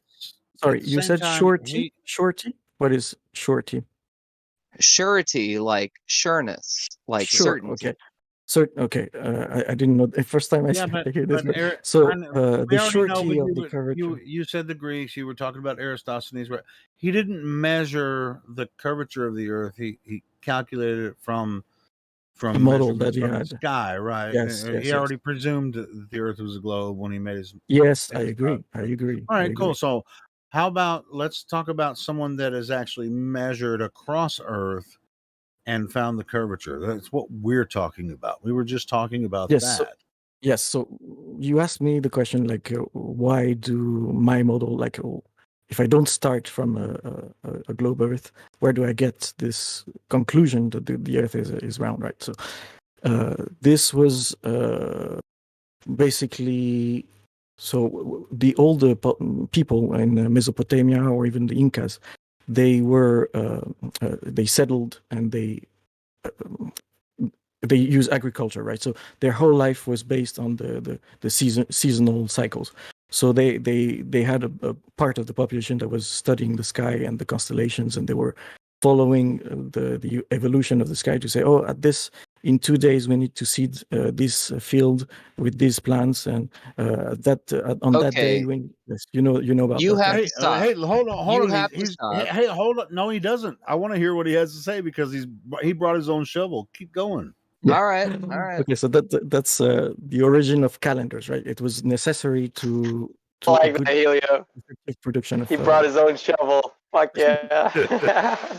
So doing these calendars, they did these star maps, and they became very familiar with the Wait a minute. constellations and star maps. Who did it? Who The who are they? Mesopotamian, Don't bog him Babylonian, down. The Don't bog him down. Mesopotamians, the Incas. Okay. Let Talking him about the Incas, finish. ancient cultures. They Egyptians. they base their Okay, farming carry on. cycles off the Let him patterns finish. of the heavens. Yeah. Let him carry him on. finish. Carry on. Yeah. Let him carve his own gravestone too. And with yeah, he's write my really name on good. it. So You are, man. So they had these star maps and these calendars, and then they had expeditions like Mesopotamian. They went to Egypt and they had the expeditions, and they discovered as we go south, as we travel south, there are new constellations that we could not see from our place of living, like where we come from. The Incas famously did this because their empire extended basically from Central America to the north of Argentina, so thousands of kilometers. So they knew already that there was this weird thing that when you travel south, or depending on your latitude, of course they didn't have the concept of latitude, but depending if you're north or south, you see different constellations. So they still studied that as well, and this is what gave them the original idea that maybe we're not on a flat plane, because what they were seeing in the sky doesn't make sense if they're on a flat plane. All right. Do you have any Well, evidence that now, they hold on a said that we're second. not on a flat plane? Wait. Don't challenge the historical accuracy. Let's get to the basic brass tacks of the question. Are you saying that a bunch of ancient civilizations looking at stuff happening in the sky is the same thing as measuring the topography of the ground?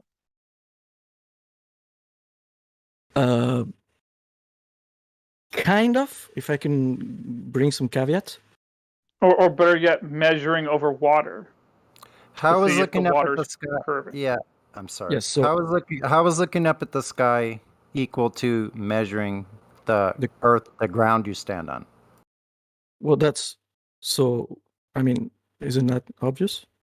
Like if you No.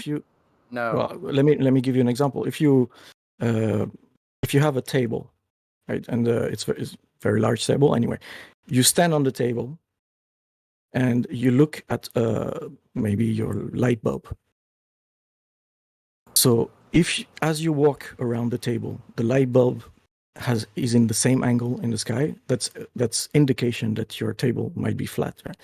But if as you move around, the angle and the angle with the horizon of the table, if you see what I mean, if it changes with a constant rate as you move, then it's an indication that your table is bulgy, like it's curved, right? Because Sure. Are you freaking serious? Hold on a second. I'm gonna blow this whole thing out the water right now. Okay. So what you would do in that instance is you would say the light above my table appears to be telling me something about the surface of the table that I need to look into. Yes, and I now agree.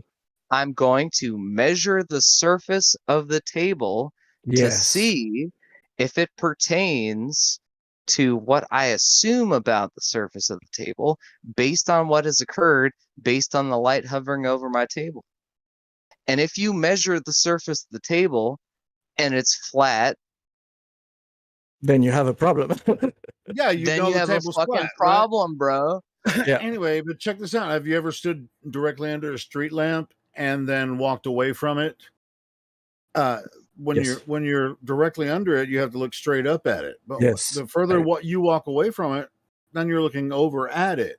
Yes. And if you keep walking away from it, then it's going to descend toward the horizon. Yes, It's I still at agree. the same elevation above you, but now you're looking over at it instead of directly above it, above your head. Well, it's still at the same elevation above the earth, but it's a different distance away from Right. you. Just like he gave the example of the table with a lamp above it, right? I mean, But how hold big on, is this guys. table, Hold on, right? guys. I hate to be this guy who just constantly interrupts, but what we're asking for is for one person to come into this Discord server with a measurement of the curvature of the earth. And what this would mean is a person who stood on the shoreline and a person in a boat or a person at another shoreline who could demonstrate with whatever material we decided was straight, be it a beam of light or a long ruler or whatever. We're asking for somebody to show anytime ever that this has been done to measure an arc length of the circumference of the earth to then back calculate to the radius, et cetera, et cetera. And so you're asking about tables and lights. You're asking about gravity and all this other shit. We're asking about when does the surface of whatever it is that you're walking upon curve away from you? And if that is the case, that the surface of whatever you're walking upon curves away from you, who has ever measured that to be the case? And what are the measurements? Yes. So the first question was regarding a street lamp and the angle to which you see the street lamp as you walk around it.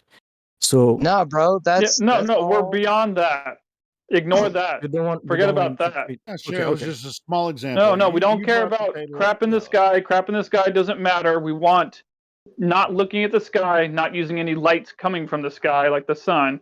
We want direct measurements of the curvature of the earth. Kind of like how if you were to directly measure the table in your kitchen that you keep talking about, if you were to directly measure it, you would hold a ruler up against it directly. That's what we're asking you to do with the earth now. That's Can you please do that? That's very impractical. Like how? Wait a like, minute. You would need to No, have it's not. Listen, what we're saying is what you're trying to tell us is that if you have a table, that you should start measuring from your light on your ceiling. I'm telling you, no, you start at the surface of the table. Stop looking up into the air. We're talking about the surface of a physical thing, like a surface, a physical surface. Yeah, right, Sonny. Even in his example, he told us to look at the light to determine the shape of the fucking table. Yeah, because it works. Just stupid. No, it doesn't. Why not? Well, and so I just really want to reiterate this, right? And I know I'm an overtalker and I apologize. I want to get this guy to understand that the further that he delves into the history of celestial measurement, the sooner he will realize that none has ever been done, ever. Literally, no one has measured the topography of the earth as being curved. It has literally never been done. Well, I bet we can look up the definition of table, and it's going to be level, just like I said, when you look up the definition of level. I mean, you can have a curved table. I guess you could, but it would be it would be defined as a curved table. But a table, in definition, is flat. It would fucking weird, man. Come on, man. So hold on. He said that it works. I want to know how somebody building a table, how this is going to work. You're going to measure from the lamp that's above the table and start your measurements there. Yeah, set your drink on a curved table. Wait a minute. Tell me how that fucking works. Show me anybody that has ever built a table that way. And then besides that point, the Mesopotamians you talked about, They invented things like the astrolabe, which they laid out the city of Baghdad in like 500 BC. No, that's the Arabs. That still works today with That's the not same the lights in Mesopotamia. the skies. The Chaldeans or whoever made the astrolabe. The same people, you know, the Sumerian culture, those people as well. Anyway, that's not important. So that's not important. That's the Saros cycles that NASA uses for the eclipses predictions. don't. They still use made by flat earthers. Not important. No, Okay. they use much better models than that now. They still use the Saros cycles. I'm not asking you. but I'm telling you, they'd use them. They do use Hey, them. hold on a second. Hold on a second. We need to enter into a brief interlude wherein we discuss how models are formed in the first place. Yes. Oh, no this problem. is good. Models do not emerge out of nothing. They agree. emerge solely. They emerge solely out of the type of data that is accrued based on the physical interactions of objects consistently and exclusively. Do you include imagination, like basic human? Never. Imagination. Why not? That was good. Well, Do you because we're imagine not that your making the car globe. could run on sunshine? No, but if you want to build a model, Listen, it takes I'm kind of amazed he even imagination asked that. to Like have the he globe. just asked that. Do you include imagination? I mean, I'm just blown away that he even just asked I that. know. because I it's know. basic. When they made the first observations in quantum physics, they had to use their imagination to build a proper model because it was completely unintuitive. They didn't have to. So They how come chose your to. listen? So how come your globe model doesn't match anything in reality when we go out and test it with reality? It doesn't match up in any way. What about that? An argument Well, brought to you by people who have no model. Keep that in mind at all times. I would say it corroborates the star maps, and looking at the sky is completely corroborated by the globe model. Really? Are you Where, aware? Hold on a second. Are you aware of where the stellar data has been corroborated from to provide the bare data to even conjure the heliocentric model? You mean the Mesopotamian or my first person observations? What I am saying is that the stars act in a predictable way. Mm-hmm. And human beings throughout the ages have noticed that. Right. What someone does to conceptualize them as being at a certain distance or a certain position Yes. is an intrinsically unprovable assertion. Until they go up to that place with a tape measure of some kind, doesn't have to be literal tape, and prove. Oh wait, that hold that's on, wait, the Craze. What's your non-literal tape? I'm not following. I don't understand why you say that. Okay, so basically, things happen periodically, and you can predict that they happen periodically, right? So let's say I live in 8000 BC, and I have no conception of the heliocentric model. Yes. But I can still count on the fact that at a certain time of the day, which is a begging the question fallacy, but anyway, I digress. At a certain time, the sun's going to come up and it's going to go down. Does my explanation of why it goes up and goes down prove that that is reality? Well, only if you make predictions. But for the sun, it's not really. No, that's wrong, bro.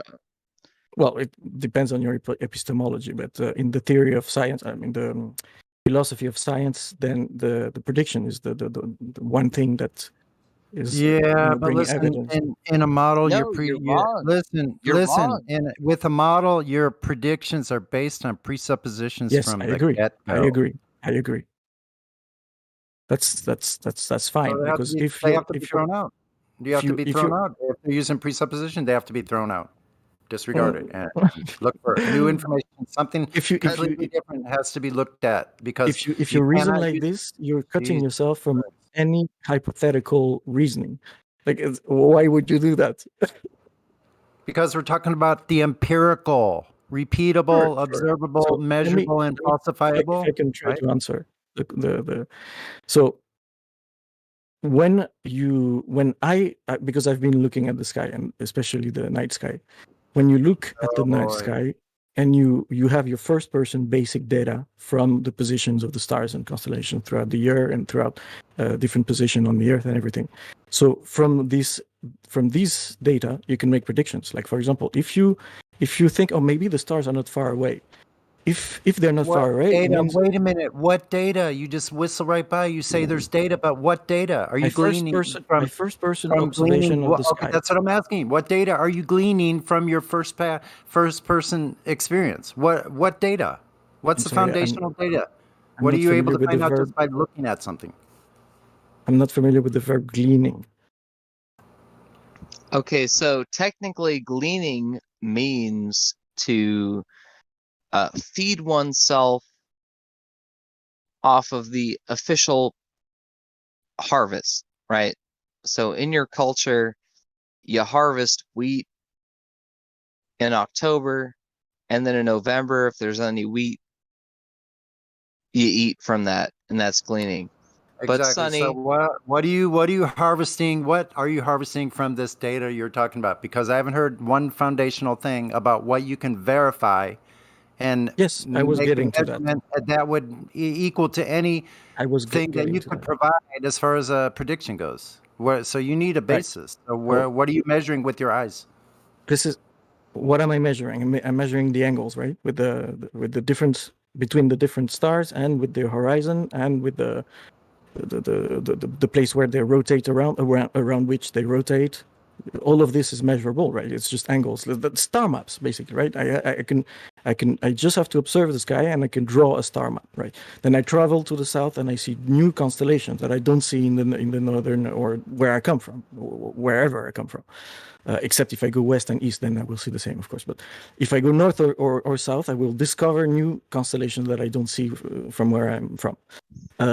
So then I can try to, just with using my imagination, I can try to construct a model, like how does that make sense? Like how, and then I can make predictions, and then I investigate. You're right that when you look, those things in the sky that we see, excuse me. Right, so I make predictions. This is the proof, right? If my model is based on false premise, which is of course very possible, then my predictions won't be corroborated by the observation. Like, I'm going to make false predictions with false premises. If my premises are right, Hold on, buddy, right there. You can observe what's in the sky, and you can write it down, and then predict what's going to happen next year. That does not prove the shape of the Earth one way or another. I'm getting to that. So, wait, it's taking a damn long time, dude. Sorry, I'm sorry. I'm hold on a doing my second, best. bro. Guys, let me explain this. We're already at that point. We're already at the point where your model has failed to predict observable phenomenon. Yes, because you see further than you should be able to. Exactly. Yes, I know. This is what you said earlier. But I was responding to the fact that you said that there is no observation that is corroborated by my model. And I said the sky, what you see in the sky is very well corroborated by. How do you validate? Wait a minute, I gotta stop you again, man. Nothing has been validated of what's in the sky can only be done in the imagination. Because you don't know what they are, where they are, what they're made of, how far. You don't know anything about them. You're just going to be making a guess. That's the thing. Like, even if you start with the assumption that the Earth is flat, you can still make a parallax calculation. This is where I was going. Like, if you on your model you presuppose that the stars are close by, then they should basically act like the street lamp that you were talking about. Like, you should be able to walk and find yourself Stop. under. How are you You saying have they to fit stop. when you don't know You what have to they stop, are? bro. Yeah, you don't know what You they have are, to bro. stop. You have to stop. What you have to do is understand that if you measure the surface of the earth, it's flat. And then you have to brutally, sadly, perhaps in your case, rebuild your understanding of the cosmos based on the fact that if you measure the surface of the earth, it's flat.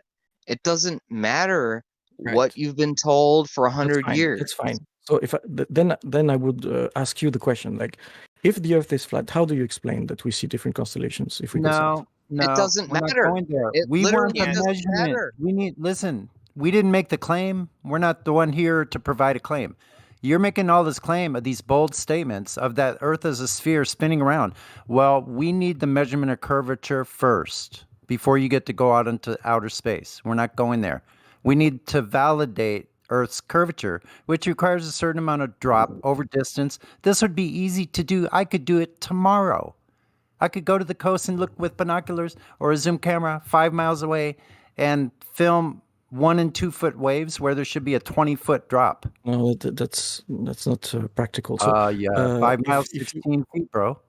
5 miles, how- how- and 5 I miles have- distance. Wait a minute, shut up I for a have second. I have just a 5 general miles and 5 miles distance, there should be 16.6 feet of drop.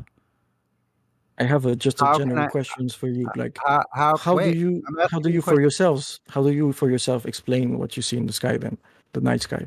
I'm not talking about sky anymore. I want to know Unverified. how I can see Explain? 2 foot waves. Do we Wait, I want to to know how I can explain? see two. I want to know how I can see What is 2 your foot model? waves. Hold What is your on, I want to model? know how I can see 2 foot waves where they should be under 16 feet of drop. How am I able to see those 2 foot waves? Go. What is your model for the night sky? Like, how do you explain the star maps that I don't covers? have a model. Models I'm are not- valuable. Well, that's fine. They're useful. Yeah, so fuck models. For imagination, they're useful for your imagination. That's all, though. Fuck models. So fuck science, guy. basically. Guy, why are you No, here? not fuck science, just fuck models. Can we talk about the Earth? Especially attractive looking ones. But Wait, science, hold on a second. theory, Hold on a we second. to- Hold on a we second. went over the Everybody, definition of everybody, theory. Theory everybody, in science. everybody needs to be quiet right now. Quantum Eraser just popped in here like 40 minutes ago to explain what science is, Yes. what science isn't, what a theory is, Yes. what a theory isn't. Precisely. And so what we need to do is make sure that we are not making claims that are predicated on science when we have none to back it up. We can all agree on this shit. So we And went over so- the and so- definition of a theory. A theory is like a groupment of hypothesis, right? That is corroborated multiple times and through time, right? That's the definition that Quantum Eraser gave himself, like the quotation that he gave. So you are saying a theory is a model, right? That's a synonym. So when you say No, I'm fuck not model, saying that's a synonym at all. I'm not saying well, that's this a is what it synonym at is. all. It's what the definition says. This is what a theory is in science. It's a Bro, model. It's a bunch of You hypotheses. could, okay, let me put it this way. You could literally be blind and still understand that applying heat to water causes it to turn into vapor. Whereas, Yeah, I got to point out. go ahead, man. Well, he just said something about theories and models being synonymous, and I just want to point out, yeah, good point. They might be, they might not be, but let's pretend for a second that they are synonymous. We're all about not having anything to do with models here. We're all about not having anything to do with theories here. You can take those theories and models and stick them up your ass. Yeah, but- We're all about the really is over here. I go back to my previous point. You're cutting yourself from all hypothetical reasoning. Like, why would Yeah, you do yeah. that? I don't care to talk about stories from Narnia or Star Wars or Lord of the Rings or any other imaginary things. But I'm if not you want, interested in if fiction. you want, Fiction if you is not want to make, interesting in here. if you want to make predictions, any kind of predictions, you need to have a model. That's how would you do it Yeah, otherwise? no, No, you you're totally don't. right. No, You're no. hold on a second. Hold on a second. Let me meet this guy where he's at. Yes, you are correct. In order to make predictions, you need a model. Fair enough. So if your model predicts that the limit of human vision is 1.225 miles times the square root of the observer's height in feet. Yeah, I can already answer. I know what you're saying. So that's I completely accept that. If you make measurements, precise measurements, and you see that the Earth is flat, then your next step is to make a model of the Earth flat that can explain and that can predict accurately what you see in the night sky. It should be a goal for yourself. Like, you want to have a all-encompassing, inclusive model of everything you can observe. Why would you discard the sky? Like, the sky You is need still an 3x observation. correlation for that. I mean, maybe I want to live on the seat of my pants and know exactly how flat the Earth is and revel in the chaotic unpredictability of the night sky. Also, No, in but no just go way, back to the you point in said that no you made earlier. of way, You said earlier in that no it was way, predictable. bro. Hold on a second, bro. In no way am I required to corroborate the events of the night sky to my measurements of the ground. In But, I order wanted to go live. back to that point because what was it you were saying about stars in the south versus what other stars? I don't get what you're saying. To me, it just sounds like the further away you get from something, the less likely you're going to be able to see it. It doesn't really give Yes, credence to any shape. I can address that point if you want. So, as you travel south, even if you take a boat or even like you have a large community here on Discord. Maybe you have some people like the same night you tell them, like along a longitude, you tell them somebody that is at a plus 50 degrees latitude, plus 40, plus 30, plus 20 on the equator, and then on the southern part, you tell them to take a picture pointing at the same star or in the same direction, depending on their on the ground. All along all these latitudes, and what will you see? Like, then you make a little montage and you put all the pictures. What will you see? You will see that the sky seems to be rotating around an axis that is perpendicular to your direction of vision.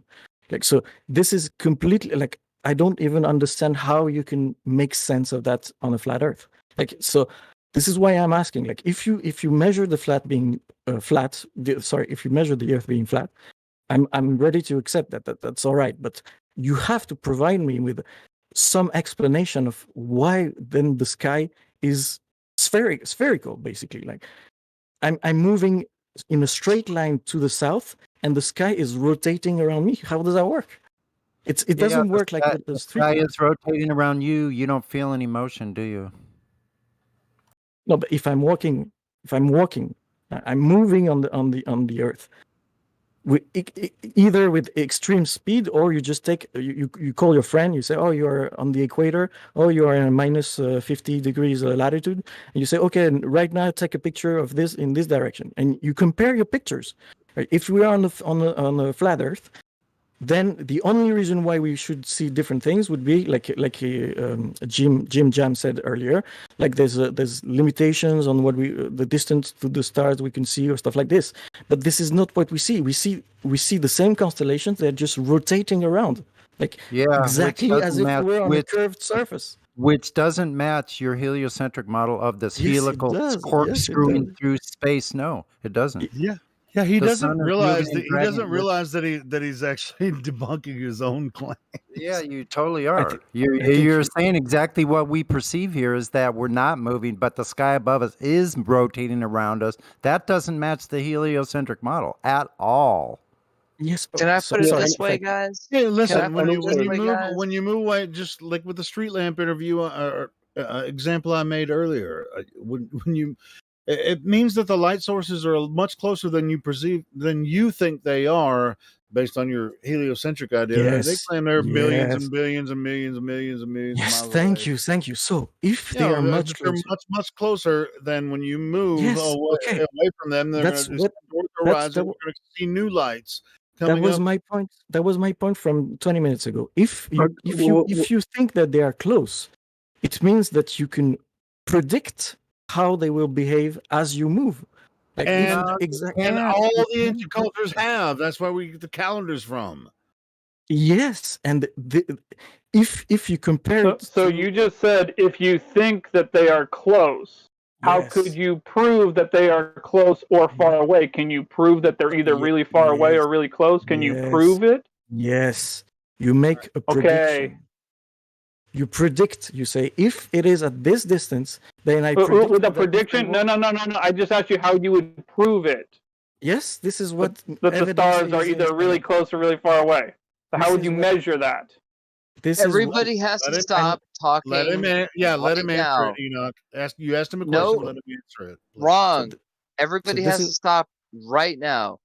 The predictability of celestial objects is solely predicated on data collection by people who are paying attention to the sky.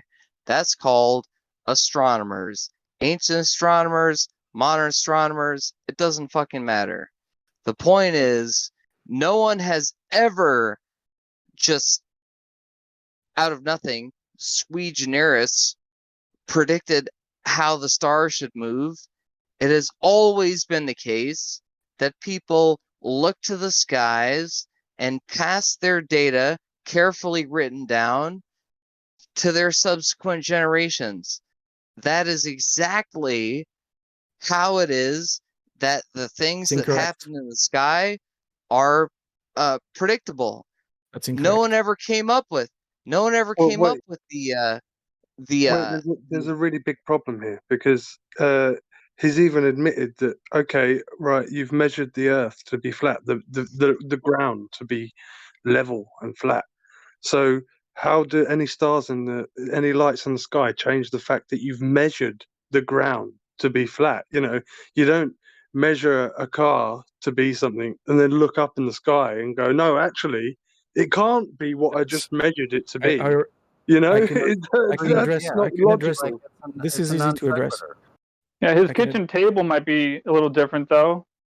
I can address that. So, Yeah, as I said because earlier, I'm transit asking of for the your famous- model. If you can provide me with a model that accounts for a flat Earth and the observation that I made with my bare eyes of the night sky, then If we don't provide you one, does that mean it's not flat? No, but you. Wait, Isn't there any curious person in the flat Earth community that actually wants to provide a Of unified course, model? listen, bro. I am Listen, bro. very curious. Wouldn't you Everybody, need? shut Wouldn't the you need goddamn hell all? up. Hold on. Wouldn't you need Everybody, all of the? please, You would need. please stop Damn. getting into metaphysics. I I'm want to ask not. this Damn. motherfucker. I want to ask this motherfucker what his actual observations are. What did you observe, bro? The night sky from different points on the Earth. Yes, and what happened? I don't see the same constellations. Depending on the season, I see the constellations that I'm accustomed to and that I can predict based on the calendar and stuff like this. But then when I go south, I don't recognize. When I go to Ushuaia, I don't recognize the constellation because they're different. They're not the same. So what you're saying is, every time you look up in the sky, you see things that are different and confusing. They're not really confusing because, of course, this has been done by astronomers for centuries. So I'm just leveling with you. Bro, forget about astronomers for centuries. So it could be That's a red confusing herring. or it could not be confusing, but whether it's confusing to him what he sees in the sky or it's not confusing to him what he sees in the sky, it still has nothing to do with the shape of the ground and water that make up the earth. Well, no, but that was the answer. Like I will be inclined to give much more value and much more credit to your endeavor, the Flat Earth Discord server. Yeah, we don't care about whether or not you think we're right or any model is correct or not. It's just all about what you can prove to be true or not. Yes, but that's what we're talking about. Yeah, but this is the same topic. Like proving for me would be if you can make predictions that the globe Earth model cannot make, then everyone will look at you and they will, because this is in the philosophy of science. This is what. Why the hell would we want to do that? That doesn't make any sense. Why would we want to do that? Everyone shut the goddamn hell up. Because Are you nobody trying would to believe tell the me? Earth is a globe anymore. Silence. Are you? Yeah, the reason why is because flat earthers don't talk to globers enough in person. That's why. Hold on. I do though. Are you trying to tell me that the history of natural science is the same thing as the collection of people's predictions of what'll happen? In a sense, yes. The pantheon, because the pantheon of science is filled with people that make predictions that are novel. Stop. Hold on a second. You have to start being way more precise with the words that you use. Do you know what the word pantheon means? Yes, that's why I laughed when I was saying it, because it's funny. Yeah, it's real fucking funny, bro. My you intention have was to not make to... sure. You have to make sure that your predictions are based on the understanding that you yourself, as the scientist, are the causative agent. In other words, you are the person who has access to the independent variable. And the dependent variable has to be something that you observe in nature, right? We can get all lost in the weeds about what a phenomenon is. Let's not do that right now.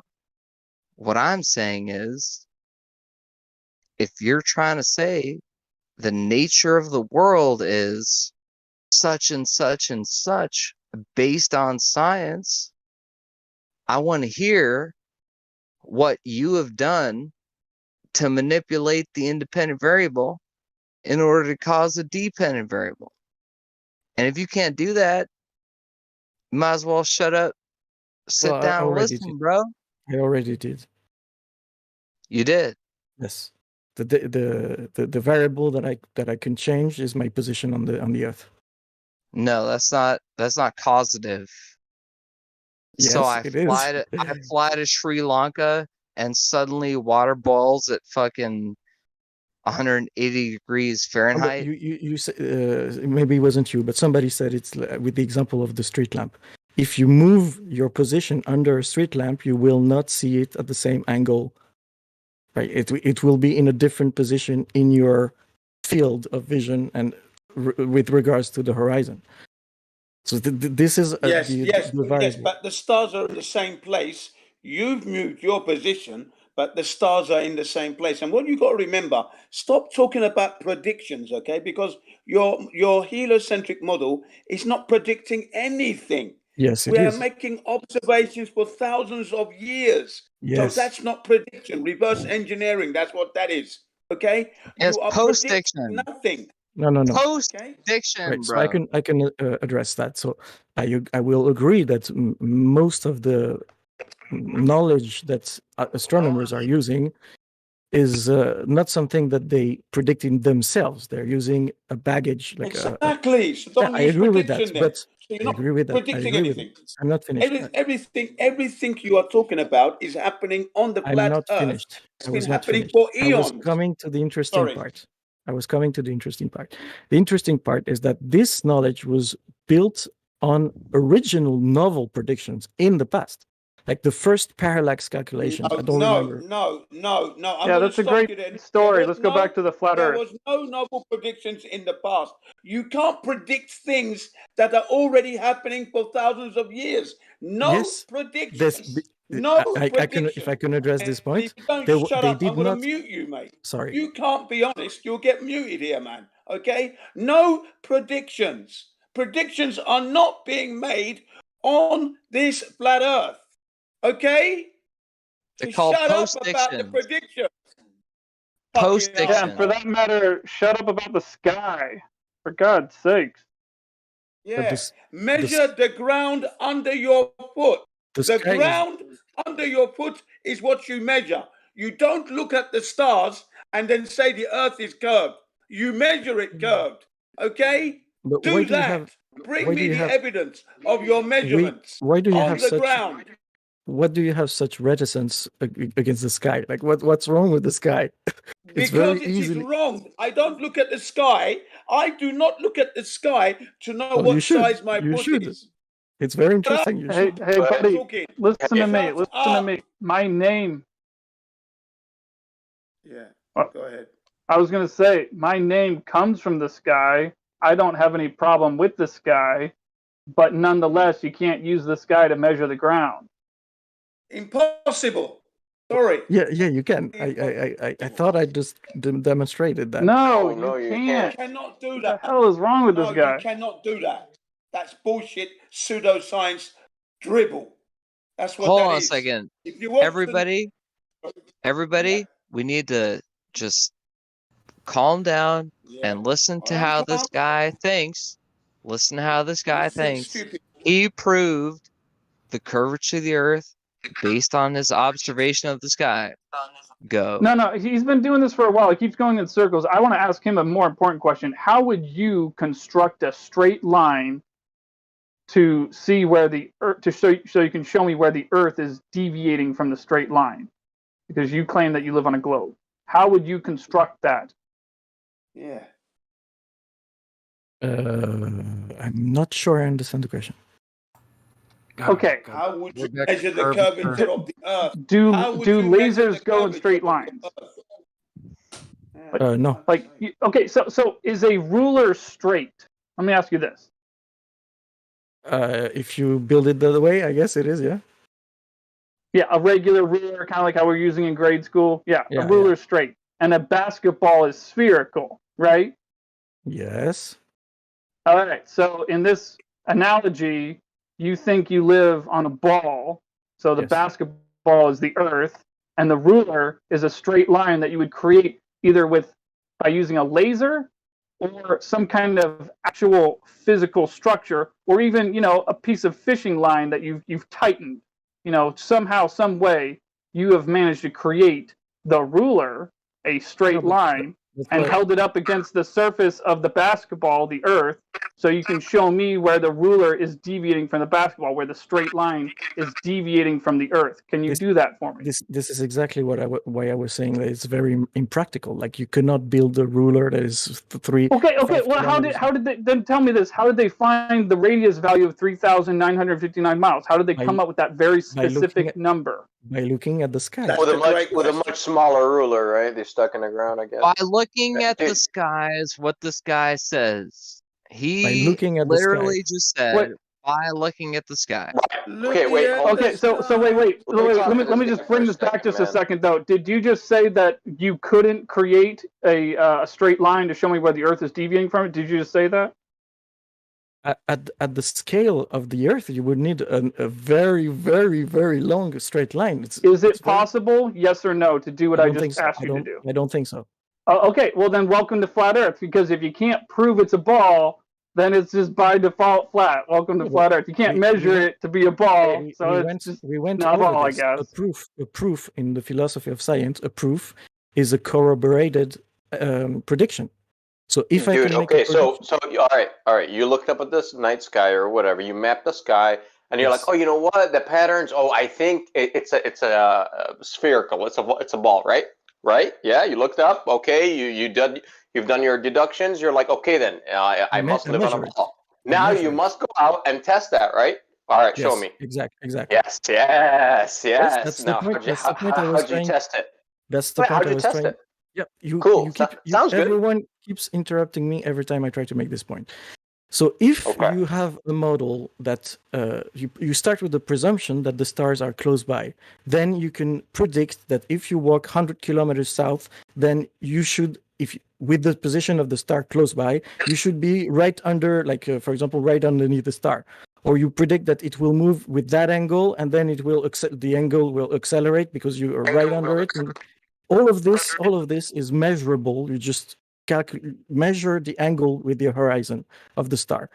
So none of the flat models can explain, as far as I know. This is why I come to this Discord server, because I want to be provided with something that makes sense, because for me it doesn't make sense. None of the flat model can explain the way the angle moves as you move around the Earth. Okay. Well, I'm sorry to disappoint you, but we're not going to give you a model. I'm sorry just too. relax.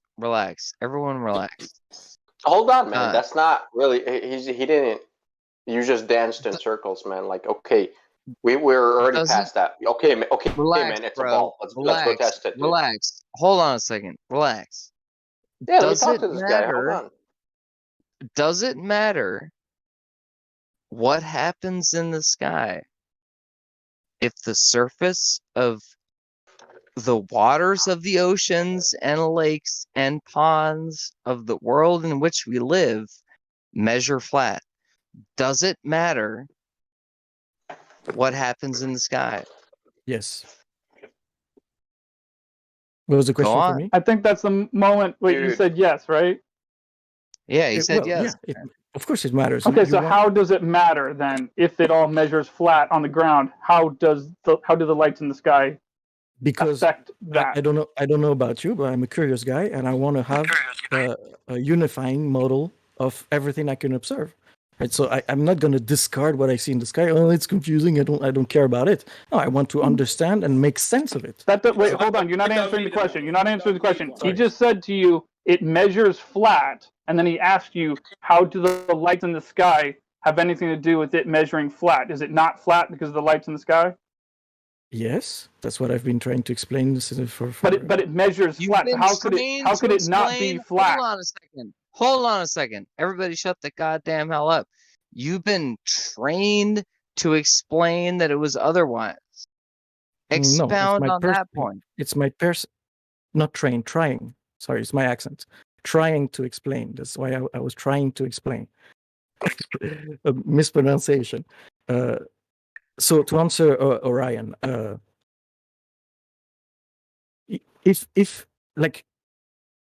if you can, this is my question to you guys. This is my question to you guys. Stop right now. What we're asking from you is a measurement. Can you measure the curve of the Earth, or can you not? I already answered that. You measure. Yeah, he said no. He said it's not possible. So why should we believe that it's a ball if it's not possible to measure the Earth? I said you measure the angles of the stars and you move around the Earth. Diameter, or that's what? not What does the that give you? same thing. Hold on a second, everyone, please.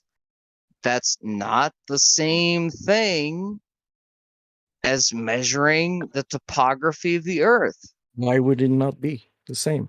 Why would it not be? Are you literally insane, bro? No, I already explained that. Hold on a second. Everybody, chill out.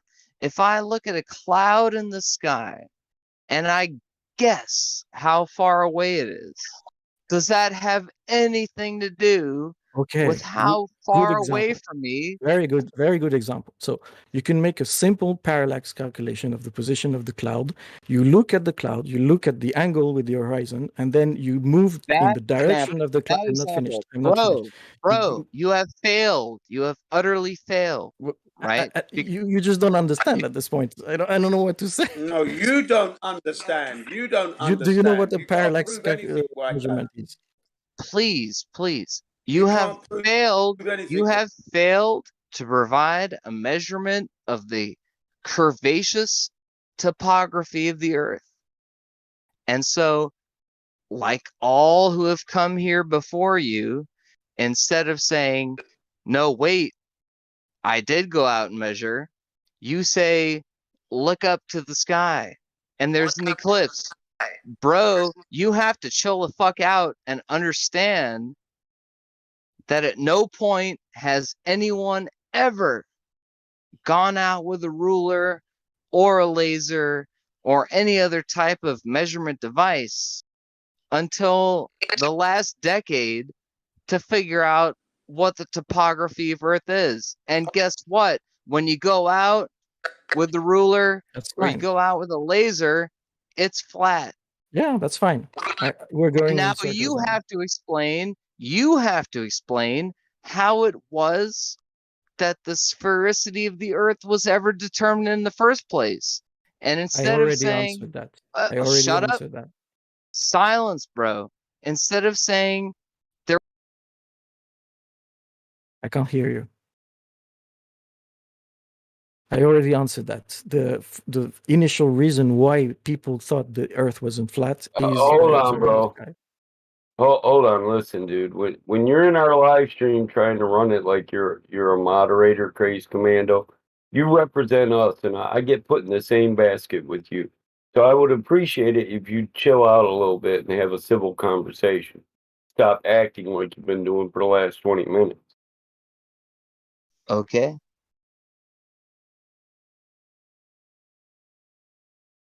So I think we're going in circles now. Of course, if everybody says that the Earth is a globe and you measure it and it's flat, of course it's problematic, and I accept that completely. Like it's obvious, right? So, but still, your next logical step is to build a model. Like now, you need to explain why we It's observe hard this. when you don't have the measurements that we can get when we're limited to the aspects that we're limited to. Because can you go out to Antarctica and navigate around? Yes. Yes. No, maybe you not. cannot. Maybe not. Stop lying. First I of wasn't all, sure. you can't lie about that because you cannot. You Right, cannot go I'm out there not- and I'm not navigate sure. all over. Stop. I'm not sure. Because you I'm not sure. cannot navigate all over the place in Antarctica. I'm sorry. They have a pathway for you to navigate. Yeah, and if okay, you deviate, you get shut down. That's fine. You don't really need to go as far as Antarctica. Like Yes, you do to get a model. Yes and no. Stop So and if I can- listen to us because you're still thinking that we're on a globe and we have this globe model in our heads when we are navigating the flat earth. No, we're navigating the ground, not the sky. That's fine. No, it's not fine. You just keep saying it's fine. No, it's not. When we can't find measurements of the earth, then we cannot provide you a model. So if I stop can- talking about a flat earth model. Okay, I presented you with an idea that you can do in your you community. didn't, because I just demolished it with that Antarctica. Okay, you cannot go navigate there. I will reiterate. It's not the same idea. It's an idea that I presented like an hour ago. So it's an idea for you, for your community that could be interesting for you. I hate it when people say that, though. You just say it No, out but your ass. because I can even include myself. I would be interested in the result. I would be myself interested in the result of this experiment. Right? You just have like, do you agree? You agree that people that are on the same longitude experience the darkness of night all at the same time, right? So if it's Nope, nighttime, I don't. No. No, So I if don't. if it's Because the sometimes nighttime when in- it's 10 o'clock here, it's still bright. Yes, but do you see what I Yes, mean? but yes, but Yeah, you see. Do you see what I mean? Like if you draw, what is at the you same don't longitude know of anything about a flat Earth. That's the whole like New thing. York, and daylight. Caracas, like New York and Caracas. I don't know if they're aligned, or New York and Bahamas. Like if it's nighttime in New York, it's You nighttime can't in prove Bahamas. a shape. You can't prove a shape. No, but you with, can with call light. you can call somebody. No, that you is- can't. No, you it's can't. nighttime now at my place. It's No, nighttime. you can't, because you're still thinking that it's a globe Earth model. No, even if it's Yeah, not. That's, and let's really get down to brass tacks here, right? brass Like, tacks. what did I just get admonished for asking you? I got admonished for asking you when it was ever that a person went out with some kind of measurement technique and saw that the earth was curved, right? So you're asking us, how do seasons work? Why is the moon in the sky? Like, that burden of proof isn't on us, bro. The burden of proof is on you to show us where the goddamn curve of the earth is, bro. Yeah, I already did this. You never did. You literally never did. Yes. I don't know what to. I think you just don't understand. This is why I was trying to present you with an idea of experiment that you can do in your community to that yeah, at least you would need to explain, like maybe. Well, do it yourself. I can't do it on my own because Yeah, you need to sure be you could, but do you think it will prove shake?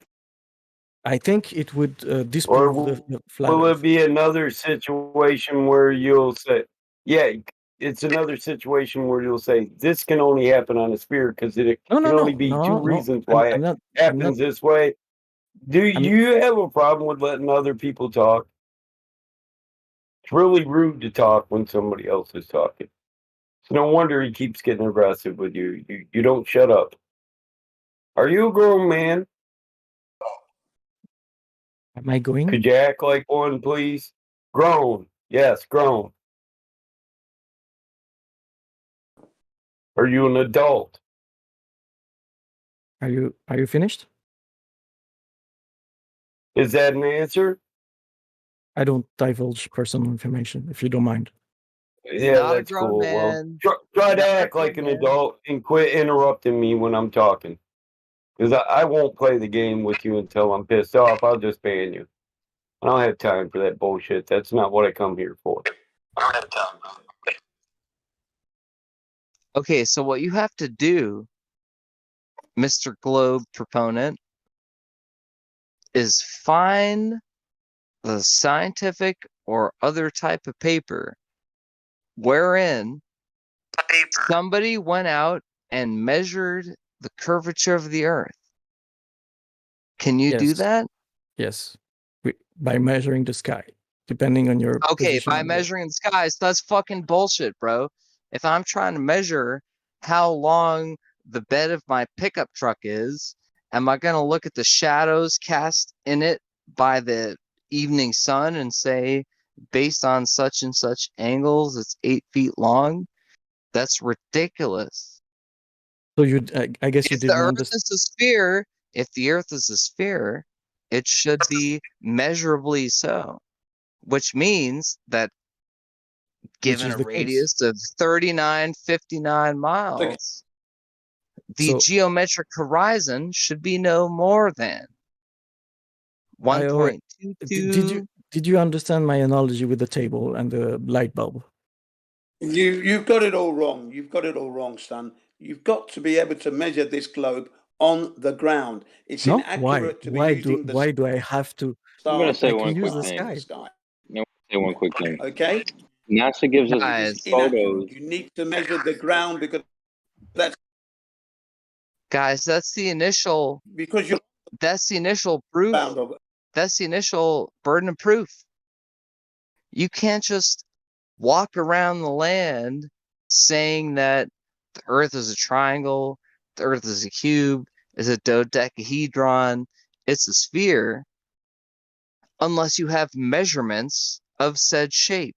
You can say, I've been to the other side of it, so I know its geometric limitations, such that I can calculate its radius or circumference. Because we can guarantee to you, sir, that you will not measure an arc length of the circumference, because anytime you try to measure the rate of fall between one position on the ocean's surface and another, you will find zero curvature related drop. It cannot be found. Literally, it cannot be found. And so what we're asking you is not to come back at us with hypothetical questions of how the sun and the moon moves, or why would they lie, or any of this type of bullshit. What we're asking you is, when was the curvature of the earth measured, like as a physical thing? You don't hold a baseball in your hand and say, I don't know if it's flat or curved, but I better stare up at the fucking incandescent light bulb in my interrogation room. You never do that. You take the object in your hand and you measure it. And that's how you know how it's shaped. You don't look at how light reflects on it. That's crazy talk, bro.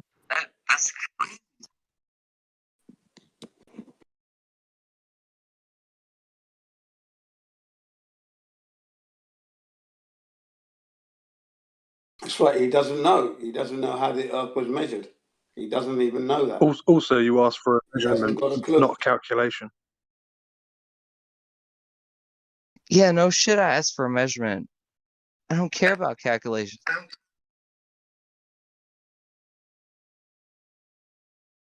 I want to know how he came to the conclusion that the first way he should measure the ground was by looking up. Wouldn't that be like the third or Yeah. fourth or fifth thing you think of? Wouldn't you want to measure the ground first before you even get to that idea? Even if you do believe it's a globe still? That's what I don't understand. Yeah, They're imagine how mutually exclusive sets of information, right? So the stuff that happens in the sky is a mutually exclusive set of information in the exact same way that the number of numbers between 1 and 2 is a mutually exclusive set of information as the numbers between 6 and 7 are. In other words, nothing about how many decimal points or fractions you can drive between 1 and 2 pertain at all to how many numbers there are between 7 and 8. In the exact same way, that stuff that happens in the sky has zero to do with how the surface of the earth is perceived, how it's perceivable, and blow me down. You know, God forbid we could actually measure it. And it is measurable and it's measurably flat, bro. Don't come at us with this whole like, well, the sun and the moon are spinning around. Why don't they fall down? Seasons, day and night. I don't understand. It's like, bro, the surface is flat. Whatever story you want to come up with for what else happens is your own purview. Unless you can debunk the measurements, we don't give a fuck. How hard is that, man? Well, let me ask him this. He's unmuted, right? I think so. And anyway, what I wanted to say is, in your priority, right? If you're gonna measure something, wouldn't be looking at the sky be not the first thing you would do? You know, just looking at it from the most logical standpoint, why did you say that looking at the sky would be your best option? I just want to understand that because that doesn't make any sense.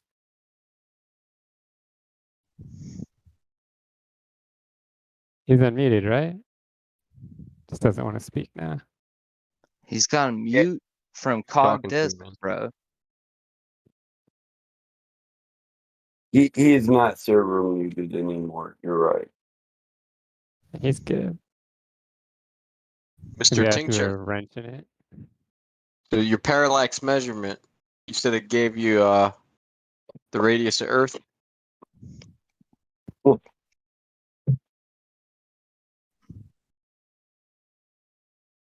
Use or something.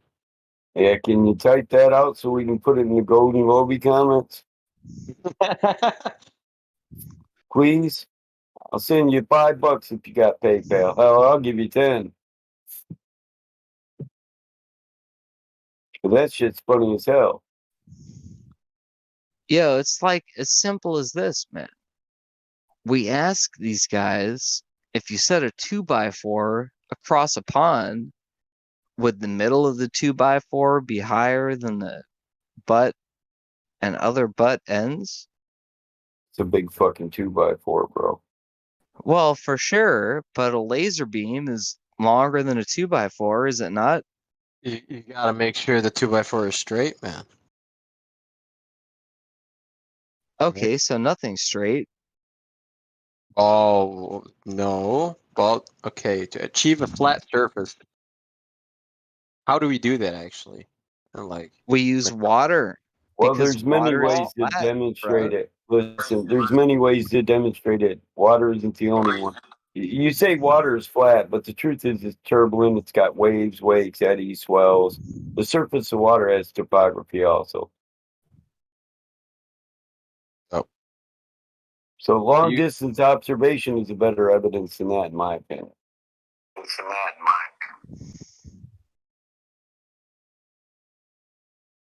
Yeah. It But is. wait, we're still all totally deviant from No, the main you question. use we too much. There is no we. I'm not in a basket with you. Are you not somebody who is asking for I'm someone not to in come in agreement from with the everything lobby? you say. No. Listen, You better clarify what you're saying, though, Crazy, please, because you can't talk for everyone in the room. That's what I'm Okay, saying. Don't I'll do talk. it. Don't I'll say do it. we because you don't talk for me.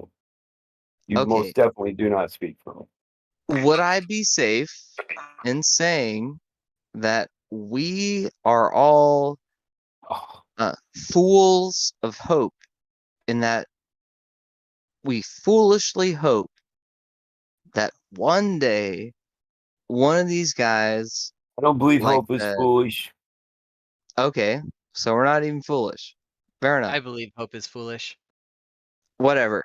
Anyway, my point is we all hope as flat earthers that someday someone's going to come up in here with a measurement.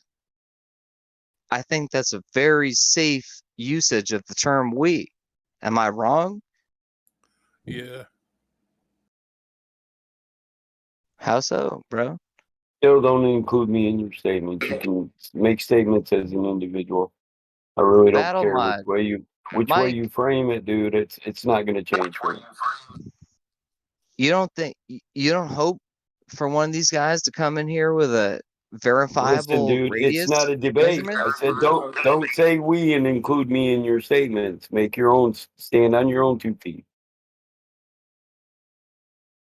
I mean, that's legit advice, bro. It is. You're The only thing we all are unified in is the fact that we do not believe it's a globe. Yep. In stationary, yeah. I would say that too. I wouldn't insult everybody else by telling them they have to agree with everything I say. I would appreciate it if people don't do that to me. Some I'm shit not I doing say that. might be stupid. Hell, I might be stoned at the time. Bro, listen, what I'm asking you is, would you not be excited if someone in here came in with actual proof of the curvature of the earth? Because that is what we've been looking for, yes. But I would be happy just if people would recognize that what they bring is not empirical scientific proof and it can't be demonstrated. That would be sufficient for me. I'm totally with you, bro. What I'm saying is, and the only reason I invoked we is because I knew that we we can would move be on, man. excited. It's all We'd be gravy. excited if we heard this shit, man. All he was saying is we don't all believe the same thing. We're not all, from the same cookie cutter sort of thing. That's it. Oh wow, really? Flat earthers don't all believe the same things? I'm totally shocked, bro. I'm for a flat ceiling sort of thing. Are you pro dome? I'm just saying, and that's absolute speculation. I have no evidence, no proof to this. This is just speculation on my behalf, and it's okay. I'm open minded to everything because joking. I do not have measurements. I'm joking, man. What I'm trying to say is, I think I can speak accurately in saying, hey, is this guy still in here anyway? Where's this Glober at?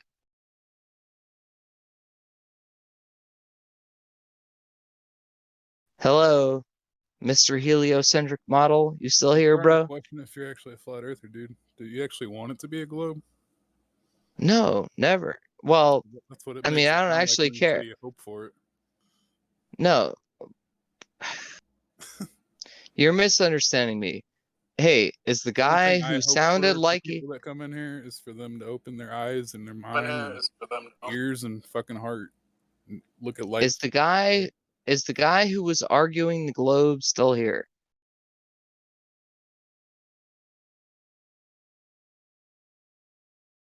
Yeah, look right down there. Lee 10 Tour. Yes. However the hell you say it, he's right. Lee 10 Tour.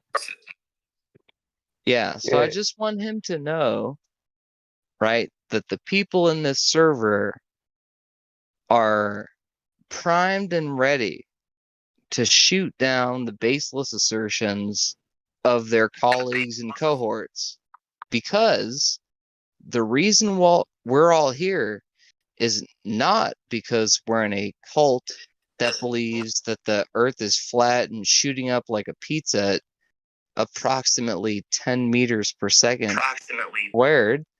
It's because we are very interested in the proof of claims asserted. And so if you're going to say the earth is a sphere of a given dimension, we're going to say, okay, we're going to go out, check the math, check reality, and see if that's the case. And it ain't, bro. That's what we're trying to tell you. It is not the case that the visible dimensions of a sphere of a radius of 3959 miles are manifest in our reality. And you can point at the moon, We don't you have can any point value at the communists sun. here, man. No communists. Yeah, you can point at all that shit and say whatever you want. All we're asking for is a measurement of curve, and you're talking about what's happening in the sky, bro. Do you understand why that's a problem?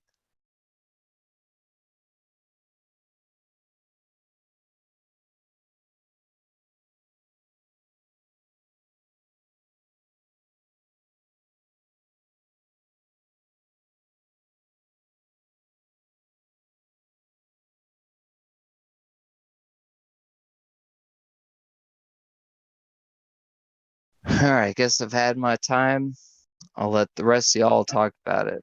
I couldn't get shit out of this motherfucker. That's okay. You'll get the I next think one. it's AFK, man. He's not even here. You insulted his religion. He didn't speak up about it, and he's definitely not here.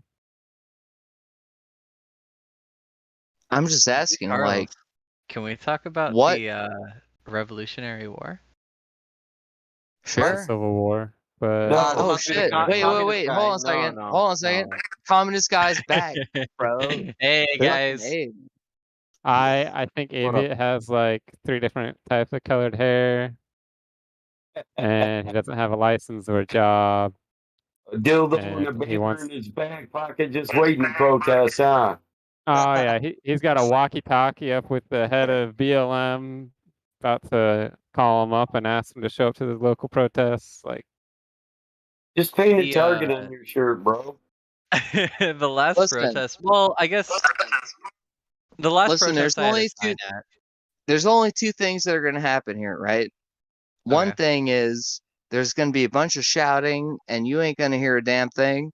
And the second thing is you're just going to listen to Battle Mod and he's going to tell you exactly what's wrong and he's going to be 100% right. Listen, I've run through this routine a million times. I'm not a robot, so I know how to I've been learn. doing this for years, bro, but I generally try to stay quiet unless somebody's fucking up my live stream. Battle Mod set this motherfucker up, bro. He knows what's up. History isn't 100% exact, so. And plus, we're not the History Channel. Okay, that's fine. If you don't want to talk about history, I'll wait for someone else to talk about whatever they want. well, why don't you talk about your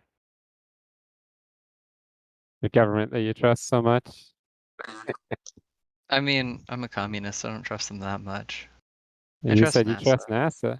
Who's I do trust NASA? NASA. My grandfather killed many commies. Who runs NASA? You know? Yeah, sure. I mean, they can be a government agency, and it's not like that Well, hold the on. They can or politicians they have are? enough power Hold on. to They sit can down or in they every are? single board meeting and dictate exactly what they do at all times. Like, they don't have Well, that much time hold on. You power. got it wrong. They can or they are the government? Wait, what? What's your question? You said they can be the government, but that's not answering if they are or not. They're a part of the government. They are Why not do you, total why do you property. trust the government then? I trust parts of the government. This Based happens on to be the one you trust. This one, yeah. You trust the Department of Defense? Absolutely the fuck not. Well, what is NASA? Aren't they part of the Department of Defense? Are they? Isn't space a matter of national security? Is it? I'm pretty Uh-huh. sure it is. If you're flying your satellites over us, you're in space above us, that would be a threat to our national security, would it not? Don't they So fly with the same technology that nuclear warheads fly with? obviously, Allegedly? you would answer the Department of Defense. They're an independent agency of the U.S. government, responsible for the civil Are you space sure? program. Yes.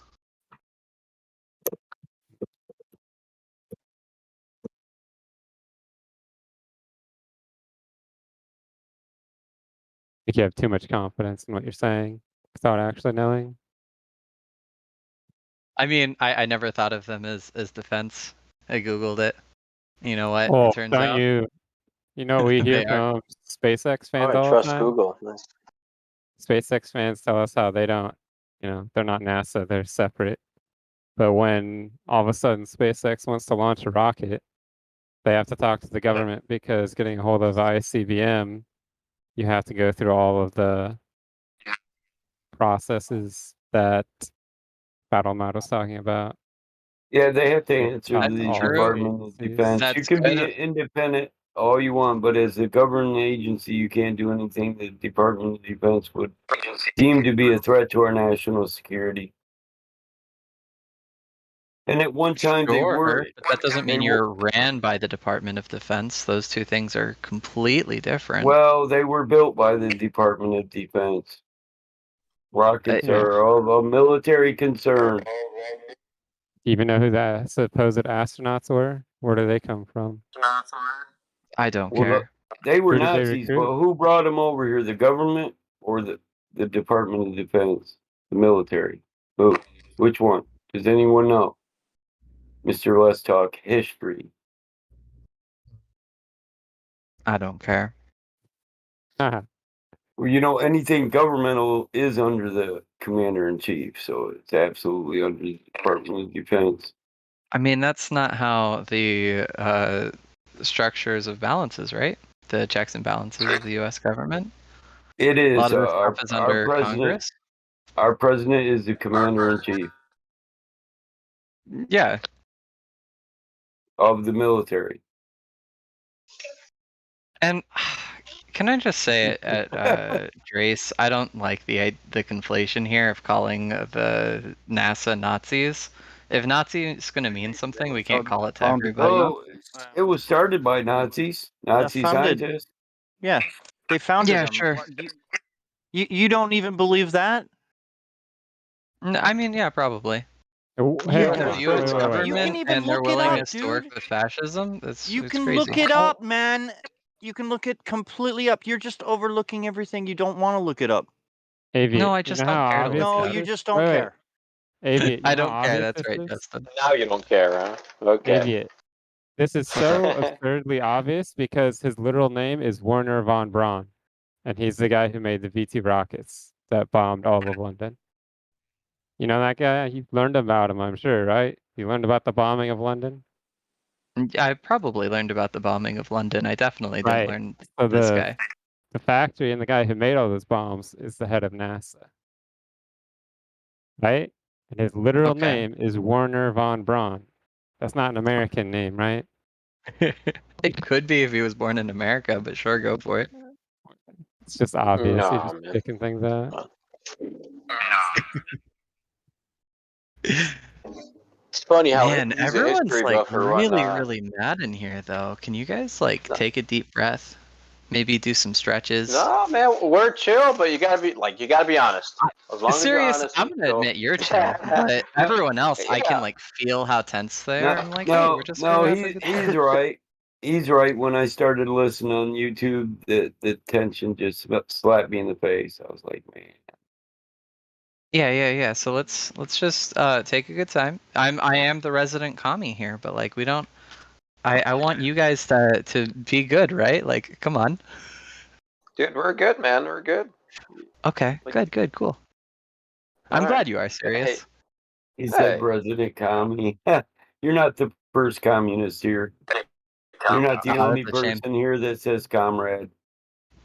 Am I gonna be the one that lasts longest? How long have you had a communist in here? I don't know. You keep bringing it up more than the rest of the people, and they've lasted pretty long because they respect the way it is. Ah, man. Will you? That's the question. And that's Will not. I? That is the question. Yeah, there's no tension there at all. It's just laid back. Will you or won't you? It's but to be seen. I mention it because it's like the connection to the connecting thread I have with you guys. Yeah, so Operation Paperclip, was that or was that not a military operation? I've never heard of it. What is it? Okay, we can provide you with something you can read then. go get it from CIA.gov. I think From this is a Project Paperclip. bunch of shit right there. What is a bunch of shit? Him not knowing about that. So I I said that I didn't know what it was. I promise you, if I knew what it was, I'd try to like gain some sort of like intellectual points and be like, oh yeah, Operation Paperclip. I know that this wouldn't be happening because of that. Like I don't know. give you a brief outline. That's when they brought the Nazi scientist over, including Werner von Braun. Right, and it's documented, like, so you can go check it out for yourself, is what we're really saying. If you don't know about it, you should read about it. Video from an ex-CIA official who says NASA is not a space agency and goes a little bit into this.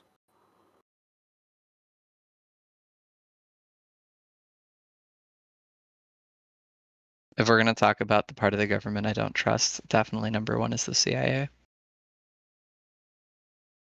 I don't know why you trust any part of the government, but I know they've been caught lying throughout history so many times. It's not a question of why would they lie. Are they or are they not this time?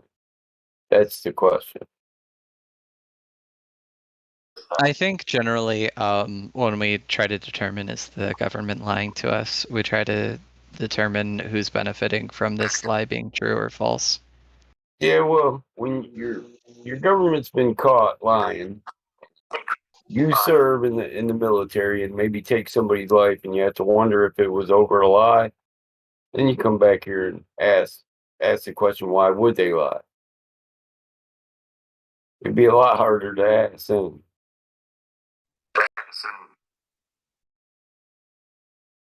Sure. Battle mod, I'm sorry, man. Oh, it's all good. But the truth, it needs to be known.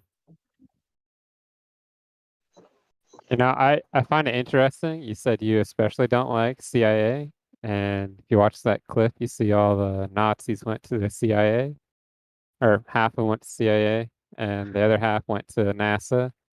Do you think NASA got the good Nazis and the CIA got the bad Nazis? I like that. If we can. God, I'm really gonna get reprimanded for this one. I'm gonna lose a whole bunch of lefty points, but I generally don't think that everybody that engaged in the Nazi party did so consensually. It would be nice to imagine that some of those people weren't evil monsters and that they were just willing to go with fascism because they were able to benefit from it somehow. But they we know themselves some names, man. Yo, So we got names of those Nazis. You can check the credentials and what they used to check do, right? these out, man. You're just saying this that you don't know, but we're saying that we do know, and you need to know that that we know these names. So don't just say that you know. See, he's I know that you operating know under that you the don't know. Yeah. he's Kinda operating under crazy. the notion that he thinks that these were lower level Nazis. No, these people managed The good the guys. lower level Those were the Nazis. good guys. Yeah, These that's why they brought people them over. They ran were the good, right? show. Yeah, The they good ran the Nazis. show. They're the ones that called the shots. They weren't the lower level guys. Well, Hitler was forcing them, man. Come on. That's why we brought them over, and we're not. Yeah. Believe what It's you just want, too man. easy to demonize your political opponents if you just say like every person that disagrees with me is a monster and you should kill all communists. That's just like too simplistic. No one said that. We just want to know who got the good Nazis and who got the bad Nazis. Okay. Yeah, we Sure, didn't all the mention bad communism. Nazis joined the CIA. Absolutely.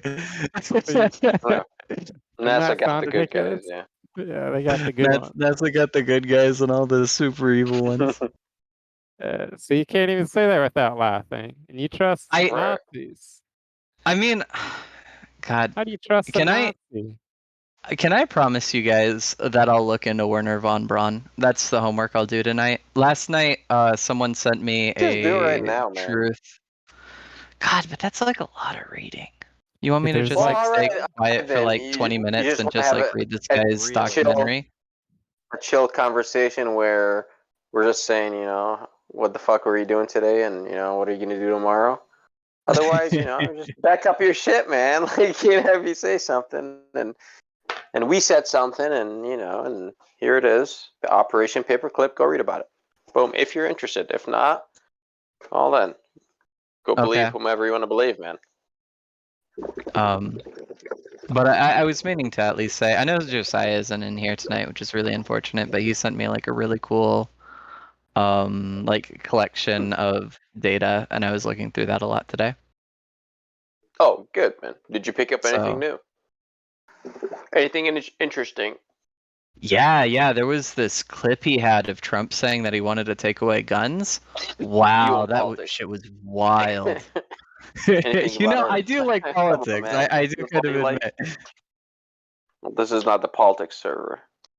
I know, but I thought it was wild. Okay. Well, I don't know what you're talking about, so all good. Yeah, here, let me post the link if you want. No, I don't like politics. Fuck that shit. I'm not Okay. interested. Sorry, man. All right. Well, if you're not interested, but that was the interesting thing I found. Oh, in politics, yeah. I thought you were going through like flat Earth, you know, globe Earth sort of material, not you know, politicians and shit. Well, I've mentioned every time you guys talk to me about flat Earth that number one I would have to be like convinced on the conspiracy before the science would interest me. The conspiracy. Yeah. Okay. There's quite a few people here that know politics is a sham, and they really just care less about it. At the higher level Yeah, it's- politics, anyway. Well, when you Stupid- look stupid into Werner von Braun, just have a look at his tombstone as well. Okay, you got it. Yep, for sure. Did they give him a After Nazi you realize tombstone? what he did, though, you got to go through like his achievements and who he was and what he did, then go to his tombstone and read.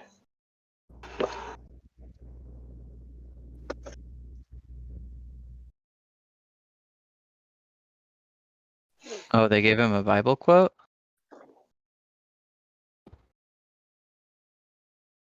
They gave him. Oh, well, I mean, maybe he picked it. Okay. It's Must on have his been a good headstone. Nazi. It's on his headstone. That's all we know. Oh, the firmament. Nice. Not bad, right? Not bad. So why would a guy that took, you know, supposedly took us to outer space Why would you put that? Or I don't know. He whomever. was a Nazi. He wasn't very bright. I'm kidding. I'm The kidding. Rakia Shamim shows the handiwork of the Most High. I Oh think man. he was extremely smart, buddy.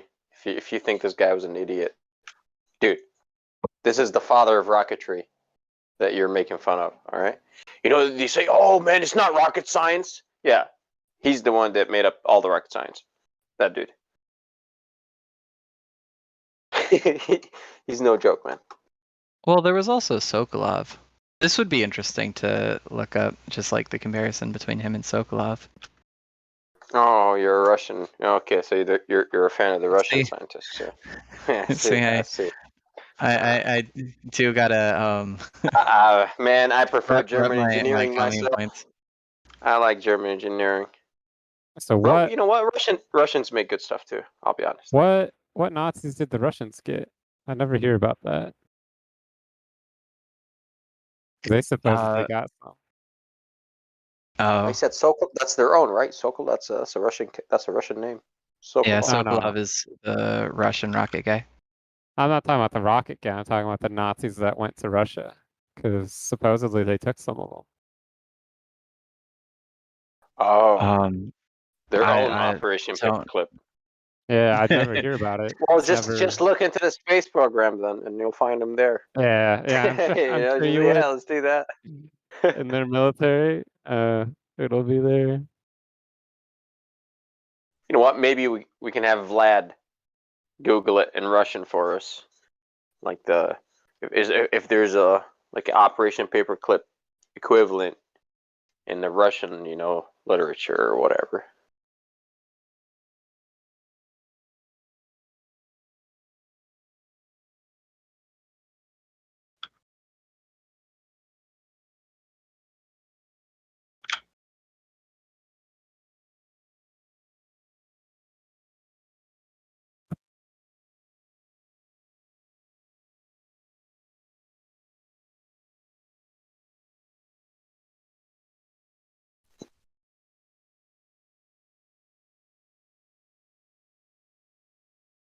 Funny thing is, Jet Propulsion Laboratories was started October 30th, 1936 by Theodore von Karman.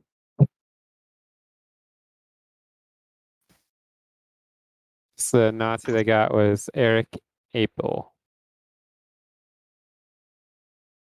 Oh man, I'm sad. I was gonna just joke that the commies didn't work with the Nazis; they just killed them, and then just try to ignore this Warsaw Pact.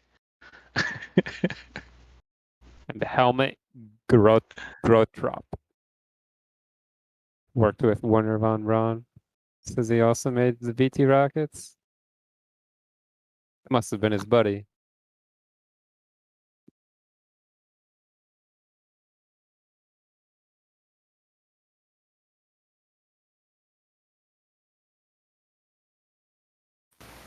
What's interesting is they got a chemist. What would a chemist be doing or making?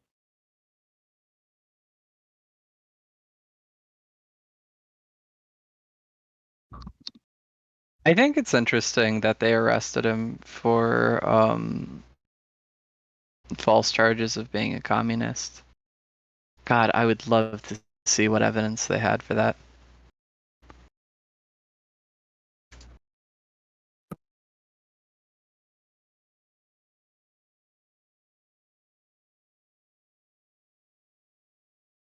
Let's not forget Jack Parsons. Satanic ass.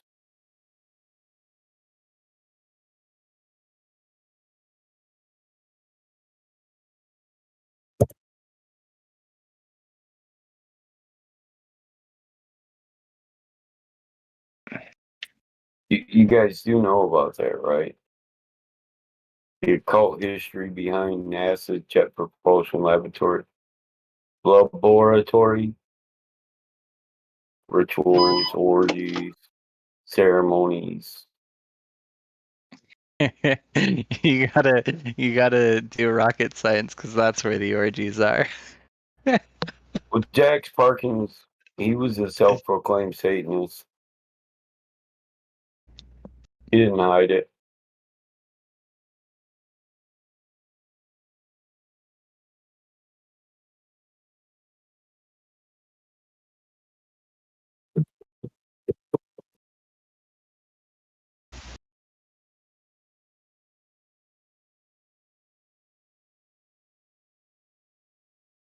Damn it.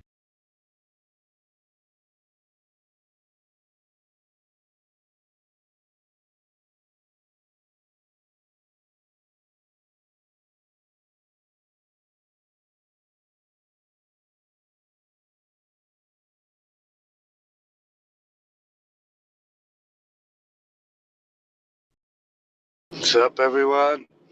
Morning. Hey, does anyone have a good site to torrent books? Books. Anyone? Man, bro, what do you expect to learn from books? Well, Really? unfortunately, the source to this claim was on a book, and I'd like to see it substantiated. We need to start a Flat Earthers Golden Comments. Well, the reason I ask that, Yeah, man. because people write all kinds of books. And Well, it's they up to do, you. but if you don't know how to critique information or source, then it's not really their fault if they wrote a book that was a lie. It's yours because you had no discernment. That's what I'm saying, man. Information is all about source. I agree. This is why I've mentioned post-truth in here before. No. Information is not about source. Information is axiomatically organized into So I can take organized. information from a 5-year-old. That's a valid source, huh? Yo, 5-year-old saying the house is on fire. It could be true or it could not be true. 5-year-old Point telling is- me the cookie's his. That's why he took it. It wasn't really mine. I just thought it was. Okay, that depends on how you run your house. No, it's not about the house. It's about the information. The information is do not open the cookie jar. And if your 5-year-old breaks the commandment, that's between you and him. What I'm trying to say is when it comes to books, that's a non sequitur. I mean, aren't there certain sources that you wouldn't believe no matter what they said? Yes. Maybe. I feel like that's too extreme. There's some sources that I don't like that I'd probably end up at least agreeing or wanting to know more with what they said. I try Well, to maybe I should clarify. The quality of the information is only as good as the quality of the source. That's not true, Battlemod. It is yeah, that true. I don't think is true.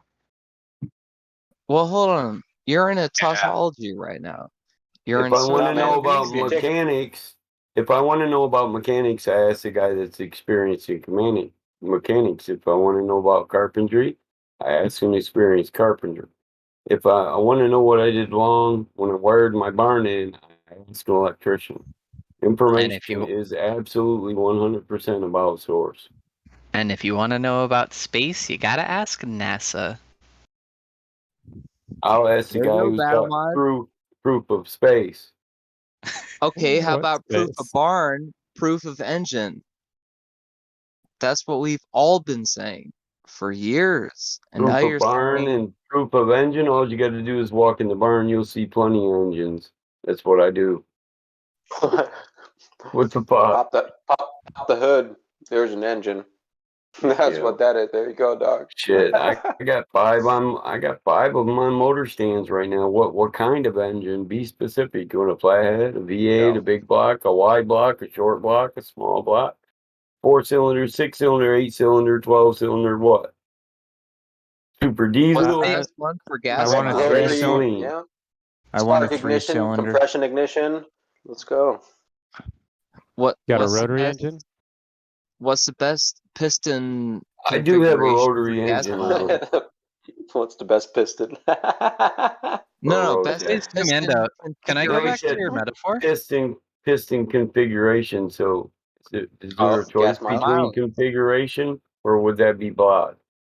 A choice of block style. Well, it's the same thing, ain't it? Like you gotta design your engine block to hold the pistons in a certain way. What was the they're question? already designed. You buy somebody else's block. So if you want to reconfigure it, what? So you're talking about, can we get a reconfiguration of pistons? No, unless somebody else designs a new style of motor. No, what I'm asking is which one gets you the best mileage per gallon, man? What do you mean? Four-cylinder? Well, there's a lot of variables in it. Depends on Yeah, what the we're weight of hauling. the car, come on, displacement of the engine, all that shit. I mean, Generally, it's a Yeah, four-cylinder. it's more sophisticated than that. What would you get your best gas mileage if you put a 4-cylinder in a dump truck, man? You really don't want to go here. He's talking a compact car, by the way he's talking. Yeah, That's first not we'd what I'm have talking to about, know. bro. I'm talking about like take the same chassis, take the same car body, Okay. and then put a number of different engines in it, and which one is the most efficient? There you go. You look up the efficiency rating of the engine. Period. That's it. Hey, you got Do two you know variables what that there. is? You know? It And really But when wouldn't you have look it enough. up at it, what if you have conflating sources? There we go. We're back to the information Dude, problem. I studied, dude, internal combustion engines in college. Like, what do you want exactly? Well, like, I got you. Like, just Thanks, man. be real and like be specific. Like, what the fuck are you asking?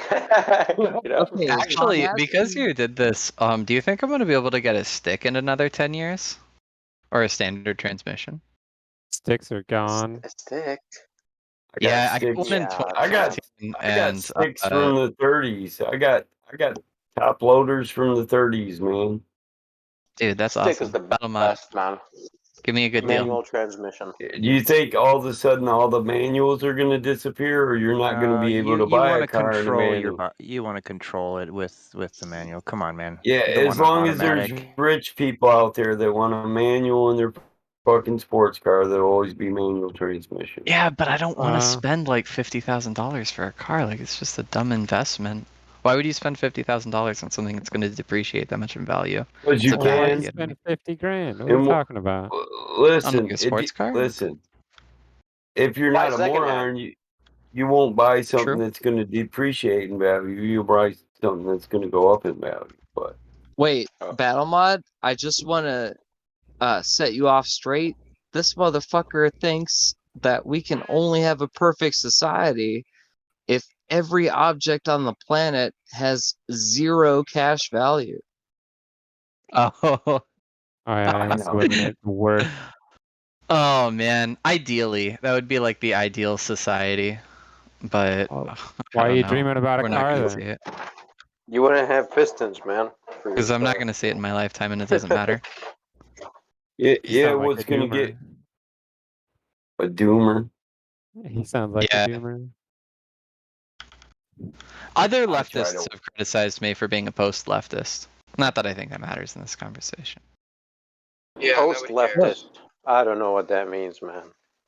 Yo, That's for okay. real though, like bring all of your leftist friends up into the server, and if you want to They like just make up see words their too. world turn on fire, we can do that. One of Right. them By already the got way, banned. For your Well, engine maybe question, man, let me give you the best technical answer, like the simplest technical answer for that question. I All want to right, hear you this. want to match. Don't interrupt. Don't You want to interrupt me. match. All right. You want to match the load that you're gonna apply. You're gonna put on the engine, right? You want to match that with the power of the engine at the most efficient range. So your engine, it's not gonna like its peak efficiency. Let's say 30% efficiency, right? And efficiency is output over input, and let's say 30%. Now that's not going to be throughout the entire RPM range, right? Definitely not idle, but somewhere up top.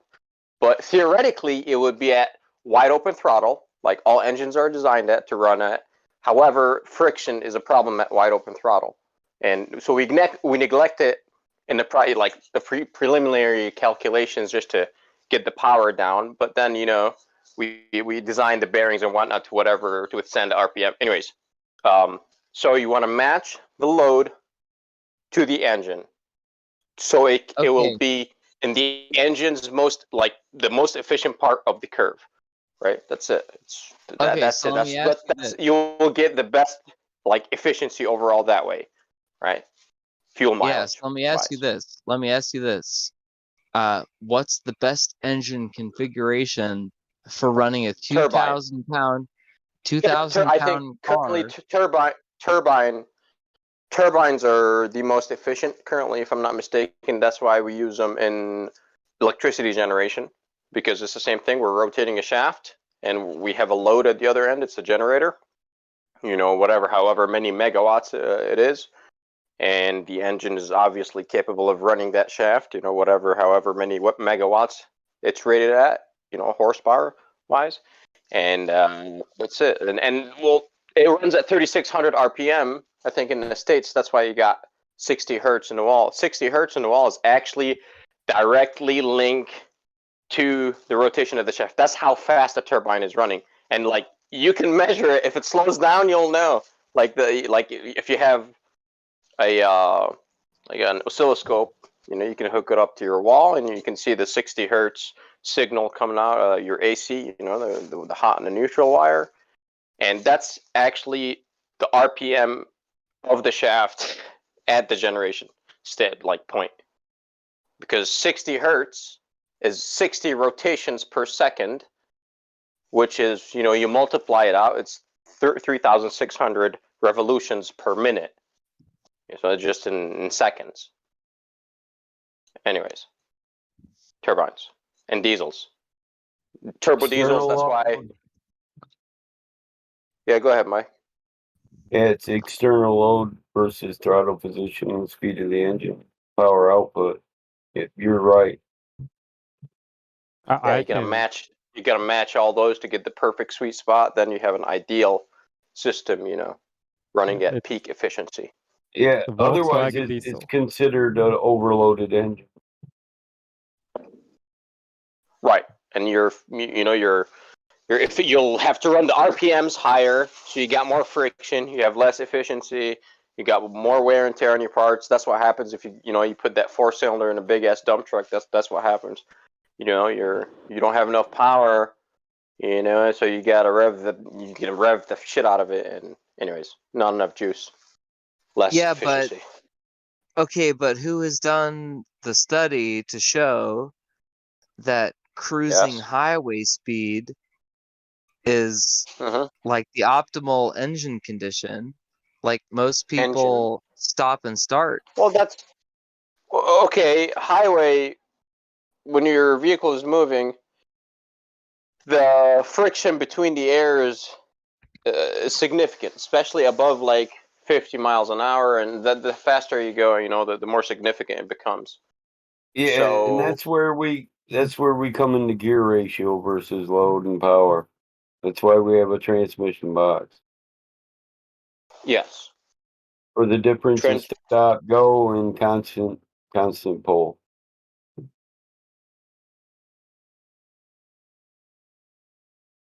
So highway, I mean, you have another variable now, which is friction with the wind, and that depends on the projected area of your car.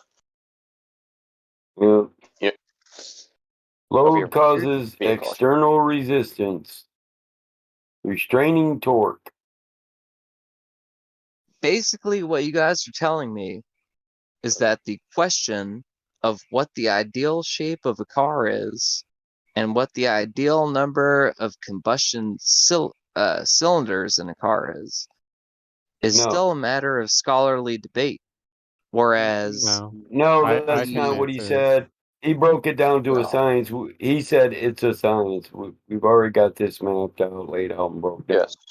Yeah, if you want to see a demonstration of it, listen. Otherwise, we wouldn't pull hundreds of tons state to state with powered turbine diesels. So no. Yep. Look at your train. Look at the train, man. Look how many carts of like fucking gravel or iron like we can pull with a single locomotive up front, diesel. You know, just look at that shit. It's insane. Well, it's engineered. We know that it can actually haul that because of the friction. It's the iron wheels. If it has rubber wheels, shit ain't moving. Right? It's the iron that's the key. Right. You see? Yeah, So it's the friction coefficient between. Yeah, go ahead, Mike. yeah, what determines the power production of the engine is the load that it's bearing. Plain and simple. Yep. So for the best efficiency, you want an engine powerful enough to maintain the largest load. If you're hauling a large load, if you're not, you can go with a smaller torque engine, have a lighter load capacity. So you have to match the power to the load. This is basically what he said. You're not going to pull 10 tons with 120 horse. On a bicycle, you can put a one-cylinder engine, just a tiny little I don't know, let's say 25 cc's, 25 cubic centimeters. I don't know, however many cubic inches that is, you can convert it. But okay, and you'll probably get like 100 miles to the gallon plus on that thing. Right? Well, weight is a big factor, right? Because remember the load. So each friction point, the projected area of the vehicle against the wind, all this adds friction, which equals load on the engine. Yep. So if you can minimize all those, well, you can get away with the smallest fucking buzzing thingy little engine you can. Just put a tiny ass motor. If you're on a piece of paper, so to speak, just put the smallest engine there. Like a little fly wings or something, and it's probably enough. Like wings, on a fly. They have enough power for their body weight to overcome most that. people don't know that. Aerodynamics in automobiles is to reduce load. Yeah. Most people Or to don't know increase that. it, or to increase it, like when you put a wing on the car to increase the downforce. You want more friction on those tires to handle to go faster into the corners. So you want to actually increase it. And it like So, anyways, you can increase or decrease it based on the aerodynamics. Presses down on the rear tires, giving you greater traction at higher speeds. Yep. But any resistance the automobile incurs equals load on the motor, whether it's terrain or the medium it's driving through, air, uphill, downhill. So literally, to say what's the most economic way to do this, we have to know what it is we're doing, what load are we carrying. Yeah, we broke it down like Mike said to a science. Like we have this in engineering today. You can go study it. It branches off from mechanical engineering. You gotta study thermodynamics first, then hop into it's a level 4 course. So it's a last year elective course, the one I took. It's called ICE, internal combustion engines. Study spark ignition and compression ignition and turbines. And it's amazing. All you need is fucking algebra, dude. You don't need differential equations, but there are differential equations in there. But it's not hard at all. Yeah, Simple. we harness the kinetic energy through an umbrella effect and send it to a drivetrain through a crank. It's all kinetic energy, but what decreases the efficiency of it is load. Resistance is load, and weight is load. Anything that makes the motor work more is increased load. I think he was asking for a specific example of something around 2,000 pounds. And if you're just looking at what car makers compete with today between what has actually been legal, because if you go with what technically was illegal, you would come up with a Volkswagen EcoDiesel. Yeah, you can put a big block in a V. You can put a big block in a VW and get the same effect. You can get great mileage because the motor's not working at all. If you can balance out like the extra weight of the motor, so you don't go too fucking huge with the motor, or like a cast iron motor, go with something aluminum block V8. As long as you compensate like in your calculations, you can get phenomenal mileage with a V8 in a tiny little car. Yeah. Yeah, unless you put down the pedal. Oh yes. Oh, dude. I want to know if there's a rotary diesel engine. Where's that? I think exists like rotary, like the Mazda, the Wankel. We talk about that Wankel engine. Was it a diesel Wankel. engine? Well, it's a spark ignition engine, so I'm not sure if they have a compression ignition, which is diesel variation of it. However, I don't see why you could not configure it to run that way, because compression ignition, if you can get the compression high enough, it will ignite. Well, So Google it, diesel engines are rotary meant to diesel. be. Yeah, Google Wankel diesel Wankel. Wankel. Let's see if something comes up. Wankel Wankel. diesel. Yeah, that's what I was gonna say. Yeah, let's see if something comes up, man. I'm not sure. That'll be fucking awesome. I want to see it. No, they do make rotary diesel engines. Wankel does. Really? Nice. Now, how does that work? Because usually diesel engines are low RPM, and you have a rotary engine, which is always really high RPMs. That's true, but you can. I'm assuming that they got the lobes configured properly, right? The geometry of the lobes, so it's enough compression to ignite. I'm sure they got it down. And I'm pretty sure these are diesel aircraft engines. Oh, what? Aircraft? That's interesting. Most rotary are. Man, you know what? I'm on my phone. However, I shall Google this. I'm so interested. I love engines. So There's diesel your link Wankel. right there. Wankel got diesel one? engine describes the ideal using diesel principles in a Wankel rotary engine. Hell yeah. Oh, it's in a. Are these like prop airplanes then? Huh?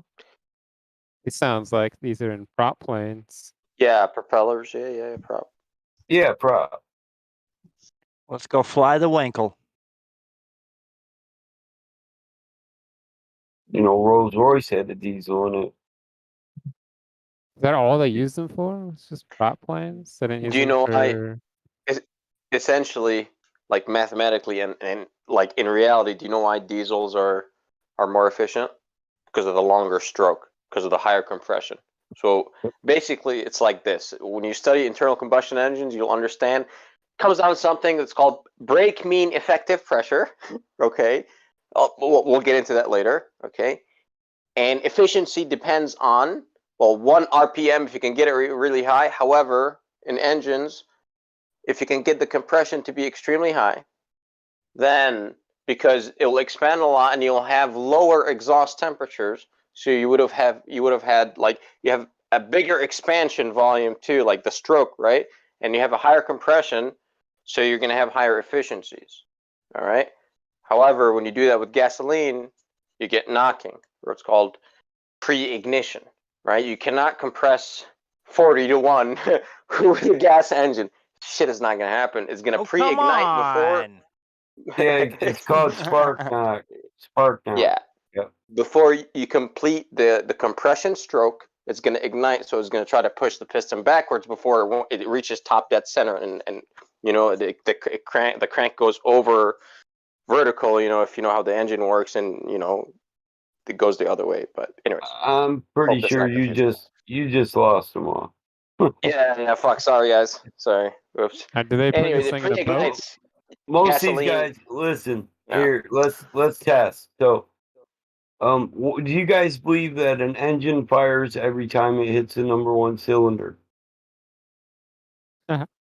Every time the number 1 cylinder comes up, does it fire and then go through the firing order? That's what a misfire is, right? No, it's not what a misfire is. And the answer is no. They have a free rev. It fires every other time that the number 1 piston comes up.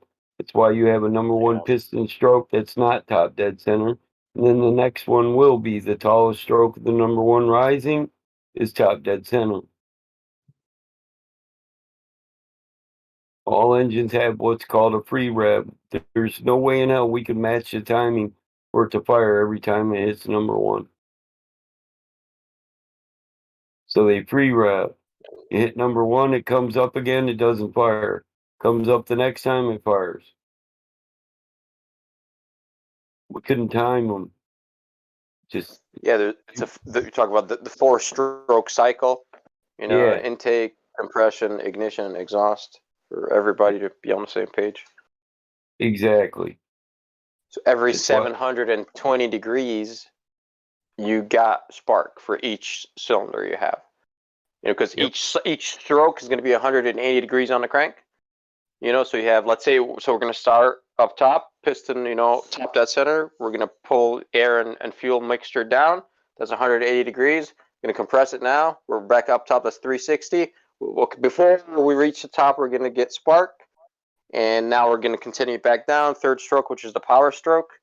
And now the exhaust valve is going to open, and then, you know, it's going to go back up, completing the 720 degrees, you know. Boom. And then we're going to go back down and suck in air and fuel again. And that's a four stroke engine.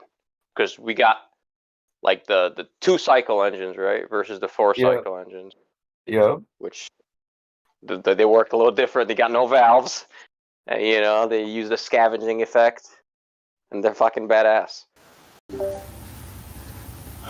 Because you have power every 360 degrees from each cylinder versus every 720 degrees. So you theoretically you have twice the power to piston ratio. You see, so it's like, oh, that's, you know, so 2 strokes are gangster. However, it's theoretically, not in reality,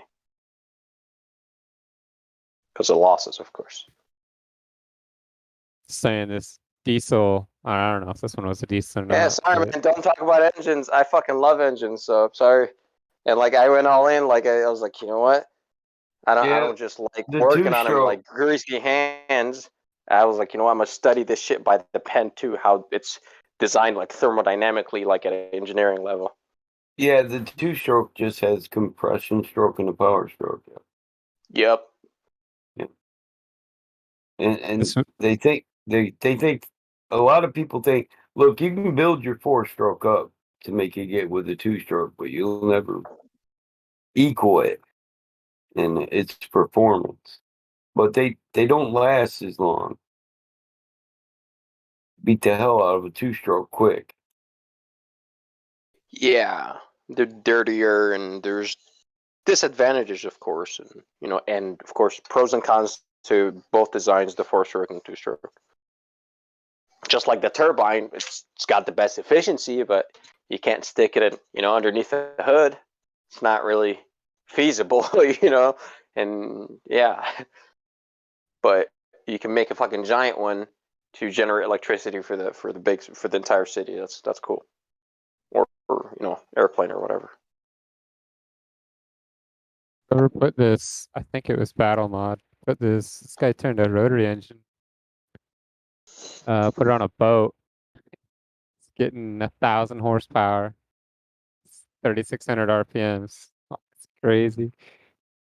1,500 Turbo, pound torque. That's ridiculous. So much power. But you know the problem with the rotaries is, right? If you're a big rotary fan. I only looked into the ones with the flaws in the RX-8s or RX-7s. The apex seal. The apex seal is the problem all the time. It's an engineering problem. You know that, and there was another one. I think they forgot to change the fluids. Or the fluids need to be changed in the motor more often than what it actually said, and people didn't manage the engines properly or maintain them properly.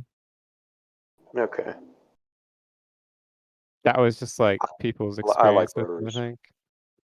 But they have a really cool sound. That's why I really liked them. I made a Stirling engine back then for thermodynamics class. It was pretty cool. Have you heard about those Stirling engines? Yep. They're badass, man. They're just cool little toys, you know, a little desk piece, you know, any friends come over, you know, ripping the bong, like, oh, what's this? Oh, let me show you, you know, you light a little candle underneath, like, you got an engine up top. It's like, what? Yeah, it's external combustion engine, not an internal, where the fire happens outside, not inside the engine. This is badass.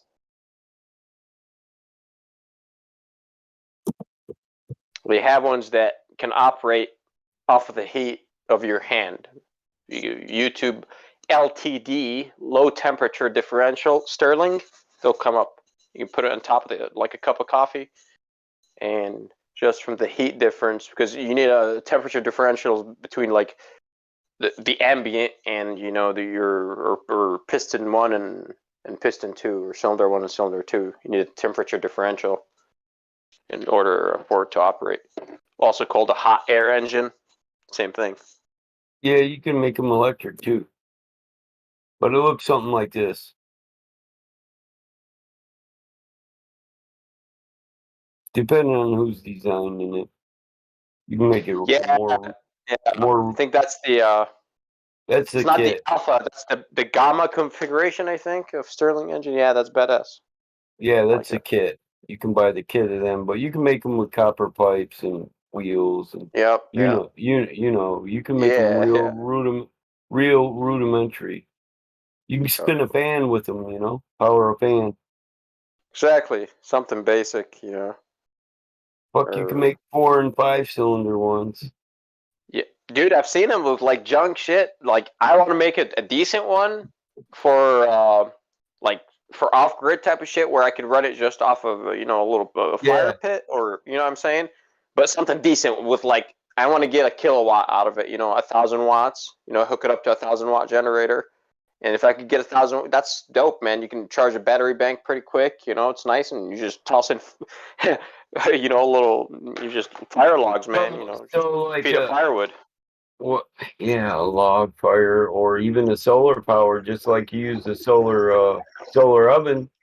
I was wondering one day if we could use a solar oven to power a Stirling. Yeah, dude. You'll find them on YouTube. Oh yeah. Yeah. Oh yeah. Solar Stirling. Fuck yeah. You get like a Fresnel lens, or like a parabolic reflector, or whichever style you want to go with, and hell yeah. Yeah, they're fun to play with if you're a nerd like us. This is gearhead shit, though. Gearhead shit for sure, man. I mean, next level gearhead, though. Right. This isn't for the guy that changes his starter on his car and thinks he's a mechanic.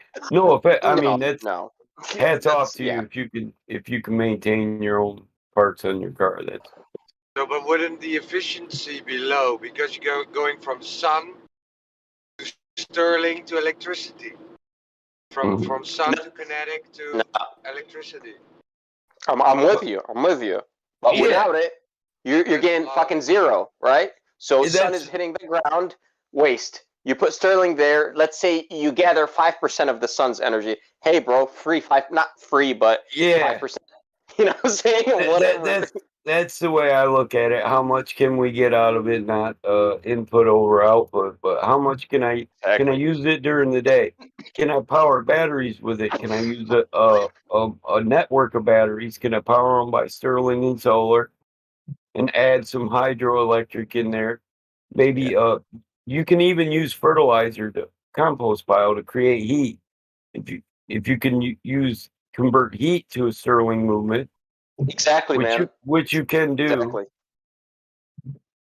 That's it. So it's waste. You're harvesting waste energy, man. So like, if you heat your place with a fireplace in the winter, okay. The ideal setting is you put a thermometer up top at the exhaust, right? And you want the temperature to be equivalent to ambient. That means all the heat generated from the log got dispersed inside of your house, not up the fucking chimney. However, it's all most of it, like 80% up the fucking chimney. Okay, that's the problem. Right. So if you stick Stirling engines there, guess what? You're gonna harvest wasted energy that's going up the chimney, man. You see, so that way, whatever you can extract out of it is bonus nachos. you know. Yeah. So instead of the sun hitting the ground, going to waste, heating up the ground, you know what? Let's store that into batteries. But who gives a fuck if my shit is 3% efficient? I seen a dude make a Stirling engine out of a soup can and #1 copper wire. I thought that was like he used like a balloon or something, or like a rubber diaphragm, or I've seen some shit like that too, man. Yeah, I just thought it was real ingenuitive that he used only what he had around the house. He didn't go out and get special shit. He used shit he found right there at the house, and he got a good grade for it too. I was impressed. I'll make another and post it here for you guys. I'll machine like Flat Earth into it or something. I'll see. Flat Earth Sterling. And I'll start a little company and sell it to you guys. I'll make one out of a candle, a tuna can, a disc, and some toothpicks. Yup. All right, man. Let's have a man. competition. Gearhead competition between you and I. Let's go. Well, like Sterling you Engine said, War. you gotta conserve the energy you get from the candle, so you want to contain the heat. You put a cap over it, and you make the loss will be what goes out the sides once it cools down. Yeah, exactly. It's the amount of transfer. That's what I've never looked for a perpetual engine, but how much can you get out of this? That's what it comes down to. And what do you actually need? That see his goal, he set a goal to kilowatt. Yep. So, exactly. So I would experiment with, like, let's say I design an engine, whatever, alpha configuration, pistons, whatever, arbitrary, 2 inches in diameter. Okay. And I'll just test it because I really don't know. And it's so variable. If you actually look into the literature, dude, everything is variable. So your connecting rod, everything, you better have adjustments that you can run, like, while it's running would be great. You know, like the stroke and all that, because piston 1 and piston 2 are not the same diameter. You can have different strokes. So you want variability in your engine and flexibility to tune it, because you want to find the best power band, so to speak. Like, so you keep on tuning like a music instrument, you know, like guitar string. You know, you can go too far that way and too far that way. You got to find the right spot to tune whatever frequency you're tuning. So you want to find the right spot for because they are difficult to make, but they're not that difficult. Like, you can make them out of trash. But listen, us two would be powering the farm with a converted biodiesel diesel generator while we're playing with this shit. We get our first system up, it'd work, it'd supply what we need. While we're seeing the problems that are in there, we'd be doing process control and improvement. The next system we build up would put us beyond our goals. The 3rd, 4th, and 5th, we'd be now running a community. Yep, you're generating now for sure. You can distribute.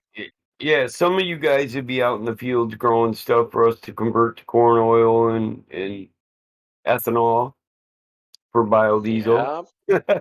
Somebody's got to run That's the it, still. man. Yeah, for sure. We need corn get that for the fermentation livestock. running, man. Yeah, we need corn for the livestock, but we also need it for fuel. Ethanol. Henry Ford, man. Yeah.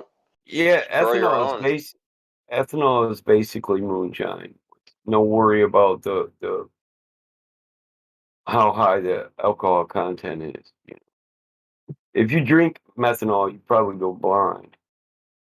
Just like if you drink moonshine that's too high in percentage. I'd like to play with those a system where you pump a tower full of water, pump it down through a track, use the track to propel turbines, and then the weight of the water above it creates hydraulic system that returns it back to the reservoir at the top. And then the only thing you have to do time to time, because of evaporation and heat, is use some of the power you create to fill the reservoir again.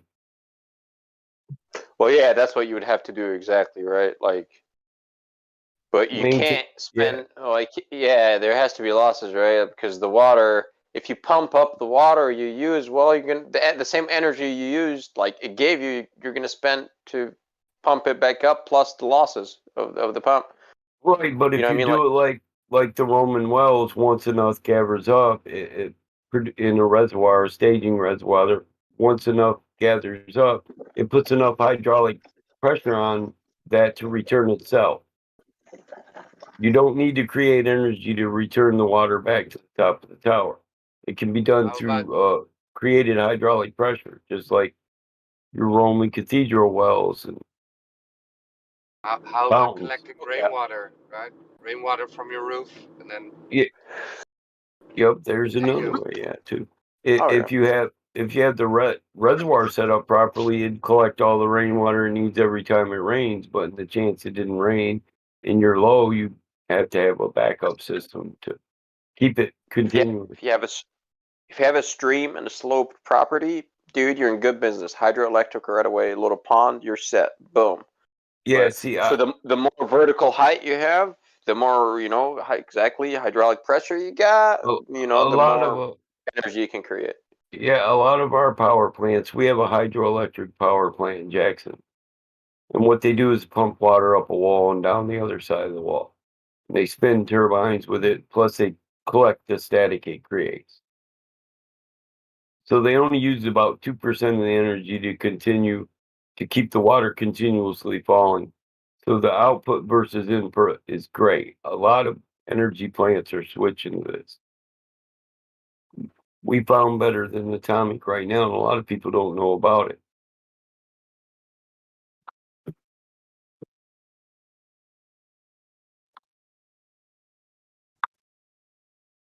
Hydroelectric is badass, but it's too free, man. You gotta burn something, Right.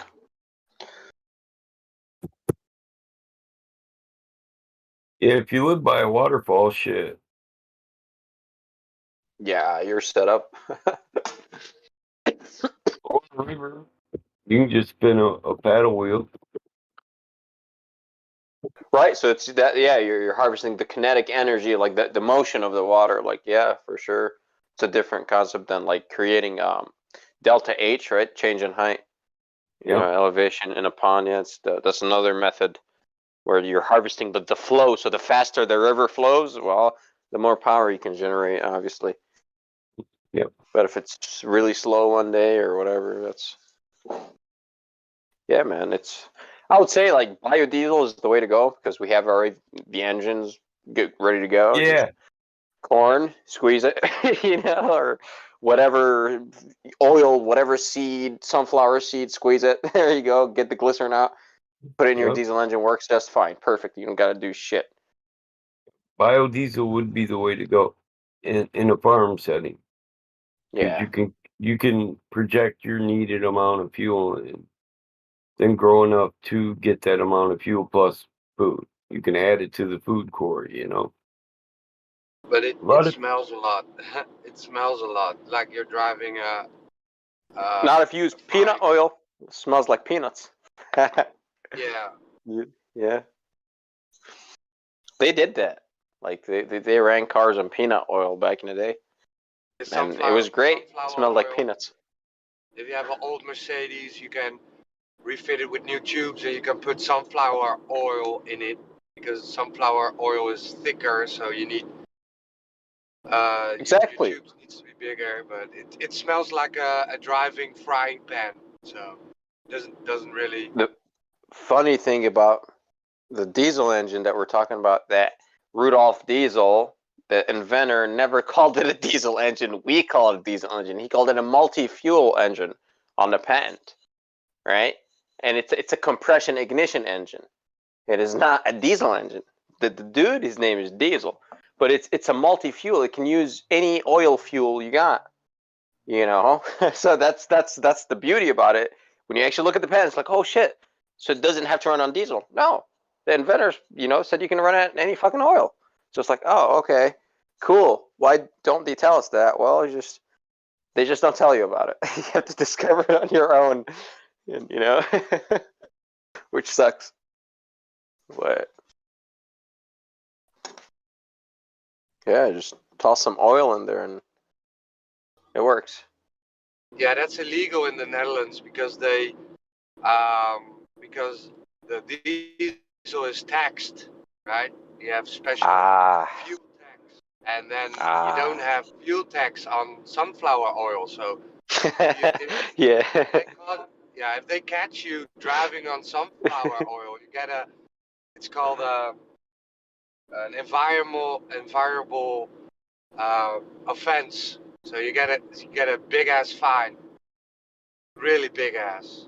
Really? There is one like that here in the States, man. It's the heating fuel, which is diesel fuel, that that's made for your home. It's the same fucking diesel, man. However, it's dyed. They add a dye in there, right? Because it's cheaper and it's not taxed, man. Because it's not so. If you use that in your car or in your vehicle and they discover it, you're fucked. You know, because it's not taxed. Yeah, they Funny, huh? call it red diesel in the Netherlands, and it's used Okay. for agriculture, so tractors. Okay. Yeah. But if they catch you with red diesel, man. Oh man. Yeah, it's the same thing here. It's funny. No, it's not funny. Oh, I mean, it's funny that we allowed shit like this to be accepted. But however, it's you know, we're kind of born into the system the way it is, which is weird.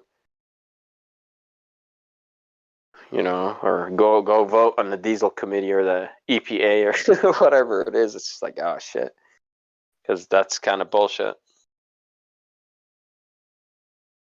But you know what? What's better than that? Yeah, just get your own farm, and this is my own diesel. Like this is my farm diesel. That's the best way to go, I think. Yeah, but that would be illegal in the Netherlands because you're Even if you make it. Yeah, you're using public roads, right? Which is taxed, and and everybody else pays tax on their fuel, but you don't. So then it's an offense. Yeah, the government needs to earn their money. Yeah, but that's it, right? Come on, man! Wow. So what if okay, you have an electric vehicle and you charge it from your solar panel farm? That's not illegal. It's the same thing, though. It's just you're harvesting. It's in plant format, right? So like the plant uses photosynthesis to harvest the energy of the sun into solid carbon fuel, right? It takes carbon from the atmosphere, and actually solidifies it, in oil or whatever, and then we use it to, again, to burn it for energy that's harvested from the sun. So it's like if you harvest it electrically, you're fine in solar panel, yeah? Right. But if it's an oil, you're fucked. So we covered thermal engines and combustion engines, but what about reaction engines? Reaction? Yeah, like a rocket engine. Oh yeah, that's I out mean, of my realm of information. They don't teach us that in college. Right, the Stirling is a thermal engine, and whether it's compression, ignition, or internal combustion, yeah, it's external. It's external combustion. right. So you got thermal engines, internal combustion engines, external combustion engines, and reaction. Okay. Reaction, yeah, it's from a chemical reaction. The oxidation of the fuel, yeah, creates thrust or whatnot. I know basics, you can go on NASA and sure, but I've never actually played with them. I know people do play with them, like model rockets and shit like that. So I know it's not actually that difficult. Yeah, like rocket science. Well, actually, amateurs do it. Amateur like rocketry. It's not. Like the rocket you pump full of water, keep pumping it. Till Yeah, man. Yeah, that's badass. Yep. Seen those. Yeah, but the Stirling, that's called a heat or a thermal engine. Right. The Stirling motor, it's a thermal engine. Well, the rocket, you just put the energy in via the pump, Yeah. The pump, that's your energy right then. Then it stored it for you and boom, gave it kind of like a capacitor sort of thing, so to speak. Yeah, a reaction engine produces thrust by expelling reaction mass. Yeah. In accordance with Newton's third law, this is what they tell us works in space. Right. Correct. That is what they taught us. I mean, it works. That works down here, for sure. Right here under law, but those laws were all found under atmospheric pressure, so really there's no logical reason to think those laws apply throughout the entirety of what we see. That's the problem.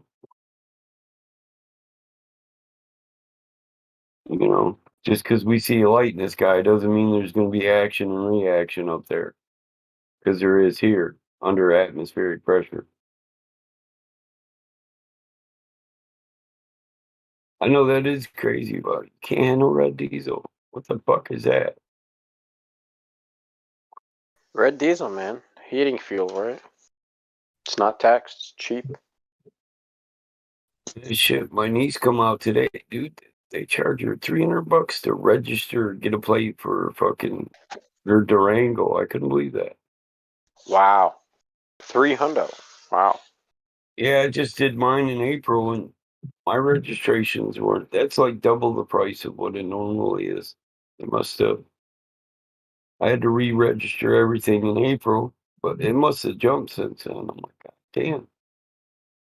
This is what old boys, the president's doing for us. He's doubling the price of everything.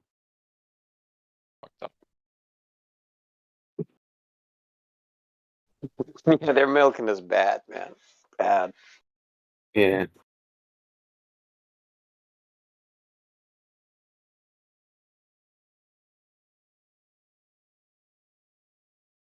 there any new people in here, Roger? What's up? We can get off motors whenever. No, but I'm at my destination, so I need to jump off. All right. Maybe I Smoke will be tough. listening. Yeah, maybe I will be listening in a few bit, but I have to go inside. But no new people, no. That's funny. He said, so you're saying. No, old boy just broke it down to a science. Tyler, yeah.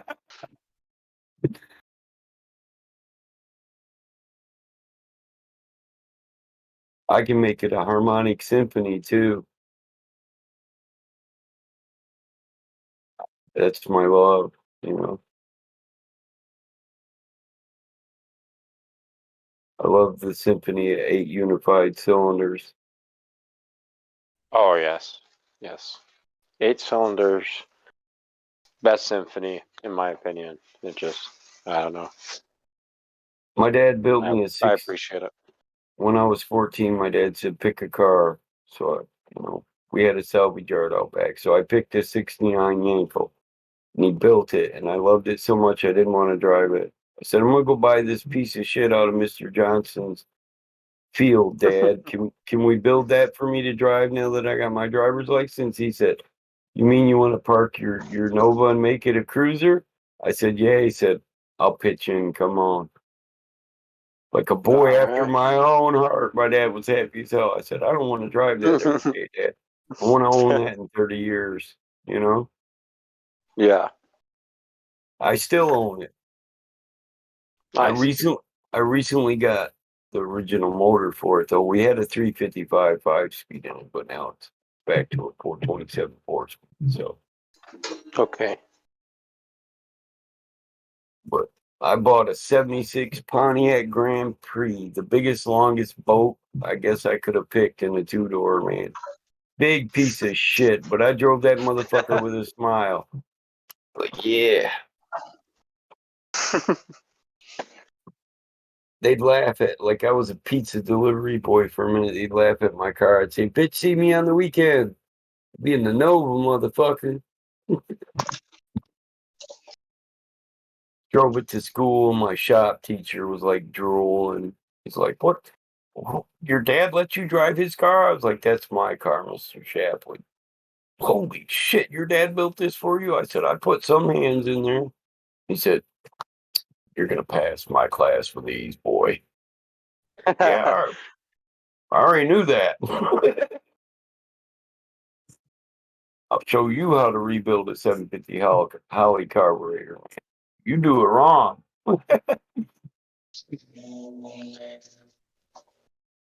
I never rebuilt a carb, even back in high school in shop class. Never got to it. I like fuel injected. Yeah. It's nice.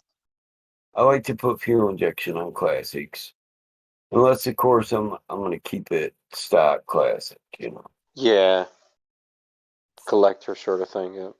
But I do love the Resto mod, I'm not going to lie. Everybody's got a regular old 65 Mustang, you know what I mean? How many people got a 65 Mustang with SVT motor, air, cruise, till, power? Oh, SVT back then. Huh? Four link sway bar suspensions. Yeah, no, they didn't have them back then. They didn't have an SVT back then. I'm saying you take a wreck. Oh.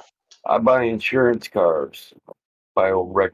Like I bought a 2016 Vet for the 6.6 in it. Okay. Oh, nice. Yeah, and I put it in the old. That's the LS7. No, wait. Is that? Hold on. Which engine is that? Yeah, it is the LS7. But yeah, I put that in the older Vet. Okay. But I like to do that. Yeah. No, I like modern engines. They're they just run better for sure. More power, First time I watched Gas Monkey Garage, I was like, them boys ain't shit. We do that shit on the farm every day. Get out of here.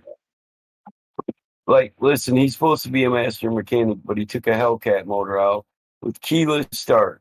And he didn't know he had to take the ECM and all the computer systems and put them in there with it or it wasn't going to run. How the fuck is he a master mechanic? Oh, wow. What shows? That's damn. Gas Monkey Garage.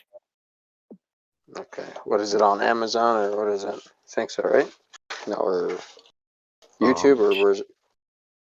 No, Gas Monkey Garage is on TV. I think History Channel. On TV? Okay. Some shit like that. I might find it online. I used to watch the one back in the day with Jesse James. Was it Monster Garage? I like that one. Yeah. That one was badass. They did wild shit. It's pretty cool. But that's stupid, man. Do the keyless start from Hellcat? Wow. I mean, fuck. Yeah, you can't put that. You got to have that computer system to run it. You absolutely have to have the ECM, the OBDC, everything. Yeah, unless you're gonna go full custom, like wiring from the block up, like your own computer, like a Holly Dominator or something. Like, man, unless you're gonna do that, Yeah, you have to have go through the an tuning, ignition. dyno it. You have to have an ignition control system because it just has a start button. So the keyless entry tells the ECM when you're close enough to the car, it says, okay, turn on the ignition system. But if you don't have the ECM, nothing's telling it to fire. Okay. But yeah, you can find their videos on. Let's see. Here, I'll give you one. I'll give you one of their videos.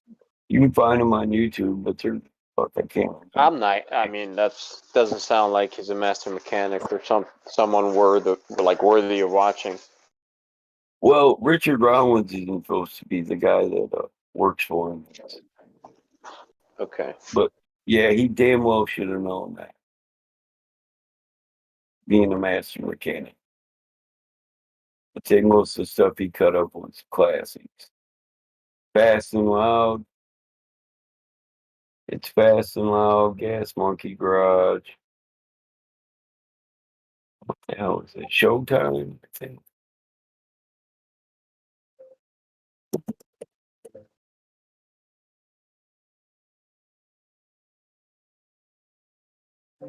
Yeah, Discovery Channel. There you go. It started as Fast and Loud and then became Gas Monkey Garage. Okay. I like that. I like Jesse James too. Yeah. Yeah. He was cool. West Coast Choppers. Yeah. When I was married, my wife used to bitch. I'd come out of the garage and I'd turn on West Coast Choppers, and she's like, "Weren't you just in there working on something?" And I'm like, "Yeah." Well, That's my entertainment. You want to go to sleep watching this shit, huh? I'm like, well, yeah. Yeah. I mean, that's what I do. Like on YouTube, I'm always watching shit like that, DIY, like whatever, just from usually metalwork and machining sort of thing, fabrication, that sort of thing, all the time.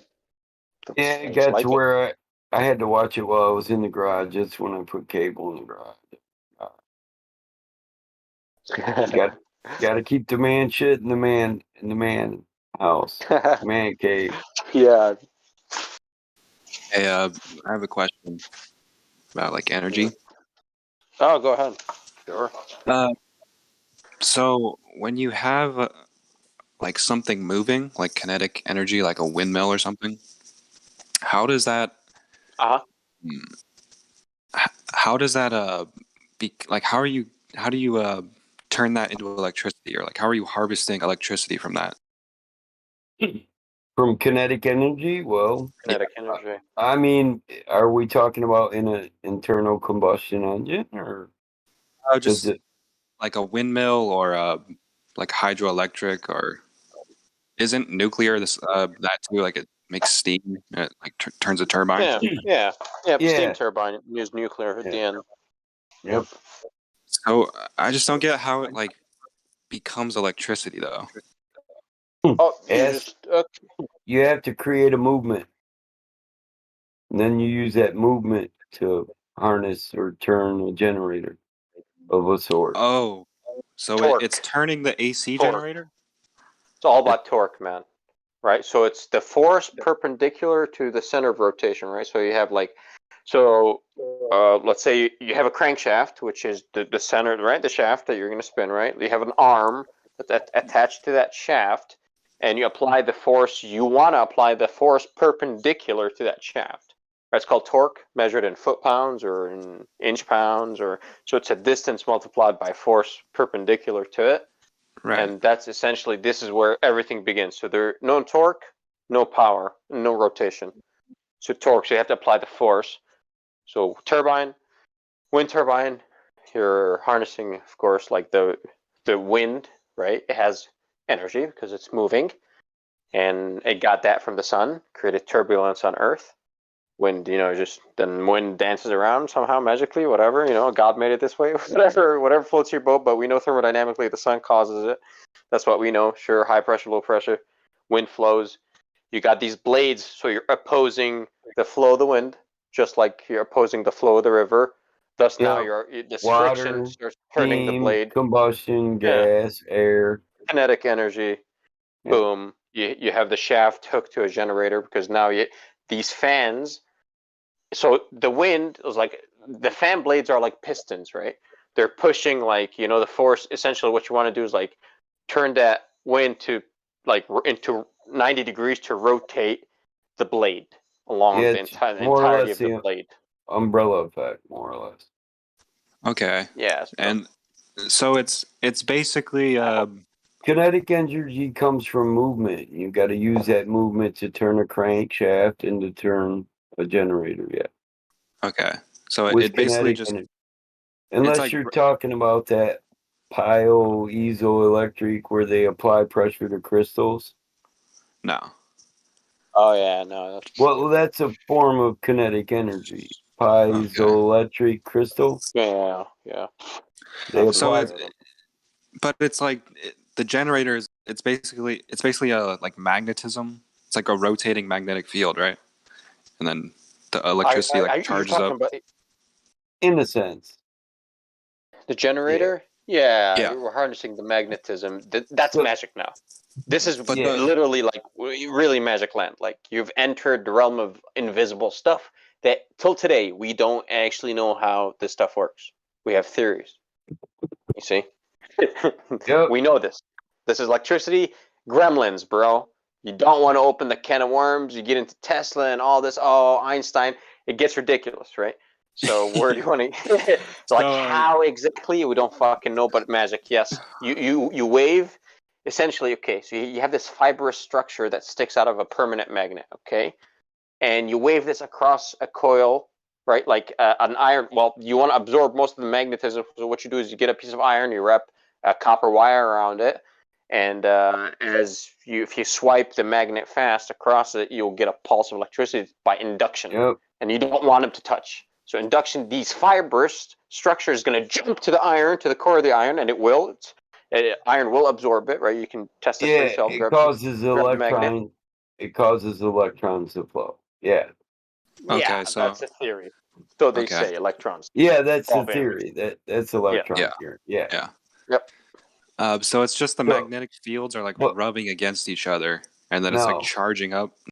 No. Once electrons start moving, it causes an electromagnetic field. The field is an effect of the movement of electrons. Oh, okay. It's not the cause. When electrons move, it creates a magnetic field. That's why you make a magnet with a coil and a bolt and a battery. You're just getting electricity flowing through it, and where the electricity is flowing, you'll have an electromagnetic field. Right. So it's a Like byproduct. alternators on your car, which are AC generators, they use a field widening, right? Which they don't have permanent magnets, because you can make it out of permanent magnets, but that's not the ideal way. So you use, like, it's called field winding. You use electromagnets. So you use, like, from the battery to kind of, and then as it runs, once you run the system, like your engine, you're generating enough power to keep that the electromagnet on, to create the field, the magnetic field. Oh, okay. Huh. Yeah. Like So a dynamo uses magnets. It's called a dynamo. Yep. But an alternator, uses, which is, you can use magnets, but we don't. It uses a field winding for the magnetic field, right? That's what we do. So you need interesting. So if that's what Michael Faraday discovered, where where you have a flow of electricity in a wire, electron or whatever it is, all right, when you have a flow in a wire, a magnetic field is created in concentric circles around that conductor. The Faraday, and he noticed the needle jumping. Steinmetz wrote about it too. Yeah. Oh yeah, okay. Wow, you know about Steinmetz? Yeah, wow, that's advanced, man. There you go, bro. If you know about Steinmetz, you're into it. You're into the gremlins. Yeah. Yeah, I don't believe in electrons either. But so yeah, I'm for field. It's just like the heliocentric model. Field lines. Yeah. Okay, cool, man. But I don't subscribe to electrons either. Electron like flow. Yeah. So if everything collapsed and you have a wheel spinning on a waterfall, you need one of these generators to harness the electricity, right? Like to harness energy. Well, coils and electromagnets, you can build your own generator. That's it. Okay. Yeah. All right. If you got those, and you can make it really, really basic one, Coils, armatures, a pickup. Yep. All right. Cool. Yeah, you're harvesting the rotating magnetic field, and you'll notice that you can do this yourself. Get a little DC motor and rotate the shaft with your fingers, and then short the wires out of the back and rotate the shaft. You'll feel the resistance increase, so you have to apply more power, and that's what will happen. Let's say your turbine blades in the river, you have this water wheel, and you can measure how many revolutions per minute, and let's say it's moving at 1,000 revolutions per minute. Now you turn on the generator and you max it out to peak power, light up all the light bulbs and shit. You'll notice the wheel will slow down tremendously. It'll just bog down. It needs more torque. Most people don't know you can turn a electric fan motor into a generator. Most people don't know that. I made a gas-powered flashlight to take fishing with me out of a weed whacker motor, an old electric fan motor out of a car, and a 12-volt inducer from old snowmobile. I just run a Cadillac. Wow. I run a Cadillac high beam, set of high beams on there, and to get rid of the mosquitoes, I just mix it with a little bit too much 2-cycle oil, and I can go right out on the river at night, fire up the weed whacker headlight, just. That's a powerful headlight, man. Yeah, weed whacker powered one, damn. Yeah, I got a high beam switch on it too, and I now got a lighter hookup, so I can run a 110 inverter off of it and run my jam box. Nice. My brother laughs at it, but dude, the smoke from that 2-cycle, when I mix it heavy, you'd never get bit by mosquitoes, dude. You can sit out there all night catfishing. He laughs at it, but I'm like, fuck you. You're charging your phone, aren't you, punk? I mean, dude, you could put a nice muffler and put it in a little isolated box, like a heavy MDF box, and you won't hear shit, and you can still get this thick smoke out of the back, and that way it's all quiet and nice.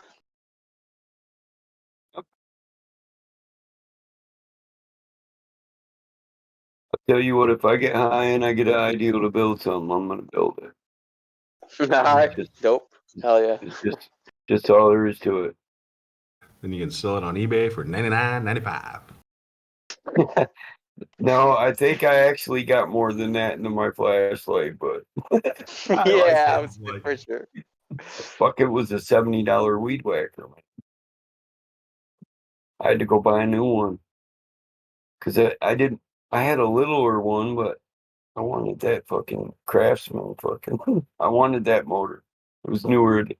I was tired of the batteries going dead on my flashlight and my fucking jam box. Fish for an hour and then you gotta head back to the house. So man, I need a gas powered flashlight.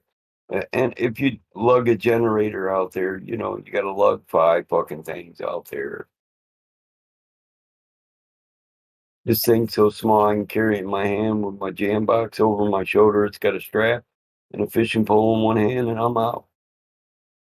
I got 2 rivers that flow by my house. The Grand River and goes north to south and east to west is the west branch of the Kalamazoo River flows through the back of my house. So I can catch catfish north or south, or I can go get walleye or perch or rock bass east to west. Nice. Sounds like fun. Good eating. Hey, I wanted to ask. I caught the end of Travis's discussion there. What was the original question? Like, where did the conversation start with that?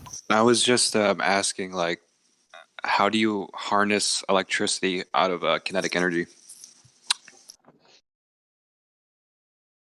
Nice. Are you doing like a special project for yourself, or like a homestead thing, or? No, I'm just trying to figure it out. What's the application? What's the application? Nothing yet, but eventually I want to be able to have my own like self-sustaining energy, like off grid. Yeah, a lot of people getting into that. Quick pointer, if you're into that for that purpose, okay. So if you have a gasoline engine or diesel engine, that's like 1 horsepower. Okay, I'm just gonna go 1 horsepower for easy numbers. A horsepower is, I think, 746 watts. So theoretically, if that's running at 100% efficiency and your generator, your electric generator that's attached to that shaft is running at 100% efficiency, which is not going to happen, you can extract 1 horsepower electrically, right? Then you can store that into battery bank. That way you can harvest it at night. So you only run the system to charge the battery bank, depending on the load that you have, like the constant load. You would, run some math like, okay, I'm gonna, need at least like 500 watts per hour, for 12 hours at night, and then boom, that's how big your battery bank you need, how many kilowatt hour battery bank. Yep. But anyways, but that's not gonna happen like matching the engine to the generator because of efficiency. So if you want a 10 kilowatt generator, which is ideal, I don't know, like you need at least like a 10 horsepower more, a little bit more than that, probably 15 horsepower motor, little gas or diesel would be ideal for sure. But yeah. Watts and horsepower are interchangeable. They're measurement of power. Yeah, you can also run them off propane, dude, and do that electrolysis. Extract hydrogen from water, convert it to propane. There's something. Sorry about that. I was just gonna throw in there. The first thing that comes to mind is that electricity in the air, right? And then water. Like, yeah, if you got water, you got a good source, right?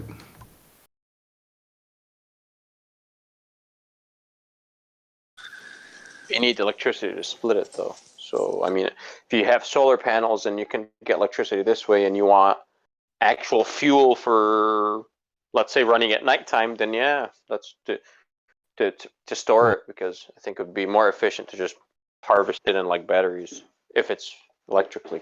That way you don't have another process to eat away, to add like in the train of like resistance, so to speak, friction or yeah. That's why I think biodiesel is a good start while you play with everything else. It's the best, I would say, the most efficient because you're harvesting directly. Then you're allowing the plants to store that chemically for you, and you harvest it chemically later whenever the fuck you want. So that's right. That's what I would do personally. That's my route. I wouldn't even think about it. Biodiesel. I'll just see. Depends where I would grow my Mine source too. of oil. I would choose the plant that's ideal for my geographic location, and boom. Yeah, Mike. Yeah, Yeah. well, We that's think my alike. first choice too, because I have 4-cylinder diesel job site generators, for asphalt. We power big lighting Yeah. systems. So Oh we yeah. got them tow behind, amber saw, 4-cylinder Those are bad. They're badass, diesel man. Expensive diesel as fuck. generators. So I already got I got 10 of them. I put them in the barn. The only problem I got is fuel. So I Hook start me with up with one, man. Toss your brother an old used one right here. right. I'm sure I'll you swing could by, make. scoop it up. I'm sure you could maintain it. Oh yeah, I'm sure you could. Hell Most yeah. people can't get this in Maintain all depth my into shit. it. That's why I was I'm just quiet for a underneath my minute. truck earlier, man. I like to know what other people know about auto mechanics. It's a competition, bro. Automatically we're gearheads. We're in a competition. You know that. Yeah, man. For sure. I will outrent you any day. Oh, If you bro, we'll race see, one day. We'll race, dude. No problem. that's what Let's you go, do. man. That's what you do. Listen, you just grow a bunch of food, and then the world comes and you found two gearheads that are hungry as fuck, and you start feeding them, and you ask them which one of them could build you the most efficient, easily ran and maintained generator. And you just get them two motherfuckers competing. You give them access to all your fucking tools, and you just sit back and keep frying your burgers and catching your fish. Hey, Bo, you hungry? Oh hell yeah! Toss me a burger, man. I'll keep wrenching. For a true gearhead, this is a lifelong. I will go out happy if I won the last one before I died. Here, I'll show you my latest acquisition.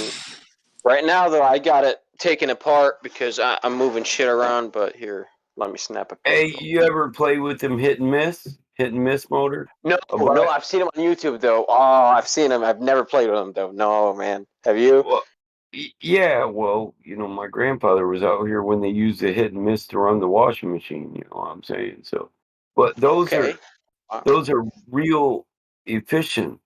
As far as fuel goes, they'll run for a long time on a little bit of fuel. If you could convert one of them to biodiesel, you can, and they last forever. Yeah, they're old school. I could pull one out of the barn where it's sunk in the dirt floor in the barn, and I can make that motherfucker run in a couple days. Yeah. Finally, got some argon for this baby. Here. Sorry about that, Cyrus. Well, all good, man. Just a little cheap welder. Just Hell yeah. practicing. Little TIG setup. 200 amp TIG. AC/DC. So I can do aluminum. Who which makes I have not that? yet. This is AHP. So it's a cheap one. AHP. Well, here. No, that's not bad. You'll see them in the production environment. AHV. Oh yeah, I've seen a lot of reviews on YouTube. Yep. Yeah, a lot of manufacturers use these. Now I have a Miller, but I'm not putting that down. These are easily maintained. Pricey, man. They're the pricey as fuck. But Miller is badass. Yeah, these are easily maintained and they last longevity. So they use them in manufacturing environments. So my nephew is a certified welder. He works at a production welding place, and he bought the exact same kind because that's what they use at work, and he's already proficient with it. I mean, don't get me wrong. When he comes out here, he plays with my Miller, but I bet. I got a few Millers. Do you have a synchro wave by any chance? A Miller synchro wave? No. AC/DC? Those are nice, man. That's the one I want. I got old stick welders, all that. That's the next one I'm buying, though. All right. Fork I out the haven't- dough, man. Well, I haven't done any big projects lately, like yeah. Cyrus, chassis I for didn't take you a for the tub or a drag. Cyrus. I didn't take you for the heavy machinery kind of guy. What are you doing with this equipment? Oh, dude, yeah, I got a little lathe. I'm staring at a little lathe. I got some microscopy stuff. I got my electronics. I got my oscilloscope upstairs. What else? I got my vacuum system right here. A little play around with little vacuum stuff. You know, sputter chamber coming up next. It's been on my long to-do list. I have other priorities. You know, once I get those like the serious shit knocked out, I'll get to that eventually. But Hey, I like we to tinker, man. We shouldn't leave it out though when we're talking about engine powered generators. You can always power an engine with steam. You can always make a steam powered engine. Oh, And have a most of steam the powered electricity is generator. still steam, man created. Steam is fucking gangster. Yeah. You can get crazy efficiency numbers with steam. Just a Yeah. boiler, water, a boiler, and off we The whole go, and a conversation turbine. reminded me of looking into atmospheric electricity. I don't know if you guys got into that or not, or electric universe for that matter, right? And then Tesla. I got into atmospheric lasing lately. I built a nitrogen laser. There you go. I mean, understanding, what type of energy there is around you to use is sort of a big hidden secret, right? Like they're using this technology, and all you have to do is open your eyes a little bit to see that there's some high tech shit going on around you, and that you're not aware of for the most part. Most people aren't, at least. So yeah, recognizing that. You not necessarily don't have to reinvent the wheel. Like going back to hit and miss motors, yeah, extremely efficient. Now the fuel thing, can you figure out how to make your own fuel? That's doable these days, right? Like I've seen these huge eco-vat kind of biodiesel things that you just pile up the shit and there it goes. It's gonna make fuel for you. All you have to do is open the spout, right? Like there it is. So lots of different ways to fuel a farm, so to speak. Yeah. You can go firewood and Stirling engines. No, if that's you can do that, dude. I'm in the Pacific Northwest. We got wood for days, man. So I don't have to grow anything like. Yeah, go ahead, Mike. You know what a gasifier is? Yes, of course. Wood chip powered motor. Yeah, you can. I got a Model T out here that's like that. It was my grandpa's. My brother said that's so badass. That's so badass. Damn. Yeah, my brother wanted to take it apart and put it back together all original, but I'm like, hell no, man. Our grandpa, his hands built that, dude. I can't do it. Gasifier on it. Damn. Yeah. Wow, that's so badass. And actually, is it running, man? Yeah, so that's what I was gonna say. A lot of times when my brother comes out here and gets drunk, because I won't let him restore it. He's got, well, let's see if it still runs. If it don't run, maybe we'll restore it again. So I end up having to make it run every fucking time he comes out here. All right. So it runs, man. That's good. With a fifth. That's fucking bad. Damn, yeah, they're just. Badass. It comes stock with a gasifier, from the Ford, dealership? No. Or, no? Okay. No, my grandfather built the system on the back of it. Have you seen these guys building these Tesla coils and doing these lightning displays to music and shit? Like total amateur stuff. Yeah. Yeah, here's 500,000 volts. It's classic. Let's amplify.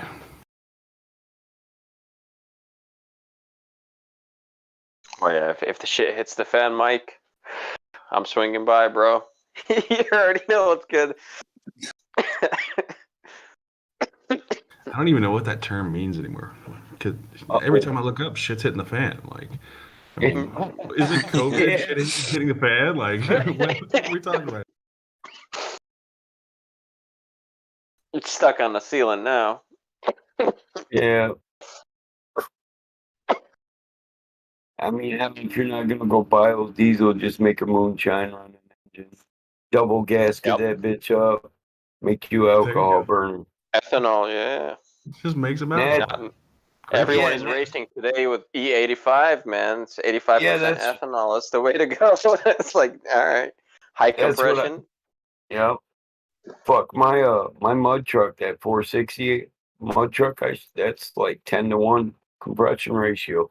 It runs on E80. Yeah, what do you need? A bag of oranges? Whatever sugar you need, sugar for Yeah, whatever's making alcohol, corn, Some apples from crab apples, whatever. apples. Corn is the most ideal, but you know, you can get better consistency out of corn, but you can get what you need. Isn't it just because it grows the fastest, really? I mean, yeah. Yeah. There's a there's a and manga. It's easy to store, bro. If you want to go like oil and diesel and you live in the right spot, you can go hemp because you'll have a lot of byproducts that you can turn into even like plastic, like cellulose, and you can get plastic. However, that's a lot of processing down the line. So I'm not sure. However, you can't you can make stuff out of the stalks, right? So besides the hemp seeds, you're gonna squeeze. You got oil. You got feed for your cattle from the shells that got squeezed. So there you go. So that's a byproduct that the cows will eat. That's fantastic, right? And then you still got the fibrous material, the stalks, which are strong as fuck. You can make clothing. You can so you got something else you can still sell after the oil. Right. Yeah. And then you get cow shit, and then you get mushrooms, and it's just one big fucking kumbaya. Hemp is gangster. We can heat the house with cow shit too, though. There you go. Make a compost. Yeah. Yeah, compost heater. You ever heard of that? You just run a bunch of tubes through it, pump a fluid through it. Circle the water. Yeah. Yeah, make badass, man. Make a compost box, because you know a compost pile can spontaneously combust. There's chemical reactions going on in there that create heat. So you just pump a fluid through it and heat the fluid with the compost, and then pump it through the walls of your house. Heat your house. Heat your pool, whatever you want. Heat your whatever. Chemical reaction. Wrap it around your hot water heater. Keep your water at a certain temperature. Run your air conditioner. Yeah, there's people who use this. Here, I get a leak on it. Yeah, it pays to know some shit once you realize the simplicity of, actually doing things for yourself. They want you to buy something for every task.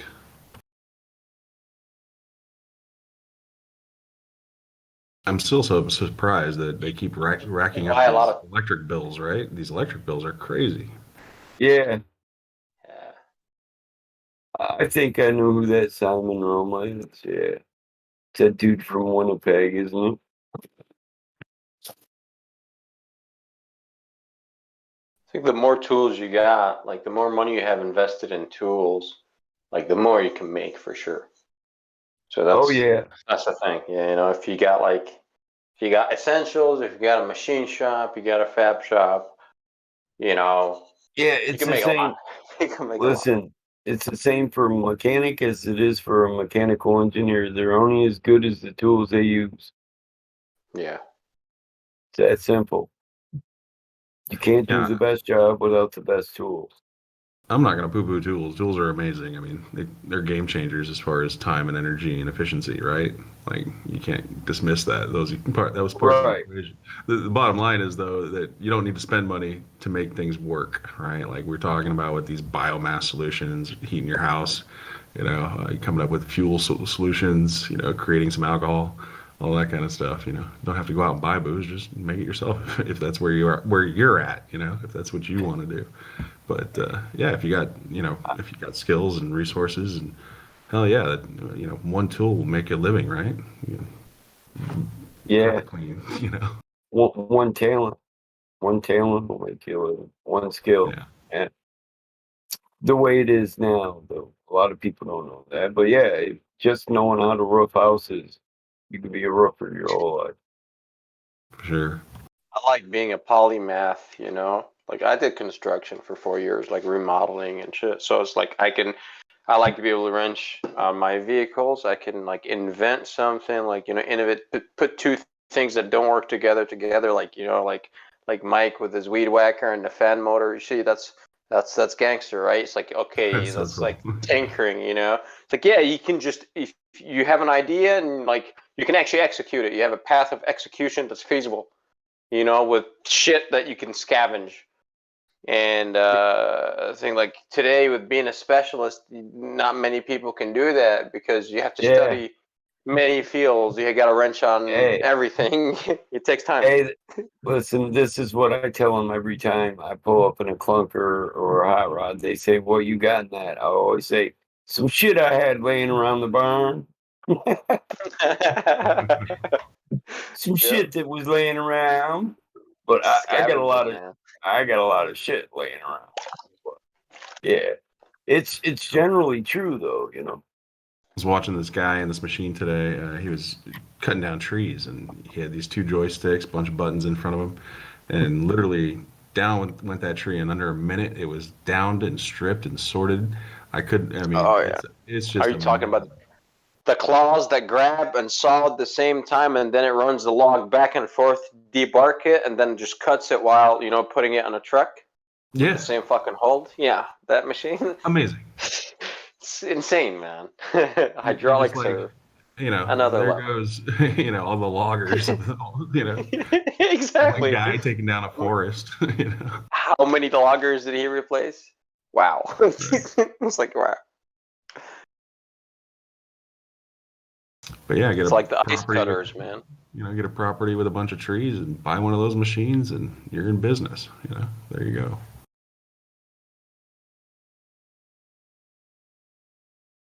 Oh yeah, they're expensive. Yeah, most people aren't hip to wood gas.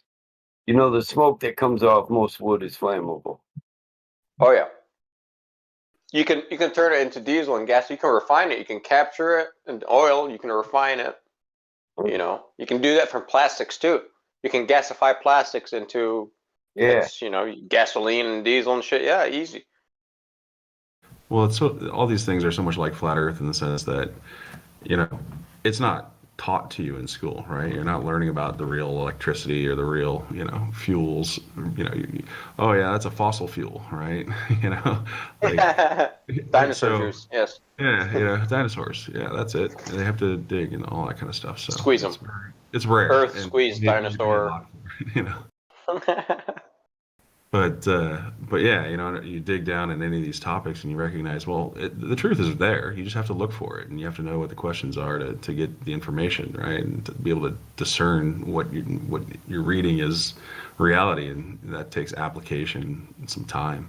But yeah, it's cool to talk about this stuff. I know it's a big part of Flat Earth too, just learning how the Earth works and figuring all this stuff out. I had a lot of questions too. Yeah, we definitely have the technology. Self-sustaining, all of us on our own land. There's enough land to do that, but they want you to believe the exact opposite. We're overpopulated. There's not enough. Well, if they weren't out there paying farmers to not grow wheat, not grow corn, not grow grain, like literally, I got 325 acres, and I get a payment every year from the government for not growing corn for sale. I can grow anything else except for corn that's going to go on the market that can be used for cereals, Kellogg's, stuff like that. I can grow livestock feed, corn for myself. I can grow a big garden. But as long as I'm not they want to control the amount of corn on the market. Well, that's really about big oil, right? I mean, be real. The biodiesel market started taking off there. We started seeing stations pop up, and we're not going to have that. We'll go electricity. That we can control that a little bit better, right? But yeah, times are changing. It's kind of interesting to follow how this stuff is being introduced into the market, the technology especially, right?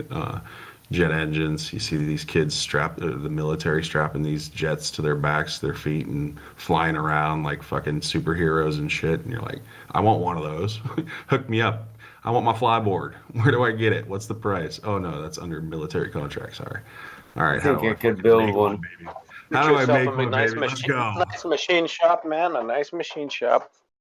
It depends. So if you got the money, knowledge, then you can purchase resources like materials and machinery. Oh Then yeah, boom. this isn't a can lot get of material. You look at these things; they're no, small. dude. Listen. You can get jet engines that are hobbycraft jet engines for Yeah, hobbycraft exactly. planes that you can make this shit out of. You can make Modify it to your use. Yeah, 4 or 5 of them. Shit, they'll lift a small jet. Well, you got 5 of them strapped on you. They'll lift you. You guys want to make some news? Let's get a bunch of flat earthers strapped to fucking jetpacks flying over the earth, baby. Let's go. All right, we'll strap you first, man. You go first. I'm I'll game. build the thing. You drive it. Me and Mike will work on it, man. We'll test that shit over water. I'll get a good helmet. I promise Process you won't have control and improvement. Oh, that guy blew up after 5 foot. Next. No, I think I got the bugs out. I think. I think. Come on, we'll get it right one of these times. Someone Step figured right that up. shit out. That's all I'm saying. Somebody figured it out. People are out there doing it. Yeah. Yeah, man. Well, it's always nice to talk to the guy that did it first before you make your attempt. Yeah, we got to get our hands on one, is what you're saying. I got you. We got to break that shit down. Or at least go talk to the guy that's flying around on his own farm right now with jet engines. I do heliolite, and you got alcohol burning 5-horse on there that runs a propeller. It's like a glider with a go-kart under it, you know. I've often wondered what I could do if I put some of them hobbycraft jet engines on the frame.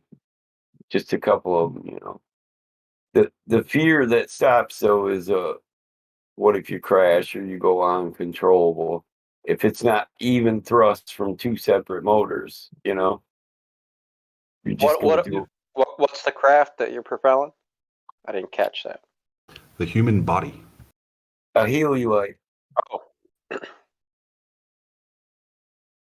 Haley light. What is that? Some are like helicopters, some are like gliders with propellers on them and a little go-kart. Okay. He's like, I made a jetpack. Nice video there. I like it. They're doing it. People are out there fucking doing this shit. No doubt about it.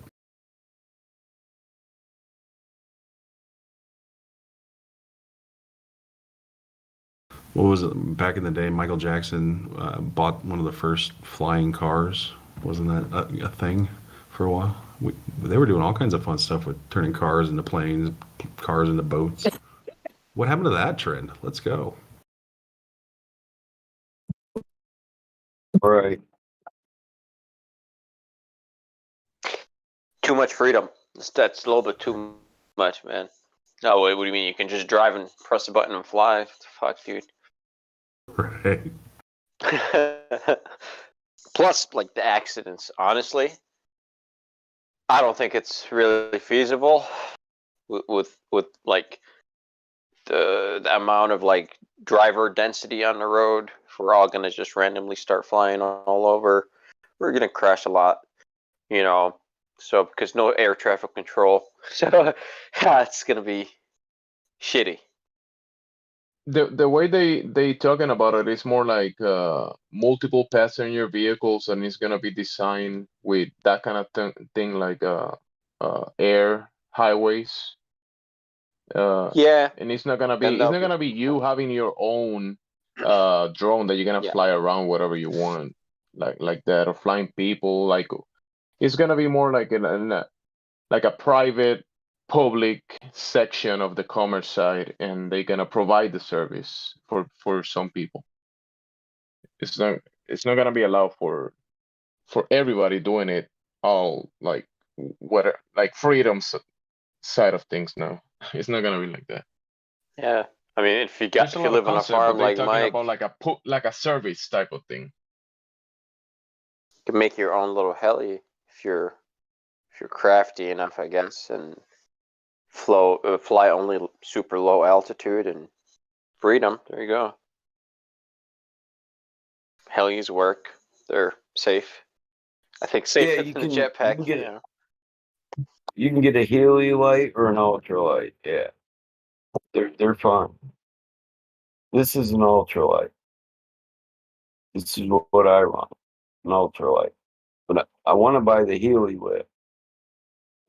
They're All not right, that yeah, much. man. Nice. So You got that's yours? Well, I have one like that, but the Healy lift is like a go-kart helicopter. Okay. It's pretty much a go-kart made into a helicopter. So you can land. This is an ultralight. The other one's called a Healy light or a Healy lift.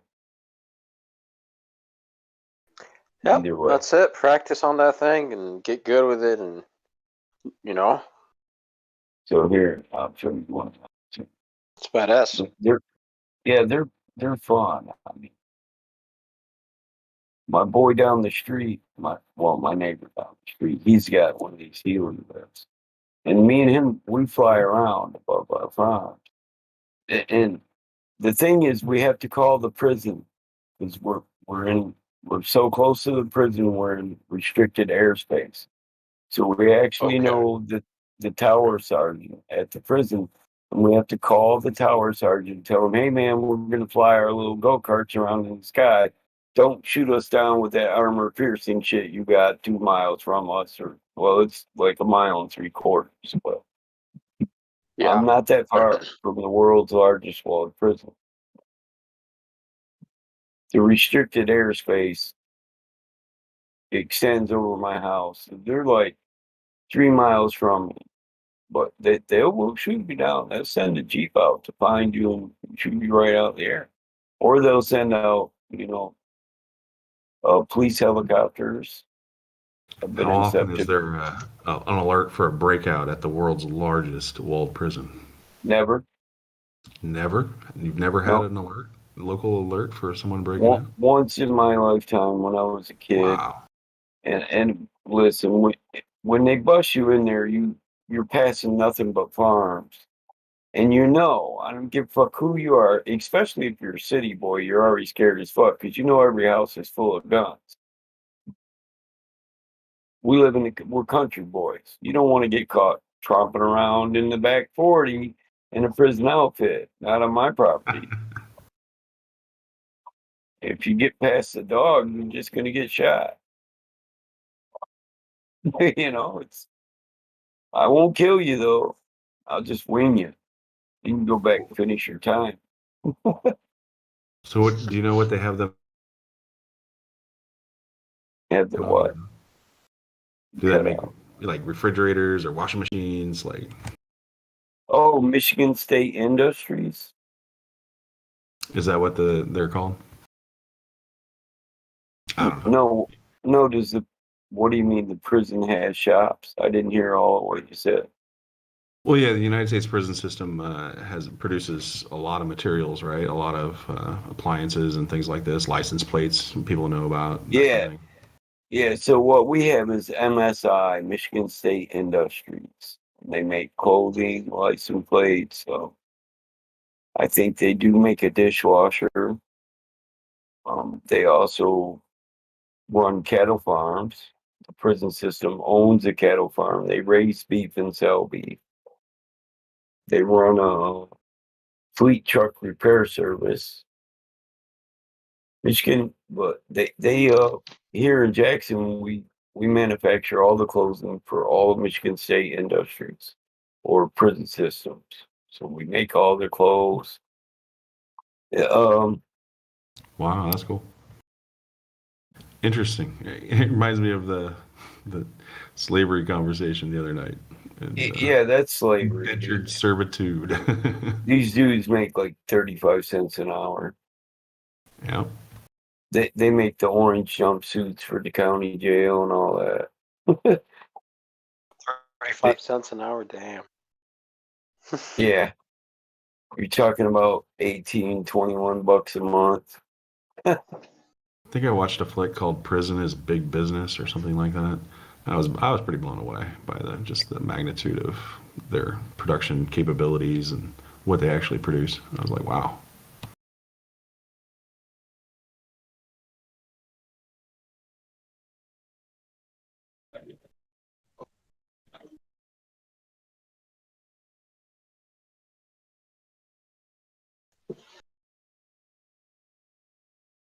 See any signs of life in Detroit there? Are we going to have our Motor City back anytime soon?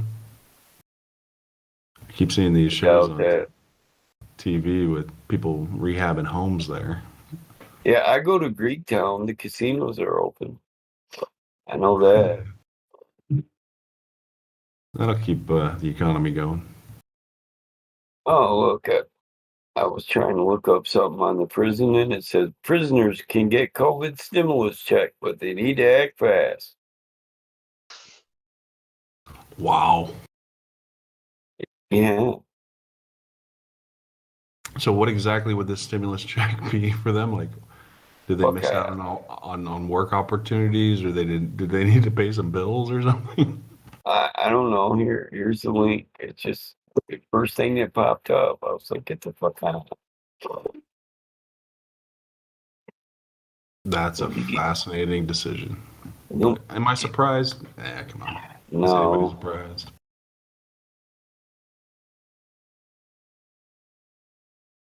We got so much money, we don't know what to do with it. We're just going to throw it everywhere. What is it? 35% of all the money in circulation was printed within the last year? Whoa. Right. That's a big number, Federal Reserve. I hope you know what you're doing. It's a lot of dollar bills, y'all. Yeah, they're trying to crash everything so they can reset the entire system. Yeah, I can only speculate. That's a lot of money. Come on, bro. They're tightening the reins, you know. Yeah. Well, They doubled up the prices of like everything, man. Everything costs more. Less people are working. Here's some stimulus, though. They're crashing the economy, censoring everything. Have you seen those interest rates? No, actually, I don't pay attention to them. I've never used credit, so no. Yeah, well, free money. Let's go. Oh shit. There's no such thing, man. There's no such thing. Yeah, Well, free it's money, not your right? money. It's not your money. To the Rothschild banking dynasty, for sure. Yeah. Making them richer. Remember when I was a kid, I heard about Zimbabwe or some shit in Africa, and their currency went from a dollar being a dollar to 5 billion being a dollar, overnight. And I was like, what? How's that possible? What happened? What did they do? And currency manipulation. Fascinating thing to just look at what's happened in the past. 25%. Damn.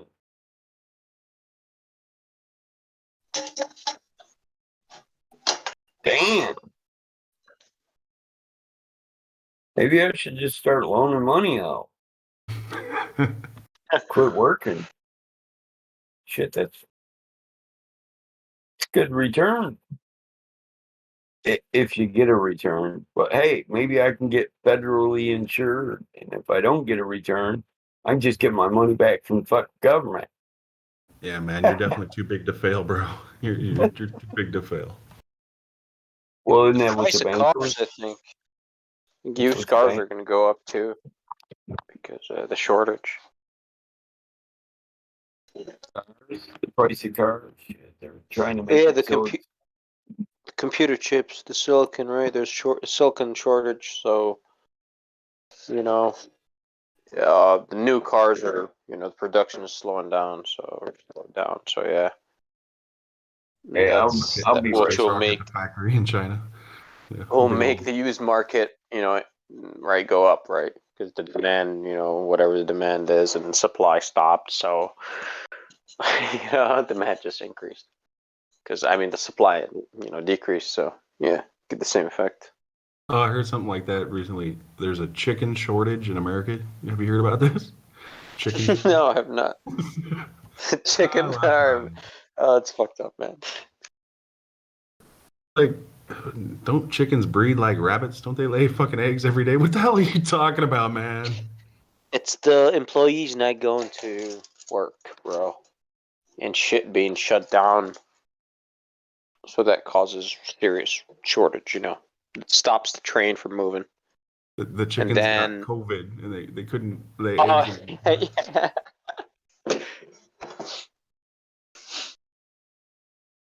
COVID chickens, man.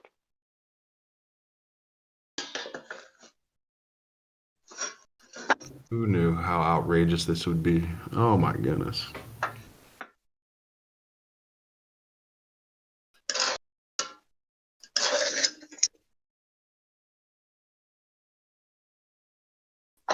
People still not coming out of their houses, still on COVID lockdown for the rest of their lives.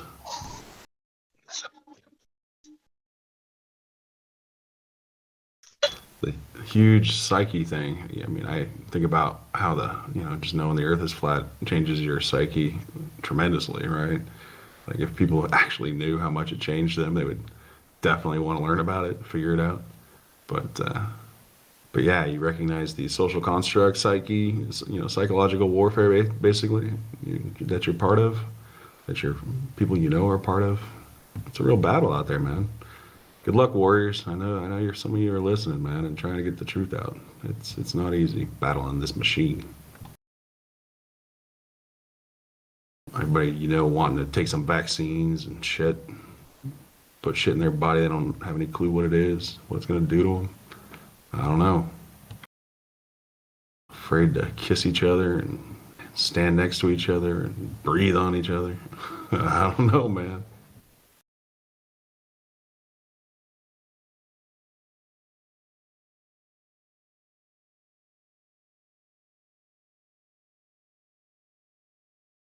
How about you, Cyrus? You run into any brick walls lately? Find any of those people that Kind of brick walls. Stubborn? I just don't give a fuck anymore, man. I just zone out. I avoid all brick walls at all costs. You don't have a family member you've been grinding on for the longest time? Somebody that just like, oh, I know they can figure this shit out. Yeah, nah, man. That's cool. I love bringing up Flat Earth, man. I'm just watching reactions. People's heads blow off. You're like, what the fuck did you just say?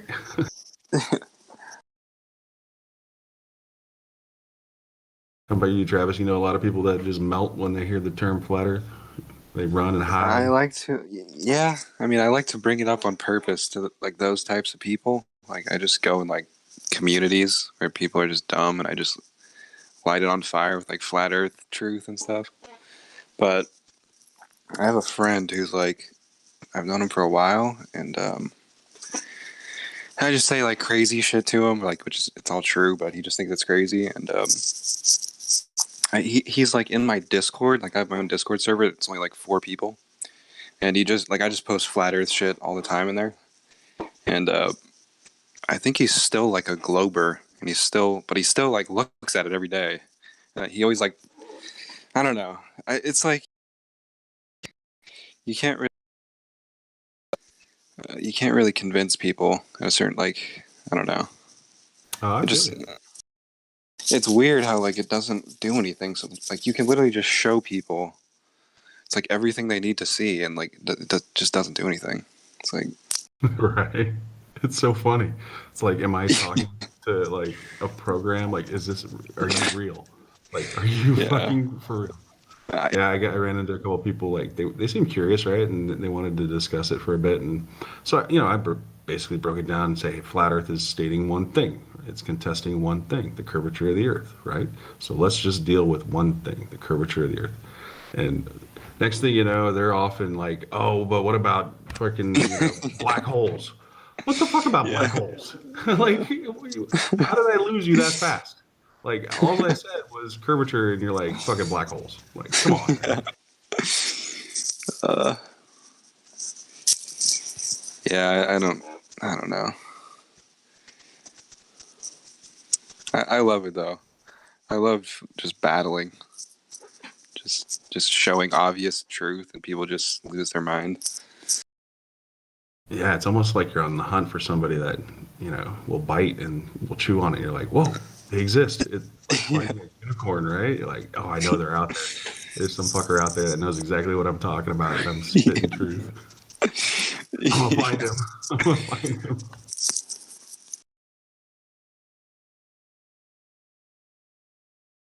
Yeah, a lot of interesting discussions with this topic. It goes so many different directions, and I dig it, man. It's fun for me. I'll never stop enjoying, spreading truth. I don't care if people can handle it or not. That's their business, right?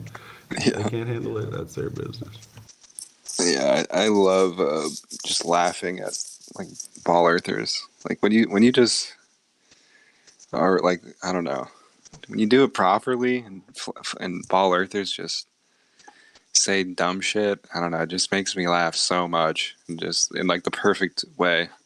Like I feel like it's just like, I don't know. I feel like it's perfect comedy. Like the whole ball earth and this whole thing we got going on. It's just amazing. Well, I find it to be just so unexpected. You never know what's going to happen with somebody you bring it up to. It could be like a completely emotional thing to you too, right? Like I brought it up with my dad, and my dad just like cracked, like he broke. I'm like, oh shit, I just broke my dad. This isn't good. Yeah. How do I fix it? Yeah, I'm super careful about that. Like I don't talk about it. Like I don't talk about flat Earth really with my family.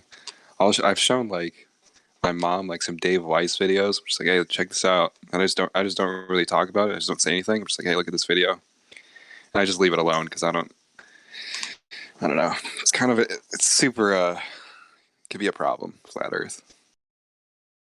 Well, you recognize that there's different levels of learning about this too, right? Like you were asking questions earlier. There's still a lot of questions, more questions than answers in most cases, right? Like you have to figure this stuff on your own. Yeah. There's no go-to on anything. Like totally. It takes work, man. And when you actually know some shit, you want to share that. You care about people, right? And you spit facts, and you're caring about people because it's so foreign to them that everything is opinion in their world. Everything is just like pseudoscience opinion, and it's fantasy, and they don't recognize it. And you're trying to get them back to reality. You're like, all right, how do I get them back to Earth? Right? Yeah, like that. Yeah, that's such a good. That's like what it's all about. Like breaking the nonsense and making people realize like reality isn't what you've seen on screens and stuff, and making people like there's this comedian Patrice O'Neill, and I think he said the most genius shit. He's talking about Bin Laden and the whole Bin Laden story. Is like he's just talking about how they killed like one of the most dangerous dudes ever, and they threw his body in the ocean. And all he said was like with that, he's just like, he's like, in any of your own scenarios, do you fucking throw Bin Laden in the ocean? It's like in any of your own scenarios, like in any of your own, like if that's you fucking throw this dude's body in the ocean. It's like, it's so hard to like make people just think about reality, and as opposed to like cartoons and like all this information they're seeing off screens. I don't know. Yeah, when you do your research and you're into what science really means, right? What is proof? What is actual proof? And you go, all right, does this meet the standard, right? Am I making an observation, a measurement, and a test? And is it passing or failing based on it, right? You recognize the things that you can prove are so simple. It's just so fucking simple. Yeah. Like, there's no curve to the earth. That's simple. Like, come on, just look, right? Yeah. That's it, just look. Yeah, know the measurement and look. But, and I think about 9/11 too, right? This was a topic that got me into truth, so to speak. And, look, man, buildings can't fall in 8 seconds due to a fire. Not steel buildings, not ever. Like, come on. They just don't. It doesn't happen. It's not possible. This is science. And if you know anything about science, then you know that buildings do not fall made of steel in 8 seconds. It's literally so like it's on video. Like Right? Like poof. Okay, that was as fast as if you dropped a bowling ball from the top of it. Like, come on, come on. It's not that hard. We can talk about all the other shit if you want to, but that just doesn't happen in reality, people. It's like, show me one other time that's happened. It's like, it doesn't exist. Right. We have a few new people. If you guys want to speak to them, let's see. Jan MC, welcome to the server. If you're there, Himi. Himi. You guys are unmuted if you want to say something. Have any questions? I have a question. About the flat Earth. Can you handle the truth? Fresh meat.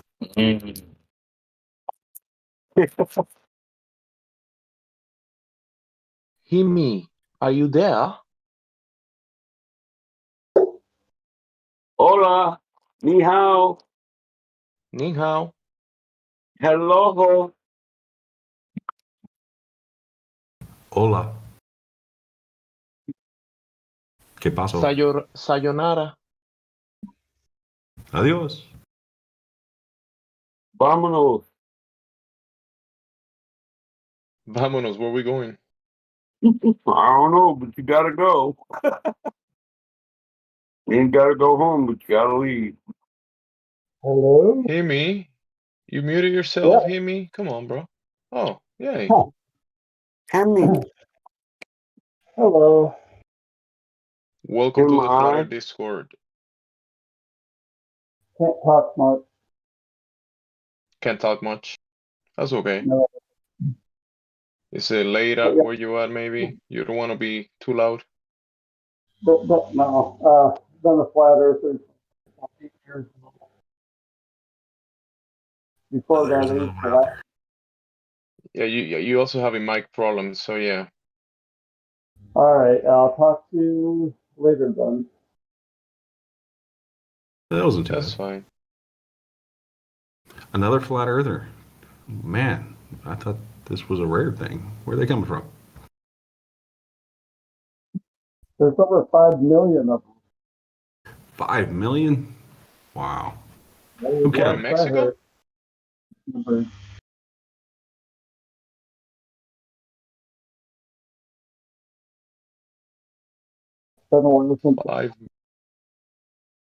That's an interesting estimate.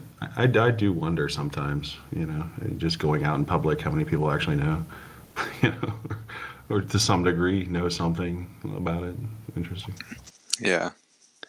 I think about that because I wear a NASA shirt sometimes because I don't try to, but when I just don't have any other clean clothes, I just wear it. And I'm just like, I want to explain to everyone I see, or everyone who sees me in the NASA shirt, like, no, I'm not a glober. Like, I'm just wearing this because I don't have any clothes. I just feel like I feel embarrassed that people actually see me in public with a fucking NASA shirt on. I want to explain, no. Just get a nice big piece of duct tape and put it right across there. And yeah. Across. You can You even just write draw on I could just with a Sharpie draw the rest of that serpent, like that serpent tongue. Just draw the serpent connecting to it.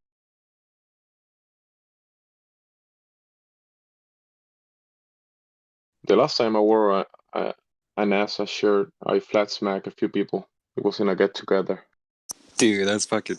They say, oh, that's a cool shirt. That's a nice shirt. I was like, yeah, it's NASA, not a space agency. Yeah. And then we took it from there.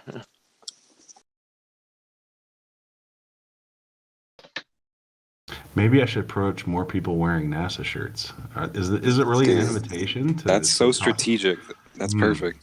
I mean, might have to start it's not doing something that I do all the time, but I did. It was like a neon get together. Everybody had like neon colors, and this NASA shirt had a bunch of neon colors. So I put it on, and everybody was like, "Cool shirt," and I was like, "Yeah, space is fake." I see way too many people with NASA shirts, and I gotta tell you, I want to talk to all of them now. I think this is a good idea. I'm going to do this. Oh my You're god, wearing that's it, awesome. right? You're asking for it. What do you know about NASA, bro?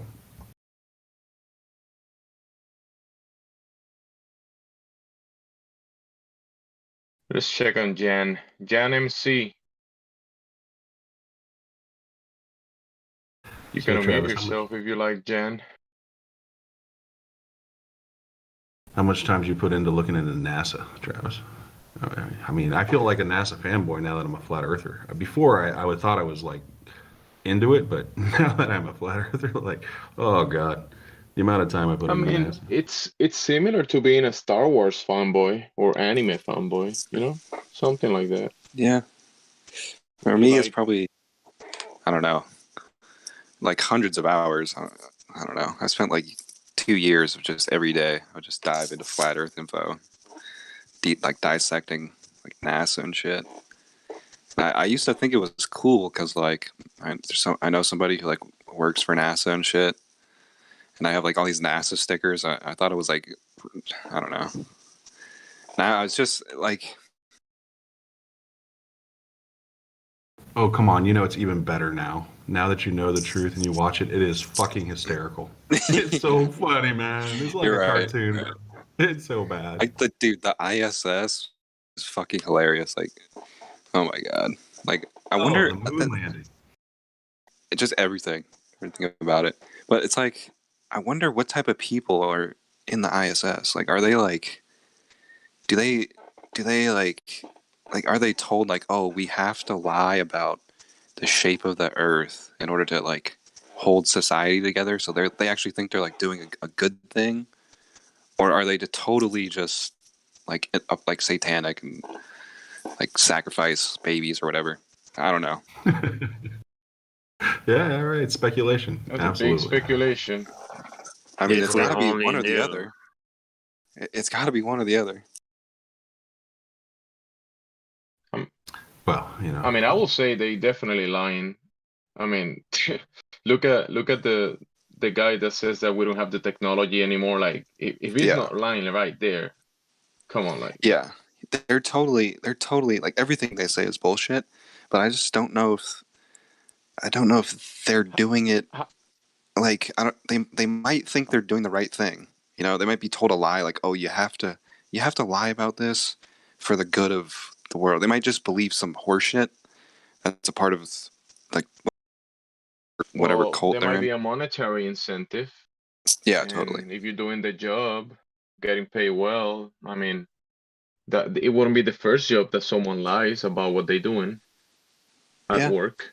That's true. Have you seen that interview that big YouTube guy had an interview with him inside the what was it? He was like a cupola of the ISS or something. And he asked him so many questions, and the YouTube guy was like, "I don't believe your answers." Like, he was questioning him about the mechanisms of how it worked inside. Oh yeah, and he's like real good engineer. Because this guy, he kind of knows about things, logical stuff, but the questions he was getting about his questions, he was like, "What's going on here?" You know, he was really surprised by the answers, and he's not a flat earther, but it wasn't making too much sense to him. But you know, he's a YouTuber, so yeah. I love speculating about these government agencies, right? Like, let's speculate about what the CIA does, or the FBI, you know, or the NSA. You know, like, what are they doing? Is that they honorable? monitor this. Yeah. Are you being honorable? You out What are there they doing? listening? They're doing none of your business. That's what they say. They say it's national security. It's Is it worth classified. the paycheck?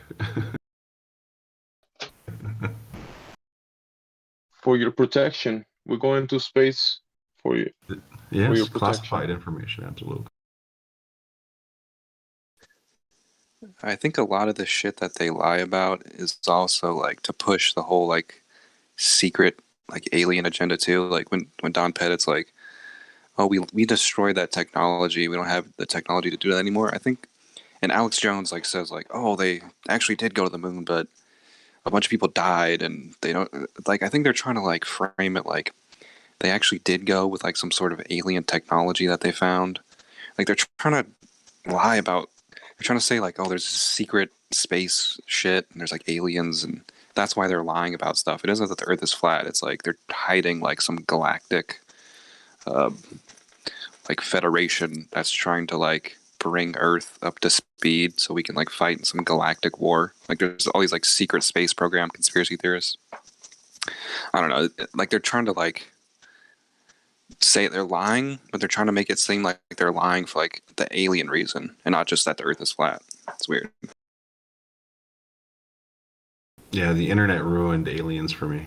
I was like into aliens big time, and then I got into the internet. I was like, yeah, oh, this is nonsense, man. Damn it. Yeah. Yeah, I kind of hate all that I had to shit. spend a lot of time looking. I looked a lot, I promise. Then I found Flat Earth. Kumbaya. Yeah, I spent so much time just going through like nonsense, and then I eventually just got before I learned about like flat Earth and the real shit. Yeah, I felt like that dude in Shawshank Redemption too, just climbing through miles of shit to get to the other side. Yeah. But then I realized, damn, dude, someone really does need to drain the swamp. Like that was a great fucking term, bro. Like drain the swamp. Oh, what a genius marketing tactic that was. Speaking of people, I had all kinds of people, Alex Jones fans, talking to me about Trump. Like, no, dude, he's on our side. Like, what the fuck are you talking about, bro? Yeah, actually, I kind of believed that at first, but it's just it got too obvious. Like, it just got more and more obvious that Trump is just part of it. Dude's an actor. What? Like, does anybody know anything about Trump? Like, what? How'd they hide this guy's background? He's straight up gangster. Like, he declared bankruptcy like 7 times. Like, what the fuck? Come on. And it reminds me of what you were talking about with the astronauts. And, you know, if you're going to be sending people up into space, right, these better be some really smart fucking people doing some really amazing experiments. What you find when you look at NASA, you recognize these are kids actors. All these people are not speaking to adults. They're speaking to children in everything they say and do. And you're like, damn, like, wow. Like, where are the smart people at NASA? Please step forward and tell me some real shit. Like, I know you guys are doing some stuff. Like, there's some real shit happening there. Dude, even people who like, there's this guy Ken Wheeler. He's like a scientist. He's like a glober. He like believes the heliocentric model.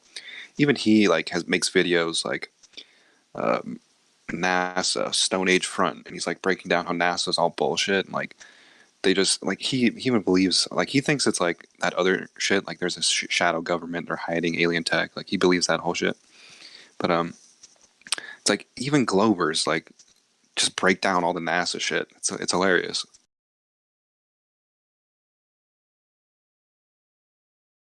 Yeah, there's lots of levels to conspiracy, right? That loaded term that we love. It's like, where are you at?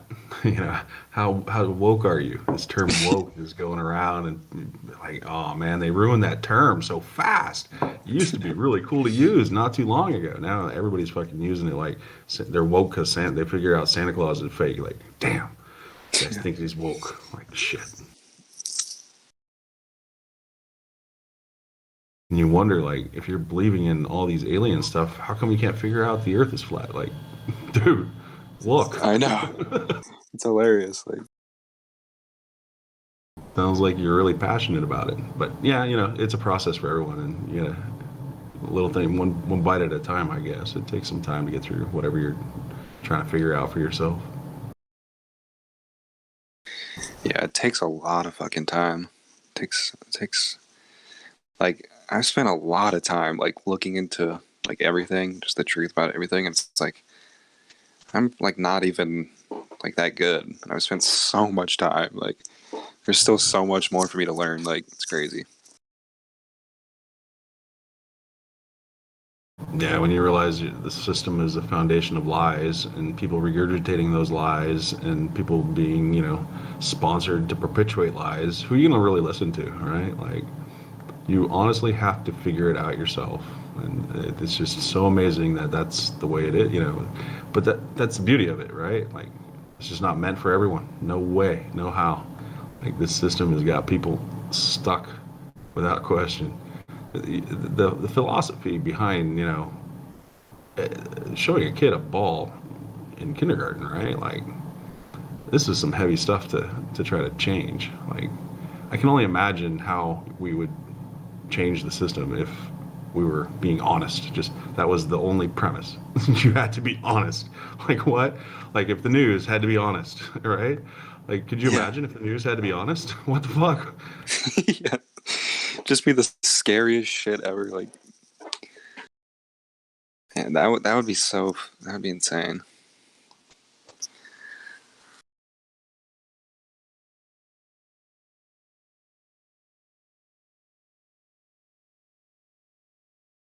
Yeah, I laughed so hard when I heard the line that Yoda speaks in Star Wars. He goes, "You must unlearn everything you have learned." I'm like, oh, I feel your pain right there, man. Yeah. It's so hard.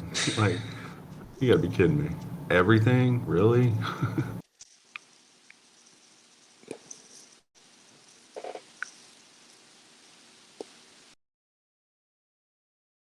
So what? You don't believe in dinosaurs now?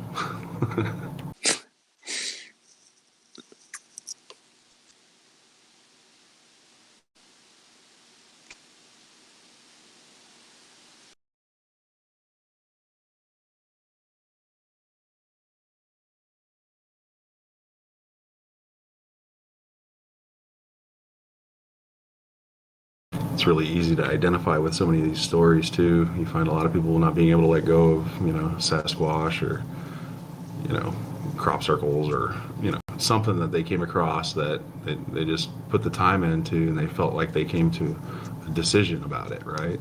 Yeah. With the aliens thing, I know a lot of people that, it doesn't matter if the earth is flat. We got aliens, bro. Yeah. That's real. Like, whoa, okay. Yeah. Yeah, I spent time like looking into like Nibiru and the fallen angels and like all that shit. There you go. They're interdimensional. They're not extraterrestrial, but it's just crazy that like all that shit. Like if you spend all this time looking into like Nibiru or whatever, it's like all of that is just some bullshit. Like it's just crazy. Like I get to shed all of that. I used to like Coast to Coast. I used to like Alex Jones. What happened? Why don't I know like him anymore?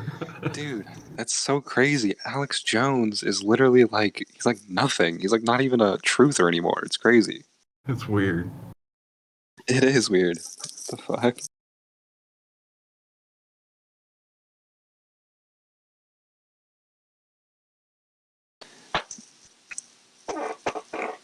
It seems like people have been like the real truthers have been learning like a lot of the same stuff in the past like couple years. Like flat Earth, I feel like has grown a lot.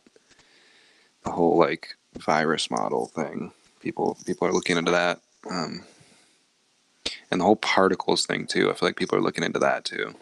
I feel like those three are very similar because it's like the heliocentric model and particles and viruses are like kind of the same thing. I feel like where it's like it's interesting to see like where they are with their plan, right? Because if you look around the world, there's some amazing cities that have some amazing structures that celebrate life so tremendously, and a lot of America doesn't have that, right? Like our cities were cool in the 70s, right? And you wonder if this was a flat Earth and et cetera was a controlled release, or maybe even this was get everybody home learning for themselves to figure things out for themselves, so we can increase the expectations of our public. I don't know. It's kind of interesting to think about the philosophical aspects of what is the backdrafter. What is the consequences their actions. Or I know there are think tanks that really get into this shit, but there's a lot of signs that some of this stuff was definitely controlled release. You don't see it in mainstream for no reason. Yeah. I've noticed with Flat Earth, though, like they've just clamped down on the censorship so hard. Like, you look up anything, like flat, you can literally type in, like, Eric Dubay, like, Flat Earth 100 Proofs or whatever, like the exact channel name and title of the video, and it won't come up. Like, just a bunch of debunker stuff comes up. Like, I think Flat Earth it's gotta be, like, one of the most shadow banned things. Just censored and controlled things, like, out of everything. That's interesting. I don't know. I think that, there's a lot of topics that are much more hot button than this. Like, we can talk about some history that, people don't want to talk about. Right. I mean, there's a lot of things that are more sensitive than this, but, I get what you're saying, though. Like, as far as how they've convinced everybody, there's so much more propaganda on the other side, and there is no other voice, so to speak. There is no opposition. Yeah. So, yeah, I get you on that. But, like, we hear, opposition to the government, we hear opposition to Wall Street, the Federal Reserve, yada yada yada, but yeah, there really is no. But it was interesting to hear the president say, we don't have time for the Flat Earth Society so many times. I thought that was pretty, looking back, like, wow, that's kind of interesting. And, seeing some of these public figures, putting it out there, and commercials on TV putting it out there, and all these movies, you're like, whoa, it's really a lot of places they're talking about Flat Earth. I didn't realize. Yeah.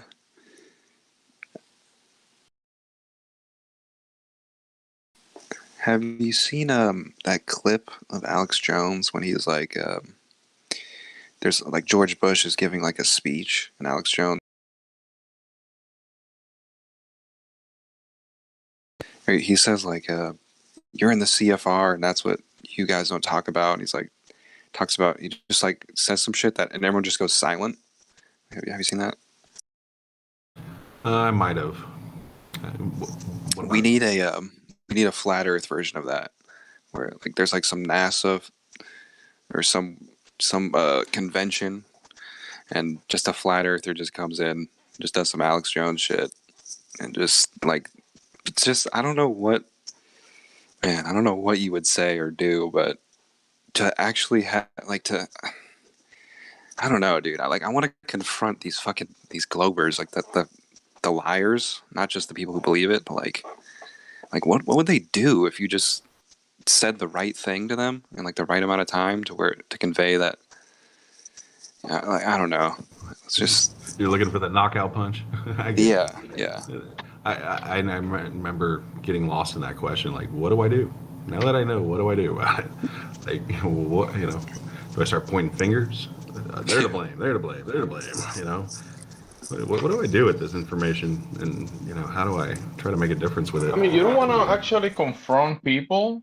I mean, obviously there's globers that come in here and they want to argue and say the earth is a globe because reasons. And we do get a lot of that people. But if you want to approach people and just have a conversation about it, you could do that. But it's not going to be that case with everyone, Some people are thinking about other things. And even if you bring the information and you present it correctly, it's on them to listen and to take the information in. So not everybody's a glober because people are busy with other stuff. Most people that I know, they don't think about the globe and the flat earth. They don't even think about it. They're doing other stuff in life. They might think about they might see the image in the TV and they might think about it at that moment. But 99% of their time, they don't think about this stuff. Right? So they're not globers. And if I bring them the flat earth information and I have the conversation with them, I try to do it in a fundamental way, like let's say with family, we go to the beach, I talk about level, water, stuff like that, the observations, distance, and that kind of stuff. I do bring just basic points that they might pick up and think about little by little, but I'm not like telling them, not pushing all the arguments into them, Just small things. And later on, if they have a question or I want to bring something else, I'll do it the same way and just, respectfully and just bring the conversation and engage with them. But if we're very pushy, because here, of course, here we're gonna debate and they bring their side. That's why some Globers join the server because they want to argue, and that's what we do in here.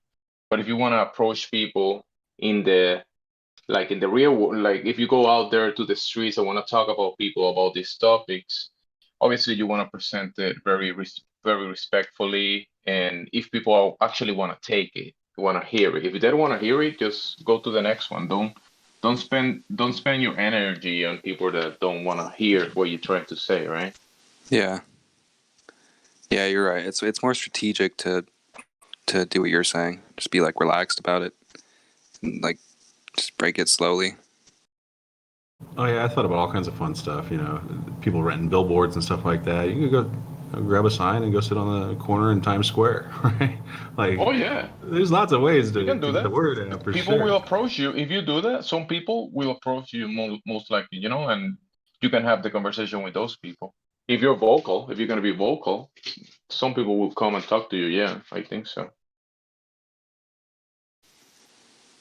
I want to get known for being successful at something, and then just be like a super conspiracy theorist. Like, I don't know, I make music and shit. I want to become known for that, and then just do live streams or whatever, just say the craziest shit. I was blown away when I recognized how much music was flat Earth music. Like Dave Matthews has a flat Earth song. B.O.B. Flat Earth Flat Earth Society. This has been sung about and put out there in so many ways for such a long time. I was like, oh hell yeah! There is people out there trying to. It might go in one ear out the other until you put some time into it, but it's out there. It's pretty cool to see. Made me feel at home in some ways. Like okay, the real conspiracy is there's a group of people out there that know the truth and are trying to share it, right? Those are the hidden people, really, the ones that are trying to share the truth.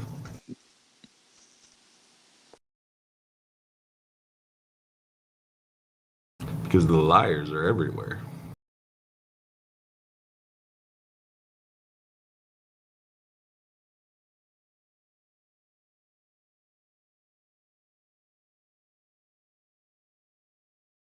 There's a lot of honest people out there too. There's liars everywhere, yeah, but not everyone is a liar. Well, I mean, we can get philosophical about that, but what is a lie? And it's a tool that we all use for whatever reason. So, I mean, it's not personal. That's the whole thing is, when is it personal, right? The lie, yeah, becomes personal when it's about you. And it's hard to differentiate this particular lie and making it not personal, right? Because Flat Earth is really personal when you get down to it. It's some heavy shit. Yeah. I think take it personally is a challenge for a lot of people. Right. I think there's only really honest people can actually become flat earthers, because it's this is something that there's something called the perennial philosophy, and it just talks. It's like metaphysics, and it says something about how there's a condition or a requirement to get a grasp on the true divine reality. And one of these conditions is having a pure heart, and it's the people who meet these requirements and conditions at a young age are the people who are called saints and prophets, whatever, like Jesus and shit like that. And it's if you're a dishonest person, it's you are unable to even reach the truth at the highest levels. I don't know. I don't really understand it, but it's weird. I don't know. Yeah, I dig it. The psychology of all this stuff, how it fucked with your mind, is worth the time to figure out, right? And how did I believe I lived on a spinning ball traveling through outer space? How did that happen, right? What allowed me to be fooled, to be the fool, right? And then, that's a brutal, honest moment with yourself. You have to be brutally honest that, yeah, you were that guy. You were the guy that got, just part of the system. Like, no matter how woke you thought you were, like this one, just changes the game. Yeah.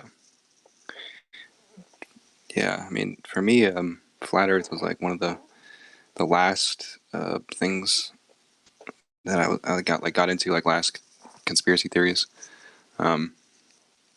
And it's like I just knew about so much corruption in government and like all this shit that I just it was easy for me because like I just realized like all the information about space and everything is coming from a government agency. And it's like that alone, I was just like, oh yeah, this is probably all just bullshit.